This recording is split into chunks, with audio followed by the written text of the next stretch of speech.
Okay. Okay, it's interesting. I want to bounce over maybe to we'll circle back to Iran. But I think it was worth focusing on that for a second because there's been so many different updates about that, and given the US's response as well. Just to reiterate for other people, the spokesman for the US government, John Kirby, stated that while Iran is complicit in terms of having relationships with these two, which is pretty obvious, namely Hezbollah and Hamas, it doesn't mean that they're directly involved in this situation. So the US is trying to play down any potential for escalation, and while it's sending its carrier fleet to the to support Israel and a sign of solidarity, it doesn't mean it's going to again get involved with military infantry and such. Mikhail, I see you've joined us. Do you have any thoughts on what's going on from a diplomatic perspective? Michael, are you with us? Yes, I'm with you. Your mic is not great. There's a lot of feedback for me, at least. Could you try and sort your mic out? We'll circle back to you. I might jump over to Sarah just to hear what's going on in Israel. Thank you. Sorry, it's just very muffled. Sarah, how are you? Are you managing all right? What's the situation where you are? I'd say just as like a kind of news update, there are food shortages, which I mentioned yesterday, but are actually quite bad now. There's very little food available in the grocery stores. On a personal level, I'm attending funerals. I'm visiting families in my neighborhood who had a kid who was killed in the festival. I have 4 nephews, really everyone above the age of 18 in active combat. We had a shooter. Actually, when I was on this call, I went outside to walk my dogs. There was a shooter a few hundred meters from my house, and I'm floored. No, I understand that. It's I remember you told us yesterday or on Sunday that there are IDF forces around, but it's not something that they can 100% control. Do you have an idea of generally? You're near Jerusalem, but not in it, if I remember correctly. Yeah. So there's been strikes in and around Jerusalem, haven't there? Or was the Iron Dome in use last night, from your memory? Yes, the Iron Dome has been in use. There's been strikes in Tel Aviv and Jerusalem. I can hear them both actually because I'm equidistant from both cities. About 20 minutes away in either direction. It's not far. The bombings, the bombings have continued, and I think the bombings feel almost like a surprise because it's hard to imagine that they still have their bombing capabilities. There's a lot of anger today at the Israeli government for the military and political failure and intelligence failure. Well, I want one last question for you, and then I might jump to Benjamin just if he's with us for his take. But what about the? I believe the wartime cabinet has been established now, right? Between Netanyahu and various other members of previous governments or just ministers. I think Lapid as well. What's your thoughts about that government? Does it reassure you? Is it? Do you think it's going to help, or you're not? I know you're frustrated with the intelligence failure, but any thoughts you have on that? No, I mean, I was active, with the protests against Netanyahu, and the government as it was not fit to manage a war. So I'm very happy with it. Okay, and I think Israel needed it. No, for sure. But I mean, they haven't done it since 1973, I believe. So it shows you again the significance that they're treating this matter, along with the reservists we saw. But thank you, Sarah, and stay with us. I hope you're managing as best you can. Benjamin, good to see you. I don't know if you're on near the mic, but have you got any thoughts on what I asked Sarah, as well as any updates or anything?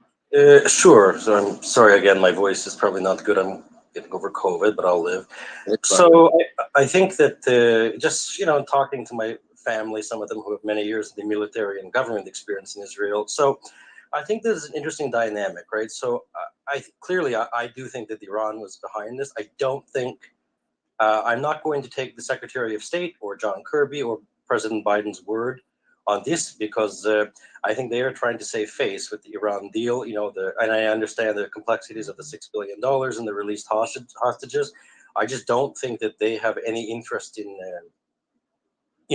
showing a direct link to save face, first of all.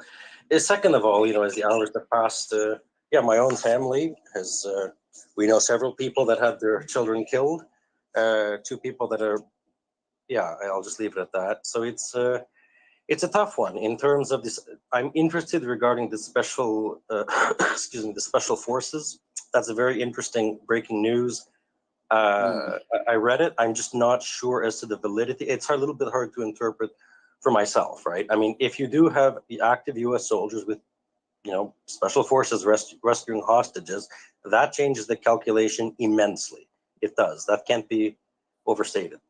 So, yeah, there's been a lot of I had to dispel on myself earlier. There was someone who I respect, and I don't think he meant it, but he claimed that a port in Iran had been struck by Israeli strikes, and I had to do some digging and establish that it was just a port that was on fire. But everyone was like, "Oh my God, Israel's taking the fight to Iran!" And as much as it may be that Iran is involved, they're not going to want to get a direct fight between the two. You know what I mean? So yeah, and just to be clear, like, we've got no evidence that Iran is involved, but obviously we're speculating, and there is a possibility. Well, I think the Washington Post did come out and say that they had been supplying and financing Hamas. So I mean, again, it's and Suleiman's going to say it's mainstream media, so you don't trust it, but it backs up some other roles. So I agree with Suleiman. It's better to urge on the side of caution than it is to go off and start making all sorts of claims like Lindsey Graham, for example, and Lindsey Graham. Listen, Lindsey Graham is perpetually on Fox News crying, right? He wants war like nothing else. Listen, Peter, if somebody in Tel Aviv breaks a glass in a restaurant, Lindsey Graham's like, well, we have to go attack Iran, right? We have to go to war. So okay. Lindsey Graham is being Lindsey Graham. He's known for that. He's a lunatic. But no, look, we're still just a few days into this. Let's see what happens. The images that are coming out of Sderot and the other cities are very hard to see. And at the same time, the images that are coming out of the Gaza are also very hard to see. So I just wanted to actually give a brief update on it's hard, this one, but I feel it's still it's a disservice not to mention it to those. But the latest fatalities stand at about 830 Palestinians in Gaza and about 4,250 casualties. For Israel, I did see one report that put it above 1,000 now, and the casualties for them at about 2,200. So these are entering much higher levels than we've seen in 50 years. Again, the Yom Kippur War, the reservists, more than that now. Israel is very much treating this as that level. It's not just a sort of the situation from, say, 2021 or something like that. So very serious indeed. Sarah, did you want to add something? Yeah, I'm still reeling from the casualties in Kfar Aza, where they found 50 babies, like many of them beheaded, and it's burned to death. They had the truck of the children burned to death. Yeah, and they're collecting their bodies right now.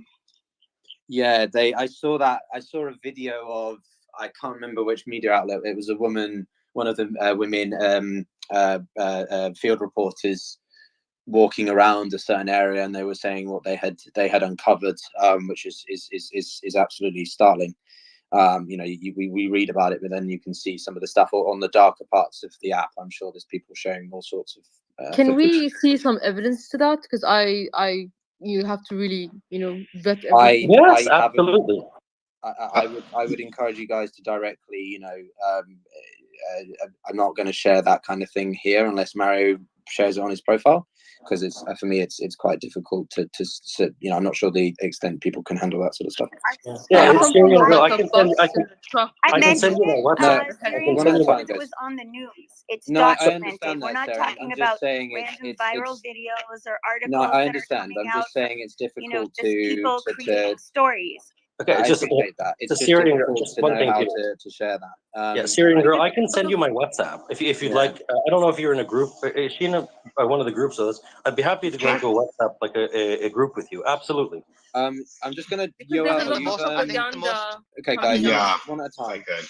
One at a time. Yeah, Yoel, you There's a you lot have your of mic unmuted. Yeah. Yeah, one at a I time, think the guys, most important thing, as we're saying, is we just need to verify all things just to make sure, because from both sides you get a lot of videos and images. So just to specify the veracity of anything is always important. So I agree with that. And I encourage Benjamin to share the videos with Syria Girl if they so wish. And also do send me anything if you want me to see it. Again, I'm not going to be able to probably post it without. I want to double check it with Mario's team and that just to see. But yeah, some of the stuff that is coming out is it's hard to have words. Yoel, did you want to jump in? You've been unmuting quite a few times. Yeah, there are a few things I want to say. First thing, I want to start off by thanking you by organizing the space. I think there's a great diversity of people here. There's people who are living in Israel. I see there are some Islamists. There are some Islamists here, so it's good that we can speak to them, have an open conversation that clearly has some anti-Semitic things in their beliefs. I didn't interrupt anybody, so it would be great. Please, buddy. Just we're not using the words like Islamist or Zionist, just to make sure that both sides don't get obsessed. So like we're trying to. The Zionist side has absolutely no problem with you using the word Zionist. We do not see it as an offense. Okay, guys. As soon as I know that Noga's back, as soon as she starts the meeting. Nice to see you. I admit it, you missed me. There's a few just protocols here. So if you could just talk to the current updates. I don't want to get too much into the complexities of the politics because it means that we will go off onto tangents that are hard to manage, particularly for me who's quite tired from the running the spaces for a long time. I would appreciate that. So if you've got some specific details, if you're on the ground or friends are on the ground, that would be appreciated. Yeah, sure. I have a couple of updates actually. Yeah, I do too. If you want to. Go first. It's fine. If you could just raise your hand, Noga, and adhere to the protocol of the stage, that would be appreciated. Yoel, go ahead. So I mean, I live in Partisana. It's next door, literally to the Roman capital, Caesarea. So there's a lot of old ancient Romanian ruins here, and so I'm a little bit north of where the main things are happening. There are some sirens happening here. Of course, we do have to run to the bomb shelters, and of course, we have to see the disturbing things happening in the news. I do hear frequently fighter jets going a little bit north. I also hearing some other things kind of going around. We're not exactly sure what's happening, but what I do see the most of, just where I am geographically, you can throw it in Google Maps, Partizana, it's spelled in my profile if you want to grab it, is that I'm seeing a lot of helicopters actually very low, just kind of scanning the area, which has you worried about, what kind of terrorist, whether within those of the Israeli citizens or not, that may be around. And my feeling is that they're doing. We don't use the word terrorist. Sorry, stop. We don't use the word terrorist here. I'm sorry. Is that we don't use the word? Please be careful with the words you use. Again, I know it's difficult. Wait, terrorist is not, I thought you said Islamist, not terrorist. Okay. Okay. Okay. Joel. Listen, we're trying to keep balance. I know you want to use it, just like I'm sure Syrian Girl wants to use like Jewish supremacist or whatever it may be, or many people do. We're trying to make sure nobody uses words that's going to hurt or get other side angered, and we can just report the news. So go ahead, Joel. Sorry. Okay, I understand. Thank you. So did you all disappear? Joel, you've gone. He cut out. I think he might, because he said he has to. He might have got a call. Yeah. Oh well. In the meantime, let me go to Amir. Oh, you're going to go. Yeah, Amir's got his hands up. So Amir, I'm not sure if you know about any information about this, but one of the things that was coming out on Twitter was the blockade in Palestine, where there was, from reports, and again, we'd like to hear more information on this, no electricity, no water, no food going into Gaza. If you can elaborate on that and tell us what the situation is on the ground in terms of that. Hello, Suleiman.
All right, guys. Sorry about that. It was a glitchy space. We had a few DMs and requests that was sort of like, freaking out the space.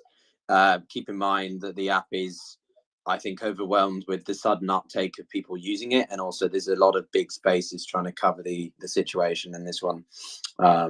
So that will probably have an impact. We're going to get some more people up, but in the meantime, I'll repopulate the nest with some information. Sorry if it's a bit repetitive, but I just want to make sure that we keep things flowing here in terms of current events.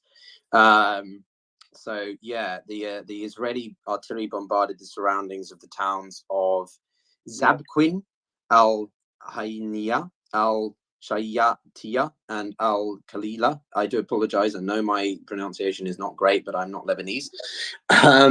This was quite important. So the German foreign minister released a statement sort of reaffirming what they had agreed with some other Europeans late last night, and the Americans in sort of solidarity to Israel. And they've just come out about 15 minutes ago and agreed to a European ministers meeting that would complete it would be a complete mistake to stop helping the Palestinian population. So there's this sort of back and forth really in Europe and the EU about how much to support Palestine. They were going to, or Gaza, they were going to cut aid, and then they stopped that because 4 states expressed a problem with it, namely Spain, Denmark, Ireland, and Luxembourg. Yep, that's right. So that's quite an important diplomatic sort of reversal from the European Union vis-a-vis Gaza. There was reports about half an hour ago, I'll pop this up as well actually, of armed men from Lebanon into Shalomi in western Galilee, which is again, it's this fog of war thing. We don't fully really know the extent to which the Lebanese border is secured, how much Hezbollah is part of this, or if it's just sort of independent factions trying to cause disruption and distract the Israeli forces. I'll reiterate again because I think it's important. The Pentagon will be sending in special forces to Israel, or they've arrived rather, to help with hostage-free operations. So this is a very specific role. They will only be doing this. They won't be sort of taking the fight to Hamas. But they said they do not rule out carrying out a special operation to liberate the citizens. So there's, I think, about 100 hostages of varying nationalities, but obviously including American. And this makes the entire operation for the IDF much more difficult, and not to mention the continued airstrikes on the city will cause rubble and therefore lead to breakdowns in being able to navigate the city as easily as you would. Urban warfare is the most complicated form of warfare, and particularly in one that's as quite densely populated as Gaza. It's only going to worsen. I'll pause there for a second. I see we've been joined by Patrick. Patrick, what do you think about that? Actually, perfect timing. About the special forces for the hostage, removal. How do you think that could work, and how do you think the US is going to ensure that it doesn't get roped into sort of just general conflict? Well, I mean, this kind of confirms something I've been hinting might happen for the past couple of days as we've talked. I'm surprised they've done it this openly, and that in and of itself leads me to believe that the lack of a clandestine deployment, that makes it very possible we could get drawn into this. The administration is being very open about what it's doing, and in terms of transparency, that's good. In terms of military operations, that can sometimes be a bad thing. Obviously, we're assisting with intelligence and logistics, and that means if they get an actionable mission for these guys, meaning they have good intelligence, they do an op plan that they think gives them a good chance of securing some of these hostages at an acceptable level of risk, then they would probably deploy, I would think, with in conjunction with Israeli special forces, and they'd go in and get them. What that would look like would be totally situationally dependent, and you might see U.S. aircraft supporting that effort. It might be Israeli. This opens up a lot of options. But options / risks and concerns. Option equals risks, doesn't it? Let's be honest. But here's the scenario: they go in, they think they've got a good shot, they end up bogged down somewhere in Gaza. The Israeli Air Force is conducting its own operations, and they need a strike launched from the USS Gerald R. Ford from her air wing in order to provide air support. I mean, you're sucked in right there. Who's running the extraction? Is it an aerial extraction? Is that Israeli Air Force? Is that our people? Is that going to be? Is that going to be? What are the sizes of these kinds of forces? Like special, what, a couple dozen or less than 10? It really depends on what they think they need. Okay. It could be anything from a squad-sized element all the way up to, platoon, company, but even battalion size. Though we haven't used battalion-sized elements of special forces,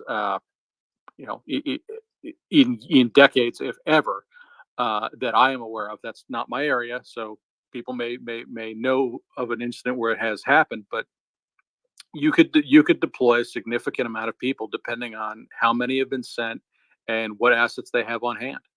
And how does it work in tandem with the IDF? Like they operate completely independently. Well, not completely. I mean, in terms of they have open lines of communication, but they're not. Are they shadowing the IDF predominant forces, and then they go into specific areas when there's a hostage situation, or they just completely are in a different area and they don't necessarily engage directly? I doubt it would be done in isolation. Obviously, the IDF is going to be the ones controlling a lot of the airspace. They're going to be, the host country. So I would think that some level of cooperation would be present. Now, would it be a joint operation where you see Israeli and American special forces on the same op? That's certainly possible. That would have to get worked out probably on the ground. But yeah, a joint operation is possible. I doubt we see the U.S. go solo, just because the Israelis have more assets in the region. Well, I think the British would probably. I think it was John Spencer who mentioned that the British might get involved because they've got experiences in this.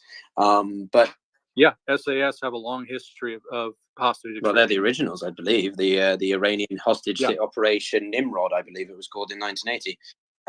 Yeah. That's right. Oh God, I've got a good brain. So I wasn't around then. Okay, interesting. Have you got any news from the US perspective you've noticed that we haven't covered as much? Any thoughts on anything US specific? Whilst you're on the well, I literally just woke back up. I finally got some sleep. Okay, fine, man. And now I'm digging into everything. All right, thank you very much, man. Let's jump over, I think, to Benjamin again. You were in the midst of speaking, I think, and then it cut out, or someone. I can't remember exactly if it was you, but do you have any thoughts, Benjamin? Rockets are being heard currently in Ashkelon. Oh, thanks, So could you expand on that a little bit more? Yeah, sirens are on in Ashkelon right now. Okay. Just a news thing. Thank you very much. Could you send that to me, or make sure I'll double check if we've got it in the nest as well. Noga, since you joined up and you are very keen to jump on the mic, what are you watching at the moment? Have you got any news updates from your end? Anything specific? Yeah, a couple of things. Egypt announced humanitarian aid to the Gaza Strip. I think I had the number of. They were sending lorries. I have the number somewhere, but it's buried in there. 1 second. The UAE also announced a 20 million support package. I haven't seen any details of what that actually entailed. And from literally a couple of minutes ago, I see Palestinian dead from I don't know if it was a direct hit or the house he was in was hit by a missile launched by Hamas. So you have someone in the Shomron, which is in the West Bank, upper left quadrant, I guess, hit by a rocket launched from the strip. Got some breaking news, actually. I've got some news too as well. Sorry, go ahead. Yeah, thank you. So you've got some important news here. rockets are flying out towards. Oh, okay. So that's what you also shared, Eunice. Thank you. So just to elaborate on what Eunice shared. I just have an update right now that in too. residents are asked to remain in shelters until further notice amidst clash between Israeli forces and Palestinian militants outside the city, especially on road 232. Sorry, where is this? Outside of what city? Ashkelon. Okay. Okay. Yeah. So So we have a report from the head of authorities in the south to the Prime Minister Netanyahu asking for an immediate establishment of a national emergency government. So that was reported on Channel 11. Sorry, Piotr. No, thanks. I thought that was already. I thought they'd already established one. No, they haven't. I checked it again after you said that. There was Netanyahu was given permission to establish one from all of the heads of his coalition, but he now actually has to do it. And it's not, I don't think it's a unity government. Where I understand it's an emergency cabinet, which means it's like a mini small discussion group. Noga, I have a question to Noga. You said there was a Palestinian killed in Baqa al-Gharbiyah, right outside the West Bank. I don't know if it was Baqa al-Gharbiyah. All I have is that it's Shimon. Baqa al-Gharbiyah fits that, but he was hit by a missile launched from Gaza. So how? Yeah. Well, I just spoke with the municipality council. His name is Well, again, Aligan, and they say that the rocket that fell was an Iron Dome rocket. That's what. No, so we're not. So I guess we're not. Hang on, we're probably not talking about the same thing. Okay, can you guys cross-reference and let us know? Baqa al-Gharbiyah is across the street from me. I said where I live. You can go to Google Maps. It's literally across the street. Okay, so what are you seeing? It did come from Gaza. We all know it here. I mean, I see people. Yeah, but I'm saying I didn't say it was. Yep. I didn't say it was from Baqa al-Gharbiyah. I said it was from Shomron. That's a larger area. I don't have the data as to where exactly it happened. I'm trying to find it. Okay. Well, thanks, guys. If we can just double check that, it will be useful. I want to just mention a couple of other things that came in from the team here. Specifically, the Serdot orders.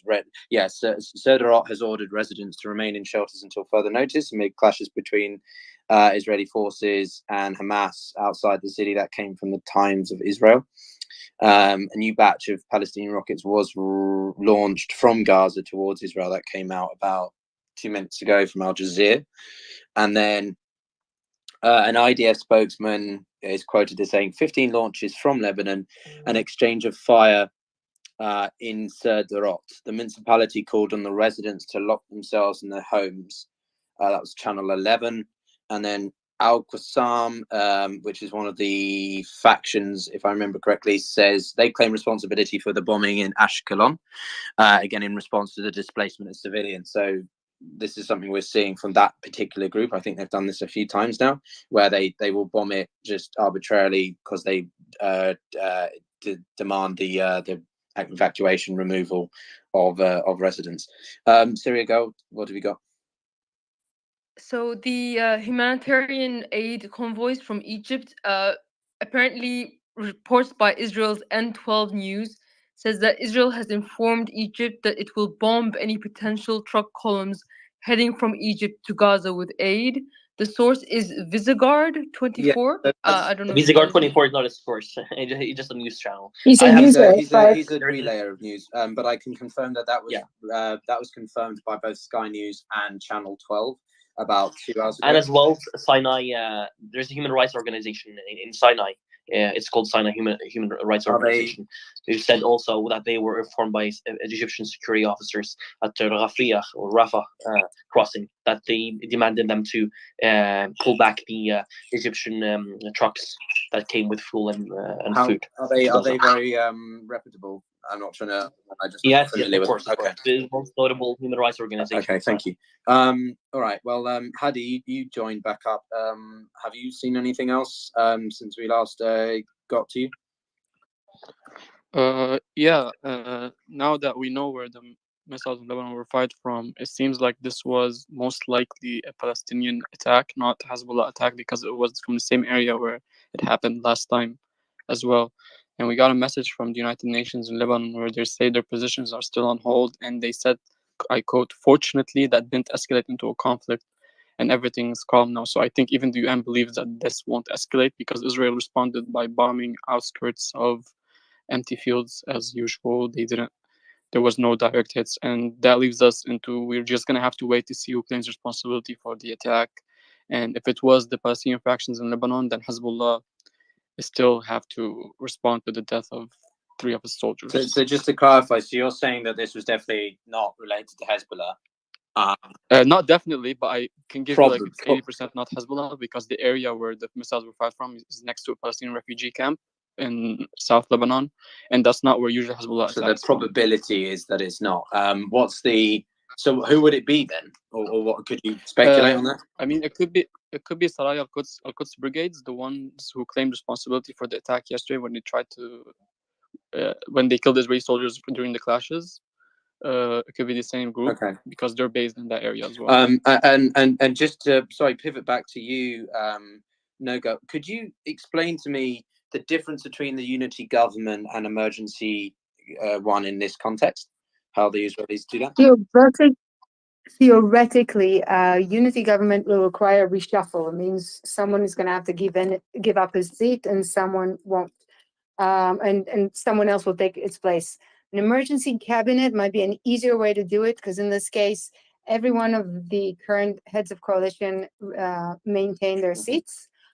But a different group of, let's say that we have something called a minister without portfolio that still has sort of the same level of engagement with government if they are defined as members of the cabinet. And it's basically an easier way to do it, and to sort of move people out of the decision-making process without ruffling too many feathers. Okay, because I'm just thinking about other examples. Like, again, I go back to the British one during the Second World War. We had a sort of grand unity government, which involved members from across parties and political lines. Thank you for that. Appreciate it. Let's go over to Waji. I see you've joined us. Have you got anything for us? Hey, thank you for having me again. We have a couple of news from the Middle East. Saudi Arabia calls for an urgent meeting of the Organization of Islamic Cooperation to discuss the situation in Gaza. United Arab Emirates president ordered $20 million in aid to Palestine.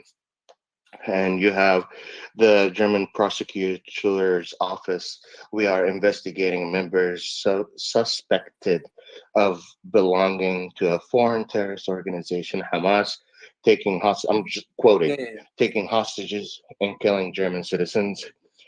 So these are the latest news I have. Again, we can see that Saudi Arabia is standing with Palestine and also trying to de-escalate the situation, as they are trying to go back to the negotiations with Israel with the peace treaty and the Abraham Accord. As we can see that the Saudi government has reached out to the Saudi ambassador, the Saudi Minister of Foreign Service yesterday met with the Minister of Foreign Service in Iraq as well.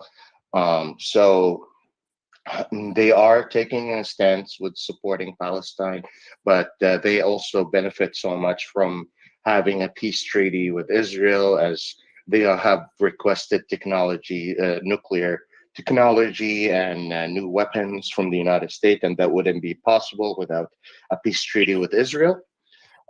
So that's what's happening right there. Thank you for that. Thank you for having me. No, thanks a lot. You always bring in some very important points. I just wanted to actually, on that point, another major couple of diplomatic headlines, which is more my sort of wheelhouse, is the Egyptian president or leader. I forget if it's prime minister or president. Abdel Fattah al-Sisi. Thank you. I'll just call him Sisi. It's like Bibi, actually. Bibi Netanyahu Sisi. Sisi is he made a statement about wanting again to push for mediation. Egypt's really been a prominent voice in this, along with like Russia and to be fair, Saudi Arabia. And that brings me to the other important diplomatic news, that was Saudi Arabia held MBS Crown Prince MBS held talks with Egypt and Jordan, or Jordan obviously on the direct border with Israel and affected by this as well, about reaching de-escalation and trying to push for a truce. Obviously, this is not something that's going to be easy to achieve because it requires both sides to agree to that. And given what Israel has had experience on the past few days, it's probably not going to happen very soon, unfortunately. And so, but the Middle Eastern states, at least the ones immediately sort of surrounding Israel's nearer border, are working hard on that.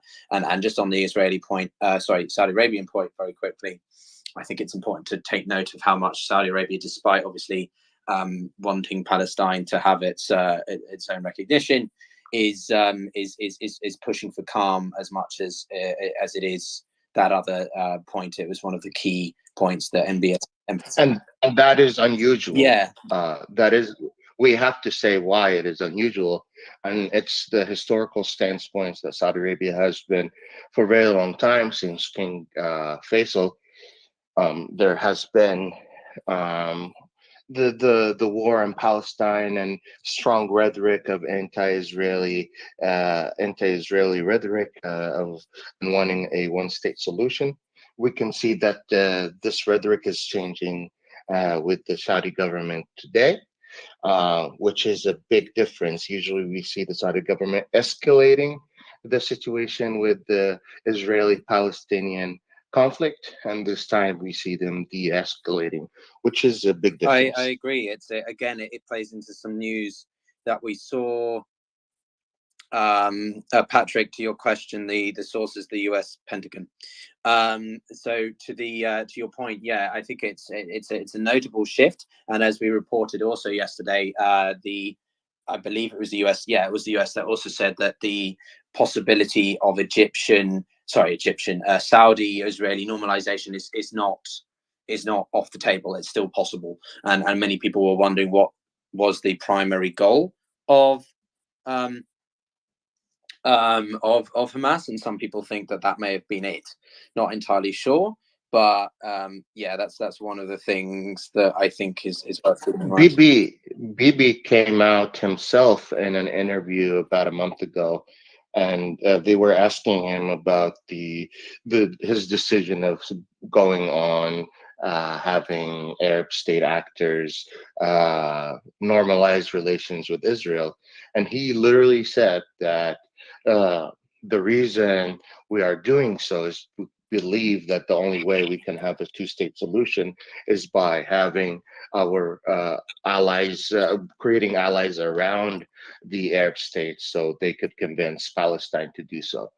So that was Netanyahu's comment on that. So I think there was a good strategy from Hamas to ruin these peace treaties. You could say Sudan was trying to sign a peace treaty with Israel. Kuwait had a debate about it, but so much protest came out against it. But so there is a lot of back and forth between the Arab states themselves, the civilians, the Arab people, civilians. They don't want peace treaties. Majority of them don't want it. I'm just going to be honest. But it depends the on the government country. Depending on the country, but when you talk with the majority of religious, I think we should. I want to get back to some more. Okay. Stuff. No, I appreciate that, and this is something we're going to discuss in depth at a later date. Sorry, Mario, short thing. I have more information. It's not Baka el-Gharbiya, although I understand the confusion. It's Baka el-Sharqiya, which is a little to the right of there. And there was, in fact, a 25-year-old Palestinian resident by the name of Ali al-Umeda, who was killed from a rocket that fell in the area of Wadi Ara, which is it's a little to the left of Baka el-Gharbiya. This is from Hassan Shahran, I think he's a correspondent for Ynet. Okay, interesting. Is Ynet? It's also a bit odd because. Oh, sorry, I'm thinking of Idiroth Eranot. That's different, isn't it? That's a paper. No, it's an Israeli news source. Okay. It's fairly reliable. I think the thing is that this is Hamas taking quite a. They're shooting in a way that makes it more likely that they will hit something within the Palestinian Authority, because someone had to move the missile to the right, to somewhere that is more dangerous if you don't want to hit Palestinians. So I don't know if the problem is that they don't have the technology or that they're being careless, but I think the location is more important in terms of the analytics, although any lost life is tragic. I think someone said it was the Iron Dome failing. I don't know if they're still in the space. No, there's a what's the word I was looking for? Yeah, there were reports that the Iron Dome had That was in a failed, different so, place. They sound similar, but they're not. Yeah, the Iron Dome has had a few incidences of not catching every single missile. I don't think that we can say that that's a failure.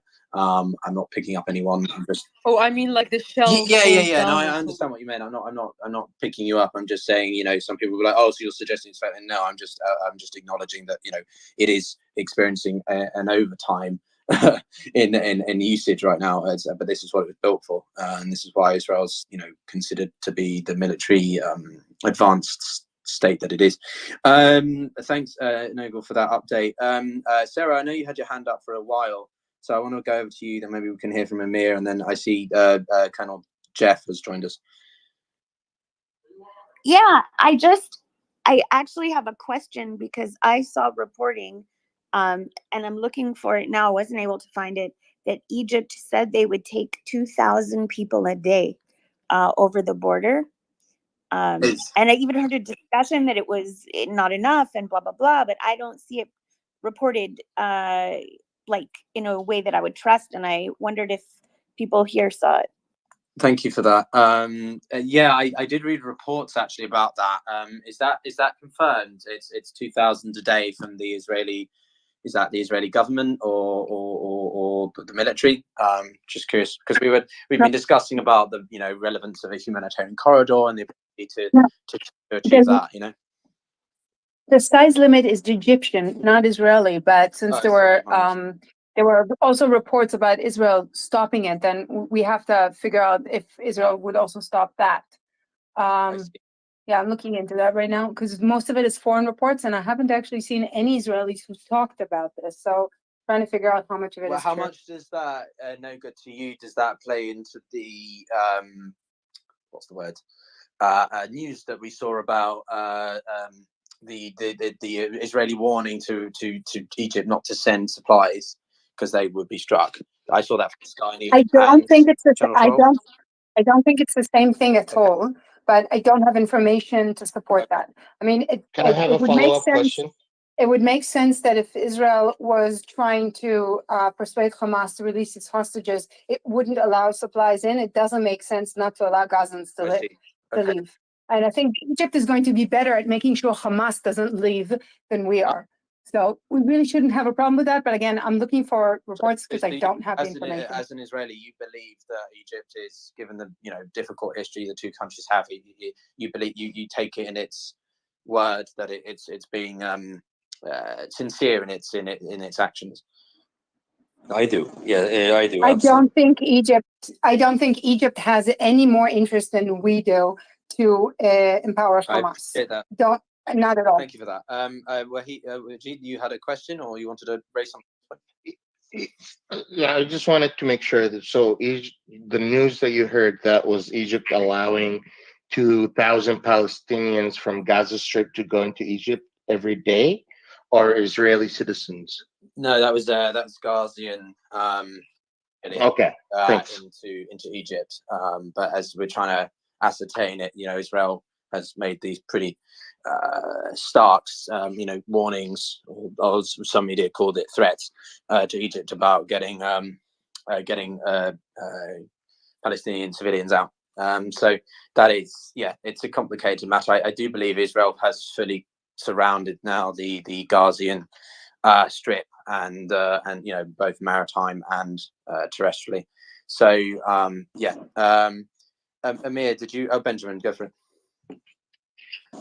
No, I just wondered a quick question to the space. So if up in the jumbotron, if images are going to be able to be posted, may I do the same? Or no, I'm not entirely sure. I don't think I think that we leave the nest to moderators only. I'll double check with the team. I'm not trying to be difficult. I'm just not on the policy there. Thank you. I'll go to Amir finally. Thanks for waiting. Thanks, Piotr. First of all, something very big for us Iranians happened. Everybody was wondering that, are we going to get involved in this seriously? Did Iran want this to be like this? And today's speech by Ayatollah Khamenei, Iranian leader, cleared the air for us. So Iranian supreme leader issues Tehran's latest denial of involvement in Israeli attacks. This is very important for us because, you know, there are some points that I mentioned the last space before this happening. And actually, I told that he will be speaking, but we were not 100% sure. So he actually speaking, the time of his speech is important. You know, he's not the president, he's not prime minister, he's not like a usual official that always speaks. The Iranian leader, actually, there will be no notifications for him speaking. Something may be leaked, may get leaked sometimes. So people were waiting that maybe he will speak later because Iran is in the middle of some operational issues, but he didn't. He came right out and said that we are not involved in this, and this is actually by many seen as preemptive.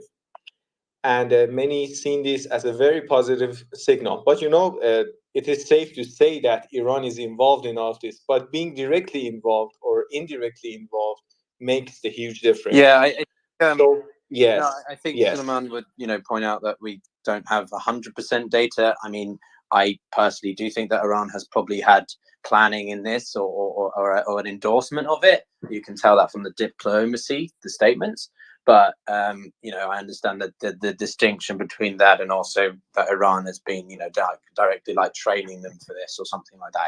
It's a very ambiguous area and something that, aside from the more immediate relations between the two involved, it's going to be something that I think a lot of Iranian experts and people are going to be talking about. I might actually reach out to a colleague who's Iranian expert, see if he can join us during the space.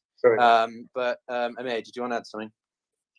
Sorry, very quickly. So yeah, giving the knife and just giving the knife and just ordering someone to kill somebody with that knife is different. Everybody knows that Iran supplies Hamas and Hezbollah, but just saying that I do this right now, and yes, something very small I wanted to point out too is that many were speculating that does Iran want a big war with Israel and United States? The answer is flat no, and he clarified Iran's position. And I think Iran does not want to destroy Israel. And maybe they know that they even can't do this. Yeah. Something Elon Musk said, which was right. I think Iran just wants to damage Israel. And I think they are just okay with the situation right now. I don't think they want this to be worse. No, but I can expect Hezbollah and increase in Hezbollah and Hamas support by Iran. But direct involvement, boots on the ground, that won't happen. Yeah, no, for sure. I mean, the IRGC has, there was that video which I think has been proven, false now, of IRGC supposedly sort of in Gaza somewhere. But yeah, it's very complicated, and I appreciate you for sharing your thoughts on the speech. It was, Thank you so much. And sorry for the last thing is that IRGC Quds Force is the foreign IRGC. IRGC Quds Force commander was not in Tehran, and because if he was in Tehran, he would have been in Khamenei's speech. He would have sat behind him. So this is important too. We don't know where he is. You said that I can't remember who it was, the spokesman or one of the very senior members of IRGC had not been saying much at all. That's Ghani. That's he's like replacement for Soleimani, IRGC Quds Force, the most important one that is involved in Yemen, all the places. This is the foreign branch of the IRGC. Nobody knows where he is, and that can lead us to two places. One is that Iran is leading the operation, or two, Iran is seeing where is this going, or maybe just trying to de-escalate. Nobody knows that. Ghani is silent and he's not in Iran. That's 100%. And that can be important. I'm going to jump over to Jeff, who I know joined us as well. So Jeff, good to see you. I was wondering what your take is on this quite important news about the Pentagon saying that we're going to be sending, or the US is going to be sending in special forces for specifically, what's the word? Hostage, removal, like if that's the right word, or hostage rescue. Yeah, so I can't remember the exact You know, our military has a shitload of acronyms in it. It's funny when a colonel can't even remember them all. But there's an acronym that we have that there's. I want to say it's like a FAST team or something like that, and they are made up of special forces guys. They fall directly under SOCOM, which is out in Tampa. And when a region goes into crisis, the embassy and the State Department can request a FAST team to go in and basically augment the security of that embassy.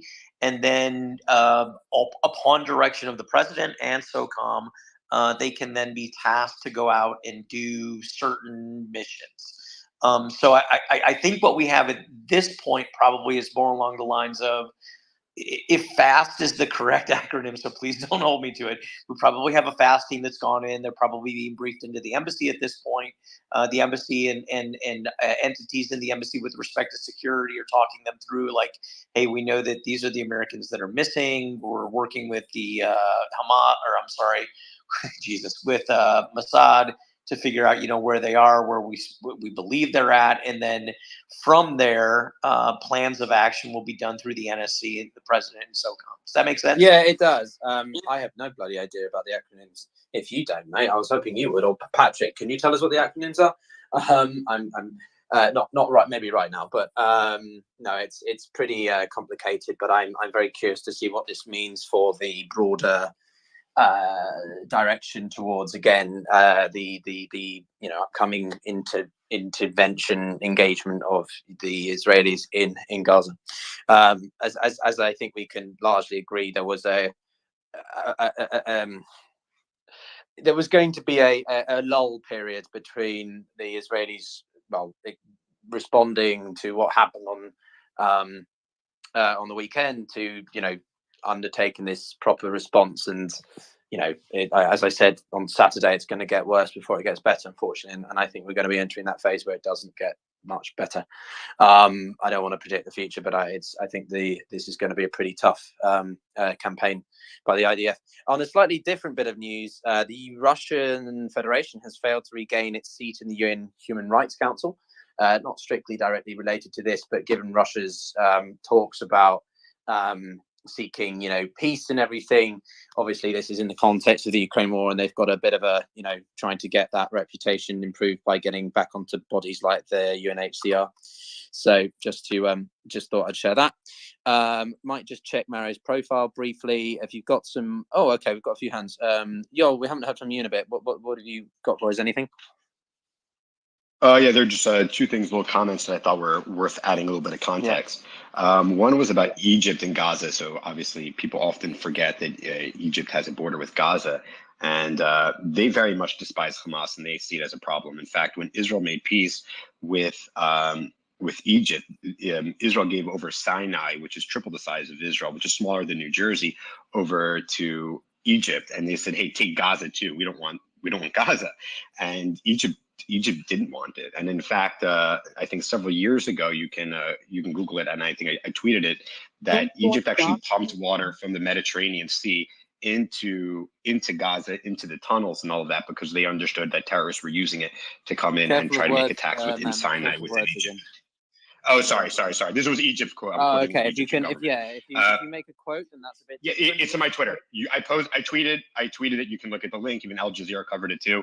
But they pumped water into the tunnels between Gaza and the Sinai Peninsula of Egypt, because Egypt did that because they understood that there was, let's say, a threat from Hamas that were trying to go and cause havoc. There's let's say there's a lot of militant activity within Sinai, and it really hurts their economy and a lot of tourism that they get, particularly actually from Israel and a lot of places actually from Northern Europe that look for a warmer place. Again, I'm sorry. I must have been. My apologies. I'm again just quoting. Yeah, if you can. Regarding Iran, you're lying about quoting. Yeah. Thanks, Yoel, for that. I appreciate it. I'm aware of the Egyptian approaches to the situation in the past. In the past few years, in the past couple of decades, things have changed a lot since 1973, and I think that's what makes this, as much as there are parallels, there are differences like that. Sirigal, did you? Can I think about Iran? Can I ask about Iran? Oh yeah, go for it. What's up?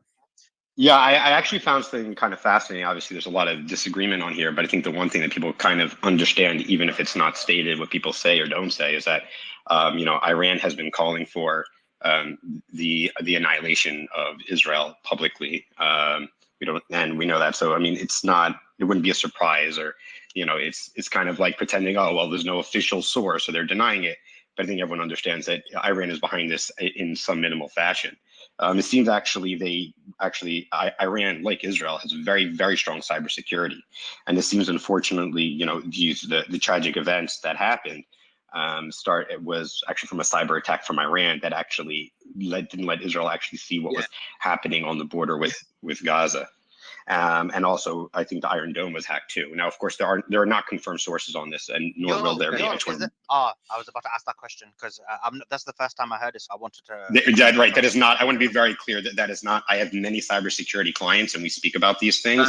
I'm very much involved in the cybersecurity industry, and I want to be very clear. Yeah, could you just your mic's a bit? Yeah, I was clear. I did not have a source. Could you just speak a little bit softer because your mic's you're quite close to your phone. Yeah, your mic's very strong. Yeah. But yeah, guys. Okay. Just to clarify, like you all spoke to some people in private, but there's nothing official. There's no real sourcing or information for that. I appreciate. I said that. I made sure to say that up front. For sure. You did indeed. I just thought. Facts are important. Value here, and so obviously there isn't proof of it, but it's the fact how slow. Right, we can all use common sense, even if we disagree and have different values.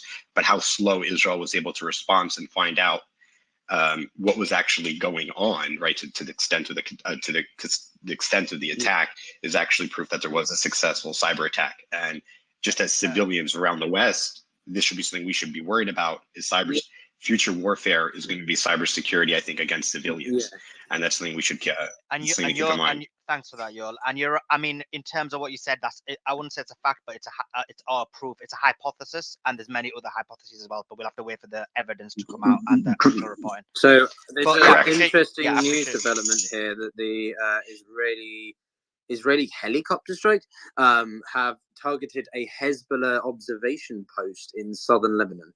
That's fine on LinkedIn. Before the space crash, that confirmed what I said. I live in further north, and I see helicopters going up north. But okay, so you could you just mute when you're on? Yeah, thanks. Because I'd like to follow up on the cyber attack real quick because I haven't finished quoting the update. Can I finish one thing at a time? Thank you. I just want to get this out that Israel has used a helicopter strike to take out an observation post in South Lebanon. Now, I don't know what that really means for Hezbollah, but I appreciate that you'll have some on the ground insights. Is there anything else? What kind of helicopters are they, or do you know what the kind of details, anything about that specifically? Wajid, we'll come to you in a second. There's two sorts that I've been seeing. One, I've been seeing some that are flying by themselves in all directions up and down. And I think I had stated earlier on before we crashed, before the space crash, was that these seems to be kind of like navigating, make sure that there aren't any terrorists, and kind of like a security measure within Israel to make sure everything's safe. But then usually when there is, usually when the Israeli Air Force uses attacks, and they overwhelmingly actually use helicopters when it's just over our borders, is they go one behind the other. That's generally how it goes. And of course, they have support from artillery. Yeah. And so I have seen, I want to say that. It's just a little bit harsh on the ears. Could you just, I don't know, speak a little bit further away? I'm not trying to be a dick. I'm just, it's just a little bit. No, that's better. It's okay. That's much better. Thank you. Okay, great. This is actually terrific practice for me to speak softer, so I actually appreciate it. It's a criticism I get. So in addition to, I've been seeing solo ones going around like the last 2 days that it seems like they're just surveying because they're going in all directions. But you do see much higher up. You've returned to being quite. I don't know if it's your. Yeah, we'll let you sort your mic out. It is really painful. It's really painful. But anyway, we'll let you sort your mic out. In the meantime, let me go to. It sounds like a bathroom. Yeah, and then it's really loud as well. It's like someone smashing your head. Syrian girl, let me go to you. Jump in. What was your thoughts? Okay, so someone mentioned Russia, so I want to touch on Russia, and then I want to go back to the Egypt statements by y'all. So first of all, Putin has made a statement. He says we need to implement the decision of the UN Security Council on the creation of an independent sovereign Palestinian state. Also, Gadirov, which is the commander of the Chechen forces in Ukraine, has made a video statement where he suggests to send Chechen forces to Gaza to support the Palestinians. Furthermore, on the Egyptian angle of things, during the 1973 war, Egypt's peace treaty with Israel, Israel withdrew from the Sinai, the Egyptian territory. But the suggestion that that Israel said we'll throw in Gaza too, and Egypt said no, like contravenes international law, because obviously Israel can't give away somebody else's country to Egypt, and Egypt wouldn't be able to accept somebody else's country anyway. So the notion that they hated Hamas so much that they wouldn't be gifted the Sinai, the Gaza, is just ludicrous. But I don't want to get too political. The fact that Sorry. No, I understand you're passionate about this from a specific perspective. Sure. But who said that? Apologize for using that term. However, he's right about something. He is right about Egypt sees Hamas as a security threat. The reason they see Hamas as a security threat is if they allow Palestinians to have tent cities and Hamas to get into the Sinai desert. Potentially in future, Hamas could launch offensives against Israel from the Sinai desert. And then what could happen is the Israelis could have an excuse to reoccupy the Sinai. So this is why they feel Hamas is a threat to them. Yeah, Peter, just one quick thing. So the video of Kadyrov, is that the one? So maybe there's a couple. There's one where he's speaking in Russian, but that's not what he says. He says he doesn't say we're sending people to help Palestinians. He said he supports the Palestinians in Russian. So is that the video you're talking about? Something about sending peacekeepers into Gaza, and he supports Palestinians. Okay, then maybe there's a new video. Is there any way you could DM it to me? Sorry, I cut out there for a second. Yeah, no. So right, because the video that what have you got for us, mate? Can Peter not hear me? Yeah, go ahead. I can hear you. Peter, can you hear Ben? Pietro, can you hear me? I can't. Sorry, I'll okay, drop let me. Back all right, well, maybe I can. Okay, I'll drop you down, Ben, and bring you back up. Sorry, while Ben's coming back up, let me go to Amir. Amir, you got your hand up. Please jump in. Thank you. FYI, I can hear everyone again, so don't worry, I can hear you. Go ahead, Amir. Sorry. First of all, I just wanted to comment something that BZ said. I don't know if it's up. No, he's not here right now. Actually, he said something very dangerous and very misleading about Iran, that some sort of Biden is conceding to Iran and the US has some evidence that Iran is involved, but it's just denying it. This is just not knowing US foreign policy, because if anybody understands United States-Israeli relations, is that United States loves Israel, and Israel is United States, and United States is Israel. So the close relations that this country have, and just United States not releasing evidence about Iran and just denying it for some concessions about the nuclear deal, which actually I'm majoring in and I studied this for years. This is just wrong. We know that Biden is softer on Iran comparing to Trump, but Biden is not Obama. Okay, I can agree that Obama was very close with Iran. He made the nuclear deal in 2015. And we know that Biden wanted to revive the deal.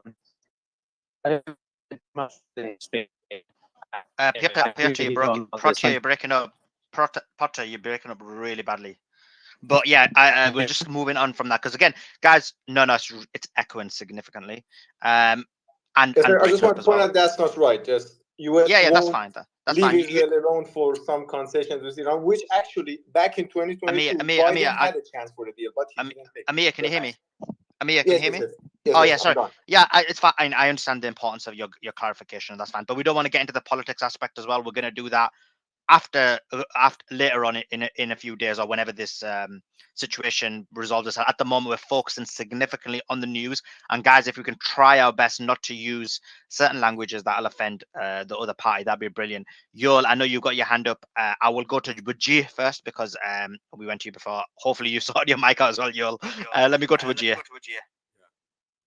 Thank you.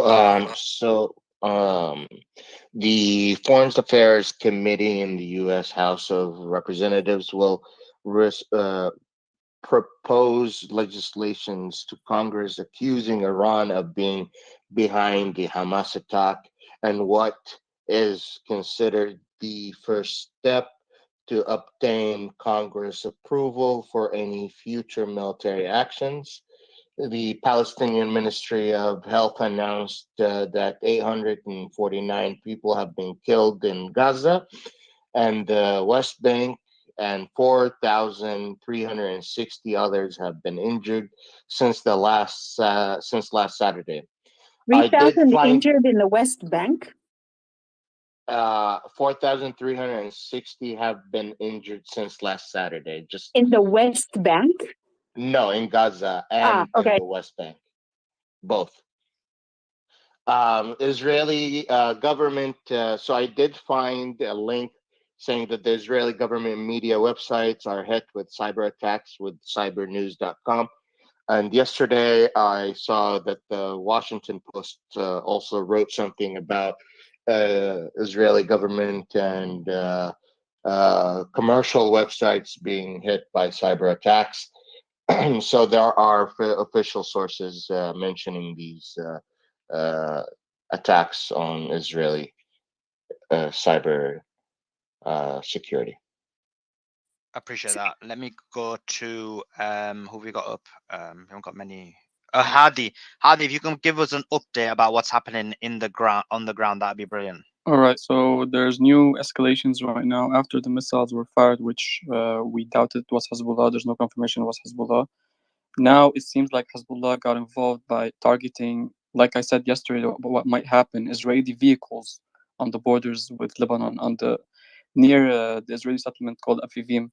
So there's confirmations right now that at least one Israeli vehicle was targeted with a directed missile, and there are reports that there are two, and they were burning right now. Everyone can see them on the borders, that there are one or two vehicles burning. So there are probably people, soldiers inside them, killed or not. We're not going to have to wait for confirmation on that, but what's 100% is some Israeli vehicles were targeted on the borders right now.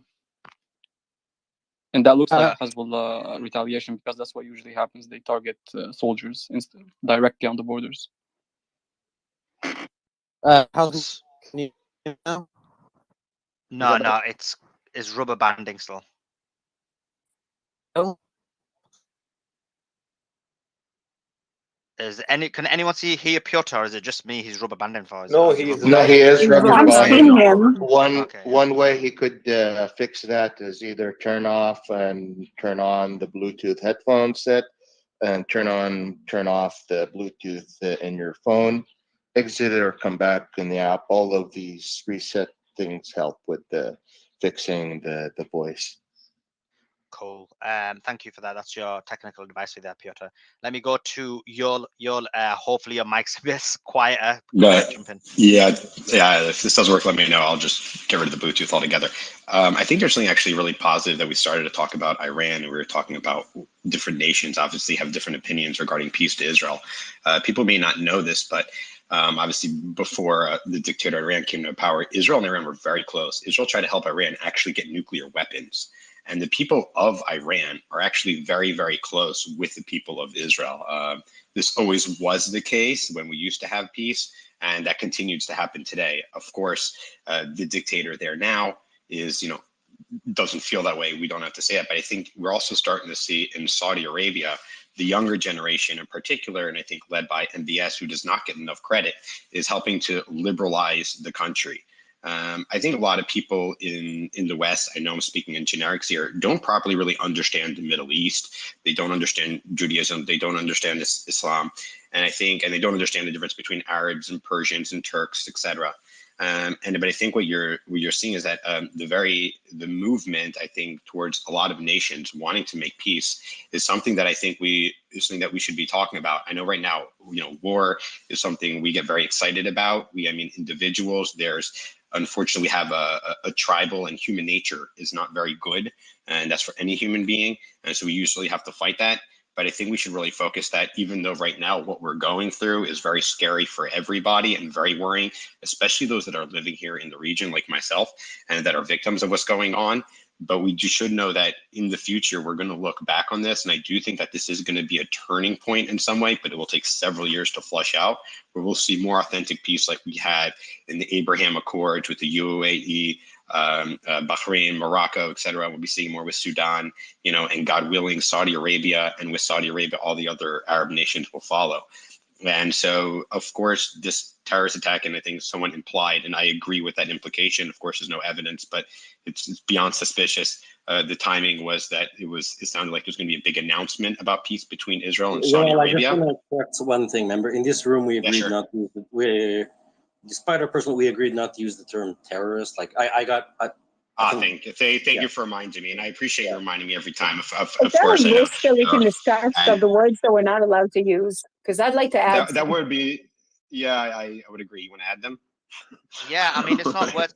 Let me make it easy. Any word that you would find offensive if someone called you it is probably not the best word to use for the other person. It's probably that makes for impossible conversation. No, look. Not really, because it'd make an impossible conversation if both sides called each other terrorist over and over again. So actually, you know what? I'm happy with that. I'm good. I know you're good, and I'd be good with that as well. But that's not how Mario wants to run. Okay, I want to get into back. Just I want to back up. Guys, stop, please. Thanks. Sorry, I had some connection errors, and I want to get a hold of this. We can drop a list and we get it out. I'll relay that to the team, and then they can maybe do that. But I think for the timing, this is like the fifth time you said that and then said you forgot. I'm beginning to get a little bit that you didn't. So keep that in mind, please. So that's a warning. Thank you. Amir, let's go to you. What have you got? Go ahead, Amir. Amir, can you hear us? Sorry, I couldn't just. Yeah, sorry. It is actually. I want to ask Hadi this because some sources close to Hezbollah in the Telegram channels is circulating that Hezbollah confirmed by issuing a statement that it targeted a Merkava tank of Israelis using 2 Kornet rockets in Marun and Ras. I don't know, and some in southern Lebanon. I don't know. Yes, this is correct. Marun Ras is the Lebanese town facing the Israeli Avivim. There's literally just a few meters between them. And Al Mayadeen just confirmed that it was a Merkava tank behind some bushes there, targeted by Hezbollah directly. Wow, this is huge. What makes that? Why do you write a little bit more than Hadi? You're breaking up again there, Piotr. Yeah, I couldn't hear. Yeah, I couldn't hear what you were saying. Sorry, Hadi. What were you saying? Go ahead. No, so I was saying basically that this is different times when Hezbollah attacked. Usually, like I said before, if they're gonna retaliate to the death of 3 of their soldiers, they usually what they do is attack directly on Israeli vehicles. It could be just normal, I don't know what you call it, military vehicles with 2 or 3 soldiers each. But this time they targeted the Merkava tank, which is the first. This last time I think Hezbollah destroyed the Merkava tank was in 2006 July war. I'm not sure how Israel is going to respond to this, but I also don't see an escalation going to a full war after that. So we'll see. just for the audience, because remember, there's a lot of people in the audience who probably aren't aware of the specifics that you're talking about. Why is it that targeting a cover tank, as you stated, is worse than, for example, targeting an Israeli vehicle, as you stated? Basically, because I think there are unwritten rules between Israel and Hezbollah. For example, if they target them in the Shebaa farms, the occupied Lebanese territories, is different than attacking them inside the occupied territories. For example, if they fired missiles at Haifa, for example, it's completely different than attacking them on Lebanese occupied territories. I think one of the unwritten rules between Hezbollah and and Israel is what do we attack when there's kind of some sort of escalations. And Israel broke those rules yesterday when they killed 3 Hezbollah soldiers. So I think Hezbollah is doing the same by firing at something that serious, like a Merkava tank. It's an attack directly on a military vehicle. I get you. So what you're saying, and I'll go to Noga next. So what you're saying is, just for the audience, that there's unwritten rules between Israel and Hezbollah, and what you have is basically yesterday Israel kind of went beyond whatever those unwritten rules are in their attack, and then similarly now Hezbollah have responded in the same manner. But you don't think at the moment it's going to escalate into like a full-blown war. Is that right? Well, at the moment, it doesn't seem like it's going to escalate, but I think there's now, there was something I was reading that the Israeli military is now discussing the situation in the north. So I think we can base our speculation based on that, what happens after. Okay, and why is it, again, for the audience, why is it that when they're looking into the situation in the north, what's the concerns from that? I mean, the concerns in the north is basically because there have been attacks from Palestinian factions and Al-Quds brigades, which is linked to Al-Jihad al-Islami, who they're based as well in Lebanon, as well in Gaza. They conducted an operation on the borders against the Israeli soldiers. I think they killed 2, maybe 3, I can't confirm. And then Israel responded by killing 3 Hezbollah soldiers within the south of Lebanon. So they had nothing to do with that. So I think that's why things are escalating, and I think they're going to look into doing a response that won't escalate things. So this is like on 2 different fronts. I get it. And Noga, I know you wanted to jump in. Go ahead. A couple of new pieces of information. One is that the IDF just attacked another Hezbollah observatory in response to the Kornet fighting on the Merkava tank. And at the moment they're reporting there are no injured amongst the Israeli. And they're adding that the IDF actually attacked in the south of Lebanon using both tanks and artillery earlier this morning. Another interesting piece of news is that there's an Israeli member of Knesset who's suggesting a new law that will allow to execute, which is something Israel doesn't do very often, everyone that participated in the attacks, comparing them legitimately, in my view, to the Nazis. So that's going to be interesting to watch it develop, and it's also going to throw a bit of a wrench in, I guess, whatever Hamas has in store in terms of negotiating, because they might not be able to show as much success in terms of protection of their soldiers as they were hoping for in terms of an exchange of prisoners, I guess you would call it. Yeah. Thanks for that, Noga. Let me go to Siringal. Siringal, go ahead. Okay, so there's some new footage that has emerged from the rave party. It's clear now that there was actually IDF firing at Hamas from within the crowds. It's on my timeline. It's not clear now that there was IDF firing at Hamas from the crowd. I'm sorry. How about we keep it real? One second. Let's not interrupt. Let Siringal finish, and then I'll go back to you, Noga, to let you respond. Go ahead, Siringal. Hi, sorry, I'm just describing what's on the video. I don't mean to upset anyone, but that's what's on it. So there is also an Israeli tank in the video as well. So very clearly not quite what's being painted in the media. Okay, and then let me go to Noga, because I was gonna get Noga to respond. Go ahead, Noga. There are so many videos coming out of there showing that the people were still dancing when the attack began.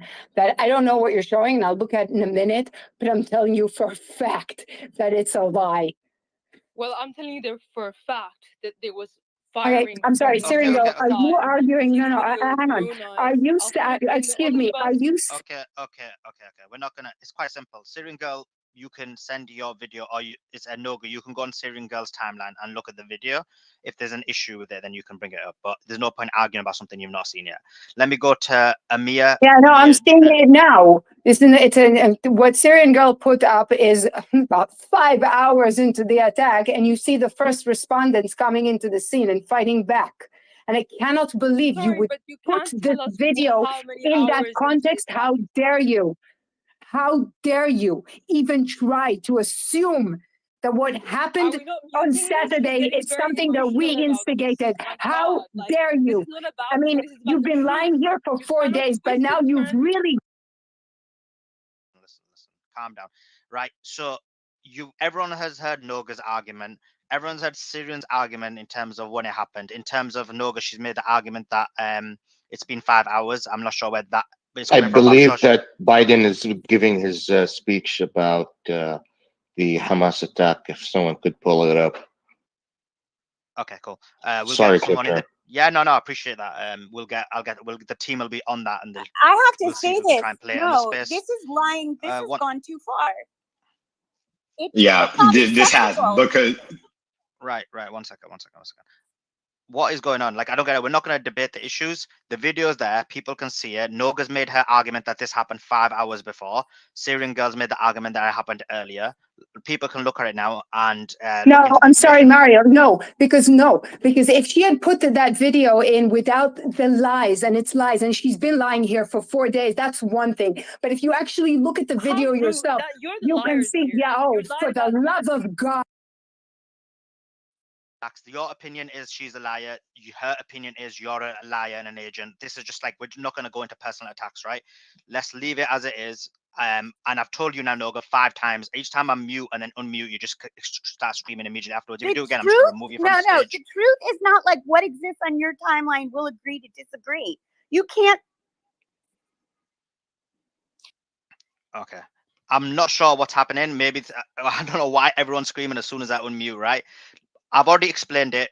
Everyone, the audience has heard it. We're moving on. Let me go to Patrick. Patrick, what's the latest information in terms of or do you know how they explain what the possible what's happening in terms of Hezbollah and its interaction with Israel and how it impacts the northern and southern front?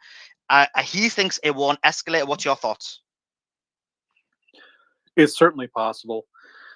If we assume that Iran is at least instigating or at the very least coordinating this action, then obviously Hezbollah would be their other arm to harass Israel from the north. And this type of relatively minor, but again, this kind of harassment action forces the IDF to keep some assets and some attention on the north while it prepares for further operations in Gaza against Hamas. I appreciate that. Thanks for that, Patrick. Let me go to Amir. Amir, you got your hand up. Go ahead. Well, thanks. I just want to point something very important about the Israeli IDF. They're saying that we have no evidence of Iranian involvement in the current affairs. Actually, I want to, IDF Major General Niv Dinar says we have no evidence, no proof, no intelligence proof of Iranian involvement in this situation. And I want to point this out, that French President Emmanuel Macron, EU and the United States, the White House, the State Department, they are all saying the same thing, that we don't have any proof of Iranian involvement in this. I just want to say this. Thanks. I appreciate that. And the team is looking into getting Biden's speech because Wajih did say that Biden is speaking. So we'll get that on as soon as we can. Let me go to Aidan. Aidan, thanks for joining us. I know you've been joining the coverage over the last number of days. Love to hear your overall thoughts about anything you have to say before we get into the specifics. Yes, thank you for having me. I hope you can hear me. I just wanted to add one thing. There seems to be very interesting development, which is an international one. Brazil has started to evacuate its citizens from Israel. There's about 900 of them. There's about 200 of them that has been evacuated today. I actually saw the military officer. He was meeting the people. There was the group of people who were gathering in Tel Aviv, and he was interviewed by well, more or less described that Brazilian media.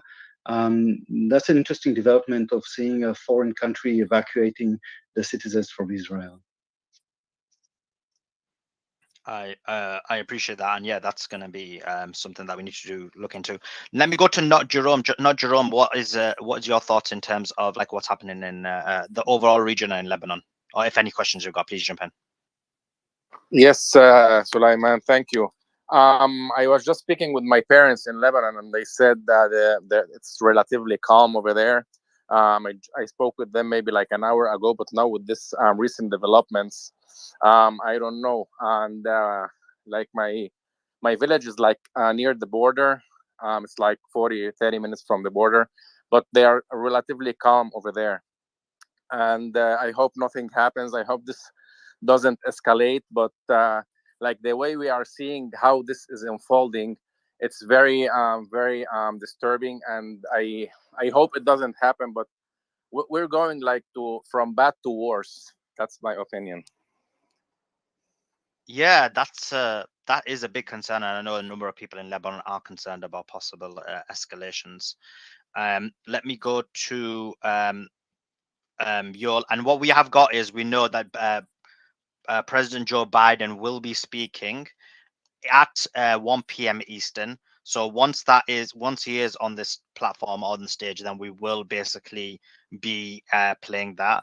And just from Mario's page, he posted about 10 minutes ago, but basically says Hezbollah confirmed by issuing a statement that it targeted a Merkava tank of the Israeli army using 2 Cornet rockets in Maroun al-Ras. So that was on Mario's page. I know we talked about this on an overview perspective, but let me go to Sarah. Sarah, please jump in. I'd love to hear your thoughts about what is happening on the ground.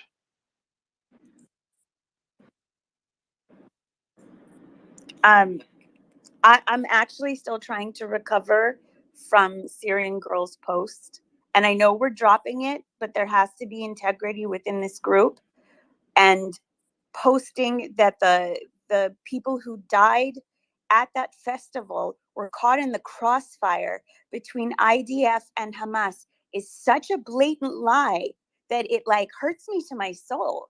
And I don't know how that can be allowed to stand. Like, I think she should at least be removed from the conversation for a while until she can be trusted. Like, she wants to post those things on her own Twitter timeline. Go for it, but not The for video this group. speaks Not for to report itself. it. You It's not news. claimed that there was no. Okay, guys, we're not going to get into this. And like I said,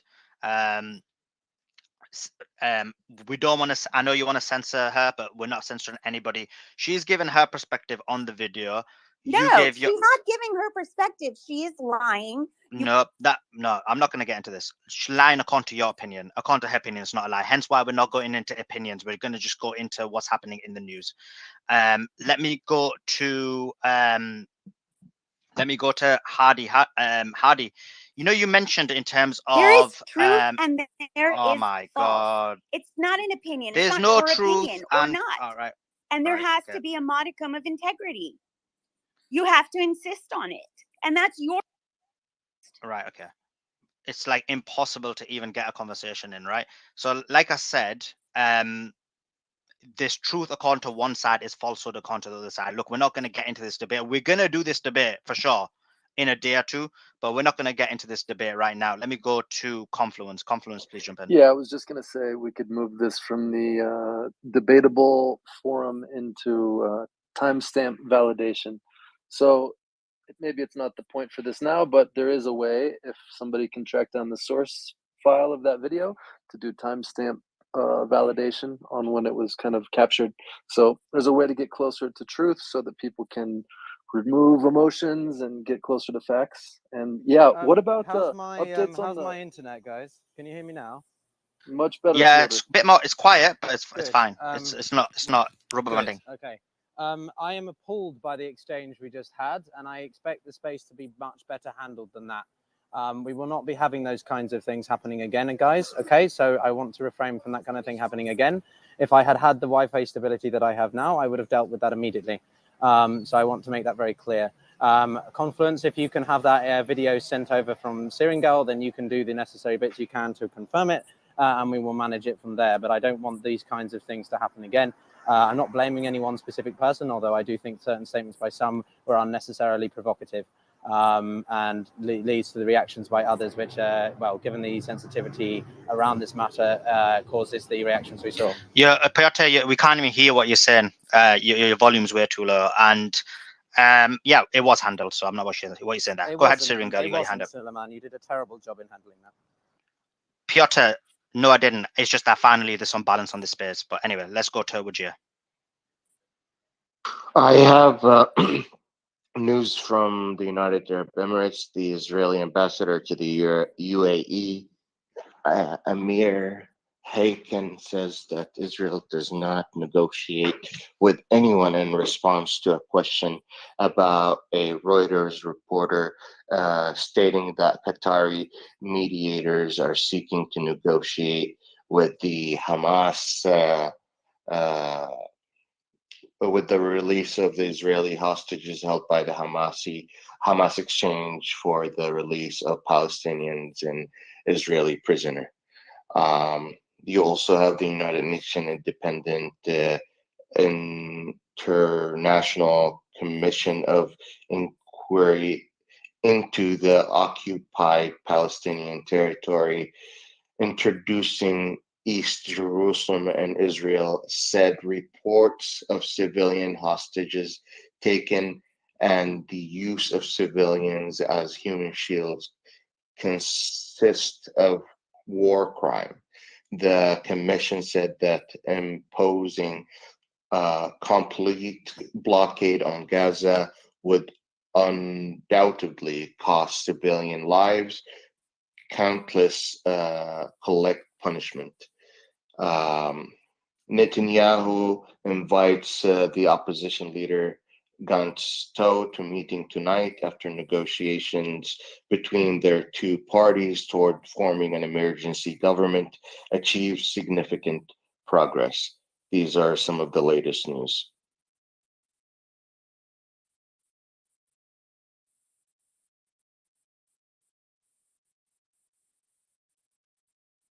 Appreciate that. Confluence, I know you were talking before, and then you were cut off by Piotr quite rudely. Go ahead, Confluence. Yeah, I was just going to check into things on the northern border up there and see if how the Lebanese and Hezbollah dialogue is going on the northern coast there. I haven't heard too much on that today. Piotr, you have anything there? Or I guess you're still in the tunnel. Suli, do we have latest updates on that? No, I'm back now. Basically, I tried to go out to get some air because I've been basically in my apartment for much of the past couple of days managing this, and I wanted a break. But there's Wi-Fi is crap in London, so I'm back here. Anyway, no, I don't have any. Piotr, your volume's really low. Can you increase the benches? What about that? Is that better? Oh, a million times better. Okay, right. My microphone's crap. Okay, never mind. Right. Okay. Thanks, Suleiman. Also, let's leave our differences aside and manage the space for the betterment of the listeners. Yeah.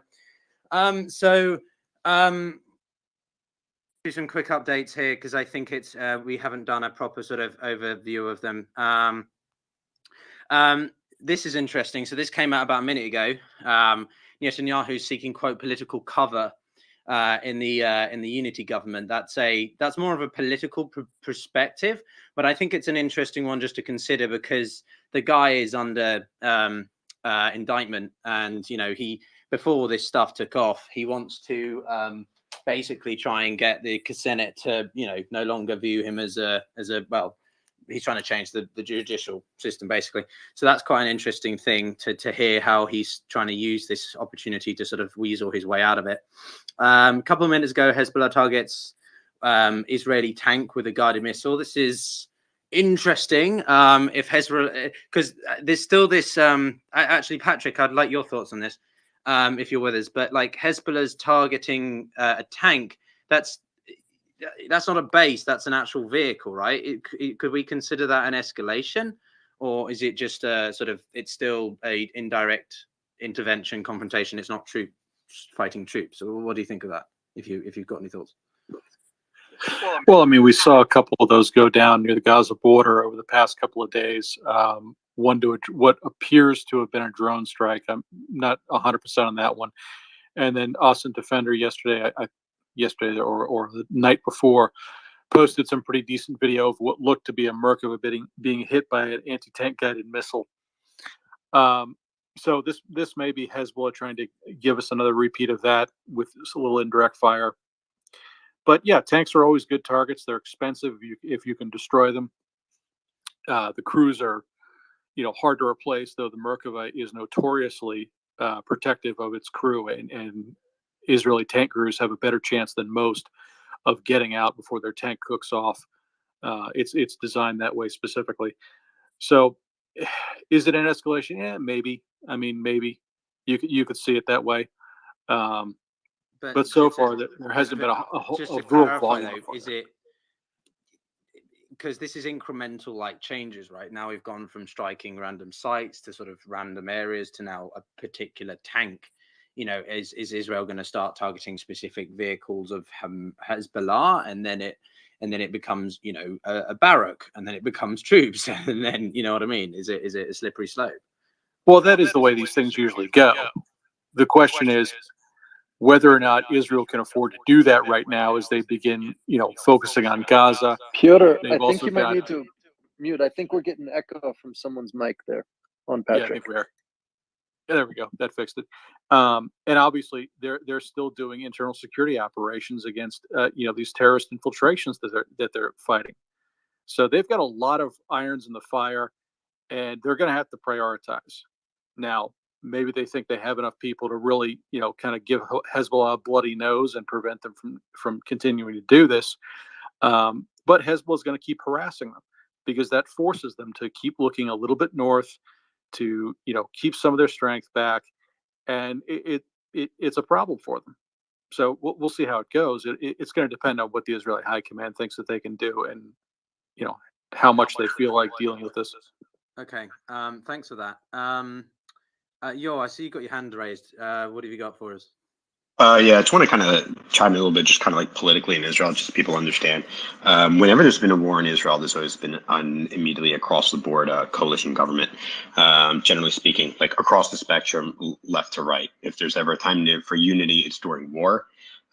Just kind of, I think that's one of the tragedies of American politics, of the two-party system, is that you can have one party in charge, and there isn't that national unity, I think, in the executive branch that you might be able to get in a parliament with, let's say, many parties that can across the spectrum. So I think kind of the comment for like covering up is obviously not so relevant. I mean, the charges against him, it seems very kind of some parallels to what's going on against Donald Trump. But I'm not going to go more into that right now. Obviously, a lot of people don't like him because he's basically held power for so long. And so obviously a lot of politicians hate him. But the fact that they're willing to, join goes to show the unity that's actually happening within Israel.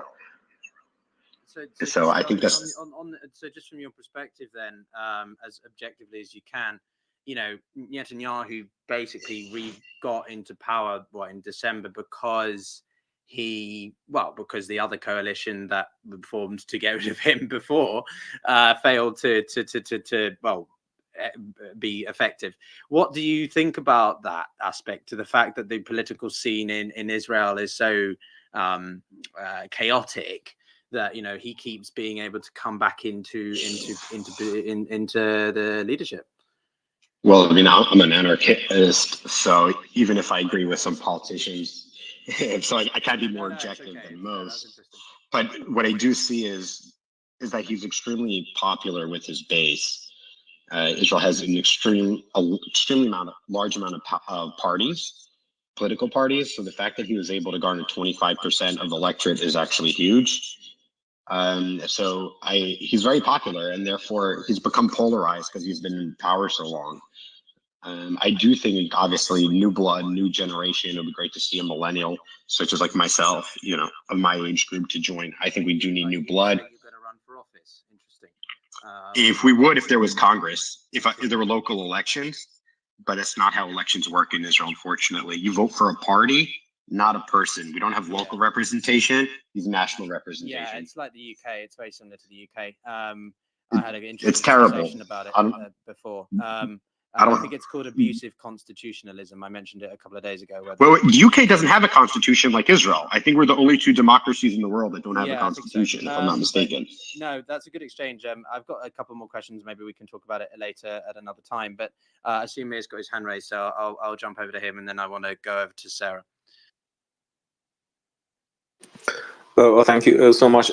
Actually, there's footage from the Israeli Merkava tank being hit by a Lebanese, I think it's by a Cornet missile right on the border. And this is, I'm just thinking that if really the Israel and Hezbollah, they might be just being more and more close to an real war. If that happens, just expect major change from the Iranian perspective, because if Hezbollah gets involved, they demand help from Iran, and Iran gets seriously involved. And I'm just hoping for this not to happen. I'm just hoping for Israel and Hezbollah to calm things down. But that's not happening as it seems at the moment. I don't know. Thanks, Amir. Also, thanks for those of you who told me you've got the echo from me, so I'll be staying on mute. I guess it was a problem I didn't have before. Patrick, you flashed your hand. Just as a matter of historical record, Hezbollah got some cornets supplied by Syria. Some of them were used in the 2006 Lebanon War, and then again in the 2015 Sheba Farms operation and the Syrian Civil War. So that is within the realm of possibility that they still have some of those munitions. Thank you for that, Patrick. Sarah, good to see you. Please, what do you have for us? Sarah, can you hear me? Are you? If Sarah's not there, then maybe we'll jump over to Hadi. Oh, I see Faras is connecting. Actually, I'd be curious to hear from Faras. Excuse me. But Hadi, do you have anything else on the border at the moment? Hi. The latest thing I have right now is that the Israeli military told the Israelis from Metula, a settlement bordering Lebanon, to evacuate. This usually doesn't happen. They usually tell the Israelis to go in the bunkers. So this is the first time they tell them to evacuate. So I don't know where things are going to go from there. We'll give you an So update once we know. it's not true for Metula, who, by the way, is a city and not a settlement. But we're taking more precautions this time because there's already tens of thousands of displaced people in Israel, and it's a question of balancing resources. So I wouldn't read anything into it other than the fact that there is a plan to do something, but I wouldn't read anything into it more than that because it has also to do with managing population. Thank you for that. Sarah, are you with us now? Okay, Sarah dipped. All right, Faraz, I see you've joined us. Oh, Jerome, you've got your hand up. I'll bounce over to Jerome, and then Faraz, we'll go to you. Jerome, Yes, thanks, Igor. Just received an information that U.S. and France are asking their citizens to leave South Lebanon as soon as possible. South Lebanon. Okay, that's interesting. Are they the only two countries that have done that, or are there others? I need to go and check that actually. I'll double check with the team. I just got a private. I just got a private What have you got? message from somebody who was claiming that all of the businesses throughout Lebanon are removing their people from their corporate offices in the south of Lebanon. I haven't outwardly confirmed that, but that just came to me in a DM. Yeah, I just want to say that the embassy's strategy of evacuating their citizens, that's a very, very normal thing to do. When there were clashes between Palestinian factions and the Palestinian refugee camps, the same thing happened. So that does not also mean that something big is happening. Even the UK embassy, I think they told their citizens to stay away from the conflict area. Thank you for that. Yeah, that's standard diplomatic practice. I think it's more interesting that they've sent planes to evacuate. That's not standard diplomatic practice, but everything else, it's garden variety travel warnings. Thank you for that, Noga. I believe you've got some experience in the.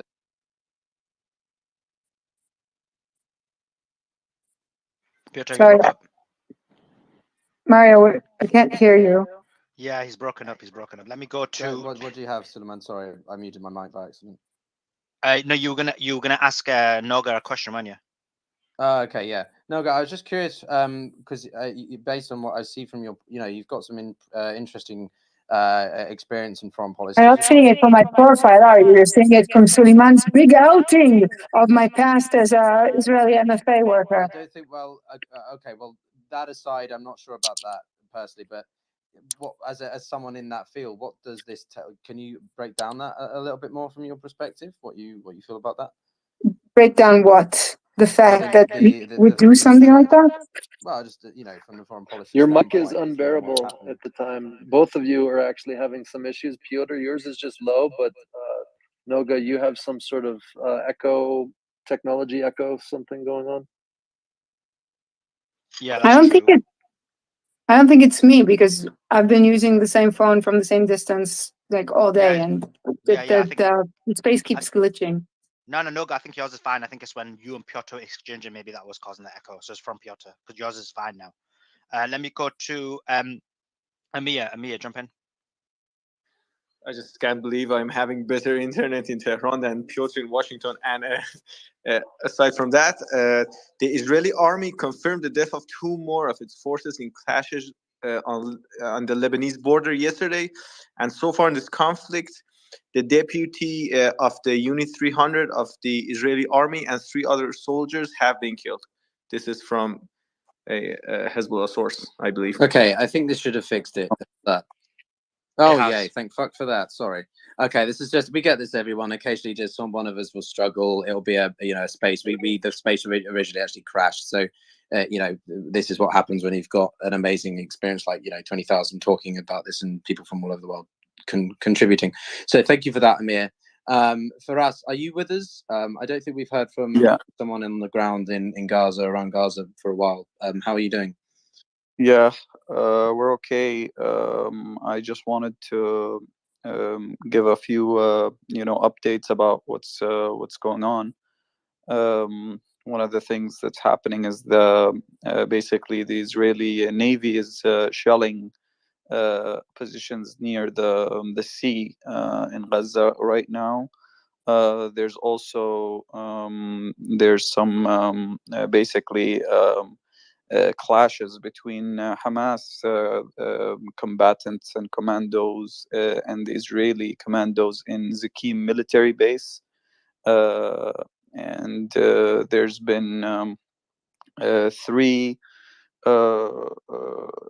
the killing, or the Shabak is announced, which is the Israeli internal security, has announced the killing of 3 employees, or basically I guess Shabak employees. I'm not sure if they're all military or if they're because it's an internal security service. 2 of them were killed with clashes with Hamas combatants, and the third was killed in his home, which would and then they say there's 5. That brings the total killed from Shabak members to 5. I'm gonna listen just for a few minutes because I don't know what's the latest. So I don't know what was already discussed in terms of the latest updates before I came. And I just wanted to give a heads up to the co-hosts. I'm sorry, I'm gonna have to bother you because the connection is very shaky, and I keep losing my mic. So I constantly have to request the mic every time I lose the mic as a speaker listener. So I apologize in advance. Don't worry about it. I just want to make sure I'm not echoey either, because given I'm trying to manage lots of things behind the phone and stuff, I tend to leave my mic open a bit like Mario does at times. So I don't want to make sure if it's echoey, let me know. But no, absolutely, for us, don't worry about it. You're, of anyone, you're in a tough situation, so I completely appreciate that. Sarah still has her hand, but I'm not entirely sure she's with us. So I might just do a quick update. Oh, you are with us, Sarah. Oh, okay, because I called you earlier, but you were unable to join us. So, how are you doing? What's going on? Have you got any news for us? Okay. Don't worry. What's the situation for you at the moment? Oh, okay. Yeah. So, I was a journalist for many years, so I have professional connections with Gil Hoffman, who was the head of the political coverage for the Jerusalem Post for like 20 years. Oh gosh. And yeah, and so I've been asking him, like peppering him with questions. Would you think he could join us one afternoon, during one show? It'd be great to have him with us live, if he's willing, of course. Yeah, I can absolutely ask him. I think he would. Oh, that's awesome. I've been in touch with a friend of mine at Channel 13, actually, trying to get him on, but he's a bit caught up. But yeah, what's his current takes?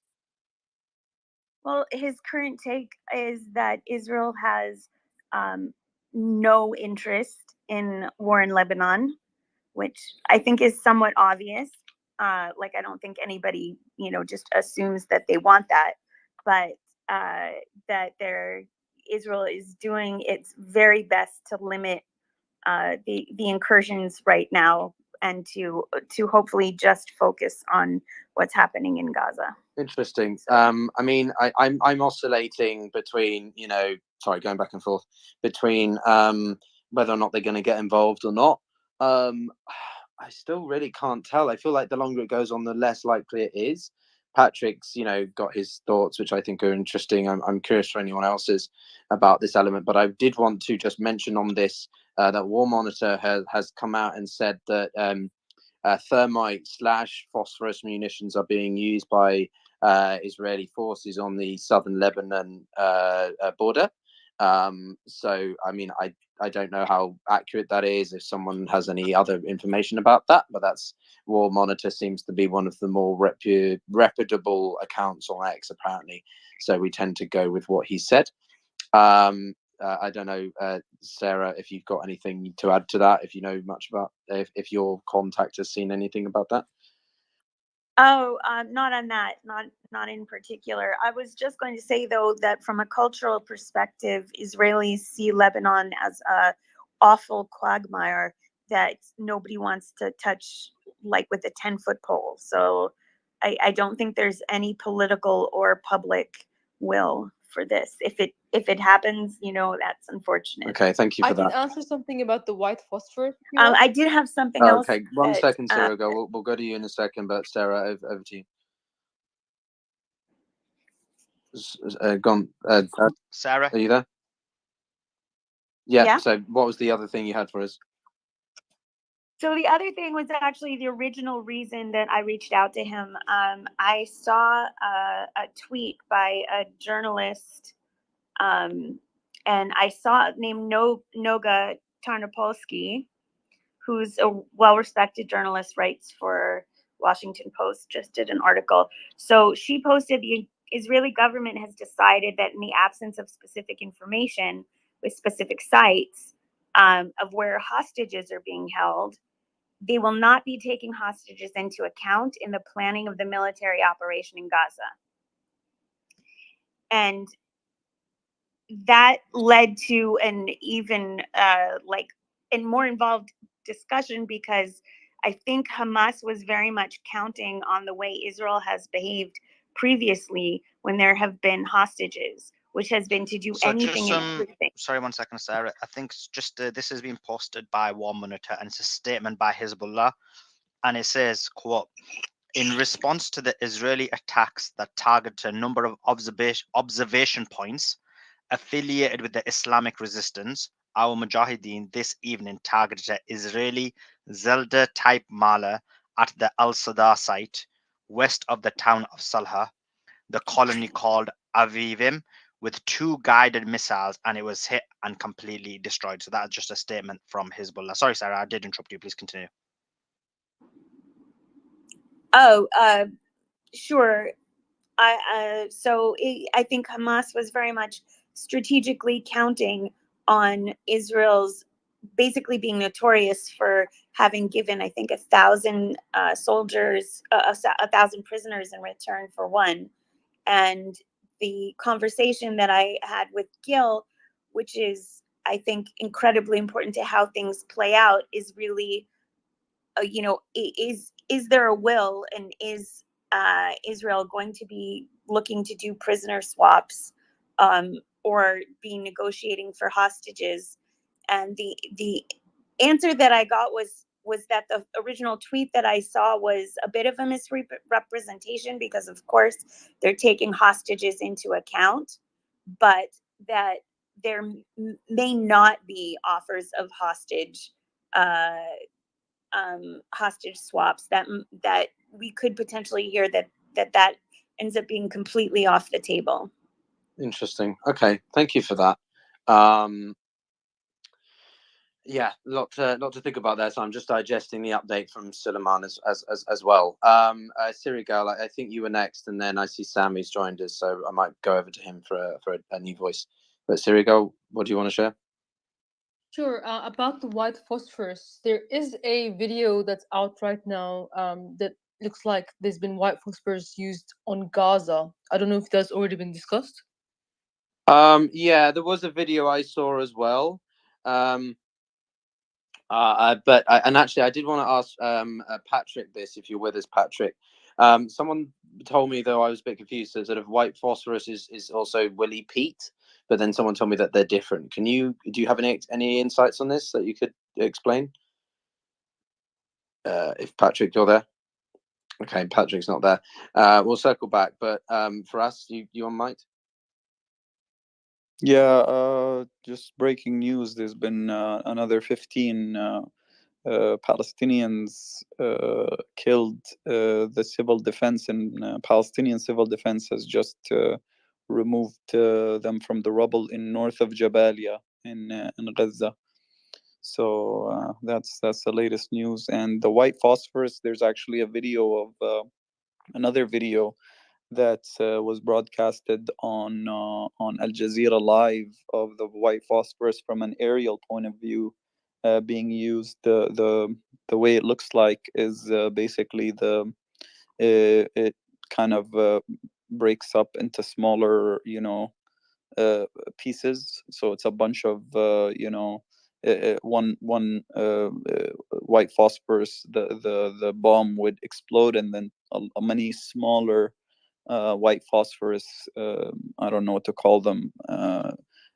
Started Bomblets. falling on. What was it? Sorry, Confluence. Oh, I was just saying bomblets. Bomblets. Yeah, We had a bomblets bomb, are. we've got now then subsequent So bomblets. you've got things that are like bomblets, which are sort of they're things like thermobaric bombs, which are these types of munitions that aren't really used in war zones because they can't cause unnecessary amounts of harm.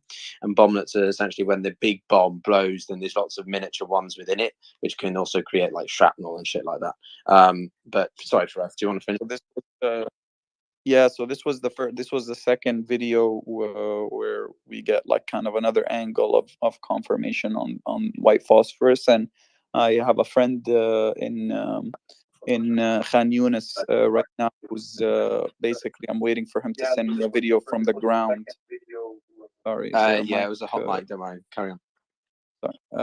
So yeah, I'm waiting for my friend in Khan Yunis to send me a video of it from the ground, because you can typically see them more clearly from the ground, because they're basically rocks that stay on fire for like hours after they land on a surface. Thank you for that. Patrick, I saw you raise your hand at this point. What did you want to chime in with? Oh, I was just going to point out that Israel is not a signatory to Protocol 3 of the Convention on Certain Conventional Weapons that bans white phosphorus. Therefore, under international law, that is completely illegal for them to use. Interesting. And could you explain? I also asked you this before. I think you were here, and it was does Willy Pete mean the same thing? Yeah, that's an American slang for white phosphorus. Okay, yep. Thank you very much. Okay, well, Sammy, I know I said I'd come to you, so it's good to have you with us. What did you want to chime in with? Have you got any updates or anything? Thanks very much for having me. Thanks also very much for the invitation.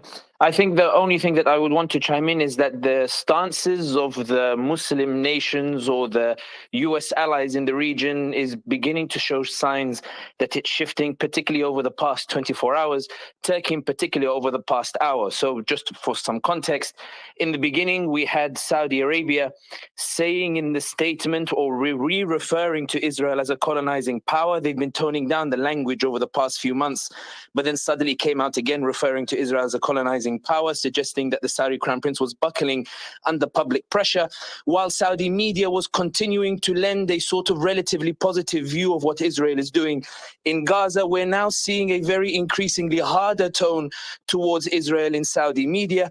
We've seen the UAE, which 24 hours ago released a statement blaming the Palestinians for this escalation. We've seen Mohammed bin Zayed in the past hour and a half announce that he's going to be sending aid to the Palestinians. which is being interpreted in the Arab media as a sign that bin Zayed now wants to hedge his bets that Netanyahu is taking too long in subduing the Palestinian movement, and bin Zayed doesn't want to be caught on the wrong side of public opinion. There is concern on that front. And Erdogan, who in the beginning was being seen as trying not to offend Netanyahu, not coming out with the same vociferous statements he did in the past, where he would call Israel a terrorist state or the like. In the past half an hour, he gave a speech in which he's ratcheted up the language against Israel, criticizing the Americans sending a warship, and also lambasting Israel for bombing Gaza. The reason that's significant is because it suggests that public opinion is beginning to make things untenable for these governments that were seen initially to be desiring a situation in which the situation goes away quickly. They didn't want to be seen to be too pro-Israel. They didn't want to alienate Israel. But it seems to be in this case that as the fighting is unfolding in the manner that it's unfolding, and there's an Arab League meeting that's due to take place tomorrow, it seems that these regimes are now deciding that the ties or that they wanted to keep with Israel in order not to offend Israel, there's becoming less patience for that. There's great discomfort. And I think that this might have ramifications for Washington's approach to it, given that just to interject, sorry, and also your mic's a little bit loud. If you could just, I don't know, speak less loudly, maybe, I don't know, or speak further away. You've got great points. I just want to keep that in mind. But last night I saw the US release a statement or share some information that they thought that the Saudi-Israeli normalization was still on the table. Are you saying now that in the past 24 hours that's reduced, or that's gone, but that's decreased? Sorry, could you just repeat that, sir? Okay. Also, your mic's much better. Thank you. Yeah, no, I was just wondering, I say about 24 hours ago or around about then, there was this statement, this point by the US that the Saudis and the Israelis were still on target to normalize ties. Obviously, the US is pushing for that. Is that now less certain because of what's happened in the past few days or days? I think that's. I think that yesterday there was certainly a lot of talk in the Arab social media in particular that the Saudi Crown Prince was still entertaining the prospect of normalization of talks. But in the past 24 hours, there's been a notable push from Saudi bots pushing the idea that bin Salman stands with the Palestinians and that he continues to support the Palestinians. The reason that's significant is because usually what happens is that Saudi would give the official statement, but the Saudi bots would go to lambast the Palestinians and accuse the Palestinians of being ungrateful for Saudi support. What we're seeing is a shift in the language, which suggests that the regimes believe it's it's becoming untenable to be seen to be sitting on the fence. In the last 20 minutes, 25 minutes, there are videos that have been emerging of huge protest in Jordan in support of the Palestinians as well. So there is this idea of this movement that's taking place on the street. And I think that the change in language on the part of Saudi Arabia and Turkey, in particular Erdogan, who wanted to stay out of this, I think that it does indicate that these regimes believe themselves to be under pressure, and it may well be at the Arab League tomorrow, which usually tends to do nothing, but certainly at the Arab League tomorrow, I think there will be certainly a serious discussion and dialogue as to how to really push for a de-escalation, not necessarily because they're interested in rescuing the Palestinians from the Israelis, but because the longer this conflict goes on, the more difficult it is for these regimes to at least maintain these normalization talks or the likes with Israel. And I think now there will be a scramble, or the suggestion is, and I'll finish on this point, the suggestion is that there will be pressure put on the Americans to try to get them to rein in Netanyahu, because the prevailing sentiment at this moment in time, at least in Arab social media, is that the Palestinians have secured what they wanted to secure in terms of reviving this sort of morale for the Palestinian cause and showing they still have some sort of power. And the only obstacle now is Netanyahu trying to leave this situation with a face that preserves a political future in the midst of calls for him to resign. The sentiment in Arab social media is Netanyahu is desperately trying to restore his ego. And I think that there will be a discussion amongst the Arab states and the Turks to find a way to say, look, we all agree that we want this de-escalation. We all want to agree on security pacts between us and to cooperate with each other. But as long as this escalation continues, it's going to make it difficult. But the point on the final sentence, the point that I wanted to contribute to this discussion is that over the past 72 hours, we've gone from language that suggests that the regimes are do not want to upset the Israelis, to increasingly harder statements that suggest that the regimes no longer feel they can be seen to be on good terms with Israel, and they are reacting to this public opinion. So how much is that to do with the IDS approach to Gaza and a lot of the responses that we've been seeing from Hamas as well? Is that playing into this calculus? Because I read in the morning that MBS had a conversation with the head of Egypt and Jordan. Is that on good terms, or that's more just them doing it because they want to be seen to be doing something from an optics point of view? If that makes sense. I think that I think the Egyptians have been liaising with the Saudis and even with the UAE and with the Qataris, primarily because the Egyptians are concerned that they are the ones who are going to be suffering from the fallout if a ground offensive does take place, or if the Palestinians are pushed more towards Egypt. I think also the Egyptians do feel quite offended that the Rafah crossing, according to reports, has been bombed. There's this idea in Egyptian social media that it's a transgression, particularly given that Sisi himself has been trying to maintain good ties with the Israelis, and there's that report that leaked that suggested the Egyptians had warned the Israelis that the Palestinians were going to be doing something that's caused a lot of Arab social media to accuse Sisi of the ultimate treachery. But I think that these phone calls that are taking place between them, I don't think necessarily now that's just for show. I think it was for show in the first 24 hours.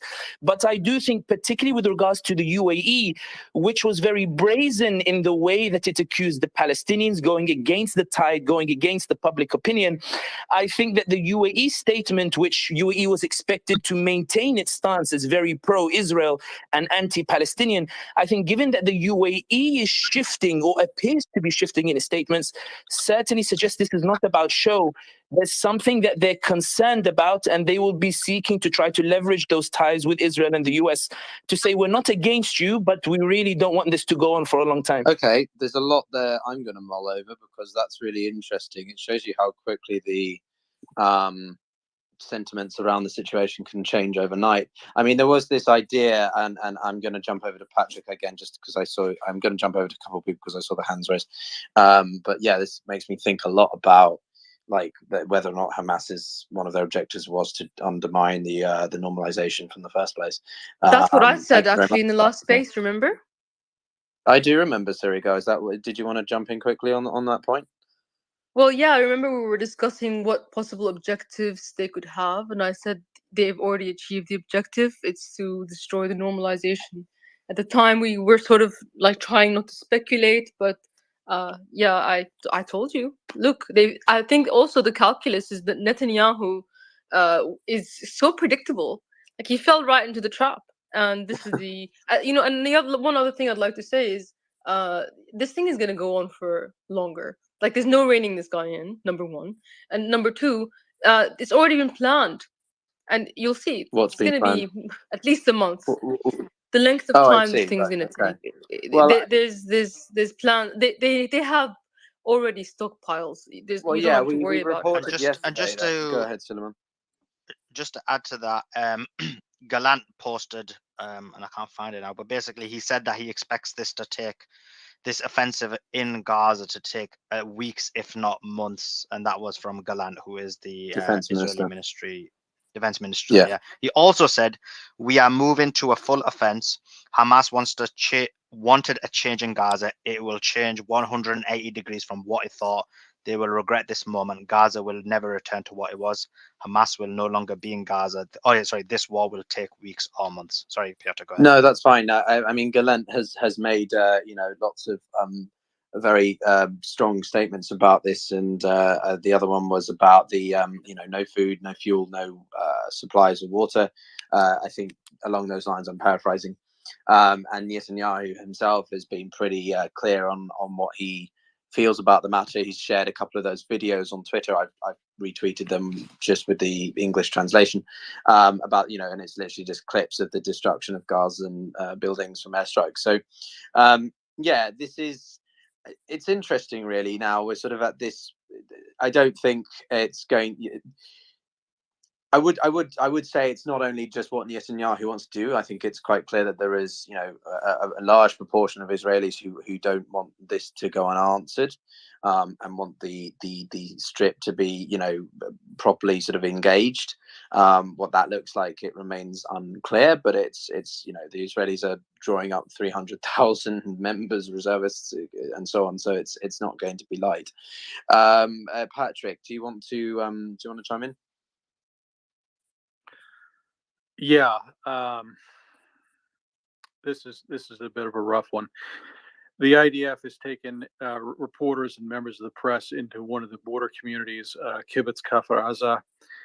They've just pulled out 40 infants and small children, some of whom have been decapitated. We've already discussed this, but there's no like actual video footage yet that anyone's been posted or anything like that. Well, the Western press has now picked it up. Yeah, I saw that there's no evidence. WMDs. What is the Western press, if I may? Is that Israeli, Patrick? Or? No, I'm seeing it on Fox. I'm seeing it Western on CNN, press. ABC, NBC. Oh, Western press, right? Okay. Yeah. Well, I was just going to do a post on that myself because the reporter who was on the video coverage making that statement is kind of backtracking and saying that she hasn't actually seen it herself. She was just told it by the Israeli intelligence. So that's just an extra element to look at. I'm going to post that myself in a few minutes. So we'll have to see what the source is. But if the source seems to be Israeli sources, Okay. but anyway, that's just something to. Babies in incubators. When we see, if that's accurate, nobody is going to object to them going into Gaza and burning it to the ground. Yes, a lot of people will object. So that people on this. I mean, What that are you is talking about, again. What That the is hell like is that? inciting genocide, isn't it? So we shouldn't be doing that in this space. Let's move No, on. Suleiman, I'm not inciting genocide. I'm telling you what people's reaction to Who's something people, like that though? is What's going people? to be. well, You mean Israelis. human I animals? think Patrick's trying to say that it's going to be. If that is true, again, I don't think Patrick's saying it. I'm not saying he's saying that it. If it is true, if it is reaffirmed multiple times over that has happened, then the response from the Israeli side is going to be very, very strong. That's not what he said. Yes. He said no one. That's not what he said, though. But Is that's not what he said. Anyway, let's move on. What I said was the reaction from people to something like that is going to be the willingness to countenance violence in response to that will go through the roof. Yeah, that's fair. That's a fair comment, Patrick. Patrick, Yeah, that's a fair comment to make. If it's real and it's not fake and it's not being manipulated, and we don't know, we're going to look at it, then the reaction will be harsh. That's a fair thing to say. But to say burn it to the ground, I just don't like these terminology of genocide in the space. So that's one of the reasons why I made sure I came back. But that's the level of outrage we're reaching here. If this proves to be accurate. Is it possible to say a sentence here? Yeah, there comes a point where the brakes just come off. I get that, but we're not proper promoting genocide in this space. You can do that in different spaces. Let me go to Firaz. But I understand equally your point about the language. Burning to the ground. But I anyway, I get it. Let me go to Firaz. Let me go to Firaz. I agree with you. Let me go to Firaz. Firaz, what's your? Let me go to Firaz. Firaz, what's your thoughts on the ground? All right. Just the last few pieces of breaking news is the Israeli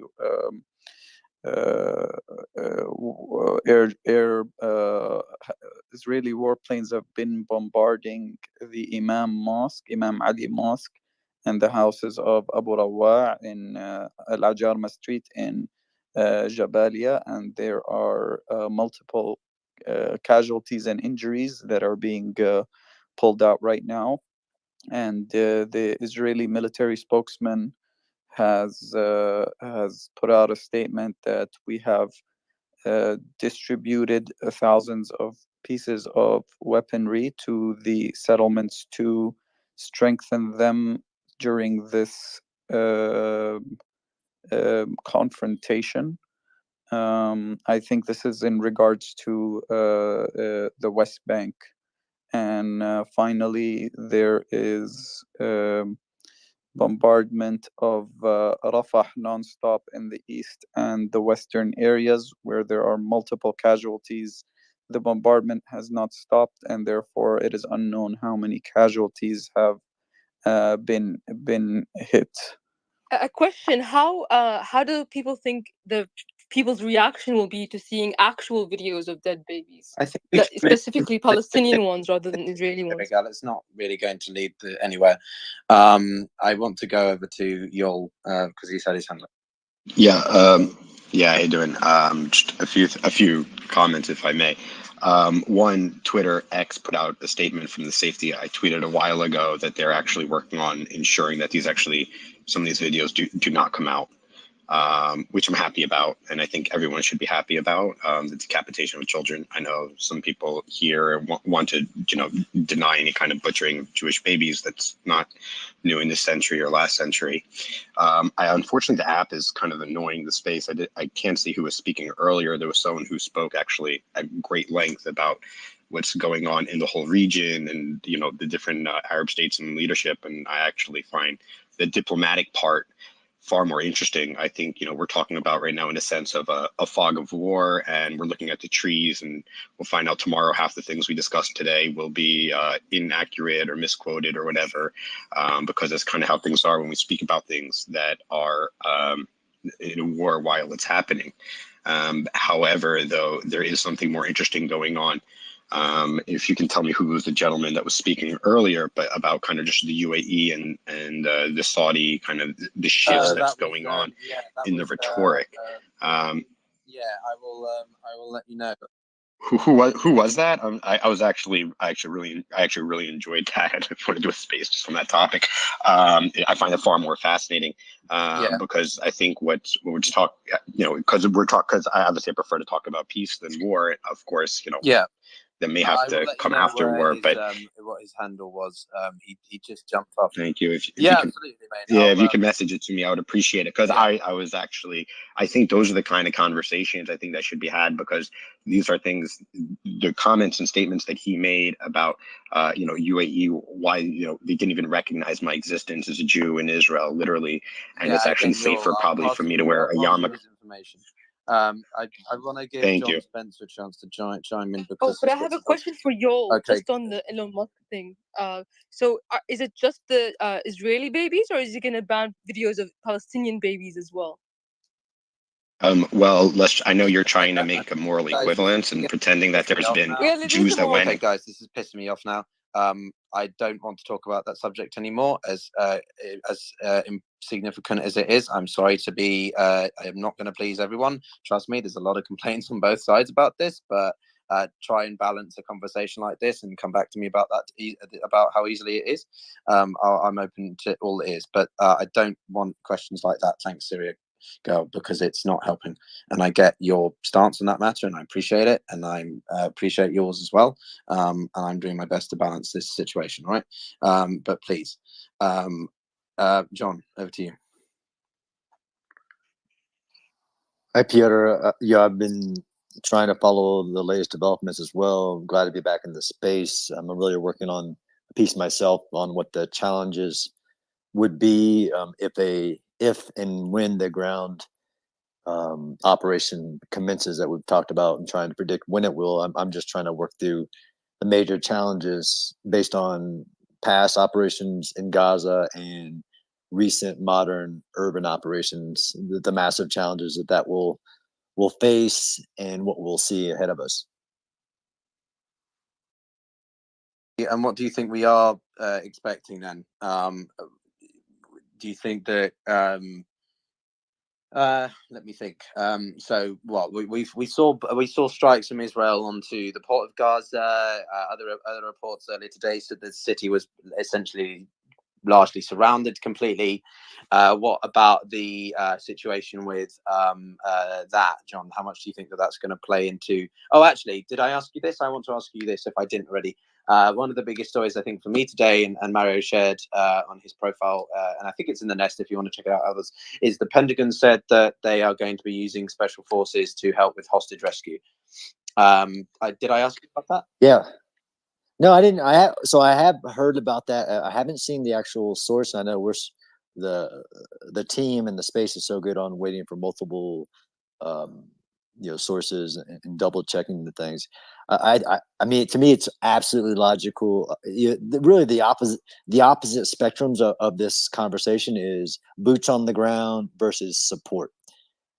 Every citizen of once you're a citizen of a nation, that means your nation will do everything possible within the political and physical capabilities to retrieve hostages of your state. Israel, of course, should be in the lead of any hostage rescue operation that does or does not happen. But you can guarantee, because of and I've heard different numbers of U.S. citizens, that would include, not boots ground versus support, intelligence support, physical support, both in equipment and operators. In my sense, I think it's staying as gray as possible as needed. Any country would, to include the U.S., but I don't think it's too far of a stretch. And I'm really trying to. I did an interview just a couple minutes ago, trying to balance that line of reasonable, expected, what you'll never know about, what we'll never know about. But that is not off the table, especially with that statement that U.S. not uniformed personnel, but U.S. forces would be used to assist Israel obtaining hostages out of Gaza. Yeah. Okay. Interesting thoughts, John.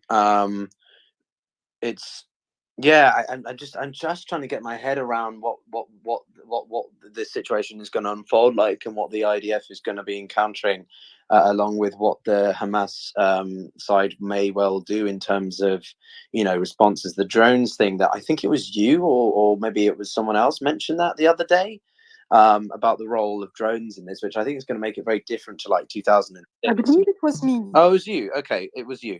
So yeah, that I think that was a really good point, and I'm well, not interested. I'm fearful and worried about what role that could have going forward. But I wanted to get to Sarah, who's had her hand up for ages, and then I might quickly go over some of the more recent updates. Okay, thanks. I know that I'm wading into slightly controversial waters, but I want to kind of discuss this from a bird's eye view, because this is not my opinion, but I think it's important to how we discuss things. I've been listening to the conversations where Israelis have been asked, like, what do you think is going to happen? Or what is the government saying? And people say things like, Gaza will be destroyed. This is an end game moment. It's not to be genocidal, but it's also, I think, important, and I think important for everybody in the region, maybe who's unfamiliar with Israeli culture, to understand that declaring war after, like, when you haven't in 50 years, and you didn't in 2006, and you didn't in 2014, and you haven't done it in any other incursion, I hear people commenting or making commentary that reflects behavior of Israelis in the past, So, like incursions in Gaza. And I just think it's important to understand, like, that we should be discussing this in the terms of a proper war, rather than I think that's a good point. incursions in the No, I past. think that's a fair observation.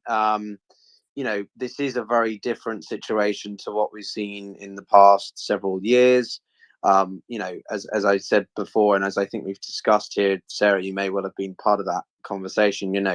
Hamas took quite a lot of inspiration, I think, from Hezbollah in 2006, particularly. John, I think you might have mentioned that as well, and Patrick, and they've they've become a more potent force, not still on the level of Hezbollah. I think it's really hard, unless you're a nerd who follows this all the time, of which I'm not, at least Islamic military factions, but Hezbollah seems a bit more formal in the way that it conducts itself, when it releases information, whilst Hamas doesn't really seem like a very consistently updating what they're doing or what they plan to do.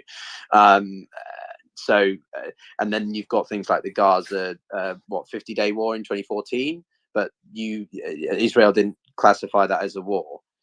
Is that right? Do I get a chance to reply to that? I just want to add to that. Yeah, that we'll bounce over didn't to you in 1 classify second, it- John. Sorry, go for it, Sarah. Oh, I just lost my train of thought, but no, Israel didn't classify it as a war. No, It's okay, don't worry. I'm just checking. Okay. Yeah. Let's go over to you, John. What Right, have you got? guys. What's gonna happen is Oh wait, I know it. What one second, Sarah. So what's going to happen is Mario is going to be joining the space. It may crash. In the hypothetical situation that it does crash, we're going to restart the space immediately. So jump in, rejoin. The space will be back on, and we'll have the same. Okay. Into Okay, I think Sarah's having she can difficulty hear you. listening. Yeah, go ahead. Yeah, she can't hear me. I'll drop her down and I'll bring her back up. So if the space does crash, just join the next space. We'll start it immediately and we'll continue back with the conversation with the same panel. Sorry, John, you were. Yeah, thanks, Sadiq. Yeah, hopefully Mary doesn't disrupt her, but John, go for it. John, can you hear me? Yeah, I was muted. Okay, I thought it was. Yeah, please.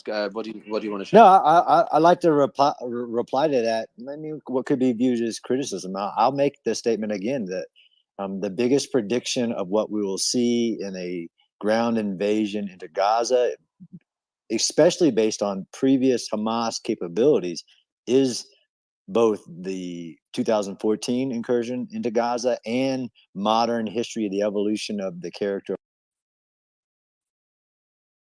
John? Sorry, John, you broke disappeared, up. buddy. I think someone might. Okay, whilst John sorts that out, okay, he's resetting. So I just want to share something actually quite interesting. So I did remember what I wanted to say. If I could just finish it. Sorry, go ahead. No, it's okay. What I wanted to say is, from the military perspective, over all of these incursions, there has been tension between the military and the government. The military has wanted to basically retake Gaza every time they've gone back in, and the government has said, no, you need to pull back. We need to stop. We're going to do a ceasefire. Sarah's breaking up as well. We've got 2 for 2 right now. Can you try again, Sarah? Try again. Okay, I'll try again one more time. Okay, I'm just gonna talk. If it doesn't work, I'll try later. That there, from a military perspective, every time there has been an incursion, there has also been tension between the military and the government, where the military has wanted to basically retake Gaza or somehow reach an end game, and the government has pulled them back and said, no, we need a negotiated solution. I'm not even sure, but it's kept the status quo. So I think that the fact that that tension no longer exists, that the military has carte blanche, we're really going to see an absolutely different game plan that cannot be compared not to anything, because from what I hear from soldiers, from Misaviv, from my environment, is Gaza will be razed. If Hamas gives themselves up, the people of Gaza will be fine. If Hamas takes it to the end, it goes to the end.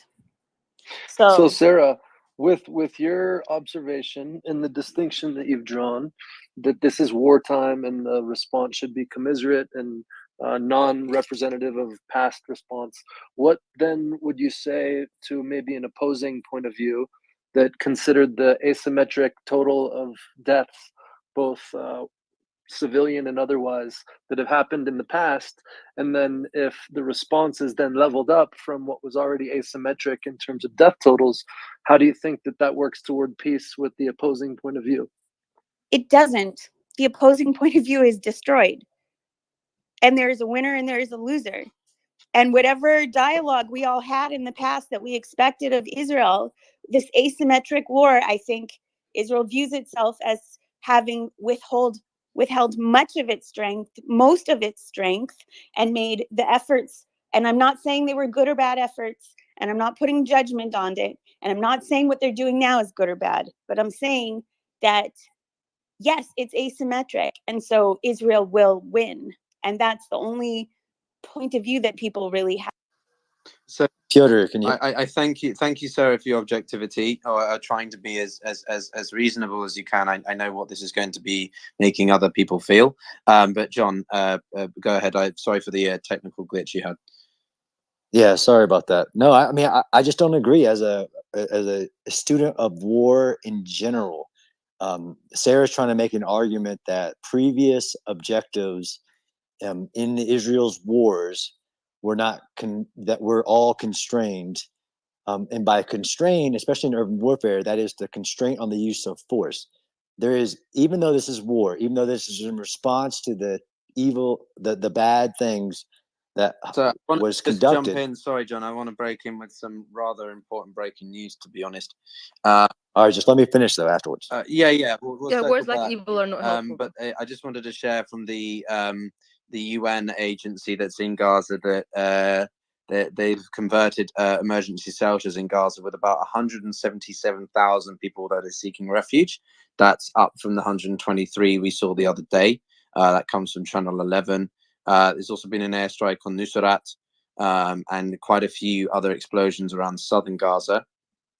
The IDF has published some interesting footage from the exchange of fire between Israeli troops of the 17th Battalion and 4 Palestinian fighters near the Zikim beach earlier today. The gunmen were tracked by the Magalan unit in the 52nd Armored Battalion. That comes from the Times of Israel reporter. And then the Israeli army's home front asked the residents of the town of Talat on the border with Lebanon to leave. So there is quite a lot of activity. Oh, actually, I'll read this one just because it's U.S. Embassy in Beirut. U.S. citizens throughout the region should continue to take caution and avoid travel to the Lebanon-Israel border. So the U.S. isn't telling people to leave Lebanon completely, but to avoid some Lebanon. We recommend U.S. citizens enroll in the Smart Traveler Enrollment Program, or STEP, to receive alerts. So if you have anyone in Lebanon, maybe tell them about STEP. I can share that with anyone who is interested in that. And then actually, I might show footage. Peter, you broke. Yeah, sorry, I pressed on the video without intending to. There is a lot of demonstrations or like gatherings of people in Jordan on the situation. I'm not entirely sure. I can't find. Sorry, I'm trying to find what they're gathering. Okay, in the center of Amman, in support of Gaza. That comes from War Monitor. Yeah, so there's a few different updates. I don't know if Mario is going to join us soon. I think there may have been a couple of glitches because he was trying to join, always joining. So that maybe was why some people. I have some breaking news actually. According to Channel 12, there is. No, go ahead. It's good to see you. Go ahead, James.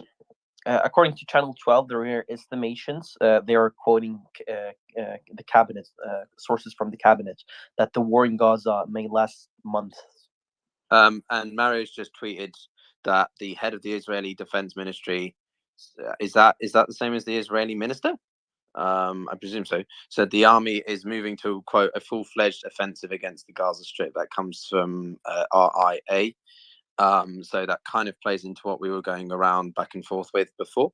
Thanks, Eunice, for your update. I do want to be fair to John to let him finish his point, and then I see Ryan, a fellow member of the team, is up, so I might go over to him. But John? Yeah, just to finish my comment, there is no historical precedence that says, despite the fact that this is a different objective than previous Gaza incursions, there's a ton of information that can predict the challenges, what Hamas capabilities will do, what the IDF will do, the geopolitical aspects. Nobody is saying, and I think it's unreasonable, even historically, to say because of this situation, because of the declaration of war, that Israel will not follow in the execution of a ground assault the law of war, and will raise the ground. Like, all those things aren't helpful, and actually there's nothing that says that is the prediction that it will be a Dresden, style attack on Gaza. I strongly believe that is not the case, and there's no prediction of that, both past, present, or future, in the approach, even in war. That Israel will go that route. No, that's fine. I appreciate that perspective. But Ryan, you are from sorry, what am I saying? You are with us now. Hope you had a good sleep. How are you? Well, anything I'm for good, us? man. Thank you for having me, and shout out to the team who's doing such a fantastic job on the back end. I just want to remind you guys that we're waiting President Biden to come and give a speech, and shortly he's gotten off the phone for the 4th time now with Benjamin Netanyahu to discuss what the plans are for the next step. So we're awaiting that. I just want to remind you guys, and I just want to remind you guys also one more thing. Mario and his team are doing a fantastic job posting news on his page. If you're with us, I highly, highly suggest you guys turn on notifications. It's literally the fastest news source on X right now and the most accurate. Everything is being vetted. So I highly suggest you guys do that. Even if you guys aren't going to step away for a second, turn on notifications to jump in there. Thank you for that. Yeah, I just wanted to also say, just personally, I know some of you are like, have I seen this? Have you seen that? I try and focus on managing the stage to make sure that we have a coherent conversation and it's flowing. And that's why the team behind the scenes are so integral with providing all the updates and getting us so then I can share them with you. So we try and balance, front end to back end. There's a lot of work going on behind running this room. So if it sometimes looks a bit messy, it's just because we're all human and trying to manage that. Patrick, I saw your hand raised. Did you want to add something? And I'll be careful here because we're seeing some things that just they will provoke a reaction. And while I think under normal circumstances, I think Colonel Spencer is exactly right. If we keep seeing civilians and small children carted out in pieces, eventually there will be a reaction. At some point, the Americans just kind of shot the SS rather than take them prisoner. When we reached Dachau, we machine gun prisoners because they saw what they'd done.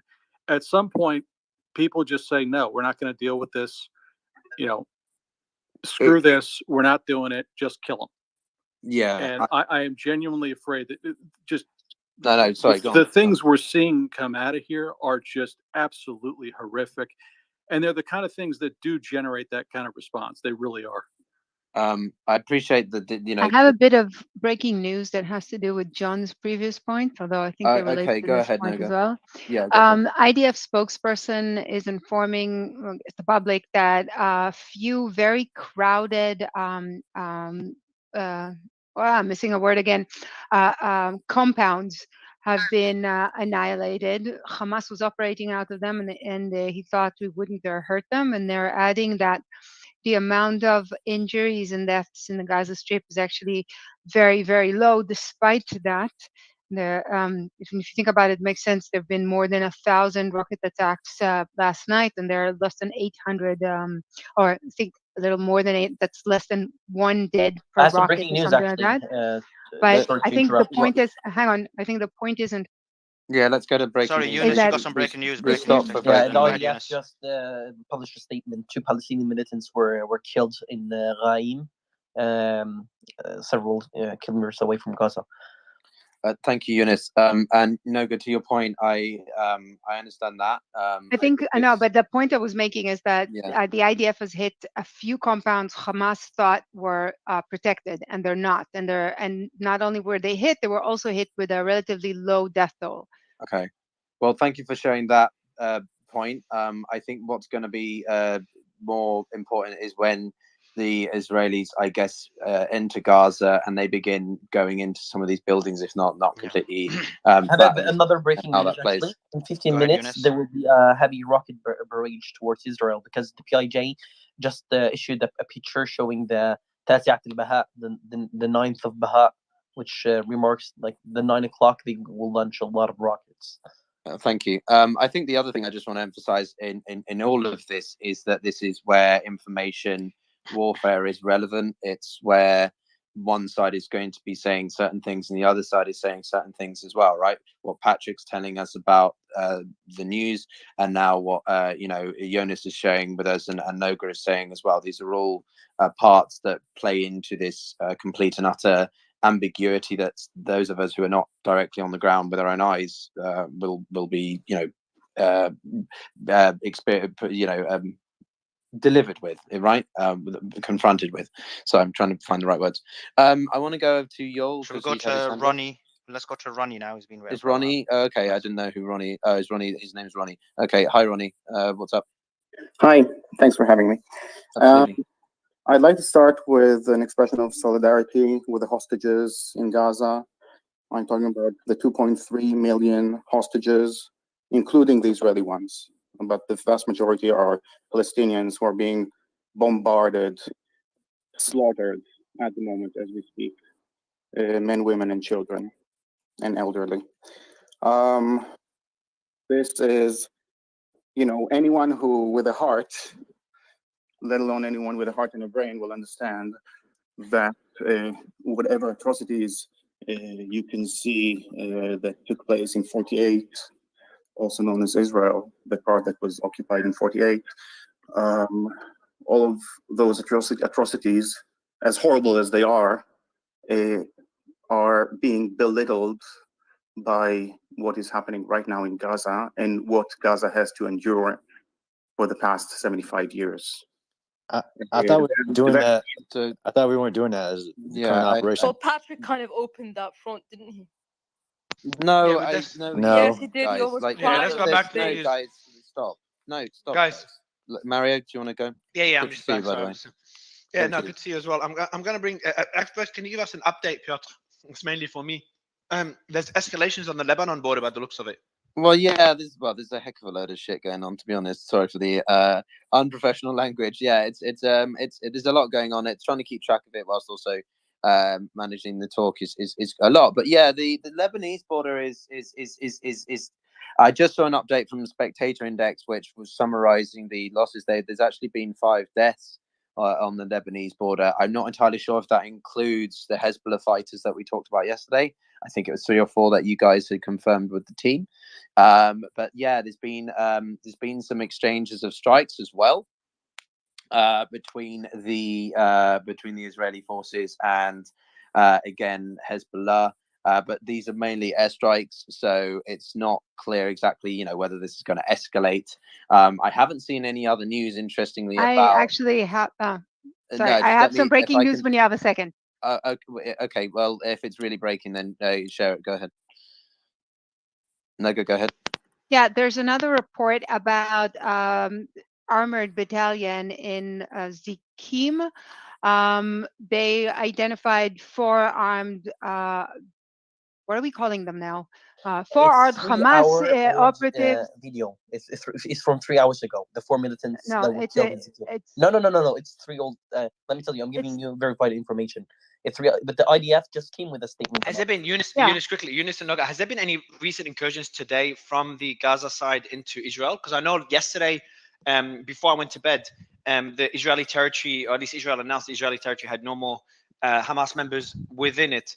But is there any incursions since? Because they've also put tanks around. They've put tanks around Gaza, and they've created what they called an iron wall. So I'm not sure of how successful that's been. Well, the 4 infiltrators that we're talking about in Zikim, is that what you're talking about, Yunus? Because the IDF just came out with it. The timestamp Yeah, is 8:43. it's an old thing. First, it came out in the Rashid bit, but now the IDF also came with it. Okay, so this is the last one we know of, but I thought it was a new one. No, this is not the last one. The last one was actually just 15 minutes ago, from the Yadaot 14. About the 2 militants that were killed in Raim, where the party happened. 2 militants. Oh no, actually, that one I know from a couple of hours ago, which is okay. why. So guys, so the question. So no, okay, so I think the timing. So timing I think is to answer your question is yes, that it's still happening, but it's dripping. We're seeing less and less forces. We're seeing they're spread apart, both in terms of geography and in terms of time. So I'm not sure these are incursions. These can still be leftovers from the original one. These could also be more recent ones, but they're clearly not as large in number or in intensity. And in terms of rockets from Israel, so it's like more of a recap for the last 8 hours, or today. Rockets from Israel towards Gaza, has that diminished significantly? Because what we saw yesterday as well. Not really, no. I mean, it's pretty escalated it.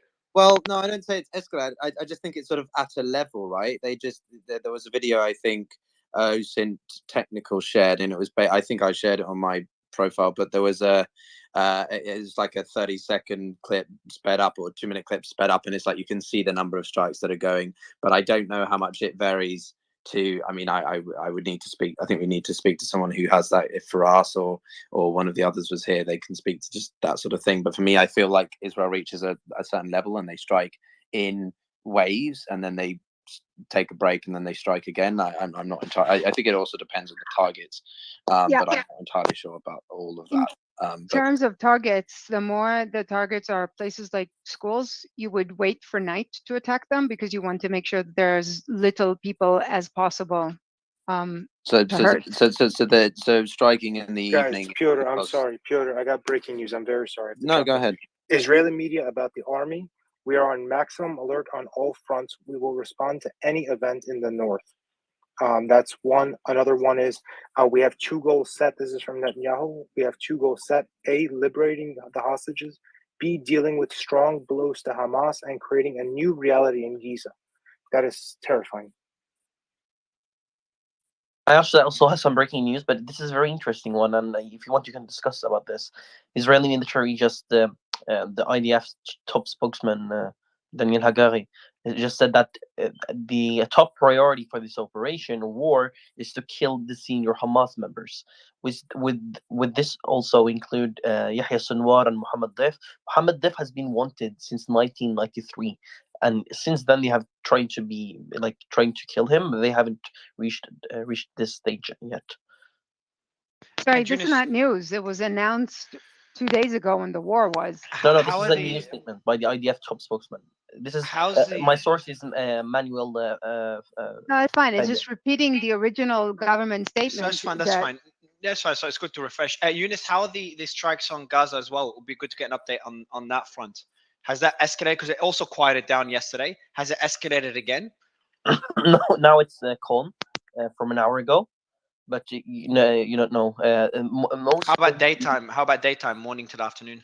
Daytime is not that scary as night hours because it's more convenient for the Israelis to bomb during night hours because then you don't have a lot of people going on around in the streets. So yeah. No, I appreciate it. Cool. That's a good update. Has there been any new rhetoric from any of the sides that is surprising? Anything from Hezbollah, from Iran? That well, the would be out of the Iranian ordinary? thing this morning, I can quickly amount to that or attest to that. That the Khamenei has, he said that Iran is not directly involved. And again, is it a double bluff? Is Iran planning to do something not with militants on the ground or military on the ground, but that and Suleiman, is also wanting to say that that we still don't know the extent to the if any at all Israel is involved. But others will argue that it's because they've had this long-standing relationship with both groups that it's going to be evident that they had this, and the Washington Post came out with an article that was similar in sort of what the WSJ, I think you posted it, Mario, on the on that dynamics that the Wall Street Journal shared on Sunday as well. So there is, it's, as I say, one of the broader themes from this whole thing over the next, I think, several weeks, aside from what happens in the real time, is the extent to which Iran was involved. I'm still wondering whether or not the US will respond with more sanctions or something like that. There is a possibility that the Europeans could follow in designating the IRGC as a terrorist group, because they haven't. But I don't really see what difference that would make to those who are directly affected in both, in the whole Israel-Palestine situation. So that's a little bit of a perspective from Iran, but they've been quite, restrained in terms of their overall rhetoric compared to other things that you can see them talking about. But yeah, I'll pass back to you. Sorry, there are parts of the IRGC that are considered terrorist organizations, not The breaking the news. US. Actually, there was actually green Not in the EU, but in a few, in a few countries like France, and there has been discussion. This could push them beyond the edge theoretically. It's not out of the realm of possibility for this to happen. But Noga, what difference would that do in this specific context of Israel and Hamas? I think in terms of choosing sides, the European Union has been reluctant to do it for many reasons. This could be what clinches us over the edge. And you have to think geostrategically. We've been looking at the world sort of slowly growing, I don't want to say apart, definitely, but slowly growing back into camps. And those camps have been sort of amorphic. It could be something that galvanizes the Western camp back into something that says, this is something we're not going to tolerate. Would be interesting to see if that is the case. I don't know if I'm optimistic about it, but it could be a game changer, not just for Israel in this situation, but for geopolitics. Yeah, the geopolitics is more my wheelhouse. So there is aerial airstrikes going on in northern Gaza Strip. Some people are saying that it's a fire belt. This is Eunice, actually. Yeah, well, that came. The IDF spokesman just said now, and Ryan will be posting it if you want to read it. But we will not stop the effort to eliminate senior Hamas officials. This is a top priority. He says troops are still scanning for terrorists in southern Israel. I'm just reading the IDF spokesperson's statement. After the initial Hamas invasion on Saturday morning, the directive of the forces to the forces is clear: find terrorists and destroy them. That's from Hagari. Hagari also says the bodies of 103 terrorists were found in kibbutz Be'eri alone after they were killed in clashes with troops. More than 100 Israelis were murdered by the terrorists in the kibbutz. So that's from the Times of Israel, from a reporter from the Times of Israel. And I do, by the way, we do have Shane, and we have also Mike that will be coming up shortly. Who's, I'm not sure if Mike's on the stage already, but Shane and Mike are on the ground. Eden, I'll bring you up. Mike back. Oh, he was great. Yeah. So Eden, I'll bring you up in a bit. We just want to bring up Mike because we've been trying to bring up for a while. He's a Palestinian reporter who's been very, very. He's a political. He studied political studies as well. So yeah, he was very well informed and great. reasonable Exactly. in his take. He was very reasonable. Sorry, man. And has there been any, guys, has there been any incursions, sorry, not incursions, has there been any updates on when the incursion is expected? Or has there been any indication that maybe the incursion will never happen? I'm not sure if... for what? For into Gaza? Sorry, incursion by, for Israeli attack on Gaza, ground invasion or ground it's attack. a full-fledged, they announced it like quite recently that it's a full-fledged, the head of the Israeli ministry, I think it was literally about 5 minutes before you joined. It's a full-fledged invasion or offensive or incursion, whatever you prefer to use. So yeah, this is the Israelis are not messing around. And as I say, it's gonna concern many people like myself what this means for the for the situation and those in Gaza. But yeah, I just also wanted to say, actually, Mary, would you be interested in? I've reached out to a couple of people. If you want me to grab I've got a good friend journalist in Israel, and I've also got an Iranian expert, both who I think could join. Would you like that, or would you prefer? Yeah, absolutely. I want more first focus obviously on the news as soon as it comes in, and then just analysis of what could happen next, what we would expect. That's like really the thing I want to focus on the most.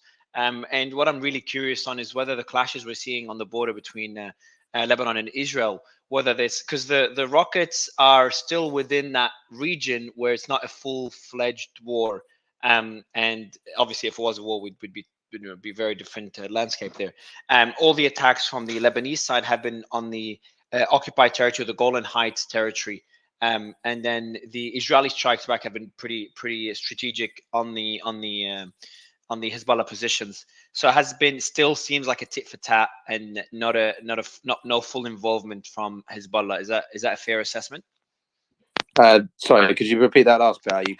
The clashes between the Hezbollah and Israel has been more of a tit for tat and hasn't been. Yeah, it's actually. I'm glad John and Patrick are up here. I've got a quick question.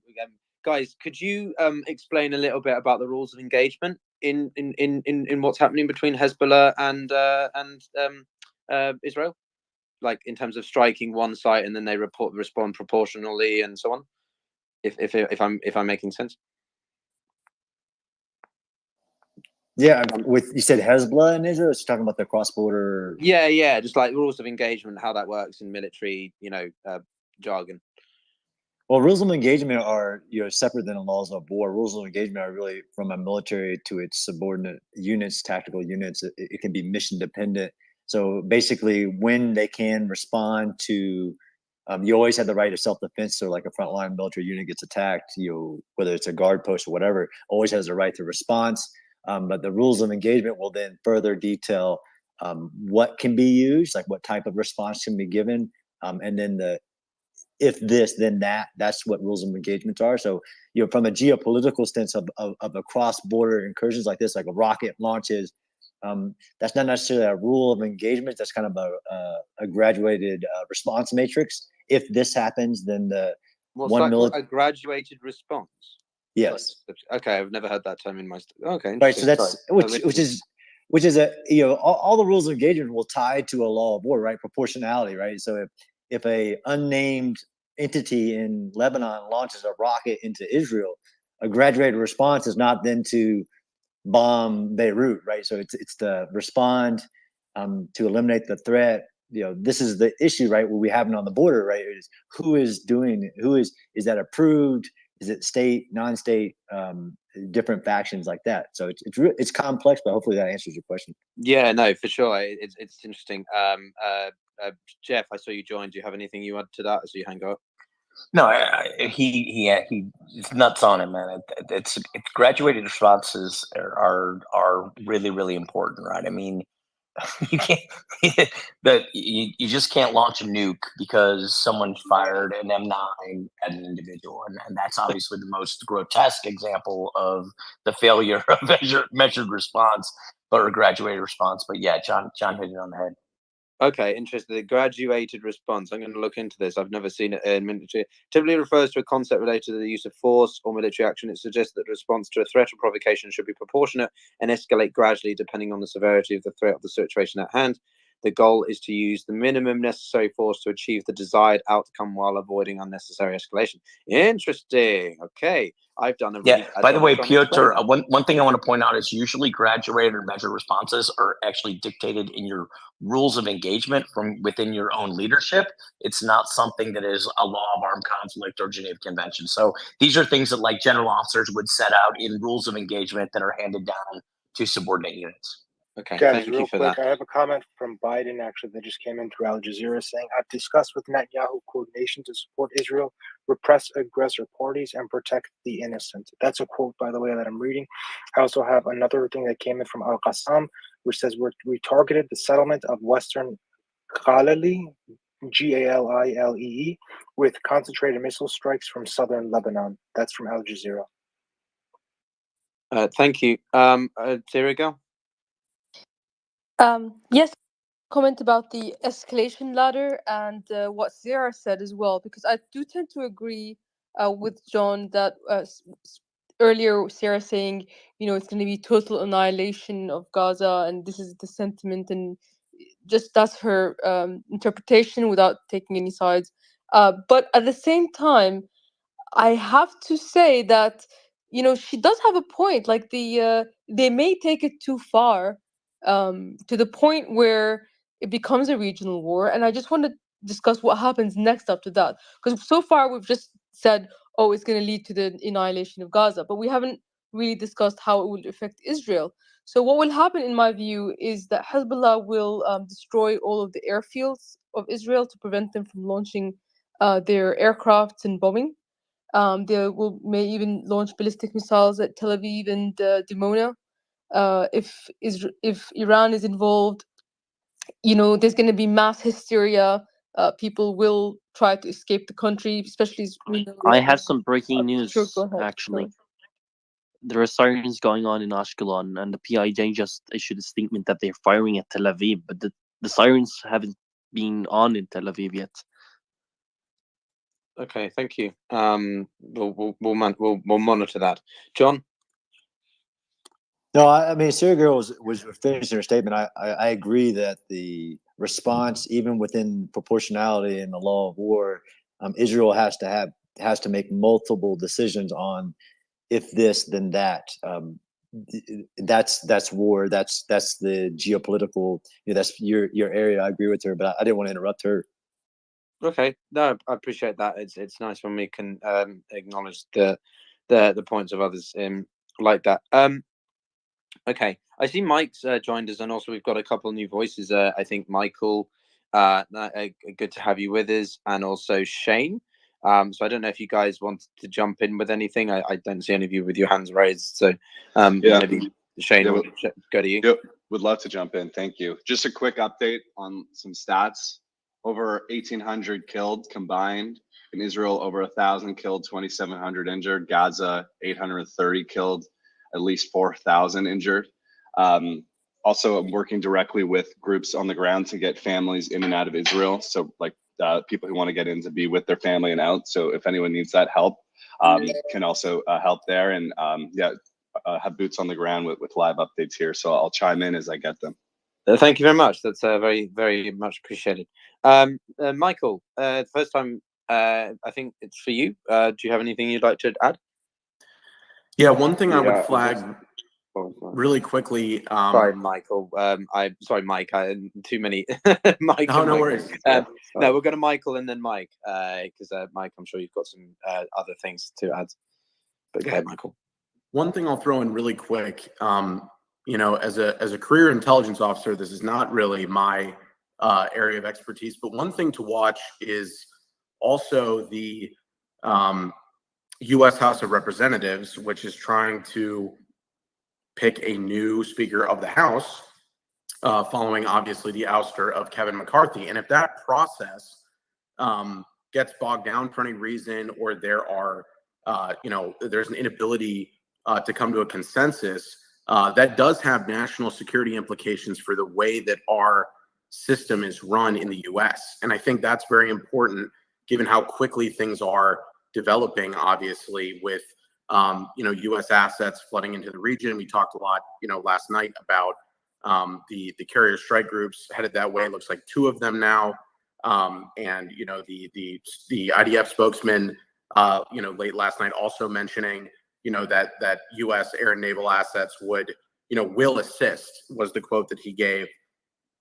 You know, should we see an expansion of the fighting across other fronts. So that's important, though, that speaker election, because the way our system works, we fund basically everything we do through the House of Representatives, and even emergency funding, a lot of which has been depleted, obviously, through what's called the Presidential Drawdown Authority, which allows the State Department and the Department of Defense to use basically unvouchered, you know, money for emergencies, has really been diminished due to the war in Ukraine. So I would keep an eye on any delays with the speaker vote that I believe is scheduled for tomorrow night. Again, not from a political perspective, but from a national security perspective. I think that's a really good point that hasn't been mentioned enough, actually, if at all. You know, I read one interesting, a bit speculative, but sort of, did Hamas decide to launch this assault because the US had lost its speaker and was even more sort of in a difficult position, as well as Israel's domestic situation, right? You know, was there just a prime opportunity to sort of catch both off guard with their... I don't think that's true, but I do think that it, you know, it's kind of a coincidence that just altogether complicates everything, right? So definitely something to keep an eye on for that vote. No, absolutely, and I'm not saying it is. I'm just you know, positing the idea.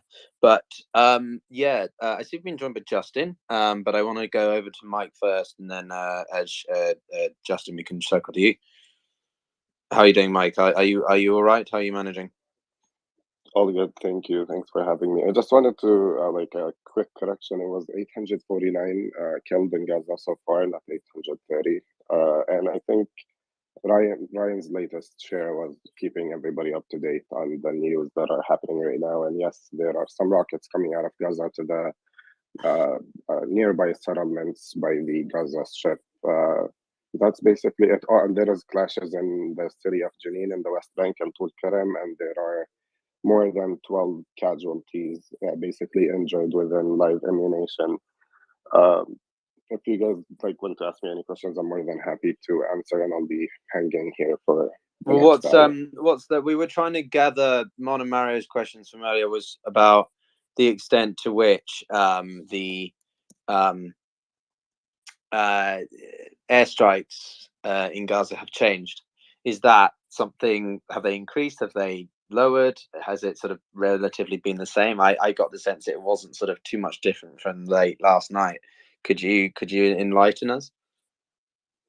To be honest with you, this is like in generally speaking, the aggression in general is the roughest since 2014. So this is an extremely brutal situation for the people in Gaza with the bombardment. Israel is using phosphorus, which is a chemical that is banned internationally by international organizations during war times. Some neighborhoods are wiped out, like nothing is left over there. A lot of children that are being basically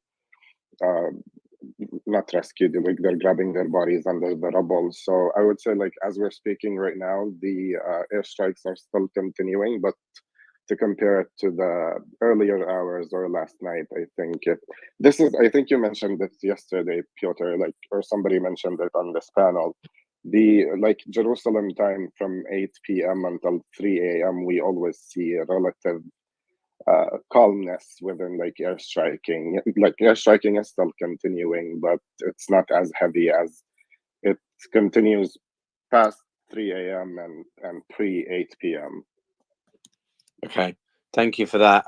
I've heard mixed reports about the phosphorus, which Patrick, I think, told us is not right under international humanitarian law. But Israel isn't a signatory to that, if I remember correctly. You said that, Patrick.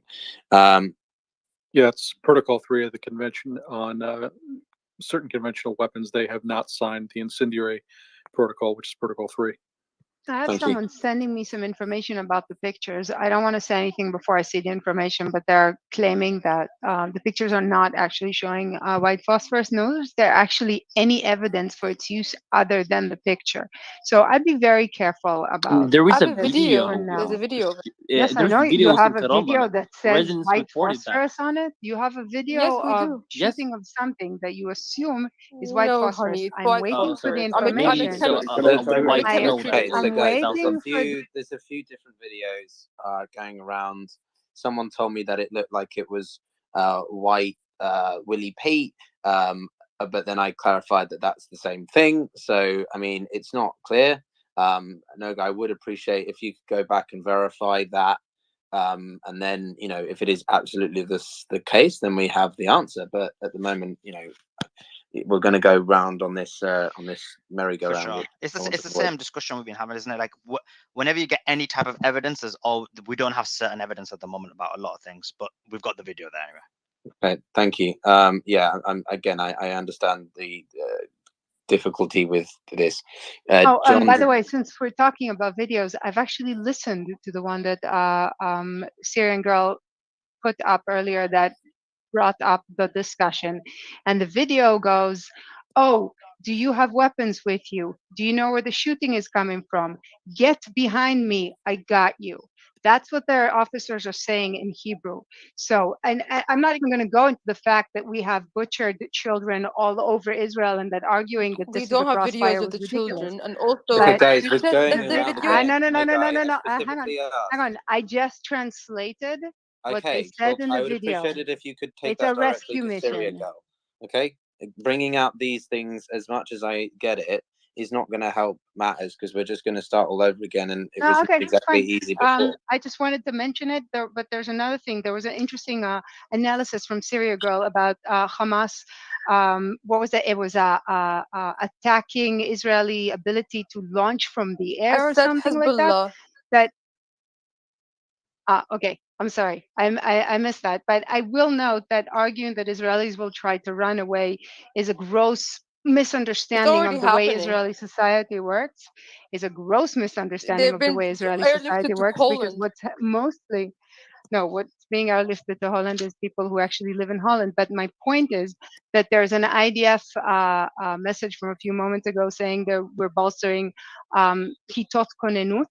I don't know if we've discussed it in the space or not. These are, I guess, individual cities and villages protection units. They're basically the first line of defense. And what's going on in Israel right now is that all of them are being expanded and rearmed.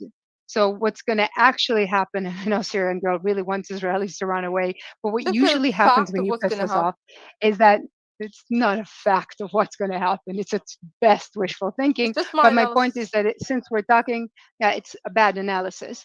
And my point That is is that your what's opinion. really happening is, Guys, yes, again. it is. And what's really happening in Israel right now is that Israelis are armed.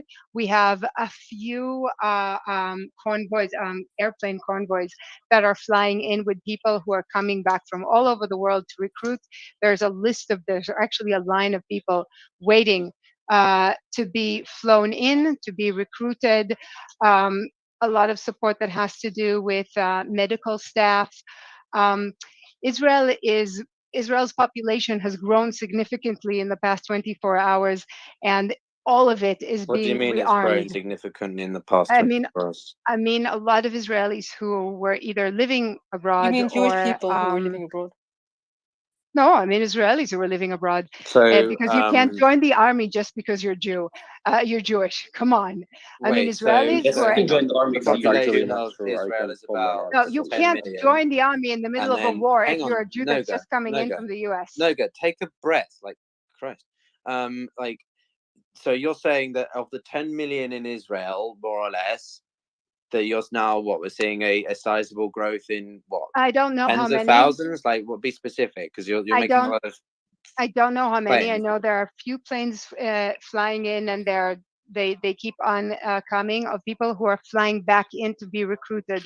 We actually don't have room in the army for all of them, but we'll see how that goes. Right, So okay. I'm just saying that the analysis that the Israelis are going to run away because Hezbollah is attacking them is Well, no, I slightly think that's on pretty the. evident that's not the case. I mean, we've seen the Uh, car But footage, you the didn't footage of mention that when cars and Syria Girl was making the analysis, so I'm very, very glad that you're well, no, mentioning it because now. there's hardly a chance to get in because someone says something and then another one says something else and then off we Okay, go. so So, it was like, important Can for I me to answer mention. all of this chill, stuff, guys. these Like, seriously, No, just take no. a How sip. about you don't? How about we just stop? Like, ay, ay, ay. Okay, John, go ahead. You're on your mouth. Sorry, I muted everyone just for a second. Oh, sorry. Are we going to Syrian Girl to let her respond? Go ahead, Syrian Girl. We're going to go round and round again, Suleiman, if you want to do that. Okay, so it's a okay, 20 minute Okay, I don't. I'll just make it But anyway, go okay, ahead, John. Syria Girl, you can have a response, and then I want to go to John Spencer. Okay. Look, I apologize if I'm making you emotional, but the video of the white phosphorus, as a chemist, I can tell you it is white phosphorus. I have a degree in chemistry. Please watch the videos, guys, just to see it with your own eyes. Breaking news. I have very breaking news right now. 2 Palestinians were killed in Jenin after Where's shooting that? at the Gulboa. Jenin is a city in the West Bank, northern Oh, West it's in Bank. West Bank. What's the death toll has now? That's now what? That's 21, I think 21. Yeah, 21. Okay, thank you for that. Okay, Syria Girl. I still just a think it's question difficult about. to. Oh, sure, go ahead. No, it's okay. I still think it's difficult to verify, even if you have a degree in chemistry, whether or not it's a certain thing. Anyway. It's phosphor. Okay. Anyway, that's what I let's wanted go to talk John, about. and then I want to go back to some breaking I news. don't as well. think that it snows in Gaza in October, especially it's the coastal area. But yeah, Okay, we can close. All right, John, go for it, and then I'm going to draw a line under this exchange. Sure. I'll just say, as a researcher in war, oftentimes it is white phosphorus, thermite, or thermobaric, none of which are illegal in war. None of those weapons are illegal in war, especially white phosphorus, which is a smoking device, a incendiary device. So that's the issue that I've always seen in publicity. Like, whoever uses white phosphorus at this moment, it is the laws of war on proportionality and military necessity, all these things. White phosphorus in general is a very regularly used weapon in war. Mortar rounds. Interject on that one. Yeah, go ahead. There's 2 ways it can be. If it is used for lighting up the sky, technically it's not illegal. But if it's used on civilians, then it is illegal. That is any weapon used on civilians is illegal. White phosphorus. Sorry, I mean, if it's used on human beings, including that's not true. I mean, a very common look. I was a mortarman. A very common tactic is to shake. They call it shake and bake. White phosphorus and HE on troops and equipment in the open. It is not illegal. It is a military against a military target. I have breaking news. This is more important. There is gunfire exchange currently occurring in Zakim between Palestinian militants and Israeli military. As well, there has been a suspicion of an aircraft intrusion over Be'er Ghanim and its son, like in northern Israel, southern Lebanon. I've got some very pertinent news. EU officials are warning Musk of illegal, quote, disinformation on X. Oh boy. I'm just going to read this out because since we're actually on this platform, EU Commissioner Thierry Breton has warned Elon Musk that his X platform, formerly known, has allowed, quote, illegal content and disinformation to proliferate, according to a letter seen by AFP. The letter said, concerns had heightened amid the ongoing escalation following the attacks against Israel and the ongoing bombardment. It demanded must respond to the complaint and contact relevant law enforcement authorities. Quote, okay, within 24 hours. X had previously said it was trying to take action on the flood of posts related to the situation, saying it was treating it with the platform's highest level of response. Nevertheless, the watchdog groups have said misinformation related to the conflict has abounded on the platform. I would point out that a lot of European nations are obviously very staunchly on the side of Israel. So there may be an element to which side they're talking about. But yeah, that's some interesting news there. Israel has also refused Palestine's request to allow aid into Gaza. That comes from PLO official. Israel refused a Palestinian request to allow food supplies into Gaza. We urgently requested that food and medical supplies, but Israel refused. Hussein al-Sheikh said, "We call on humanitarian organizations and the international community to intervene to stop the assault and allow aid as the Strip faces a big humanitarian catastrophe." What else do we have? Okay, the International Criminal Court. We collect information about the current Palestinian-Israeli conflict. That's from Al Arabia. Is that a news? I guess it must be. The Emir. Yes, it is a Saudi channel. It's owned by. It is. It's actually not a bad one. Oh, okay. Thank you. I'm learning so much today. The Emir of the State of Qatar makes a phone call with the Egyptian president. Oh, okay. Wow, that's the third country Qatar's been in touch with, I think. US, Russia, I believe, was another one. Discussing developments in the situation in the Palestinian area. Samaria now. Two terrorists opened fire towards the Gilboa crossing and were killed by our forces. Sorry, I mispronounced that word. In the farm, 5 of them tried to run over our forces. And the fighters returned fire and they escaped. That comes from Channel 14. Hamas is also claiming launches of rockets from southern Lebanon towards Israel. That's from Sky News. And well, that's a positive thing in one way, because it's Hamas is taking responsibility, not Hezbollah. So just wanted to mention that. That is a good point. I'm sort of just reeling. Yeah, I mean, the northern Israeli border with Lebanon, I just don't know really what to make of that. I think we're going to see a decisive direction of whether that continues at this sort of tit for tat versus it changes. Yeah, I don't think that will change until really the ground offensive starts. Yeah, I will share that as well, Mary. Let's get over to a couple of other voices. James, I see you've joined us. Mary, I'd love to get James and Shane to speak. Shane is so maybe go Shane first and then James right after. And by the way, James, you feel free to put your hand up whenever you want to speak as well, so we can see it on the stage. Easier than DMs. But Shane, you said to me privately, and whoever's clapping, please stop. Shane, you were speaking to people on the ground, and so would love to get some more context directly from those people you're speaking to. Yeah, absolutely. And what I was mentioning to you is I'm working with a group right now. So, and if anyone needs help, feel free to reach out, of getting families who are stuck in Israel out, and people who want to get in. And we have jets chartered, and we have groups ready to help civilians get out of turmoil. So that's what I wanted to articulate. Let me circle back with some live updates, because I'm actually having a call with a friend who's a chief of cyber in the IDF. So I'll have some more updates soon. Just need maybe 10 minutes. Yeah, okay, now Channel 14, Israeli Channel 14 is reporting that there is very heavy armed confrontations going on between Palestinian militants and Israeli military in the beach of Ashkelon. So this is a bit new, because this is not in Zikim. Zikim is just southern Ashkelon. Okay, so that's on the beach. So that's on the Israeli territory, correct? Yes, this is reported by Khalil Biton Ghozem. In the Gaza border, near the Gaza border. Inside Israel territory, yes. Can I just check, Mary, was I the first to tell you about the X and Musk news story? Yes, so I don't know if it's a new one or one that we've seen before, because he's always having issues. But yeah, that's the first I hear of it. Didn't it just come out? Yeah, it came out about 5 minutes ago from Al Jazeera. There's an update right now. Group as well. There's an update right now from the scene. Ashkelon Beach Regional Council spokesman.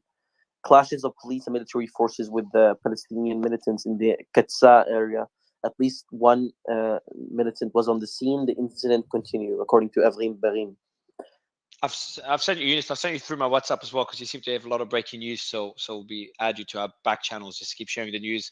I do want to go to James until Shane can share more information. James, are you there? Oh, I think he dropped out.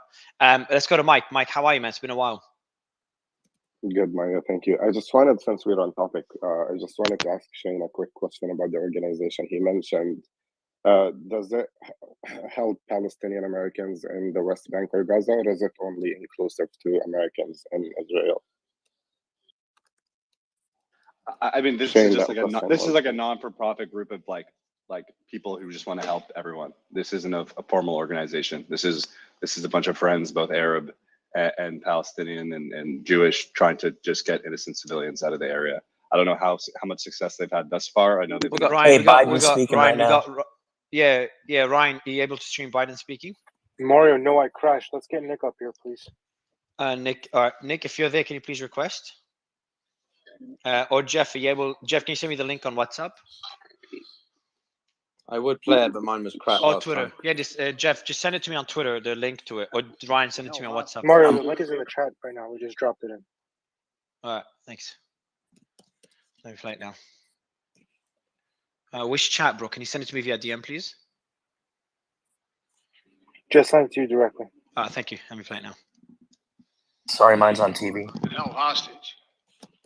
Hostages whom Hamas has now threatened to execute in violation of every code of human morality. It's abhorrent. The brutality of Hamas, these bloodthirstiness brings to mind the worst rampages of ISIS. This is terrorism. But sadly, for the Jewish people, it's not new. This attack has brought to the surface painful memories and the scars left by a millennia of anti-Semitism and genocide of the Jewish people. So in this moment, we must be crystal clear. We stand with Israel. We stand with Israel. And we will make sure Israel has what it needs to take care of its citizens, defend itself, and respond to this attack. There's no justification for terrorism. There's no excuse. Hamas does not stand for the Palestinian people's right to dignity and self-determination. Its stated purpose is the annihilation of the state of Israel and the murder of Jewish people. They use Palestinian civilians as human shields. Hamas offers nothing but terror and bloodshed with no regard to who pays the price. The loss of innocent life is heartbreaking. Like every nation in the world, Israel has the right to respond, indeed has a duty to respond to these vicious attacks. I just got off the phone with the third call with Prime Minister Netanyahu. I told him, the United States experience what Israel is experiencing, our response would be swift, decisive, and overwhelming. We also discussed how democracies like Israel and the United States are stronger and more secure when we act according to the rule of law. Terrorists purposely target civilians, kill them. I think it's better to just continue. I've got the team writing the key points instead of listening to it because a lot of it is just generic statements you'd expect. But we did say there's some key points, and we'll read the key points. I think it's better because the team is writing the things that matter. Hamas has set a goal of killing Jews. Hamas's thirst for blood is similar to what ISIS did. There are many families in Israel desperately waiting for news about their relatives. I will make sure Israel has what it needs to defend itself. So this is these are the statements that matter. This particular one there, for example. We stand by Israel and support it. Hamas uses citizens as human shields. I told Netanyahu that as Israel's response must be decisive. We also have the Israeli Twitter account in the meantime replied to Khamenei on Twitter. That's interesting. Did he actually? What did he say? Yeah, check the breaking news group. Yeah. So check the is it a parody account? No, it's an account with people who have a great sense of humor. Okay, no worries. Yeah, so that's just a reply by Israeli X account, Twitter account to Khamenei, and it's been confirmed as a real one. So I assured Netanyahu of our solidarity with Israel. So these are the statements so far. I'll keep mentioning the key ones as Biden continues to speak. I thought I wouldn't bore everyone with the I entire have some speech. updates here. Yeah, well, go ahead, man. I just reported about Channel 14 and the killing of 2 Palestinians in Jenin. I just contacted the some medical sources at the hospital. Both are in serious injury, but they're stable. So yeah, Channel 14 lied. I appreciate it. So Wait, they're not dead? No, they're not dead. Thank God. They shot at the taxi, by the way. So I'll go back to the statements now made by Biden so far. U.S. surging additional military assistance, including ammunition and interceptors, to replenish Iron Dome. So you can see and we've read a lot of these statements before, updates before. We knew that Israel requested supplies for Iron Dome a couple of days ago, I think even 3 days ago now. We will remain united in our support for Israelis who have lost their loved ones. So a lot of it is just statements in support of Israel. And then the key points from my end, from my end, is the confirming the supplying military assistance for the Iron Dome, and I will make sure Israel has what it needs to defend itself. So these are kind of expected, but probably the key points so far. There's a new update as well right now. According to the Ashkelon Regional Council, the clashes are taking place near the Trans-Israel pipeline junction, according to the regional council spokesman. We have more statements here. There are American citizens among the Hamas prisoners, and I directed my team to coordinate with Israel to release them. I will ask Congress to take urgent action to help Israel. We stand ready to approve additional assets as needed. So Mario, I directed the aircraft carrier Gerald Ford to move to support our naval presence in the region. We'd just love some. I'll keep reading the statements, but on what we've heard so far, would love some analysis. Michael, maybe you can go on that one. And Mario, just to say, I've Josh. actually posted the official letter from Thierry Breton to Musk in the group. All right, I just found it on Twitter. Perfect. Thank you so much. Yeah, Michael, what are your thoughts on the statement so far? There's nothing else important. Yeah, I think all of that is to be expected, right? I mean, pretty boilerplate. I think the big question though is what U.S. assistance is this administration comfortable providing, and how quickly can they get it in the region? And then once it's there, I think from a military analysis perspective and from an intelligence perspective, what are the sorties? What are the mission profiles? Is this mostly intended, I would imagine, as a signaling exercise sort of up front to say, look, this is a show of force. That tends to be what we do with our carrier strike groups in a crisis like this.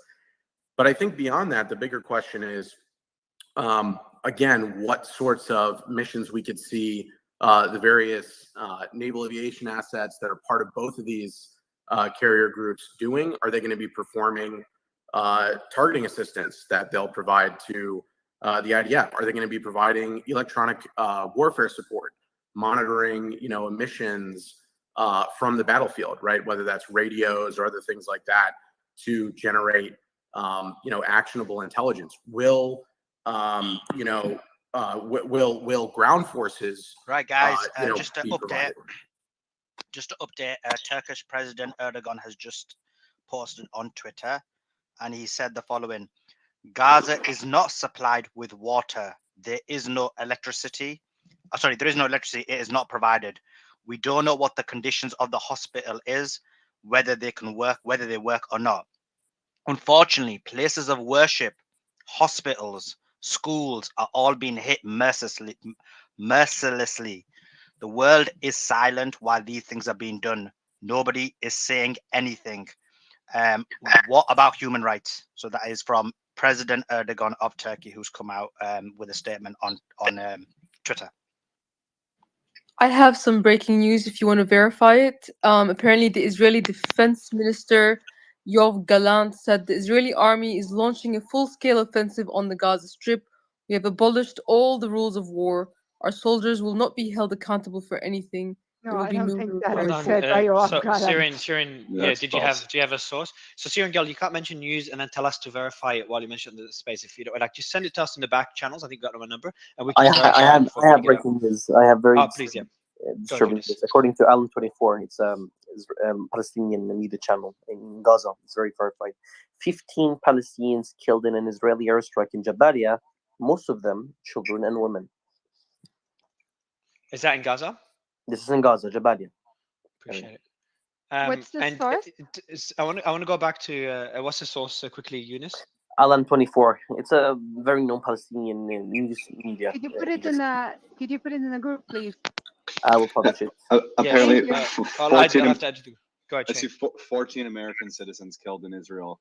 That's according to CNN. I can post the link as well. Oh, there's also 14 Americans killed. Is that right? Have we had that? Yeah, that one. Oh, Exactly, you just shared that. Thank you. Sorry. Also, Mario, there's a good chap actually who knows quite a lot about the U.S. carrier strike group. If you want me to bring him up, Please, yeah, that would be great. he's a Anyone? naval- Yeah, exactly. I want to focus on military analysts and people that are sharing news from the ground. So, Michael, you were analyzing Biden's speech, the level of military support, and when he says, "I'm going to ask Congress for additional," what was he? As urgent action from Congress to help Israel. Can you elaborate on what that would mean? Yeah, I think that gets back to my earlier point about the importance of the House Speaker election that's supposed to take place tomorrow. And again, not from a political perspective, but from a national security perspective, the way that the U.S. government conducts its business, the House of Representatives is very important to getting any of that aid approved, especially because a lot of the emergency mechanisms to provide that assistance to Israel, like the Presidential Drawdown Authority and other, U.S. laws, Foreign Assistance Act, have been really diminished due to the war in Ukraine. And again, that's objective military analysis. That's not, my opinion. We've spent a lot of money and sent a lot of things over there, and that's a whole separate debate. But the way it affects this conflict is that the House of Representatives needs to be in regular session before the end of the week to get all this done. And so if there's any kind of, partisan politics or delays or anything like that, it could affect how quickly any assistance is rendered to the Israelis. So, Michael, so do they wait a need minute. a- Can I Michael, can I quick can I question. jump in there Michael, because I'm not so one sure second. this is accurate. Michael, just quick question. Do they need to have a speaker in place to send the money? Because I read somewhere that there was an urgent need to elect a Speaker of the House in order to send the money. So is that the case, or what's the situation? Well, it depends. It depends. For any kind of regular bill that the Congress would want to get forward, yeah, they need a Speaker of the House. They need to be able to vote on it. They need to be able to move it through. And there are other emergency mechanisms to move things. It's not just the PDA. There's all sorts of defense discretionary spending and other things that could get pulled on. But I think the big question is we don't have a ton of details yet on where they're planning to pull that from. So it may have an impact. It may not. I think we need more information. Michael, that's a good question. Like a lot of people in the past, on the right, have had a significant issue with money going to Ukraine. Where they're going to get the money from to be able to send it to Israel now. So can I jump in here because there's a little bit of misinformation going on, right? The foreign military sales program, in which the vast majority of all the weapon systems, communication systems that Israel uses are all already procured. The Foreign Relations Senate Committee and everyone else has already approved these weapons and weapon systems in there. And they don't just approve it in like little piecemeal, right? They say, okay, hey, if you have F-35s, you can have up to 10,000 JDAMs, right? If you have Iron Dome and you're going to use the missiles associated with Iron Dome, we're going to give you 20,000 missiles. You're approved for that. Obviously, Israel's not going to buy all of that stuff at one time because they don't have the ability to store and protect it. So they're given lots, right? Israel spends $30 billion, I believe, of their own money in foreign military sales. So if they want to go buy these things, which they're asking for our defense companies to build so that they can get it, Congress isn't required, right? Congress is only required when there's an FMF case, foreign military funding, in which U.S. tax dollars have to be employed to do that. So I think we have to be really careful with what Michael's saying here. There's tons of weapon systems and weapons that have already been approved by the Senate, by Congress, by the State Department and the Defense Department to go over there. All Israel has to do is write the check. And then Yeah, we just to that course, point, Jeff, we can I we just saw the respond to that news really reported quickly? on that. Sorry, 1 second, Michael. I also do want to get Logan in on this because he's got some maritime points that he was keen to join ages ago on, so I want to hear from him. But we'll go back to you, Michael. But just we did report on this yesterday. I think I posted it. And for those who want to see the letter by EU to Musk, it's above what is it? There are pre-positioned, I think that was the word, that are about 2 billion or 2 million or something like that of pre-possession weapons already in Israel that the US can make use of. Apparently, this isn't something I was aware of. Correct me if I'm wrong, if I misspoke that, but they've got access to a lot of weapons that are already within the country that the US can sort of release, I believe. I don't know, Michael, if you absolutely, absolutely. I think I think Jeff and I are just talking past each other a little bit. My point is thinking more of this in the context of a Ukraine, of a long fight, right? We may not see that, or we may see that. We don't know yet. But those kinds of questions become very important when the money that's already on the table, that's already in omnibus bills, that is already part of the military aid and security assistance that is given to Israel every year, right? When you have to go beyond that, that's when it becomes a problem. And so I think it's appropriate to be considering exactly how and what mechanisms, when we hear from, the Office of Secretary of Defense Policy, when we hear from other, leaders in the State Department, what mechanisms are they going to pull? To Jeff's point, there are plenty of them. The big question, though, is if you want to continue to find ways to support Israel in the conflict long term, you are going to need regular order in the Congress, and you're going to need other bills outside of the NDAA and outside of regular funding to get that done. Thank you for that. Logan, I know you've been wanting to join for a while and given your maritime experiences or background, you said, do you have something you'd like to add? Yeah, so a couple of things I just want to add here is now that the carrier is confirmed to be in the region, one of the things you're going to be seeing a lot of is it's going to be doing standoff measures and show of force exercises, whether it be planes, helicopters, boats, you name it. It's got as described by the State Department, not the State Department, Department of Defense, it's got a wide range of capabilities when it comes to ISR and doing long range strikes and whatnot.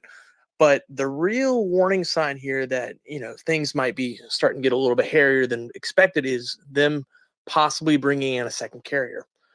When I was deployed in 2019 during the Iran crisis, when Iran shot down a Trident drone, our carrier was already in the region and they hyped it up saying they're going to do strikes and whatnot, but they ended up calling it off last minute. And the United States isn't really going to take on a country like Iran with one carrier strike group. The United States always deals an overwhelming force. That's just the military doctrine behind it. So if you see this second carrier come into the region, I think really it's going to start getting hairy real quick because those options are going to be there. And regards to the special operations and whatnot, I do believe we're going to start seeing some missions from them because the Israelis at the moment are completely and totally focused on getting into Gaza and rooting out Hamas. Yes, they've appointed I can't remember the individual's name, but they appointed a guy to be overall in charge of hostage rescues and whatnot. But if the United States is there and offering their support, I believe the Israelis are going to take it and go with it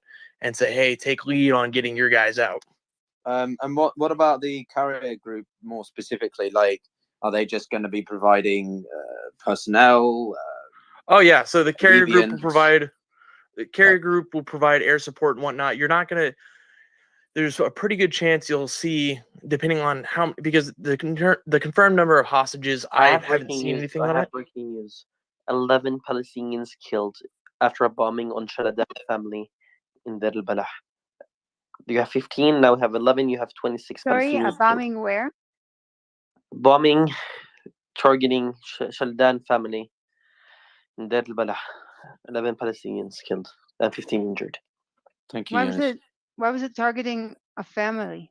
Yeah, because Israel does target honestly, I families. have to say Yeah, but something. why You that keep on specific one? interjecting whenever we share a news about like casualties within the Palestinians. You don't have to interject. Just go into I'm not Haaretz and Times of interjecting. Israel and Jerusalem. I'm not You are. interjecting. It's I'm asking a obvious. Nogo, we've question. seen this. Nogo, we've seen this throughout the event It's start. That they repetitive. target Piotr, do you I'm want me to families. finish asking or should I just? why but it is. that I think it's. family. Please. Okay. So, guys, just quickly, I do have reports of Hezbollah shelling, but these are unconfirmed reports, so we won't be posting it. If anyone has any information on reports being reports of Hezbollah attacking Israel, that would be great, please. But Colonel, go ahead. I think you were speaking, Colonel. Whoever was speaking earlier before the back and forth. That would be me speaking. Go ahead, Piotr. Logan. Yeah, go ahead, Logan. No, you're good, man. You're good. Just what I want to wrap up my thought with is during these operations, the carrier group is going to be there for air support and, if needed, for exfiltration. Since those guys are already on the ground, I doubt you'll see anything regarding them come off the carrier. I think it is very likely, depending on how many hostages there are, because I don't think the number has been confirmed yet. If there's not, I want to say if there's no more than 10, 15 hostages,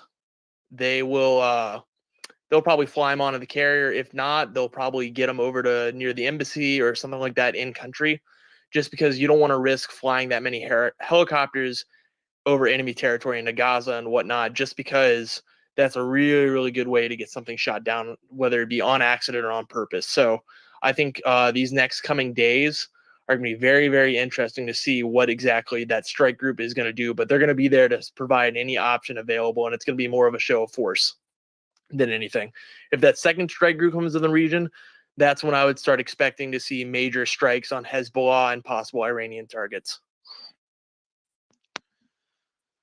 Appreciate that update. I want to go to Colonel. Colonel, just going through, and then Mike, just continuing on the same topic, and maybe linking it back to the Biden speech as well. Sure. Yeah. Look, I think Logan actually did a really good job of summarizing it. Right. There's a couple things I think I'd correct him to 100% because he's 95% there. I think if special forces go in and actually start doing rescues, we won't hear about it unless something goes really bad, or we won't hear about it unless the administration decides to come out and say, hey, we did this and we rescued these guys. Yeah, sorry about that. I'm an aircraft firefighter by trade. Sorry. It's all good. I know what you meant, man. I'm with you, right? So that's just the way those guys operate, right? We things just happen, and magically Americans that were hostages aren't hostages anymore, and they're told not to talk about it, and they don't, and that's good, probably because they're really happy that they're still alive. So, but you had asked earlier, what does the carrier actually provide? I actually flew off a carrier for 3 years. I flew EA-6Bs. I would tell you that when the carrier moves in, the first thing that you're going to see that's going to be shared is ISR, intelligence, surveillance, and reconnaissance. You've got the E2C Hawkeye that's going to go up there and build the air picture. You've got the EA-18G Growler that's going to be up there doing sniffing ELINT and SIGINT systems. These are electronics intelligence, signals intelligence, and actually listening in on the Palestinian and the Hamas conversations, listen to what the radars are doing, find the linkages of those radars, and basically start building that integrated air defense system or the air defense systems that they have. So should the time come, they know exactly how to take it down. From there, you're also going to see all the things that Logan talked about, the show of forces. They're going to fly up and down the coastline. They're going to actually make sure that everybody sees them up in the air and doing really good things. All the radars associated with the cruisers and all the other support ships, they're all going to be on so that everybody knows they're there. This is not going to be an MCON, what we call an emissions con kind of thing, right? We want everybody to know that the U.S. Navy is present. As for the second carrier, I think they're talking about the Ike coming in. If Ike comes in and Ford is there, everything that Logan said is 100%. As soon as you put two carriers in one place, the decision options that open up for the president and for the Defense Department become really, really. There's a lot of cards that they can play. Yeah, thanks, Colonel, for the shout out, man. I'm an ABH by trade, brother. So I'm trying my best on from what I've just seen from working on the flight deck and whatnot. You did great. Don't worry about it. Guys, I do want to go to the reports that we're seeing of Is there any clashes, any reports anyone else can verify or deny the reports of clashes on the Lebanon Israel border? If anyone has more information on that, please do let me know. Otherwise, I'm going to go to John. John? Hey, Piotr, you can take me off the stage, brother. I got to go start running some errands. Cool, I man. sit Thank around you. and listen, but I can't really talk anymore. Sorry, guys. Thanks, man. Appreciate it. Jump off. All right, go ahead, John. Yeah, give me one second to turn up the volume on this TV.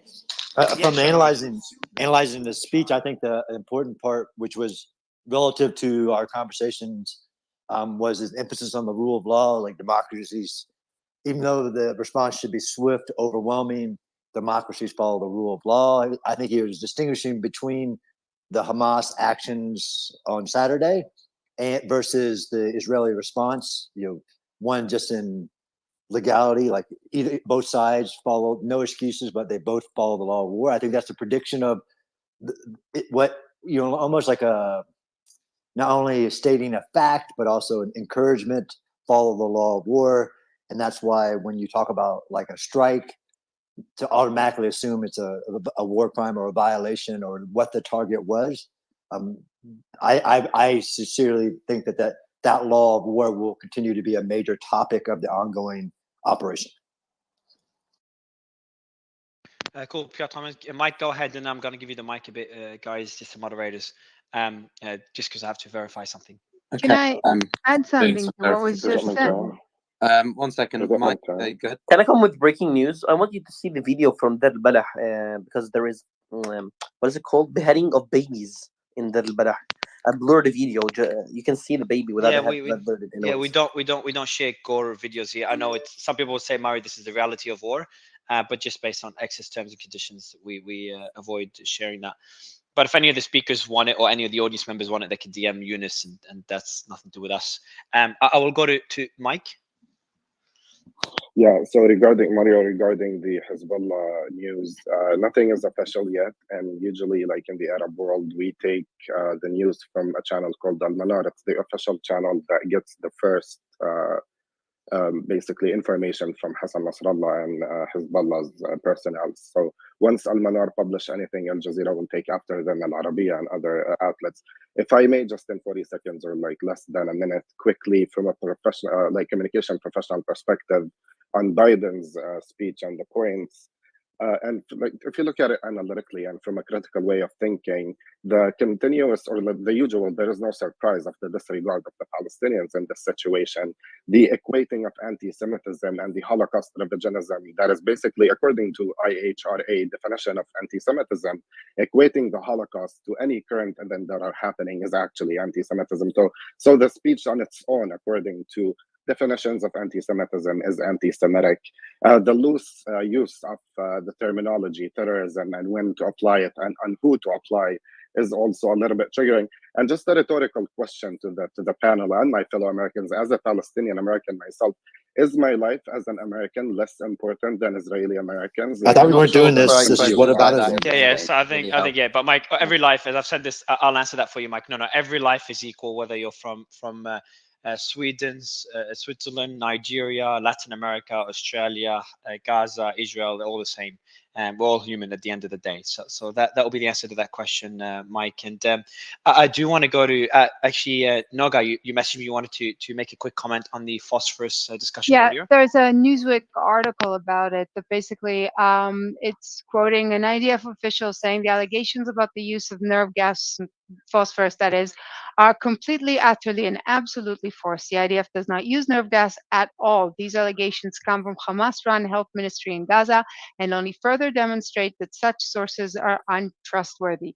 What is the source? What is the source?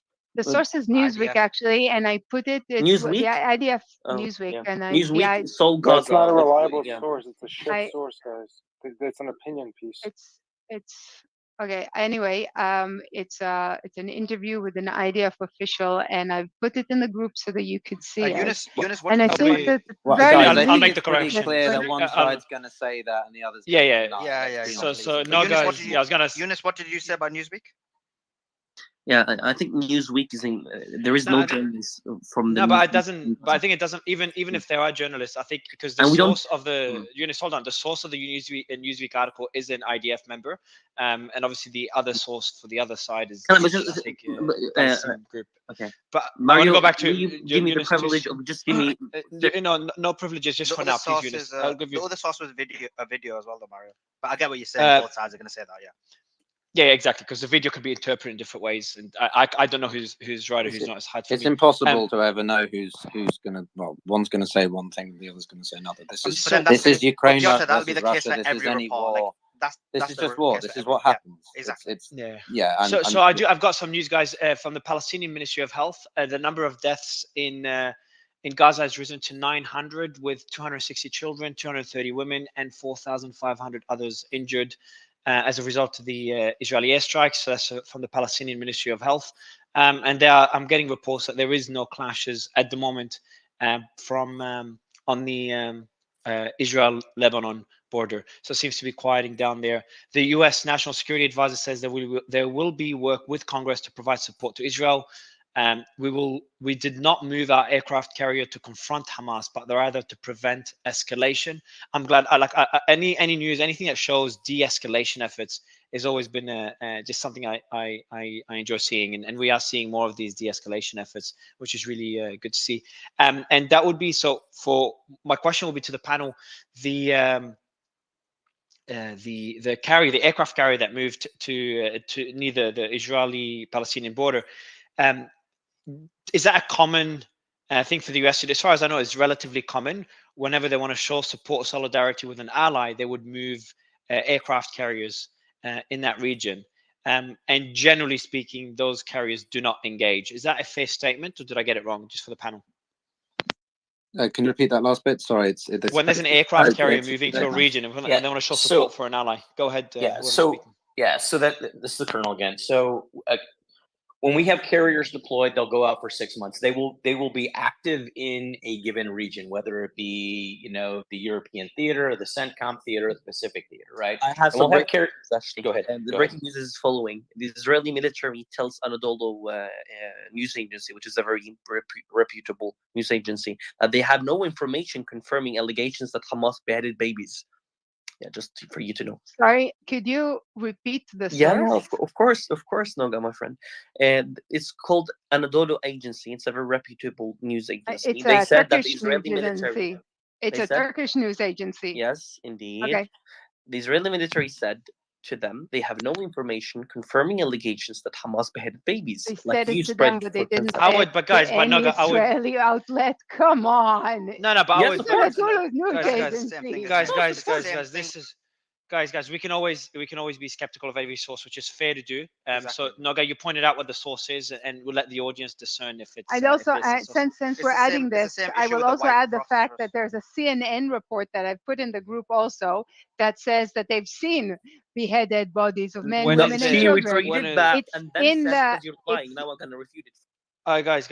Let's go back and we'll put it. Eunice, I've sent you my number. If you want to go into the back channel, we could review anything, and you guys could discuss these articles privately, and then we decide what to share.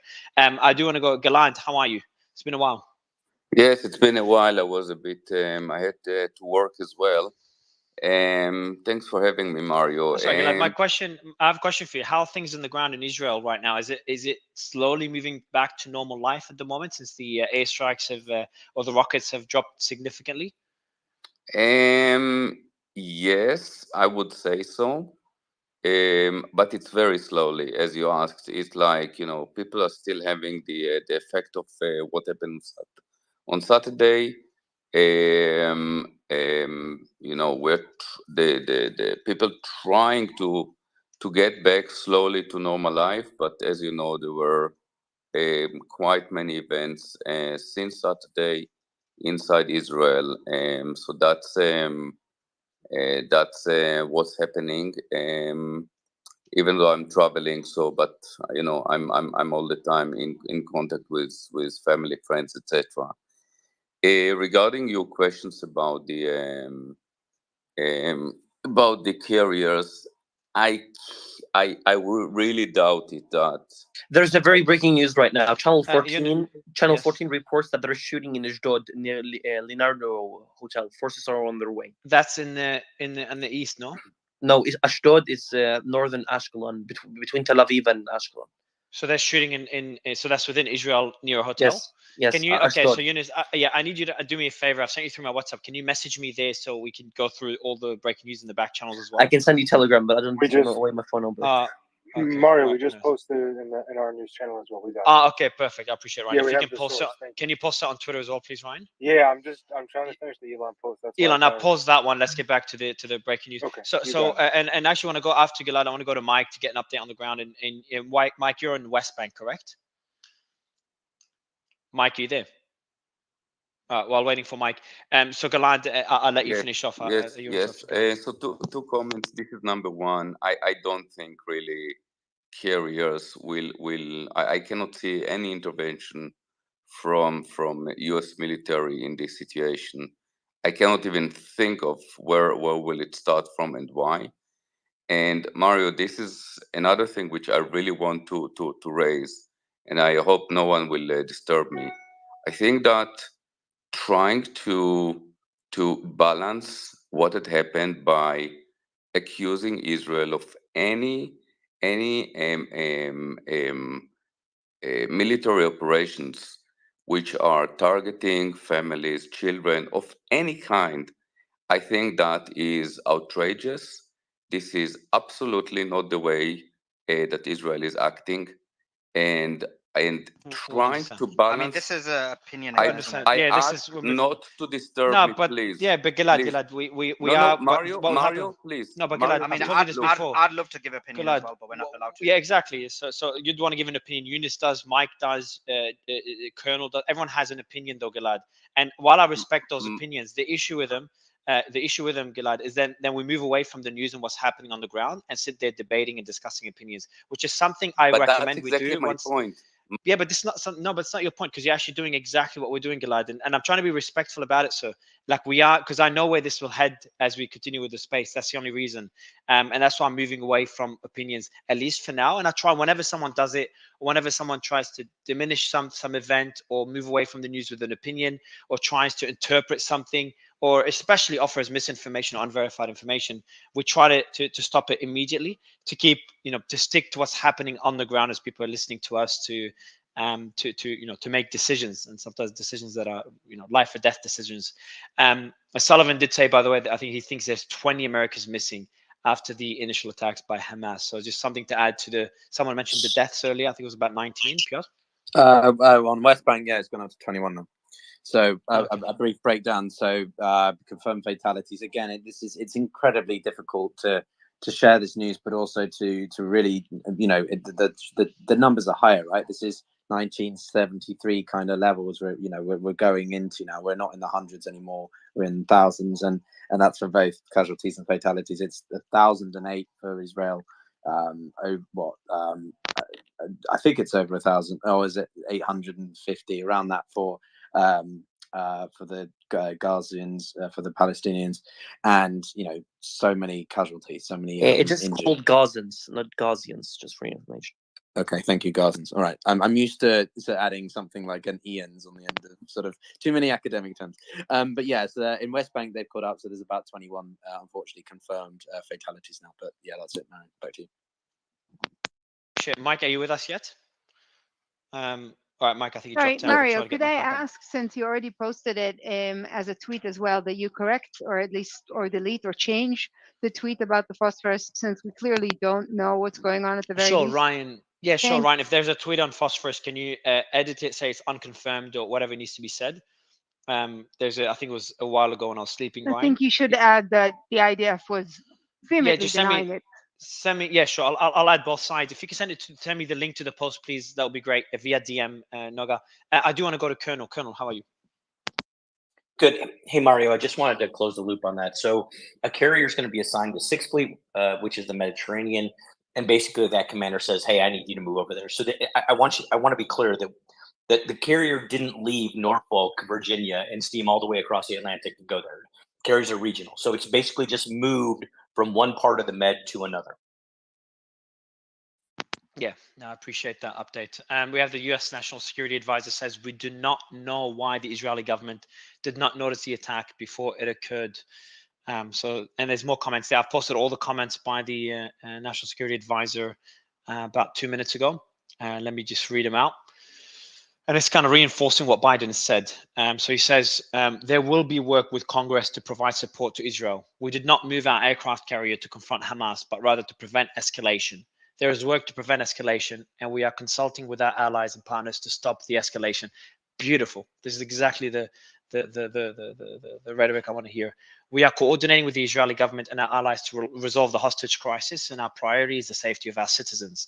We have no plans to deploy forces on the ground, and we will later discuss sending experts in coordination with Israel. The hostage issue is President Biden's top priority. Siringo? Yes, this is from Open Source Intelligence. This is a very it's a credible account. They're saying also Greek. So what's the account name? Osint Defender or Sent Defender. Oh yeah, of course, yeah, great account, yeah. Go ahead. Great. So apparently the Greek Navy also is sending a Hydro-class frigate Sarah to be alongside the two U.S. carriers. That's interesting. Wow, cool. Could you send us the link, please? It's on the OSINT Defender account. OSINT Okay. Defender. Yeah, It's a great I account. know where it is. Yeah, it is. Yeah, perfect. Thanks. No worries. Yeah, what are your thoughts of this, Piotr? Well, I mean, the last time Greece has got a bit of a complicated situation, right? It's got the ongoing maritime dispute with the Turkish over islands, not because of the islands, but because there's supposedly a lot of, I think it's oil or gas fields. I can't remember exactly which one, but there's a lot of energy fields potentially, obviously very valuable. This is breaking news right now. Further to Ashdod, two seriously wounded by gunfire. The background to the event was examined. Is under examination. Sorry. Okay, thank you. Yeah, so Greece has got a complicated relationship with Turkey. Also Cyprus, bear in mind, and Israel, I think, has tried to help one or the other. I can't remember exactly the history between the dynamics there, but also we reported that Israel was flying a lot of its reservists abroad from Greece back into Israel. Obviously, I think others have done this since, but that was the one I remember. So Israel, Greece, and Cyprus actually have a few alliances together. I didn't remember that defense was one of them, but it could be. And this actually could be a sign of one of those being implemented. It's not a defense alliance in the way that NATO is, but it's definitely a data sharing and help sort of. Is it like AUKUS, the defense pact between the UK, Australia, and the Americans now? I'm if you know not, which I'm referring to. Yeah, I am. I'm not sure of the details. I can see if there are any of them online, but I do know that Israel, Greece, and Cyprus have a very tight relationship that's been growing for the past and what about 6 or 7 years. And this could definitely be a first sort of implementation of that change. And what about Turkey in that element? Because obviously, historically, Greece on one end, does Israel have, shall we say, I don't know, some relations with Turkey that are, I don't want to say, Israel's relationship with Turkey has been strained over the years, but I think it's been getting. Well, I'm trying to be diplomatic and not. No, I understand. It's not easy to describe. It's been strained. It's been getting better.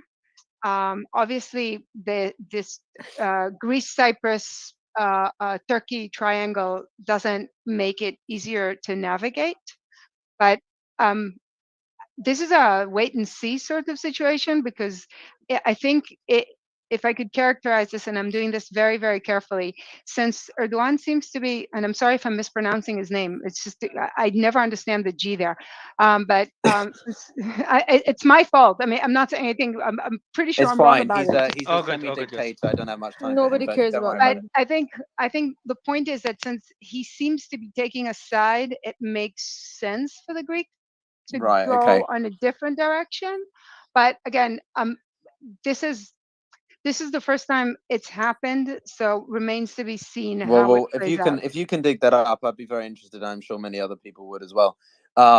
Yeah, I mean, from what I remember, just passing it back to the news element is, Erdogan's been holding, I think, a few different meetings and trying to be seen as a mediator again with well, he wanted to try and do this with the Ukrainian Russian situation, and now he's trying to do it here. So Turkey has quite a, as I've said it in the past couple of days, a multi-vector policy. It tries to play all sides to balance it. Go ahead. Sorry, I'm not sure why would Greece do such a move.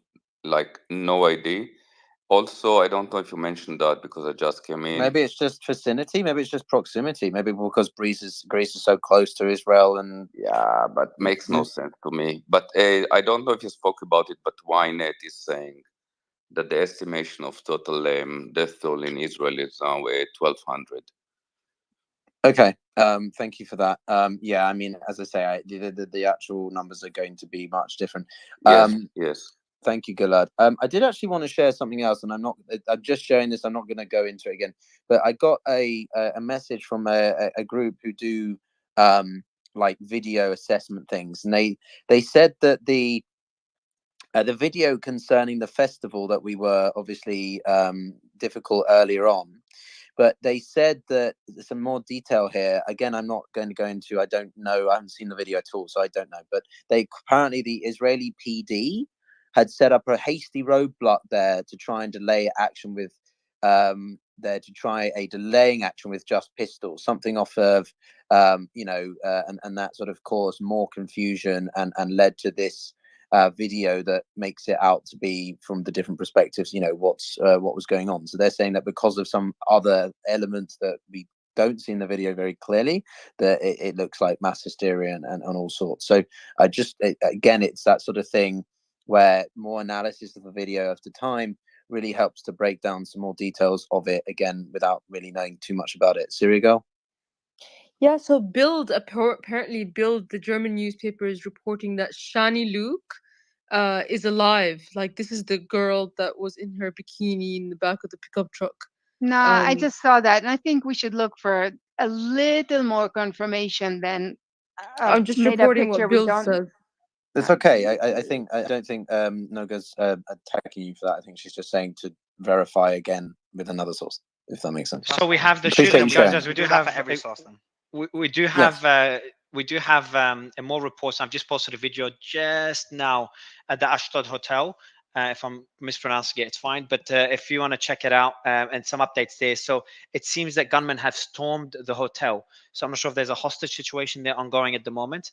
But the Ashdod hotel the Leonardo hotel in Ashdod. Sorry, guys. And there's already dead and wounded reported in the storming of the hotel. There's 3 injuries among Israeli police officers as well. So this is an ongoing situation. The video has just been posted. Now it's at the top. It's been verified with multiple sources, and obviously a few panelists have mentioned it already. We'll be mentioning more. Okay, good news. It's all under control, and it has ended. So this is a positive development. So that was really quick. So yes, we've got videos there of it looks like 3 gunmen that were captured. So that was a quick. I'm glad there's no hostage situation there. I'll be posting the video now of the 3 gunmen captured and going to a police car. I also have a report about that. There are 2 severely injured from the shootings, but it's still not confirmed that it's. I'm sorry, it's that I'm reading out. It's still not confirmed that it's terrorist. Just confirmed that it's an event. I was reading. Oh, okay, yeah. So the shooting incident in Ashdod, a terrorist incident. So I'm just reading it from Channel 11. A terrorist was dealt with and all under control, not infiltration, but terrorists. But that's generally a term that used. So whatever you want to call it, I think there's an event. There's gunmen that entered the hotel. Yeah, the police report. It's actually not a terrorist event. It's a criminal event. How would they make the difference? Oh, okay. So it's unrelated to the current clash with Hamas. Is that what you mean? According to the reports that I'm seeing, it's not related to event with Hamas. It has to do with some sort of criminal elements in Ashdod. Oh, okay. I'm looking into it some more. Okay. Guys, I'm getting reports that it's actually from Israeli Channel 14 says what happened in Ashdod appears to be friendly fire. I don't know. People are under arrest. I don't understand. So just to add to what Syrian girl was saying earlier, there's actually a video I've been sent of her mother. Now there's breaking news. Another shooting incident in Ashkelon. Neutralized terrorist, 1 seriously injured. In Israel? In Ashkelon, yes. Sorry, It's go a ahead, city. Sully. Okay. Yeah, sorry, I was just saying about what Sirigal was saying. There's actually a video. I'll post it in a bit, but it's a video of her mother basically confirming that she's still alive. I appreciate that. And by the way, just quick. Sorry, just back to the news of the hotel. Ryan, you said that it could be friendly fire. Who's the one that mentioned it could be friendly fire? What source? Channel 14 Israeli News says it. Israeli Channel 14 says what happened in Ashdod appears to be friendly fire. Only one person seriously injured. Friendly fire can Is it possible that we're mixing up Ashdod and Ashkelon here? Is that in Ashdod? It says Ashdod. Yeah, that's two different cities. I don't think so. Yeah, but or maybe us because we don't know. We've never No, been. I mean that I have like the Is that one in, injured is in yeah, so Ashkelon. Israeli The two Israeli injured Channel is in 14. Ashdod. Yeah, so no, we're talking about the shooting incident in Ashdod, and Channel 14 says what happened in Ashdod appears to be friendly fire. That's a statement from Channel 14. Okay. All right. So at least it's over, whether it's friendly fire or not. That's a positive news there. Eunice, by the way, are you in West Bank, Eunice? Eunice, are you there, or he's going out finding more news? I think he said last time he's not able to mention it, but I could be wrong. Oh, okay, my bad. Sorry, Eunice. I thought he did in previous spaces, but I'm losing track. Syrian girl and Piotr, I'll give you Piotr and Sully, I'll give you the mic back just for a couple of minutes. Solly, do you Go want ahead, to Sully. read the mother's ahead. statement, Shani's mother? You want to read it out, her statement? No, I've not got it in front of me. I just saw the video, but you can do it if you want. Right. Well, We can whilst you play the guys video figure if that you want. out, let's go over to Mr. Colonel Jeff. What do you think about the ongoing developments in the north? Jeff, before you speak, just for the audience, I've put the video of the aftermath of the Leonardo Hotel Ashdod shooting, and with the claims that it could be friendly fire by one Israeli news source. So I've just put that up. But sorry, guys, I'll give you the mic again. Yeah, so I think in the north right now, there's no clear. I'm not convinced yet, right, that this is a full. I think it's sporadic fire. You don't have a commitment. There's not a commitment of forces on both sides. I'm not ready to go. Okay, yep, it's game on and move forward. That's just from what I see. I'm not on the ground there. It very well could be, and it's just not being reported. But from everything that we've read and everything that we've talked about, I'm not convinced that this is escalated in significant any way in the war. Sporadic fire, you expect that in a situation like this. But so we can't just sit down and be like, yes, they are definitely not getting involved. I really just want to call this now. I really want to see some de-escalation. It's frustrating. I might just check up on what some of the latest updates are. Actually, I'm trying to be conservative here. No, I appreciate that. So the Israeli forces have engaged in Palestine, and there's apparently a Palestinian man who was Palestine. Sorry, where is that, in West Bank or Gaza? I'm just checking. Whether Palestine is in West Bank or Gaza? What a question. No, so he's so. I apologize. No, when he said there's engagement in Palestine, I was wondering whether that engagement is on the East Front or Western Front. It's a bit different because on the West there's obviously constant engagement, and if it's on the West Bank, that's an escalation. No. You were so hot off the mic, Mario. I didn't even finish. A Palestinian. I'm saying they were. Okay. A Palestinian man has been caught up in this situation and has lost his life along with 3 others at the Al Jalamaya checkpoint near West Bank city of Jenin. I don't know if we reported on this. Separately at another checkpoint called Huwara near Nablus, Israeli forces opened fire on what they thought was a threat, but it was a taxi and injured 3 people. Hamas. We spoke through the comments on Biden. That's mainly There's a Palestinian killed in Hebron near Zif Junction. My fiance is from that area. She confirmed to me that he's dead. Thank you for that. I'm sorry for your for what you're going through, and I do send my condolences. I can't imagine what it must be like when you're dealing with that sort of stuff personally. I remember I lost a friend in the earlier days of the Russian-Ukraine war in Donbass.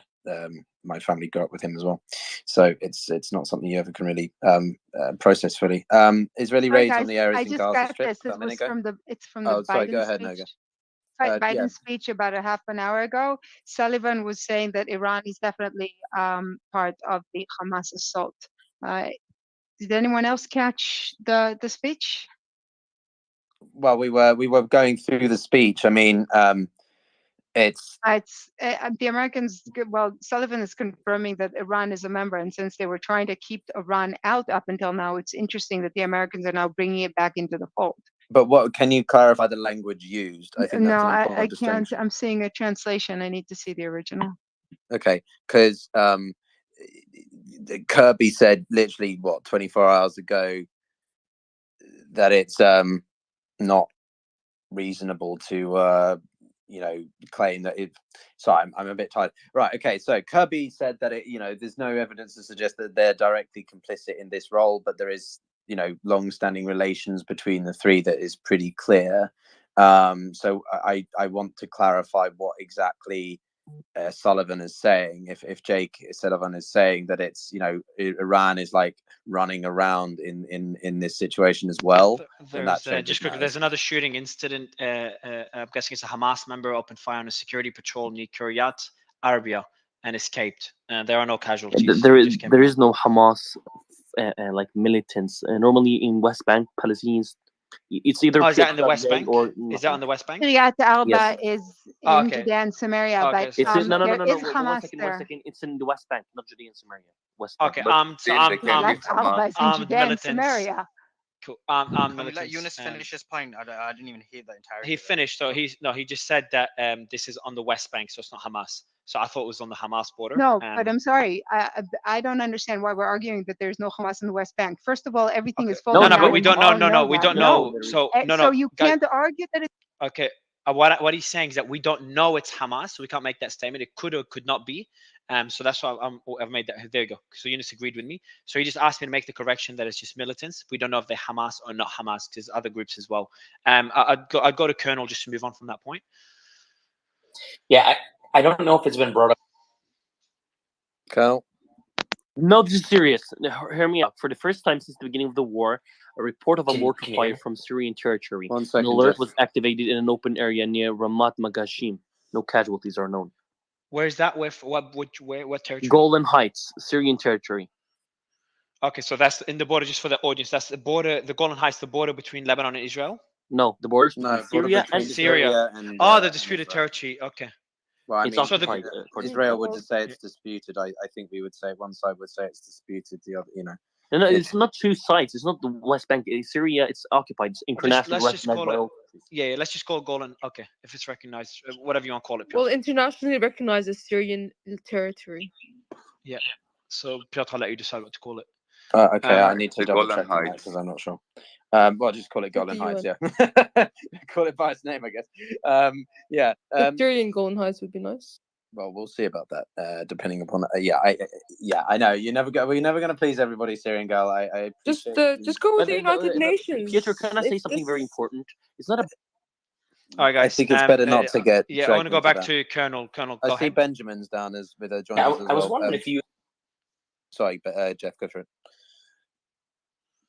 Can you hear us, Jeff? You got to Sorry. unmute, Jeff. Okay, I'm there. Can you hear me? Yeah, you could. All right. You might have already covered it. I just had something break on one of my other government channels. It says that Blinken's planning on going to Israel within the next 5 days. Have you seen that? No, we haven't. I'm still keeping up. The news is coming faster than I could read it. So yes, that's okay. So yeah, Secretary Blinken actually had said that the State Department has made a notification that he plans to fly there within the next 5 days and engage directly face to face with our Israeli partners. Okay, thank you for that. Benjamin, it's good to see you. How have you been? Hope everything's well. Hope you're recovering. Yeah, still dealing with COVID. I was coughing most of the day, but yeah. So I watched the speech. I watched Jake Sullivan's follow-up interview, which is still ongoing. No new real details, right? He was asked directly if boots on the ground was something they were considering. And what he said was interesting. Was at this point in time, we are not planning on boots on the ground. The reporter shot back and said, "Could that change?" He said, "At this point," he just repeated himself. So that's interesting. As to the Iranian involvement, they basically repeated the same statement as a few days ago or yesterday, I think. Excuse me, it was saying that. We don't have basically no smoking gun. But he said, yes, of course they're involved. They provided the financing, but in terms of the exact attack, they haven't found that smoking gun yet. Thank you for that, Benjamin. Yeah, I did check, and other than Israel in the U.S., Golan Heights is recognized as Syrian territory. So I know some people are going to dispute that, but I do like to I think if most of the international community recognize that, I think it's interesting to acknowledge it. But I just wanted to also raise the situation. Oh, okay, this is interesting. I saw this earlier and I wanted to find it, and that's just come back. Thank you. So a former ICC lawyer says that the situation between Israel and Hamas is not respecting international law. Quote, "This is an opinion, don't forget, so don't bite me. But President Biden and Israel could do a great deal for the rule of law if they joined up to the International Criminal Court and allowed that court to investigate the legality of both the occupation to date and submit peacefully to legal adjudication of what is going on. It's an unhappy reality that they're immune from the jurisdiction of the ICC. It's a violation of the U.S. Constitution. It's literally a violation of the U.S. Constitution. It's correct. It is, yes. It may be so, but I'm going to say that it doesn't help the US's case when it's talking about Russia and wanting No, I to agree arrest completely. It's just that Putin. it takes 2/3 of American states to allow for it. I appreciate that. I'm just saying it from a purely objective standpoint, it undermines the US credibility and able to hold Russia to account over things in Ukraine if it then doesn't have the ICC. I mean, Ukraine's not even signed up to a few of these things, if I remember correctly. So the whole thing's a bit of a mess. I see you've been joined by Benjamin, though. So we'll go to. I don't think we've had you on stage before, Benjamin. Welcome to the panel. I've been here 1,000 times. No, Benjamin. No, not sorry, Benjamin. I'm sorry. I was going to say Peter. I mean, okay. So Benjamin Debo, go ahead, sir. I hope I didn't pronounce your name. Good to meet you. Thanks for having me. I was on a few of these spaces a long time ago. I took a Twitter break for 4 or 5 months. Anyway, I wanted to join this space because I'm in Israel. I'm in Tel Aviv, and I haven't heard everything. Guys, sorry, Benjamin, I do want to interrupt you. And by the way, that will happen a lot because there's so much breaking news. So it's been confirmed now, and this is pretty serious. For the first time since the beginning of the war, a report of mortar fire from Syrian territory. I know Yunus, you mentioned it. An alert was activated in an open area near Ramat Magashin. No casualties are known. That's by Channel 14, and Yunus also mentioned it. I do want to talk. Sorry, Benjamin, we'll go back to you, but I want to talk about how. So we're looking at that's for the first time now we have Syrian territory involved. Now it's could be a small group, small rockets, could be a one-off incident. But can the panel give us a bit more context at how major is this and what does it mean?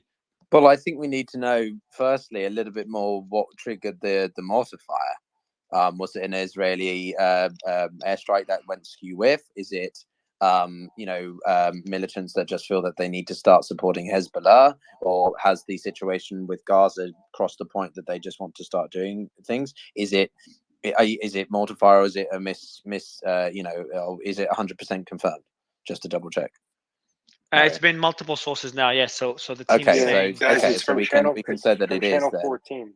Okay, thank Channel you. 14 and other sources, yeah. So Channel 14 being one of those sources. Okay, so in that case, then yeah, I think we want to know the motivation behind it before we start trying to figure out whether that means is Syria as a state is going to be drawn into this. I think in this case, I can add to that if you like, since I'm Syrian. Yeah, go ahead. Please. So my sources already kind of told me something like this would happen a few days ago. So it's not going to be from the state. It's going to be from militias inside Syria, probably the Syrian Socialist Nationalist Party. I don't quote me on that though. I don't know for sure, but it's definitely not going to be from the state. Yeah, we don't expect to. Yeah, I don't expect it to be from the state either. Like it just Syria is not in a position as a state, especially after the threats they've received. If you guys remember, there's been significant threats from not only Israel but from the US for Syria not to get involved, and with the US sending the warship, Syria is in a very, very bad state to be able to. I would like actually, Syria girl, just to maybe sorry, Mo, just to give us a slight breakdown. What is so militia group? I mean, Syria is possibly the most complicated modern war scene that I think in like the sheer amount of the spiders web, the US supporting Russia against ISIS, but they're not during the actual war itself. Could you give us a breakdown of the kinds of groups and their different motivations that are in the south of this area near the Golan Heights in Syria? Who's operating and what are their motivations? Sure. Look, the two groups that I could think of right off the top of my head would be the PFLP GC, which is a Palestinian militia group, and of course there's also the Syrian Socialist Nationalist Party. The Syrian Socialist Nationalist Party believes that Palestine and Lebanon are all part of Greater Syria. So they believe that Palestine is like a Syrian cause. Of course, the PFLP GC are a nationalist left-wing militia. They're a very old group and offshoot of the PFLP. And they, there's not one place that these groups operate. They operate all over Syria except east of the Euphrates. Thank you for that. It's very useful because, I mean, well, no, correct me if I'm wrong, though. Southwest Syria didn't see as much of the fighting. I mean, obviously, Damascus is more located around there, and there was a lot of activity around Damascus in the earlier phases of the civil war, but it was mainly concentrated in the center and the northeast, right? Around, I forget the name of is it Mosul or is that in Iraq? I'm getting confused. That's in Iraq, my friend. That's Iraq. Sorry, I'm trying to think of the major city in the northeast that was one of the core towns. Do you mean in Aleppo? the ISIS. Yes, thank you. Yeah, so the southwest hasn't been as caught up in that, or I'm am I sorry to mistaken? say it was everywhere. Okay, we had even inside Damascus, like in the We have eastern another suburbs. report. We have another report now of another shooting from Syria into Israeli territory, and near the settlement of Yonatan. So we're seeing, more shootings from Israeli territory. Again, there's no casualties, so I'm assuming the shootings are relatively minimal. Now we could have, and just to be clear, we have a lot of pockets of could be Hamas members, could be other Palestinian groups, could be sympathizers in Lebanon, in Syria. Obviously, we've talked about, I think it's about 10% of the Lebanese population are Palestinians that obviously been that kind of immigrated into the country over the past few decades. Very, very complex politically, but we do have a lot of Palestinian members, and a lot of them do sympathize with Hamas and do support Hamas. So there could be, and we've seen that already. There was a brigade, I can't remember their name, in Lebanon that took responsibility for an incursion into Israel. So I can say I'm almost certain, and this is just my opinion, which I don't state a lot, but I'm almost certain these attacks from Israeli territory are not the government, and they are these groups that are either just showing solidarity with Hamas or with Palestine, or trying to drag the conflict beyond Trying to bait beyond Gaza, trying to bait them into a multi-front conflict, which would weaken Israel. But it doesn't seem, if that's the case, it just doesn't seem to be escalating to that level. Israel, I'm sure, does not want a multi-front conflict. That's the last thing it wants. And we're seeing on the Lebanese side, Hezbollah, their time to attack would have been 3 days ago. If they wanted to get involved, that was already planned. But obviously that has not happened. So that's a positive note out of all of this, but it is pretty concerning that we're seeing this escalate to a new order. Barry, You guys should know something, though. Sorry, I'll go straight to you. Sorry, but to be devil's advocate, Mario, though, I mean, they could easily, again, Hezbollah could easily be like, right, sod it, we're going in because of how developments in Gaza play out. You know what I mean? I hope you're right. I really want there to be a de-escalatory approach to this, but you just don't know given how tense we've been in sharing stories about what's coming out of some areas in South Israel as well. If Hezbollah sees the Israeli approach in a certain light, that could obviously, then exacerbate things. So again, I think a lot of this depends on what happens in Gaza next. So for sure, how deep and how how deep will the incursion be? How deep into Gazan territory will it go? All the way to Gaza City? Or I think just more the I think outskirts? that's pretty clear. I think that the Israelis have basically said that's what they're going to do. I think that's pretty clear at this point. But yeah, absolutely. Can I jump over to you again, Syria? Girl, do you have any other? You wanted to add something? Just to Yeah, be you sorry, guys just should. got to Syria. One last thing. We have one of our one last thing. One of our panelists told me that so please, can we please clarify the Palestinian people in Lebanon are not Lebanese. They are here as refugees. And he means that respectfully, but he wanted to make it clear, and I think he's really worried about this escalating to kind of engulf Lebanon. I think a lot of people in Lebanon really don't want this war. So he just wants to say that the Palestinians in Lebanon, because when I said 10% of the population of Lebanon, so it depends what you consider. So they are refugees in Lebanon, but just gives you the scale of the Palestinian population in the country and those camps there. But sorry, go ahead, Syrian, go. Just one more little bit of snipping breaking news from the speech. Ben, all right. Yeah, let's get Syrian go, and then we'll go to the breaking news from the speech. Go ahead, Syrian, go. Okay. Look, the Syrian Socialist Nationalist Party (SSNP) and the PFLP-GC are supported and backed by the state. They are funded by the state. So this would be asymmetric warfare. And of course, that doesn't mean that the state is unhappy, but like the state is not going to stop them, right? So but I think Israel will be happy to keep this at an asymmetric warfare level. But if it does escalate, then obviously it will be bad for Israel. Yeah, I do want to also point out one thing. Just 2 seconds, Noga. I've just pinned it above. If we could, and by the way, Sully, if you can send us through the speech by the Erdogan, I don't know how to pronounce his name, the Turkish Prime Minister or the Turkish President. If you could please send that through. Erdogan. If you send that through, please, because we haven't posted that speech yet. Also, what I've done is I've posted, that's pretty concerning, the letter that I was reading the letter, and everyone could check the pinned tweet above. The letter that Elon got is pretty ridiculous. Like the way that we're bringing both sides together here on X, and obviously this space is one example.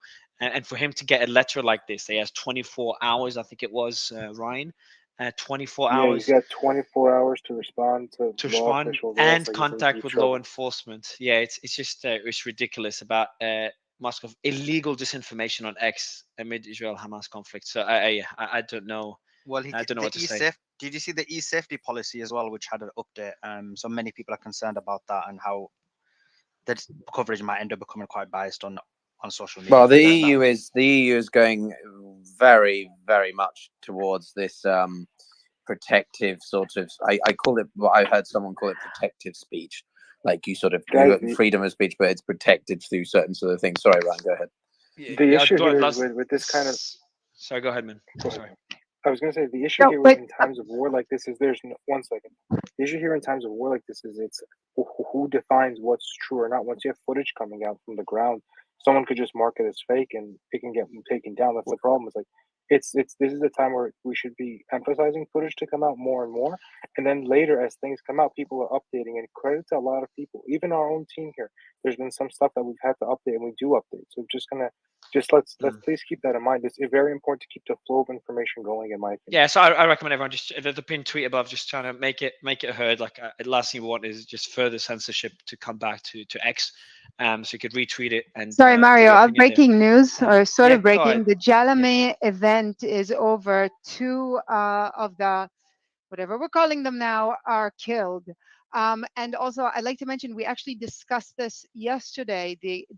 These militias, shall we call them, were given access by the Syrian government yesterday. It was actually discussed on this space yesterday. We were talking about the fact that convoy is happening, and we were arguing that since it's Iraq, Syria, it has nothing to do with the conflict. So hold and on, I take it back. just Apparently, 2 it seconds. is. So 2 things. No, 2 things. So not correcting, just adding a bit more context. So there was a convoy from Iraq to Syria that was struck by Israeli warplanes, by an Israeli airstrike, a supposed Israeli airstrike, which happens on a regular basis. We know that Iran-backed groups, whatever you want to call them, have a lot of weapons and a lot of presence in Syria and in Iraq. And Piotr, you can correct me if I get anything wrong or add more context. But someone had to open the door. No, they don't. That's the thing. Like the amount of control that the Syrian government has over their territory is depressingly weak. So I'm not saying they're not involved, but it does not mean they're involved. And obviously, we hope they're not involved. And I'd be surprised. They're very weakened after the massive war they went through, the civil We war they went definitely through. opened the door. So we don't know that. But you can't Syrian. But you can't Let say me that. Hold on, defend Syrian. you. Let me tell Syrian you still why. knows Can that I they um did. No, Let Syria. me But tell you why. Okay, because we why? control Abu Kamal border crossing. Okay, and like this is not a new thing. We always have people going through the Abu Kamal border crossing. It's our border crossing, and we have a right to Yeah, our but allies. you can't. But you We don't. have a Yeah, right but to you our don't. supplies. Syrian, go. You don't know if the Guys, Syrian I'm government actually sorry. authorized the weapons. Go ahead. Why not? Mario, I'm very, No, I'm guys, saying you I'm don't know. very, What do you very mean? You have a sorry. report from the government saying, "Hey, we've No, because officially." the military controls the border crossing. Lebanese government controls the Lebanese territory. No, That's their territory. no. Yeah, then again, there's a lot of movements that. There's no Lebanese army. Okay, we're talking about the What I mean, there's Syrian no. army here. The There Syrian is Guys, army is a real there is a army. Lebanese army. It's just not Okay, yeah, exactly but they're very Guys, functional I have in they're not Hezbollah. very It's very functional. Is what I'm trying to small. say. So there's I no think just we need to be clear on this. There's a There's distinction no between the official state statement. of Lebanon and Hezbollah. Hezbollah is a whatever, a political faction, or it has a political branch, or it has a political representation influence. And this is going to be something which is very complicated in the state of Lebanon. I mean, I know she had some particular stances and things, but we had a member of the parliament who was stating some of these things. And Lebanon, again, I think we should always contextualize these things by putting it in the sense of Lebanon has been in a critical state of economic, dire conditions, but since 2020, especially. No, we've moved away. Yeah, but we've moved away from that. We're talking about Yeah. the Syrian control of their territory. Oh, sorry. Well, right. Well, Lebanon doesn't really have much influence in that. No, not Lebanon, Piotr, but you're complete off point there. Well, when were you talking about? You were talking about Lebanon. No, I mentioned Lebanon, but not Lebanon control. So I gave the example of the weapons moving from Iraq to Syrian territory. I was saying we don't know for sure if Syria authorized these weapons to move to the border with But I think at this Israel. point, you know for There's sure. no way to prove Guys, that. please, Hang can on. I, please? Hang May on. I? One no, second, guys, Syrian, everyone, no, hold on, guys. So I want to just kind of last thing is that we cannot, unless there's an official statement from the Syrian government, in taking responsibility for the attack, whether they're doing it covertly, it's possible.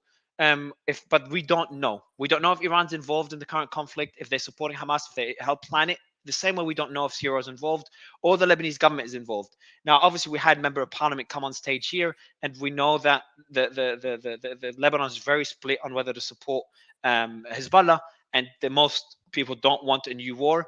I don't know as much about Syria, and we haven't talked as much about Syria, but it's very important not to say Syria is complicit in this attack unless we know for sure, because this is a serious escalation. We have that responsibility. Sorry, I'm sorry, Maria. I was going to summarize as follows. This is a multi-arena event. It at the moment actually theoretically involves 2 countries in addition to the Gaza Strip.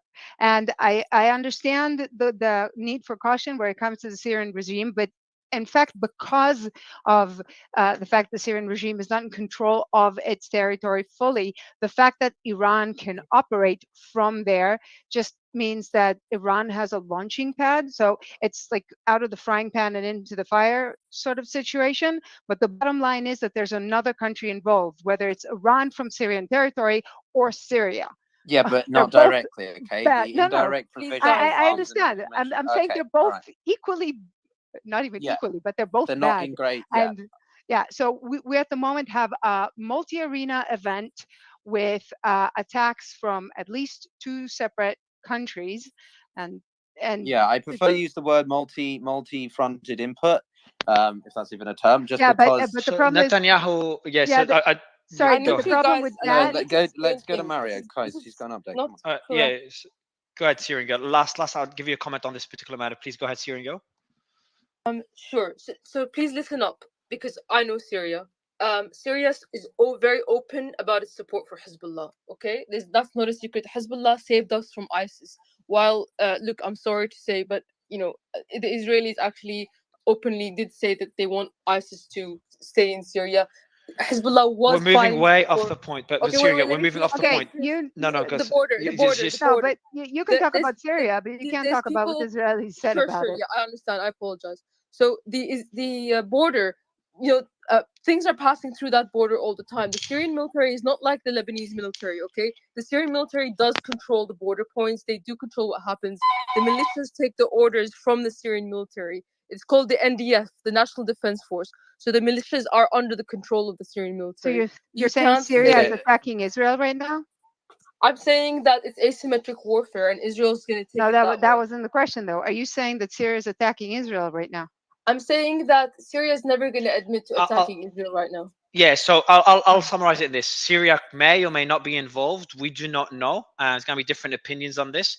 Syria has not made any official statements on these attacks. Either Can I distancing add one themselves bit or of taking clarity to this as well, Go ahead, Piotr. which is, just very much just fact-based, which is that for the past several years, Assad has been outcast of the Arab League and the broader region. He is not in a position where he has a fully functioning position of his government and the broader foreign relations with neighboring states, let alone his military and the various factions and situations. That doesn't mean that Syria could not be culpable in some way, but it complicates Culpable for the situation. what? So there's always weapons going through. Supplying Like, arms and stuff. I'm just saying, right? His supplying position is arms not to who? exactly the See, strongest. the premise it's been, is wrong. Okay, The premise, but I want the to draw a claim line is under that, Syria. the- All right. Thank you. Let's go to Ryan. Thank you. Ryan, are you there? Hey guys, sorry about that. I just we wanted to can't take interject, Israel's guys. word for it. That's what I'm trying to say. What they blew up on the border, we can't take their word for it. It was weapons.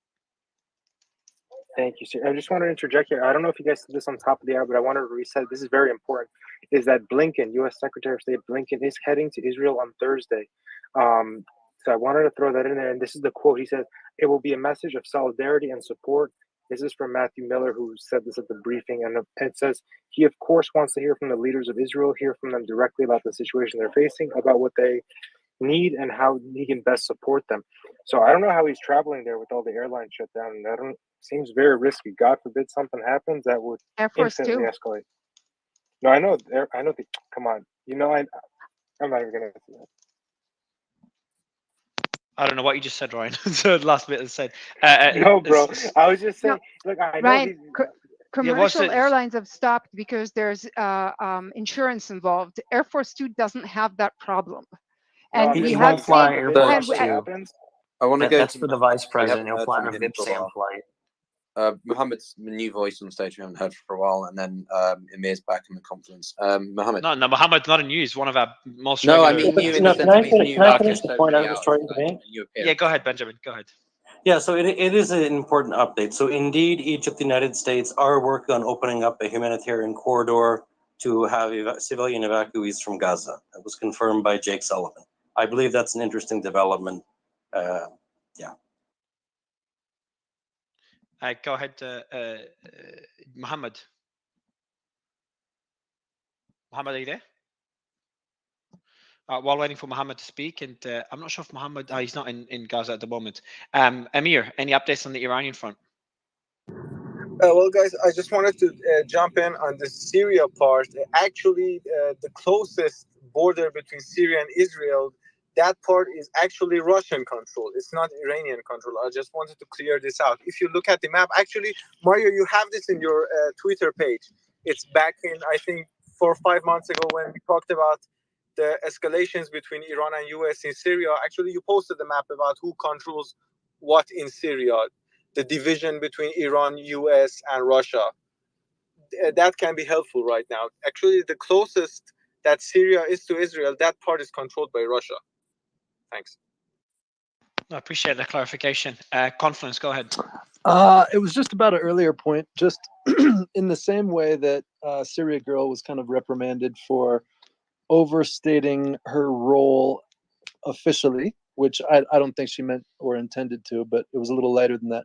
I feel like we have other speakers who seem to be arbiters of the conversation for days now, and it just feels almost state level, where it's maybe a relationship that's underexpressed.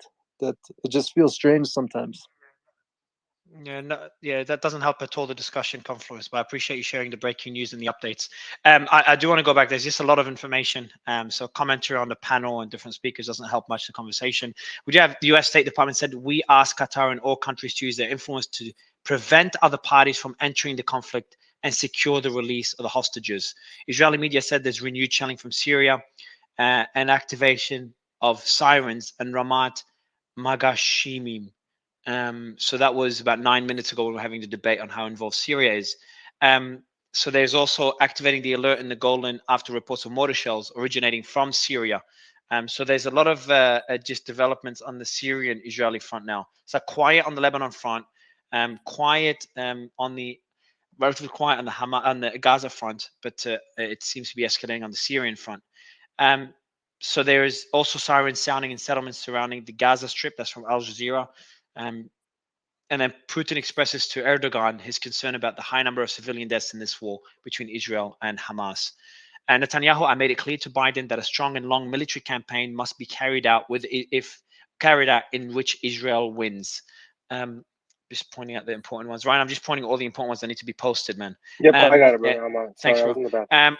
Oh, good. IDF spokesperson preliminary. A number of launches were detected a short time ago from Syria territory to Israeli territory. Some of them crossed into Israeli territory and apparently fell into an open area. And that's been 100% confirmed by the IDF now. Just a lot of updates here on the Syrian. Actually, I do want to go to John and Colonel. Guys, how major is this that we're seeing now, attacks from Syrian territory, or was that inevitable and that was expected? John, Colonel. Yeah, I mean, I think it's again back to our conversation about state actions versus different groups and factions, even though they're residing within that country. So this is the dangerous situation we're in.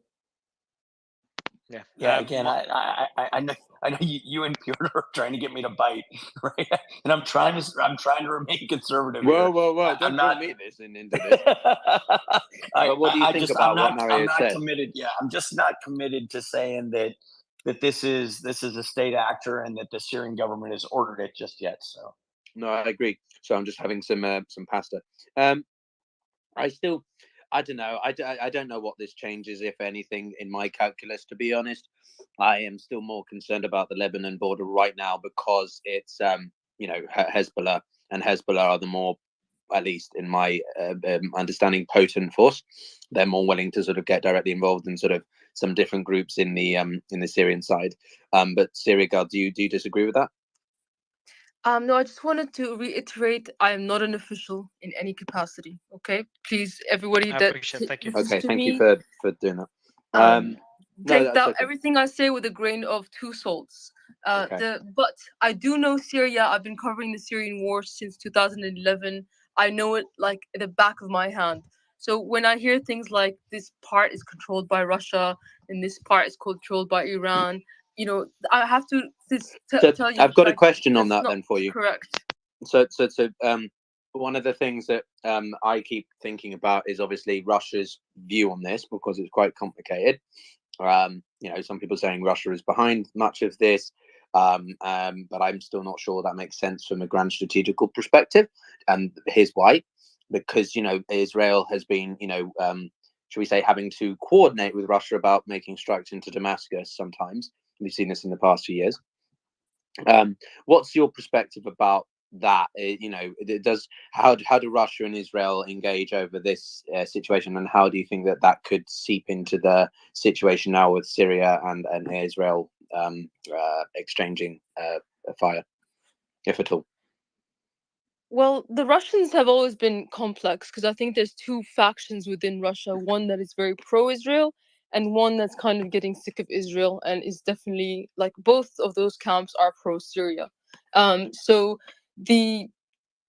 why I say they're getting sick of Israel is probably because of the Ukraine war and Israel allowing their munitions to be supplied to Ukraine. But as well as other matters, there was one incident where Israelis shot down a Russian plane over Syria, or that somehow they did some kind of maneuver that resulted in that plane crashing, which Russia accused them of directly. So what does it mean? Look, the Russians, I think, I think they definitely want to de-escalate because they don't want to have to step in between Syria and Israel in order to defend the Syrian government, which they'll end up having to do. So I As it stands, I agree with you on that. I mean, some people still. I do want to see more evidence about how Russia could be involved in this. But supplying arms or sort of information. But I think sometimes we also get carried away in assuming because Iran has ties to these two and because of Russian-Iranian relations, it's therefore the same. But it does vary quite a lot. Like Russia varies a lot on certain issues. That's not me defending Russian foreign policy, FYI. I'm just trying to make distinctions because Russia has that Security Council position and they, have a role in a way that Iran doesn't. So we have, guys, sorry, we do Mary, have, we have Israel shelling Syria now in retaliation for the Syrian shelling, which is expected, obviously. So that's just another update there. So we are seeing a back and forth now in Syria. I haven't seen any videos yet of the shelling, but it's in open field, so it doesn't seem to be. Does it look really as bad as sort of what we've seen so far? Like the imagery, does it look really bad? No, we didn't see any imagery. No imagery, and based on the reports, there's been no casualties. It's been open field, so it just doesn't. It just seems very limited. Small pockets of groups that are supporting Hamas. I assume it just, it just doesn't seem to be anything major at all. All right, interesting. So it could just be. I have a bit of breaking news. Please. Hang on. I lost it. 1 second. The CEO of Hezbollah in Iraq, Ahmad al-Hamidawi, is threatening to hurt American bases in Iraq with missiles if the U.S. gets involved. We've heard something like this before, but it's repeated itself again today. It also threatened to, this is the new part, it threatened to hurt Israeli targets. Okay, can you send that through to me via DM? I have it in Hebrew from an Israeli reporters chat. I've asked for the please, source. Yeah, that'll be great. Yeah. That'll be great if you could send it through, and I'll have a look at it, please, Noga. Sure. So that's yeah.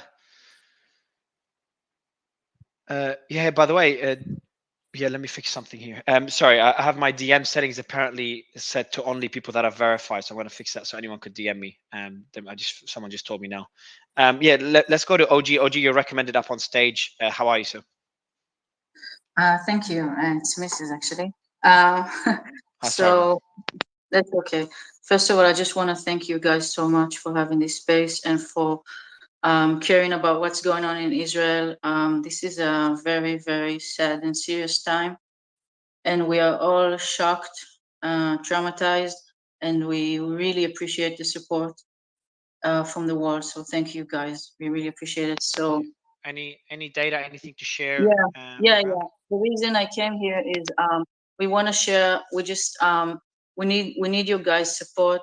There are right now in this moment over 200 civilians, women, children. Some of them are babies, 6 months old, that were kidnapped from their homes, from their families, from within Israel, from the party, as you know.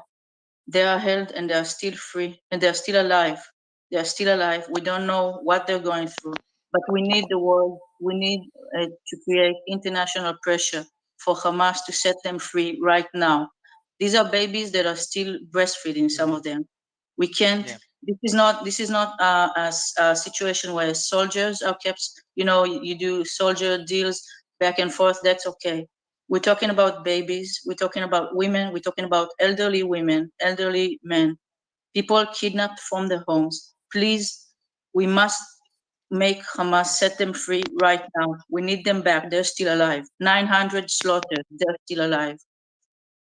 Thank you for that, OG. And I agree. And our thoughts go with everyone that was taken hostage. And I hope they're made free. Hopefully, with no one injured or hurt or killed.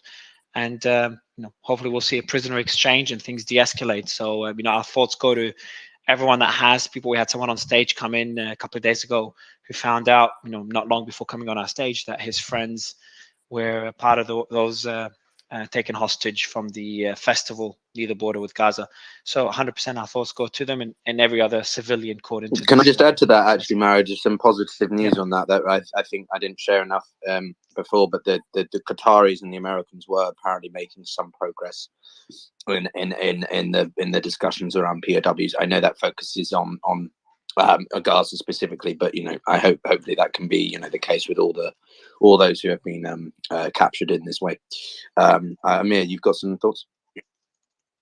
Well, Piotr, I have actually some sort of breaking news coming out of Hezbollah affiliated Telegram channel. It says that initial reports of the attack of Israeli fighters on Syria.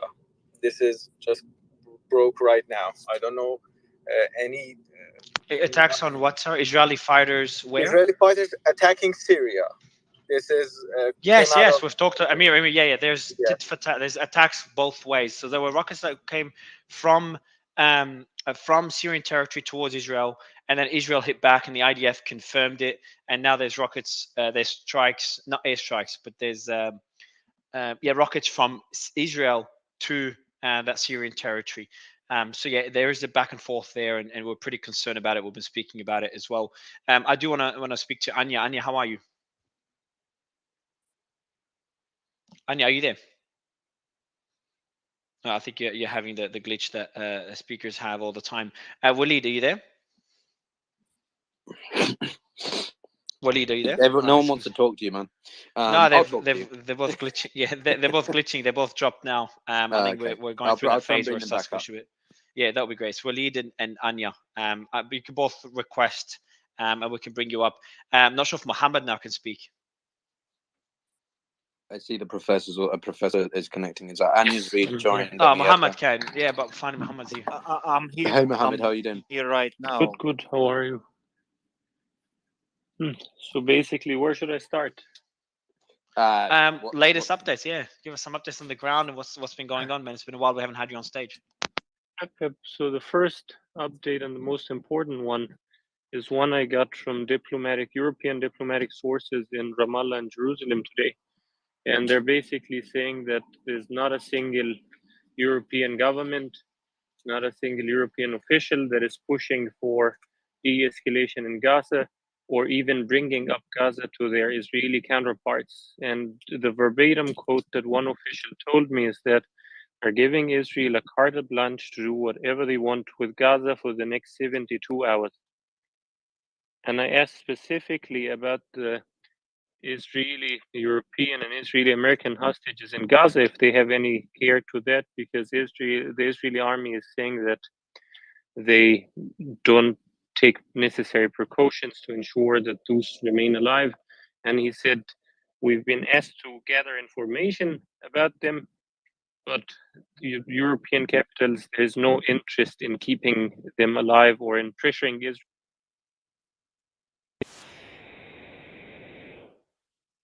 Through diplomatic sources, Israel gets to do whatever it wants in Gaza. And that I cannot emphasize enough how insane that is.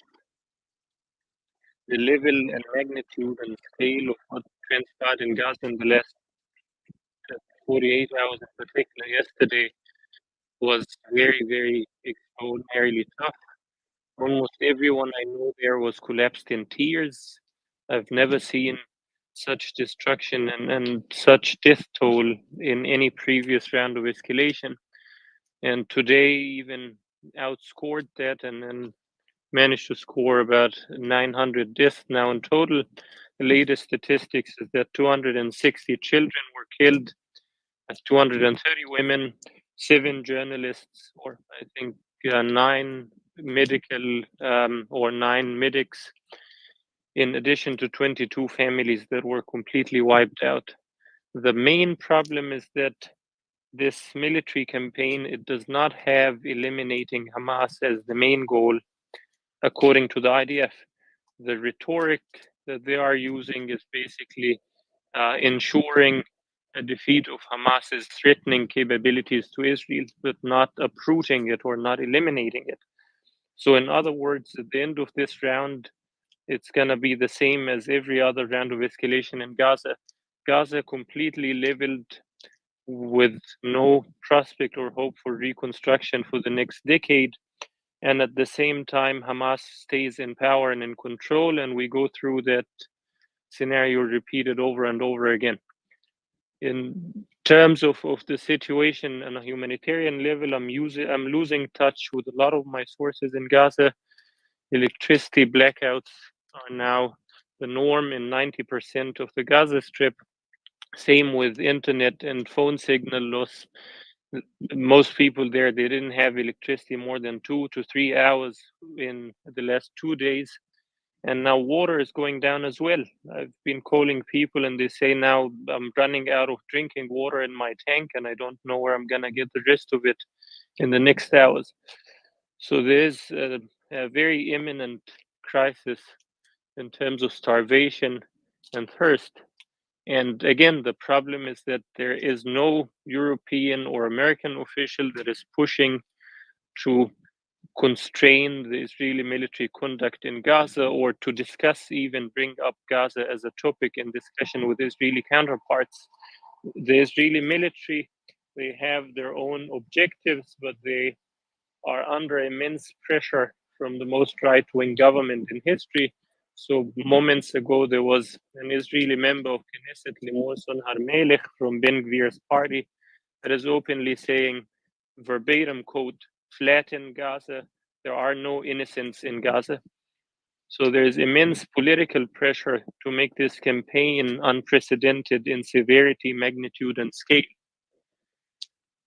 So that's what I have I'd to just say. like to add a bit of analysis go to ahead, that please. and to say Go that ahead, it'd be Noga. a lot easier for Israelis to be compassionate to Gaza if the abducted were returned. We have OG was just here to say we have nursing babies who were abducted without their mothers and are at the moment alive. And there is no one in Israel, and this is not coming from the right-wing government. This was coming directly from the Minister of Defense yesterday. There is no one in Israel that will discuss anything to do with humanitarian aid to Gaza until the abducted are returned. And this is nothing to do with the right wing or with pressure. You have Israeli babies, and we want them back. And I don't think even the Europeans at this point are at a position where they can apply pressure to Israel because you're holding Israeli babies and children. But you're I know, holding so I want to go back. children, right? So you have to release those. Yeah, sorry to mute you, Syrian Girl, but yeah, so Syrian Girl, I'll let you finish your comment, and then I want to move on to Just news. one quick sentence. Well, that let wasn't. Syrian I'm sorry. finish her comment. Let Just Syrian one finish her sec. Yeah, comment. no, it's think okay. it'd be Sorry, better let her if- finish. If Noga and then Syrian Girl will comment at the end, last person to speak, and then we'll move on. Sorry, Noga, I'll let you finish, so Syrian Girl can Very respond short to everything. sentence. That Please. wasn't a moral comment. It was an analysis of the spirit in Israel today. And you could argue that there are things that Israel could do that are better, and you could argue that there are things that Israel can do that Israel is completely in the wrong in. That wasn't the point. The point was that when you take Israeli children, we can't have a discussion about anything else, and there's no single minister in the government that can do anything except call for the return of the abducted children of Israel. It's just not an option. Thank you, Noga. Okay, Syrian Girl, I'll let you respond, Yes, and then can I respond to But that? just on a, and just a point of clarification, because this has been said a lot on the space, and this is a real question. Like I've looked and looked and looked, and I'm not being able to find it. Where is the actual real evidence that there's actually children that have been abducted and have been taken to Gaza? No, there were some that were taken. There are movies of after them. the fence fell down, it was not just Hamas doing its work. There were also a lot of random people and militants, and anyone with a gun and a pickup truck went in and took hostages, including children. Guys, there's a lot of and news there are happening. videos of and there are videos of all of this. I have in my feed the video of a mother with two babies, one less than a year old, one 3 years old. We have evidence from the field. We know for a fact that there are children in Israel, in Gaza.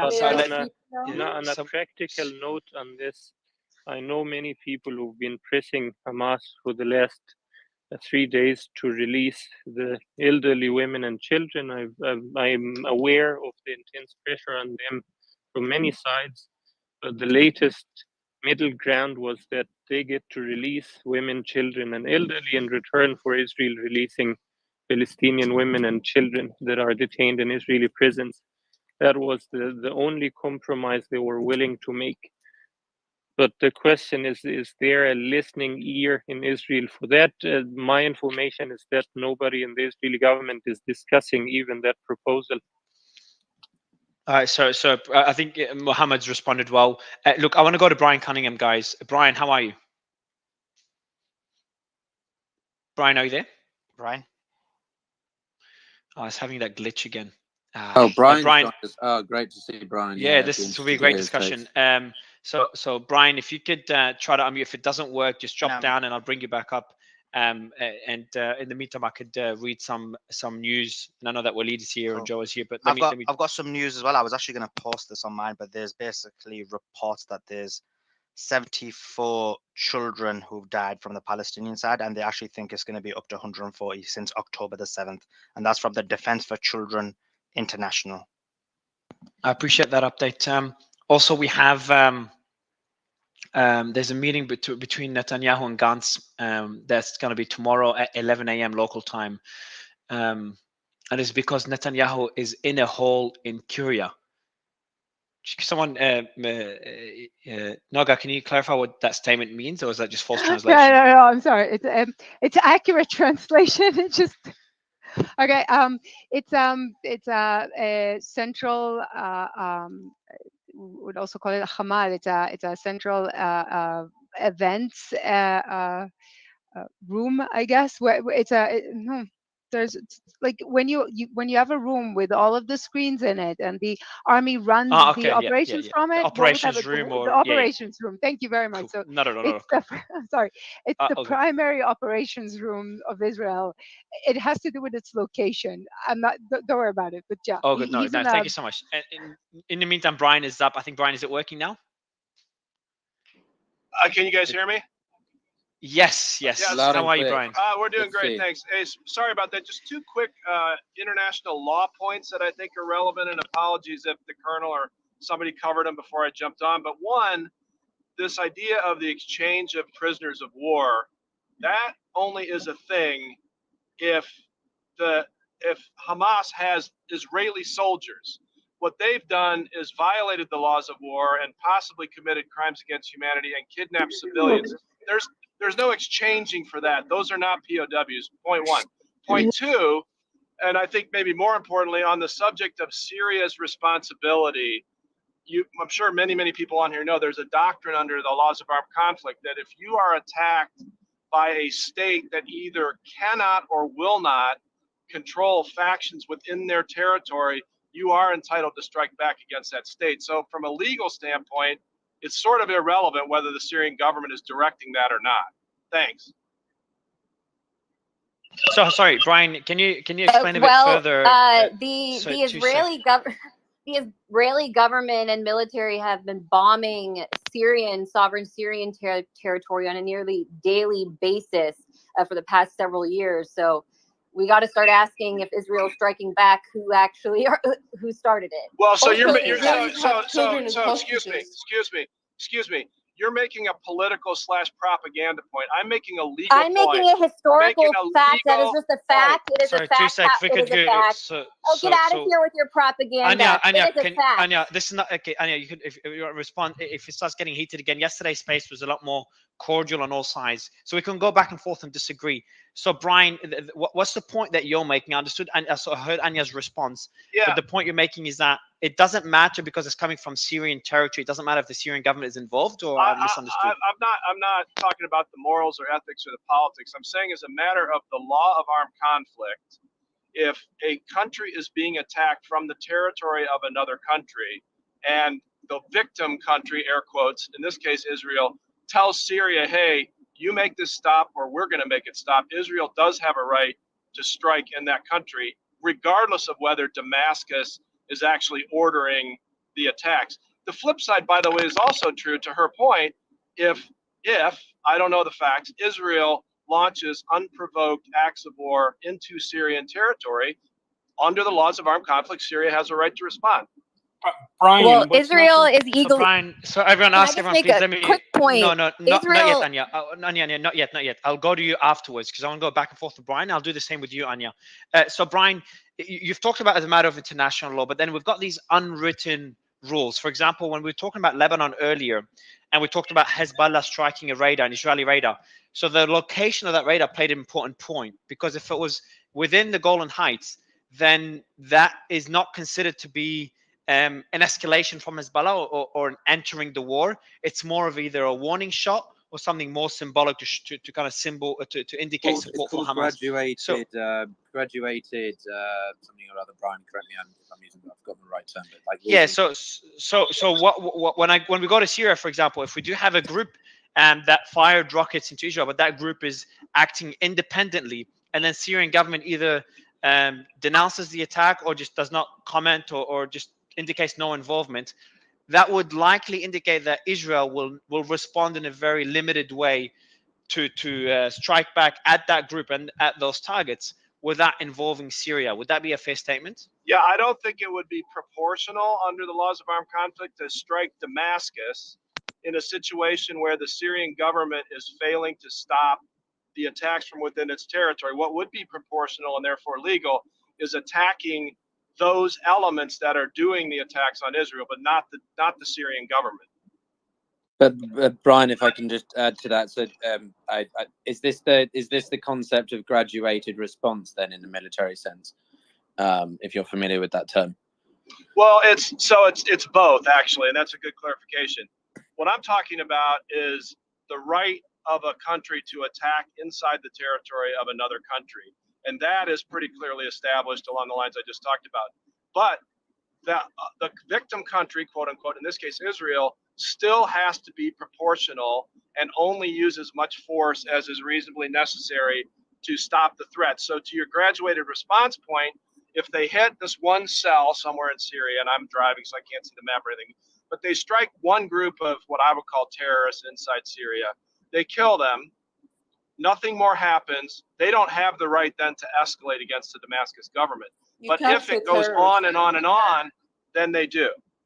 So just to be technical on this point, then, how does this work vis-a-vis states versus non-state actors in this context, or the same rules apply regardless of the opponent, if you want, or those on the other side of the offensive force? The need to be proportional would be the same whether it's a non-state actor or a state actor, but the degree to which you can invade the sovereignty, in this case of Syria, to defend yourself, that must be proportional to the threat you're getting hit with. Brian, so when we see, can I ask Brian a question? Joe. Yeah, of course. I recognize you in Syria, and I also see Walid. So, Jim, one last question for you, Brian. So how does this work then when we've got the amount of fog of war that we do? We've got reports of Hezbollah amassing a numerous amount of troops. Supposedly we've got Israel striking certain targets, but then the Golan Heights situation is also complicated because Syria has quite a lot of factions that we don't even know what they are fully. Syria Girls tried to give us a breakdown, but how do you think all this ambiguity plays into the military conduct in this case? Because it's not a clear situation. Well, yes, and of course, all these commanders on all sides are making split-second decisions that could have consequences down the road. What should be happening, I have no idea whether it is or not, maybe someone else on the call does. What should be happening is, even though they don't have direct relations, Israel, through Qatar or Egypt or somebody, should be communicating with Damascus and pretty heavily. Ah, crap. Brian, you cut out, man. I think you got a call. Like, he should be back any second. Yeah. So what what you guys are discussing is that so from a legal perspective, what Israel could do in terms of response based on international law, but from a practical perspective, Brian, like, Israel does not want a multi-front war. So I'd be surprised. Yeah, I'd be surprised. So, but then the question will be: I don't think Syria wants a direct war with Israel, and I would speculate that's a bit trickier. But I'd speculate Hezbollah's in the same situation. They don't want direct war. So then the question is, how much influence does Iran have over the Syrian government and over Hezbollah? And do you think Iran wants to drag Israel into a multi-front war? And this is based on the assumption, I don't know what their influence is, and I think we've debated that earlier, but that will be my next question, is Iran's influence and their ambitions. I'll just say one more thing about that, because this is now outside my area of expertise, but my personal opinion is Iran's strategic goal in all of this, and I do believe they have a lot to do with it, is to derail the Israel-Saudi peace agreement without triggering an Israeli attack on their nuclear facilities. But beneath that, I don't have enough area knowledge to have an opinion. I think we should go to Syria, Gal, in that case, maybe, because she has. And then yeah, definitely. And then I want to go to Anya afterwards. Oh, sorry. Yeah, okay. Yeah, maybe actually I'll go to Anya. I'm going to go to Anya. Yeah, because she hasn't spoken yet. Anya, the same questions that I've asked Brian, especially on the last one. I think is the most important because we talked from a legal perspective, international law perspective, but then from a more practical perspective, I think we all agree that Israel does not want a multi-front war. If you disagree, feel free to do so. But then the other one would be the likelihood of Iran's direct involvement, which for me it makes sense, and the goal of derailing the normalizations of relations between Saudi and Israel, it makes sense from a practical perspective, but it would be good to get a different perspective if you have one. Yeah, well, I think first of all, if we're talking about international law in Israel, it's a non-starter, because if we're talking about international law, how are we even going to begin to define Israel's borders? You can't. How are you going to define what the defense minister said this week about cutting off all the food and water, electricity? That is collective punishment, very clearly illegal under international law. And while it's convenient to say that Israel now has the right to strike Syria because of what may or may not be coming out of Syrian territory, the reality is, since the war on Syria began, Israel's been highly involved, funding, supplying material support for terrorist groups in Syria, and bombing the Syrians. I'm sorry, did we have a deal about actually having some proof before we say stuff? Good. I mean, you know what it is? It's like literally what's happening on this space what's is the what's happening on this space is like someone speaks from the Israeli side and they get 30 minutes carte blanche to speak. As soon as somebody speaks from the other side, it's like agents are literally stopping them within 30 seconds. It's unbelievable. So silly. I was gonna let's not inflame the situation further. What I was gonna do is gonna tell Noga to please not interrupt. Noga, I'll let you if you want to make corrections. The day, though. I know, Syrian. Yeah, so Noga, if you so Noga, same way Syrian girl and Joe and Walid have their hands up, and they can make any corrections afterwards. So Anya, you were talking about the international law and had to apply that to Israel based on the examples you've given. But moving away from the international law perspective, what do you think is the likelihood that Israel would want a multi-front war? And then what is the likelihood of Iran being directly involved and being behind these attacks, Anya? That would be the big question for me. You got to unmute, Anya. So it's the bottom left corner, and we'll be able to hear you, please. Israel absolutely does not want a multi-front war because they won't be able to fight it. Their soldiers, if they are ever faced with an actual army, will probably drop their guns and run home. And if they're fighting a real state or militant group, organized militant group, as even now the Hamas in Gaza has proven to be, they are going to have issues. That's why we haven't seen a ground invasion on the scale, for example, that we saw in 2014 yet. Because if Israeli army actually goes in there right now, they are not prepared to face just Hamas, which in the West, we have this I've seen a lot of obviously overtly racist characteristics of how are these people that have no capabilities invading what is supposed to be the strongest and most advanced military and state on earth. Well, Israel's what you call a paper tiger. And so that's why, and the minute the reason that this ground invasion is delayed is because they can't even face Hamas. So they absolutely do not want to open up and have Hezbollah get involved. But the ground invasion might have not begun because they're trying to weaken Hamas. So we're seeing heavy airstrikes. We're also seeing a blockade. And obviously, so the internet being cut off, water being cut off, various supplies being cut off. That's inevitably going to make Hamas weaker. And if you could even make the argument that Hamas's rockets towards Israel have dropped significantly, Hamas's incursions to Israel have dropped significantly. I'm not saying, just to be clear, I'm not saying it's going to be easy for Israel to enter Gaza. I think it's going to be extremely difficult considering that the guerrilla warfare is going to be involved and how populated the region is. But then, but then my question would be to use how involved do you think Iran is, and what is the likelihood that Hezbollah would also join the war? I know nothing about. I have no sources. When I say I know nothing, I have no sources on these issues. When I talk about other things, for example, what happens in Syria or what what I know from my experience in Gaza. I have sources that I can actually like give you a better idea that it's not just I'm making up speculation. But if you're going to ask me to speculate on something that I don't have any proof of, my hunch is that Hamas would not have conducted such a sophisticated intelligence operation successfully and done it without, I don't know, definitely I don't think Hezbollah would have been out of the loop. I don't know anything further than that. But I think we in the West maybe underestimate the level to which the tide is changing against this entire order that Israel is a part of. And we see it in Ukraine. We saw it with the BRICS summit in Johannesburg, where I just was. We think of Iran as this lone actor in the region, the only force that is there aiding Hamas or aiding the Palestinian resistance against the Israeli occupation. In reality, the entire region, I've spent time in the region, I've spent time in Syria, I've spent time in Lebanon.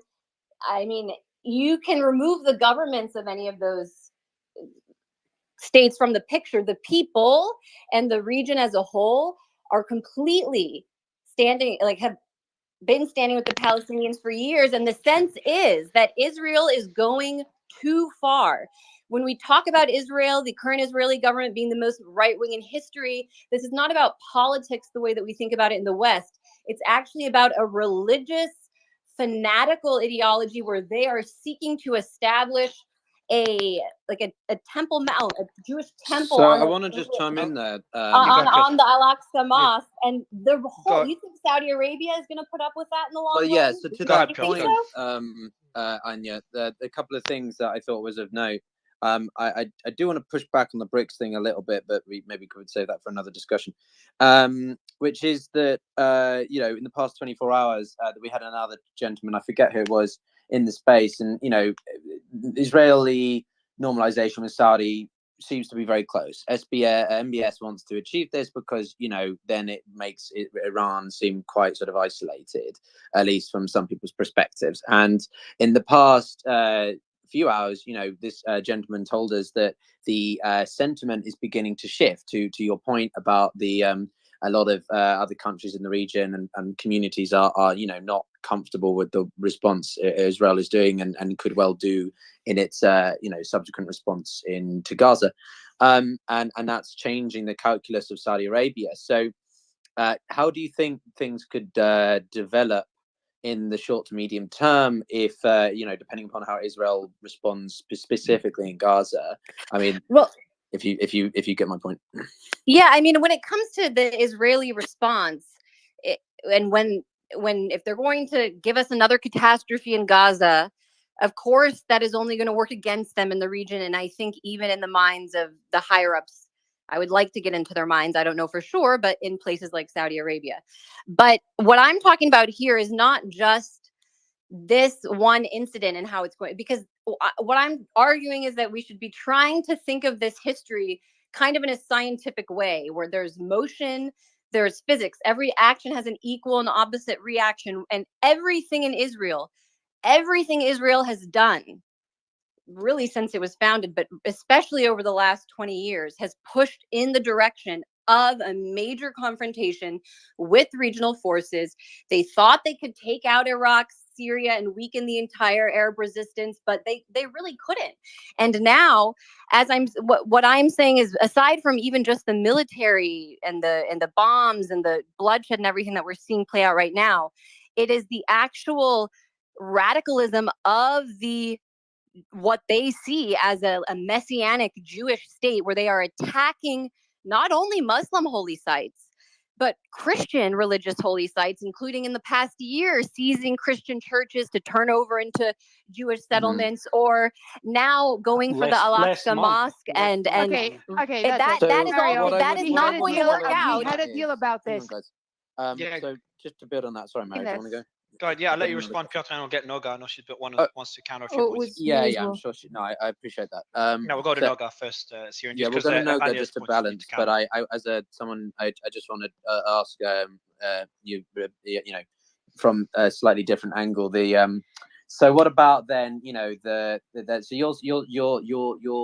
you're confident, or you're thinking that Israel is going to increase its level of isolation if it continues down a certain pathway, if it undertakes certain tactics or approaches to responding to the situation.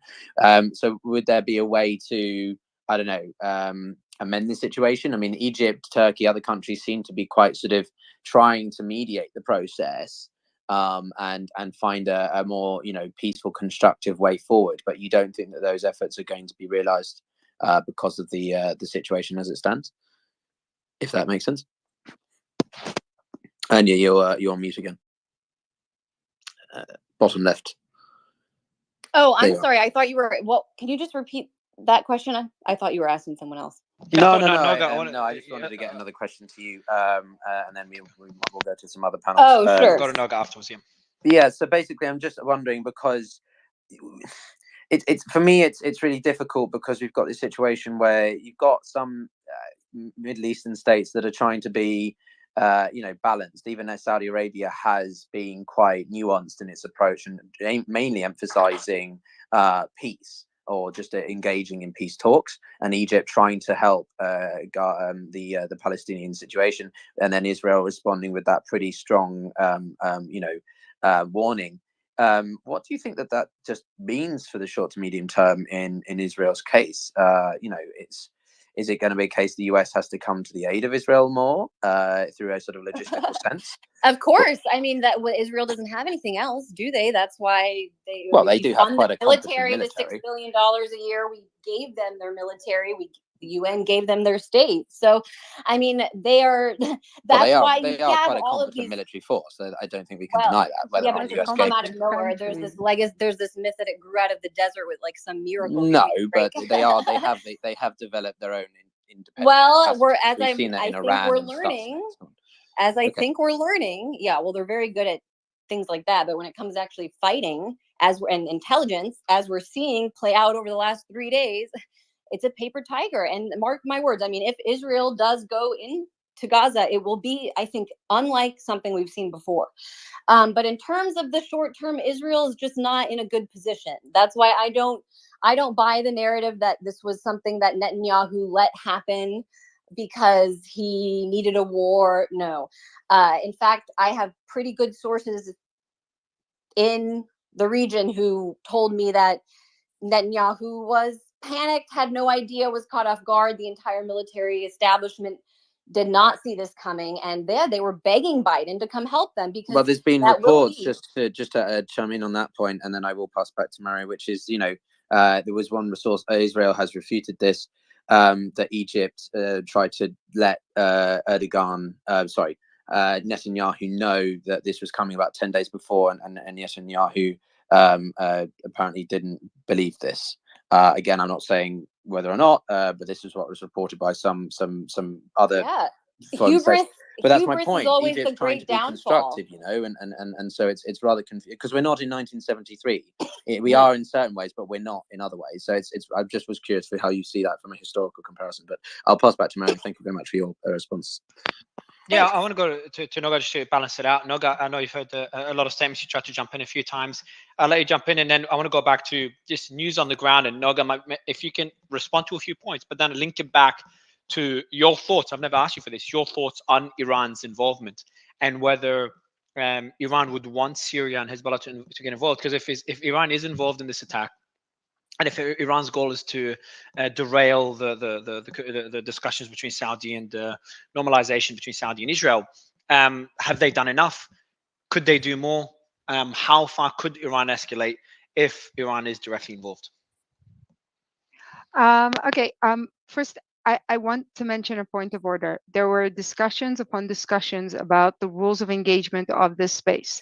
We were talking about the rule being, I think Suleiman was the one who said it this morning, that the rule was that don't say anything that will be offensive. And everyone agreed, except for me actually, but everyone agreed that saying terrorist is offensive, and it's something that you at the very least have to substantiate. So I don't understand why is it that I am the one that had to correct it, and I really don't understand why everyone jumped down my throat. And it wasn't about trying to stop something. So if someone did mention, Yeah, no, No, let that's me what agree Anya with you. Let me agree with you. Let me agree. So anyone did mention terrorists, I missed it because I was looking at the breaking news. But yeah, so we Yeah, I are missed it avoiding as any well. I terrorists. didn't hear us a terrorist. So Okay. yeah, apologize for that, Noga. Did you? Go ahead, So continue. no, so and honestly, what I asked Anya was for proof for a lot of her grand statements, and at the end of the day, when we got to the analysis, I don't know how much response I can give, because honestly, if you've learned anything about Israeli history, and I'm not saying that what's going on right now isn't a military debacle, because it is, but thinking that the Israeli army is what was it? Paper Tiger shows a lack of understanding of the area that honestly I don't see a reason to relate to any of the other points, because it means that Anya on a very basic level knows very little about the area or the way that it functions. And the fact that the Israeli army missed the point, and it's a big point, I'm not saying that it isn't, doesn't mean that Anya's analysis of the military's ability or Israel's importance to the West has any basis in reality whatsoever. And I tried to ask her for any basis for all of her assumptions, and you guys jumped down my throat, and she never bothered to base it. So I'm just going to move on to the question that you asked, which is about Iran. I think Iran is an agent of chaos. I think that they want to destabilize the area because it serves their political purposes in many ways. There's an ongoing debate everywhere that you look about Iran's ability to control its proxy, as opposed to or even just direct it, as opposed to just support it and prompt it and allow it to just cause mayhem. I haven't seen anyone who convinced me one way or the other. So even if Iran wants this destabilization, and it's sort of a given that's the situation, it's always very difficult to ascertain whether it can hold back any of its proxies by any other means except for withholding funds. And then there's always the question, if Iran wants that agent to be an agent of chaos, withholding funds just means that it's no longer functioning. I think, and I've made this analysis in a different space this morning, that this could turn out to be very bad for Iran, especially if the Americans will stay true to their original statement and focus on challenges in the area. That is, if they focus on eradicating Hamas, which is a must at this point, and maybe reducing Hezbollah's strength in the area, then what would actually happen is that some of Iran's more important prongs vis-a-vis Israel will be cut down to size or disappear. And that would mean that you're reducing Iran and its ability to create chaos in the Middle East without actually going directly for someone called it, wasn't me, but I like the analogy, the snake's head. You can just chop off a few pieces of its tail to hamper its ability to move. And I think a smart strategic move will do that. So you might even see, especially now that Syria is involved, more intense a more intense battle to push back on Iran's proxies in Syria. But it makes no sense for any of the parties that was surprised at this point to try to fix the whole problem, which is something that's a lot harder to do. And it's a lot easier to just weaken Iran's position in the area everywhere. And Iran is not very strong as it is. Also, Iran took a hit because whether it's directly involved or not, there was debate between Western countries, especially the European Union, and whether or not you bring Iran back into the fold. And I think this is going to weigh heavy to the side that is going to see it as more of a threat than its oil or any other interest it prefers is actually worse. I have a counterpoint. Could it be, and I've got some breaking news, by the way, what's funny now is that my team is so quick with the breaking news. I just check I'm no joke, I'm just checking my posts for breaking news. So if anyone wants to know the breaking news and doesn't want to wait for us to read it, just check the post that the team's putting out on my account. It's pretty impressive. But Noga, my question to you before I read some breaking news is, What about the other side of this? What if Hamas doesn't want the normalization of relations between Saudi and Israel, and maybe Iran was not behind this? I know there's well, that's one of the other biggest theories. I know. Isn't it? I One of the biggest agree. theories. I think that regardless of whether Iran is directing this or not, it's obvious that this is not serve Hamas in any way. I mean, it could very well be that the two things are true at the same time. But I'm saying Hamas will be eradicated at the end of this. So it doesn't really Well, matter who hang on. directed it. But hang on. Are you sure you can say that so categorically? Hamas is but a group of people, but as we've said clearly before, it creates an idea, and an idea is harder to squash. I mean, I'm sure you can appreciate that. I appreciate that. Policy over ISIS, you know, I and the appreciate ISIS that. idea. Yeah. I think you could say, sorry, Piotr, you could say ISIS has been quashed as well. Like the ideology is still there, but militarily. No, but that's what I'm saying. That's what I'm saying. Okay. Yes, Yeah. Well, The so- presence of it is gone, at least in theory. But it as an idea, it still exists very much online because there was no other group like them that was able to leverage social media as well as they did. I think to an extent Hamas has that ability, and I think to an extent Hamas is an extension of the ISIS ideology. But I think the point is also, first of all, that the eradication, one of its strengths in the population comes from its apparent, shall we call them successes? I don't think that it's as successful and it's being portrayed, but let's, for the sake of argument, call it that. If Hamas is no longer successful and it no longer has something to offer, then its hold on, well, and on the local Palestinian population will weaken. And it's not that strong to begin with if you look at Palestinian opinion polls. I think Gazans are just slightly less miffed with their, shall we call them, leadership than the population in the West Bank. But I also think that there's been a paradigm shift in Israel that we're still figuring it out. I mean, still figuring out how deep the shift is. And I think that's going to affect the ideology's ability to, I don't know if to survive is the right word. It'd be more difficult to propagate this ideology once the immediate threat is addressed, because I think a lot of Israelis in high places are realizing that the ideology was a big part of the problem and it needs to be addressed. We're going to probably see a lot more focus on aid and proper education when this all settles. Let me mention some breaking news because there's a lot of developments that happened in the last 20 minutes. Anyone that's reading them on the tweets, I'll probably be reading something you'd already read. So Hamas put out a statement on Biden's speech. We strongly reject and denounce the inflammatory statements made by US President Joe Biden, which coincided with the continuation and escalation of the barbaric Zionist aggression against our Palestinian people in the Gaza Strip and the rest of our occupied territories.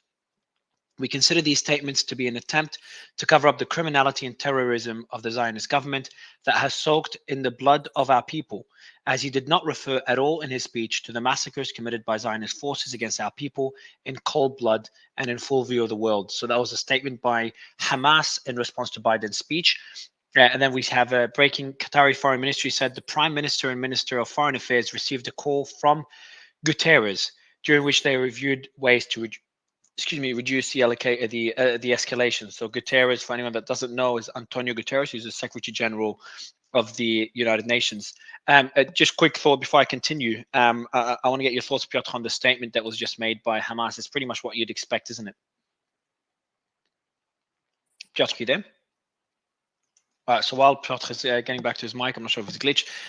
So that's the Prime Minister and Minister of Foreign Affairs received a call. I've talked about it just now. Sorry, mate. Did you call me? I was away for a second. I'll read out more breaking news. I'll ask you in a bit. Just on the statement, did you hear the statement that Hamas made? No, I did not. I can go and have a look. Is it? I can give my thoughts. I think it's as expected. We've seen similar statements beforehand. No and it's just Biden's statement is as expected, and so is Hamas. General Michael Eric Kurilla states the arrival of these highly capable forces to the region, she's talking about the U.S. region, is a strong signal of deterrence should any actor hostile to Israel consider to try to take advantage of this situation. So that's by General Michael Kurilla, and that's regarding what is it called? It's not a warship. What's the other term? We just can't say warship. The US warship. The aircraft carrier that headed. Thanks, Ryan. The aircraft carrier that headed to the region 2 days ago. It's arrived to the region, I think, now. So, and the US has made multiple statements that this is not meant to be escalatory in nature. It's meant to de-escalate and prevent or just kind of deter other parties from getting involved in the conflict. And I think their main focus is Iran, but mainly Hezbollah, and they've made that pretty explicit. So these are some latest updates. Let me see if there's anything else about the team. There's some footage posted. Netanyahu did say last statement here, this piece of news, I made it clear to President Biden that a strong and long military campaign must be carried out in which Israel wins. So we're going to see a long battle. And I've got a question, and I'm going to ask that question to Michael. Michael, I see a lot of hands up. We'll go to the hands in a bit. But Michael, can you hear me first? Is your mic working before I ask a question? You there? Yeah, I can hear you. Yeah, man. My question to you is: Hezbollah hasn't gotten involved in the war, at least not yet, and hopefully never. But based on that, would you say their opportunity to get involved would have been early on, and the fact they haven't gotten involved, and we're already up to day, I don't know what day it is now. We'll start up Friday. We're up to Wednesday, so what, 5 days now? We're up to day 5, I guess.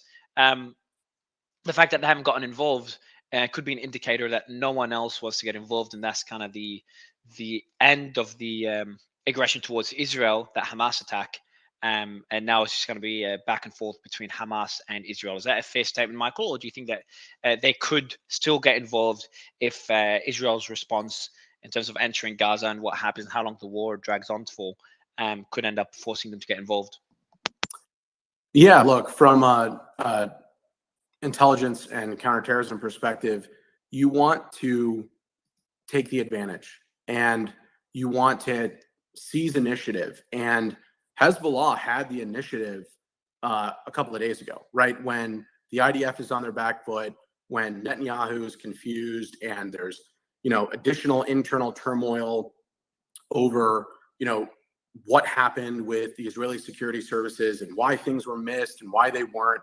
So yeah, if you want to keep your opponent on the back foot, you've got to act while you have the initiative and while you have the best opportunity to position your forces where they can be critically effective. And so I think the longer that they take to commit forces and get involved, the less likely their impact is going to be on the conflict. And I think you are right, Mario. I think we've seen a few different actors now potentially consider, something of a strategic pause or something to sort of, assess where we are and then make additional tactical decisions following that point. But I agree. I think, there were points there over the past few days where, committing more forces would have been very effective. And maybe they still can be, but I think at this point, you lose initiative and you have diminishing returns the longer that you take to act. Yeah, I agree with that statement. I do want to go to. I have a bit of short of breaking news. The shootings from Syria, was supposedly by Hezbollah-related Palestinians. I don't even know how to. It's the PFLP-GC, as I said. Yeah. Okay, tell us more. Yeah, Syria, can you tell us more about them? Are they independent? What's their relations with Hezbollah? Yeah, good relations with Hezbollah, independent Palestinian group, but they are actually also pro the Syrian government, and the Syrian state supports them. So now, thank you for allowing me to speak. I need to answer to what Brian said about 20 minutes ago. I've been waiting to correct him because he stated that the Palestinians are holding civilian hostages and they can only trade soldiers. But the point is that the Israelis are also holding civilian hostages in the prisons, children and women. So what he's saying is it's nonsensical. It's of course you're going to trade prisoners. If the Israelis want to get their people back as soon as possible, they can also release the Palestinian prisoners. Also, Anya made a statement about Syria. She said, and Noga actually asked her for sources about this statement, and I can help her with that. She said that the Israeli were helping the terrorists in Syria. Now, I've created a thread of all of the evidence that was asked for to that point.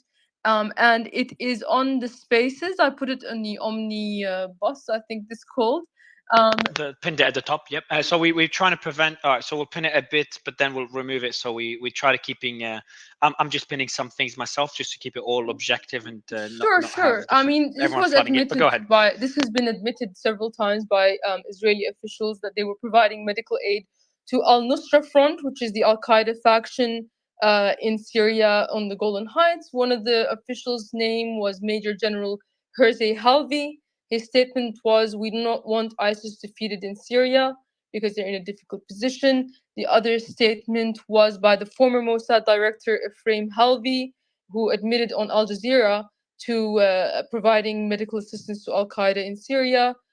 We have photographs of the IDF standing around with the Syrian Al Nusra Front on the Golan Heights. Al Nusra Front again being the Al Qaeda groups. So what Are what you was able? said So is are you totally correct. able? Just one thing. Are you able to add links to the screenshots as well, so we know what those are? Because it just looks like articles, but it doesn't say what publication Yes, one of or them what is outlets. That'd be great. absolutely, absolutely. I will add it to Thank you the so much. thread.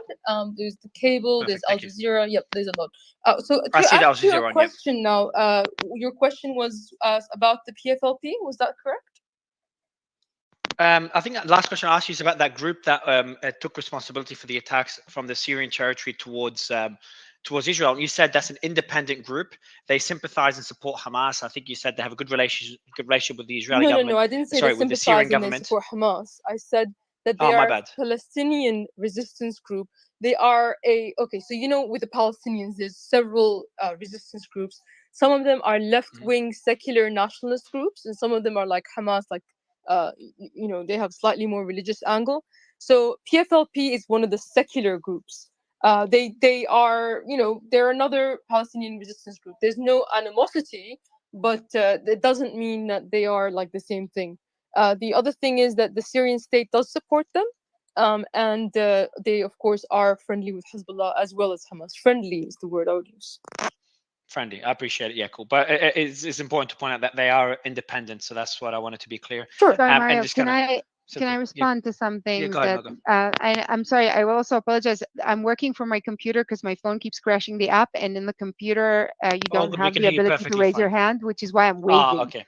Okay. Okay. Oh, good. Sorry.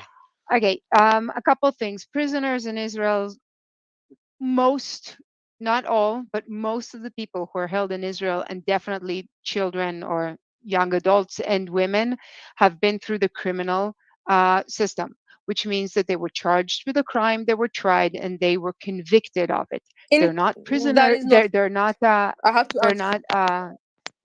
Okay. So at this point, I would just like to point that out. The other thing is that when we were discussing terrorists, one of the things why we're not calling people who are terrorists is because it's what was the word, sensitive. The other is that you actually need some proof for what's happening, and a lot of the accusations from the Syrian regime about the people who are helped, and Israel does provide a lot of medical assistance to the people of Syria, not all of which are the regime is a fan of. You actually have to make a point that we're aiding terrorists, and no, that's actually not true at all. That's fake news. Israel is providing a lot of assistance to a lot of Syrians who are being persecuted by the Syrian regime. But the fact that the Syrian regime accuses them of being terrorists is, well, let's say at the very least, for the purposes of this discussion, equivalent to people complaining about the people Israel calls terrorists. So again, how about we keep it civil? And if we made a rule, then everybody has to abide by it, or I won't either. I mean, you I didn't appreciate really. it. You We're gonna mentioned have to terrorists like. answer to one of First the of all, things you that was didn't, because you incorrect. Sorry, mentioned let terrorists me like answer. 7 Let me answer. times. So hold on, Suleiman. So it's a joke. Syrian, so we'll let the panelists kind One of push last thing. back on them. So One last. yeah, Obviously, quickly, Syrian. Go now. I do want to move on. There's some news. Go short ahead. point. No, Please, thank you. 1,000 prisoners are held without charge, and this claim that they were arrested and charged and all of this stuff is precedent on the claim that Israel has a right to even have an occupation, which is totally against international law. there's no law that says that Israelis can hold the Palestinians. They are hostages. Okay, so that's Mario, obviously I'm getting gonna into a very, refrain very from different I'm discussion. gonna refrain from answering this. Yeah. But So this I'm gonna is refrain from yeah. answering this other No, I'll than let to you say answer, that it Noga. was no, I'm not gonna answer this. I'm gonna refrain because I know you want to move on. I'm gonna say it's BS and it requires a lot of proof and move on. Yeah, I do want to move on because we are going down territory that I don't want to go down, at least not for this space. I do want to go back to the just discussions of what's happening on the ground. And I've got Mike, who's been a journalist with us on a regular basis. Mike, how are you? Please tell me it's not glitching. You got to come down and come up. All right, Mike. You mean Michael? Yeah, Mike. Yeah, Mike Kasim. All right, so it's glitching for Mike Kasim. I'll bring him Let's go down to and bring him. Joe while he's sorting that out. No, I think Yeah, can I I think please Joe will go bring back up to a the same point, Matt? discussion. No, I can hear you now. Matt, Thank you. If it's the same discussion, Joe, then no. But I want to move on from this discussion. Go ahead, Mario. Matt, I think the person that was up before, he's now dropped. Brian brought up a really distinct point, which is in Syria, equal force is allowed to be used. Okay, what's happening, and as you know, I work in communication. What is happening is they continue to say Gaza, right? Gaza will be leveled. The Gazans are evil. The Gazans this. 46 to 56% of the population support Hamas. Who committed this crime is Hamas. It's not what they've done when they blockaded children and women into an area and they're shooting into a fishbowl, right? That's what's happening, right? They are targeting Gazans. They are not targeting Hamas. For the very first time, after calling it out several times, No, Joe, they're targeting Noga has finally said Hamas instead of Gazans. And if you listen to all Israeli officials, they blame Gazans. They do not blame Hamas. And that is a problem. They're trying to change the narrative to turn the West versus all Gazans. And all Gazans are not responsible for the heinous acts that Hamas committed. And that is a problem. So I want John. So I do want John to respond to this. John, go ahead.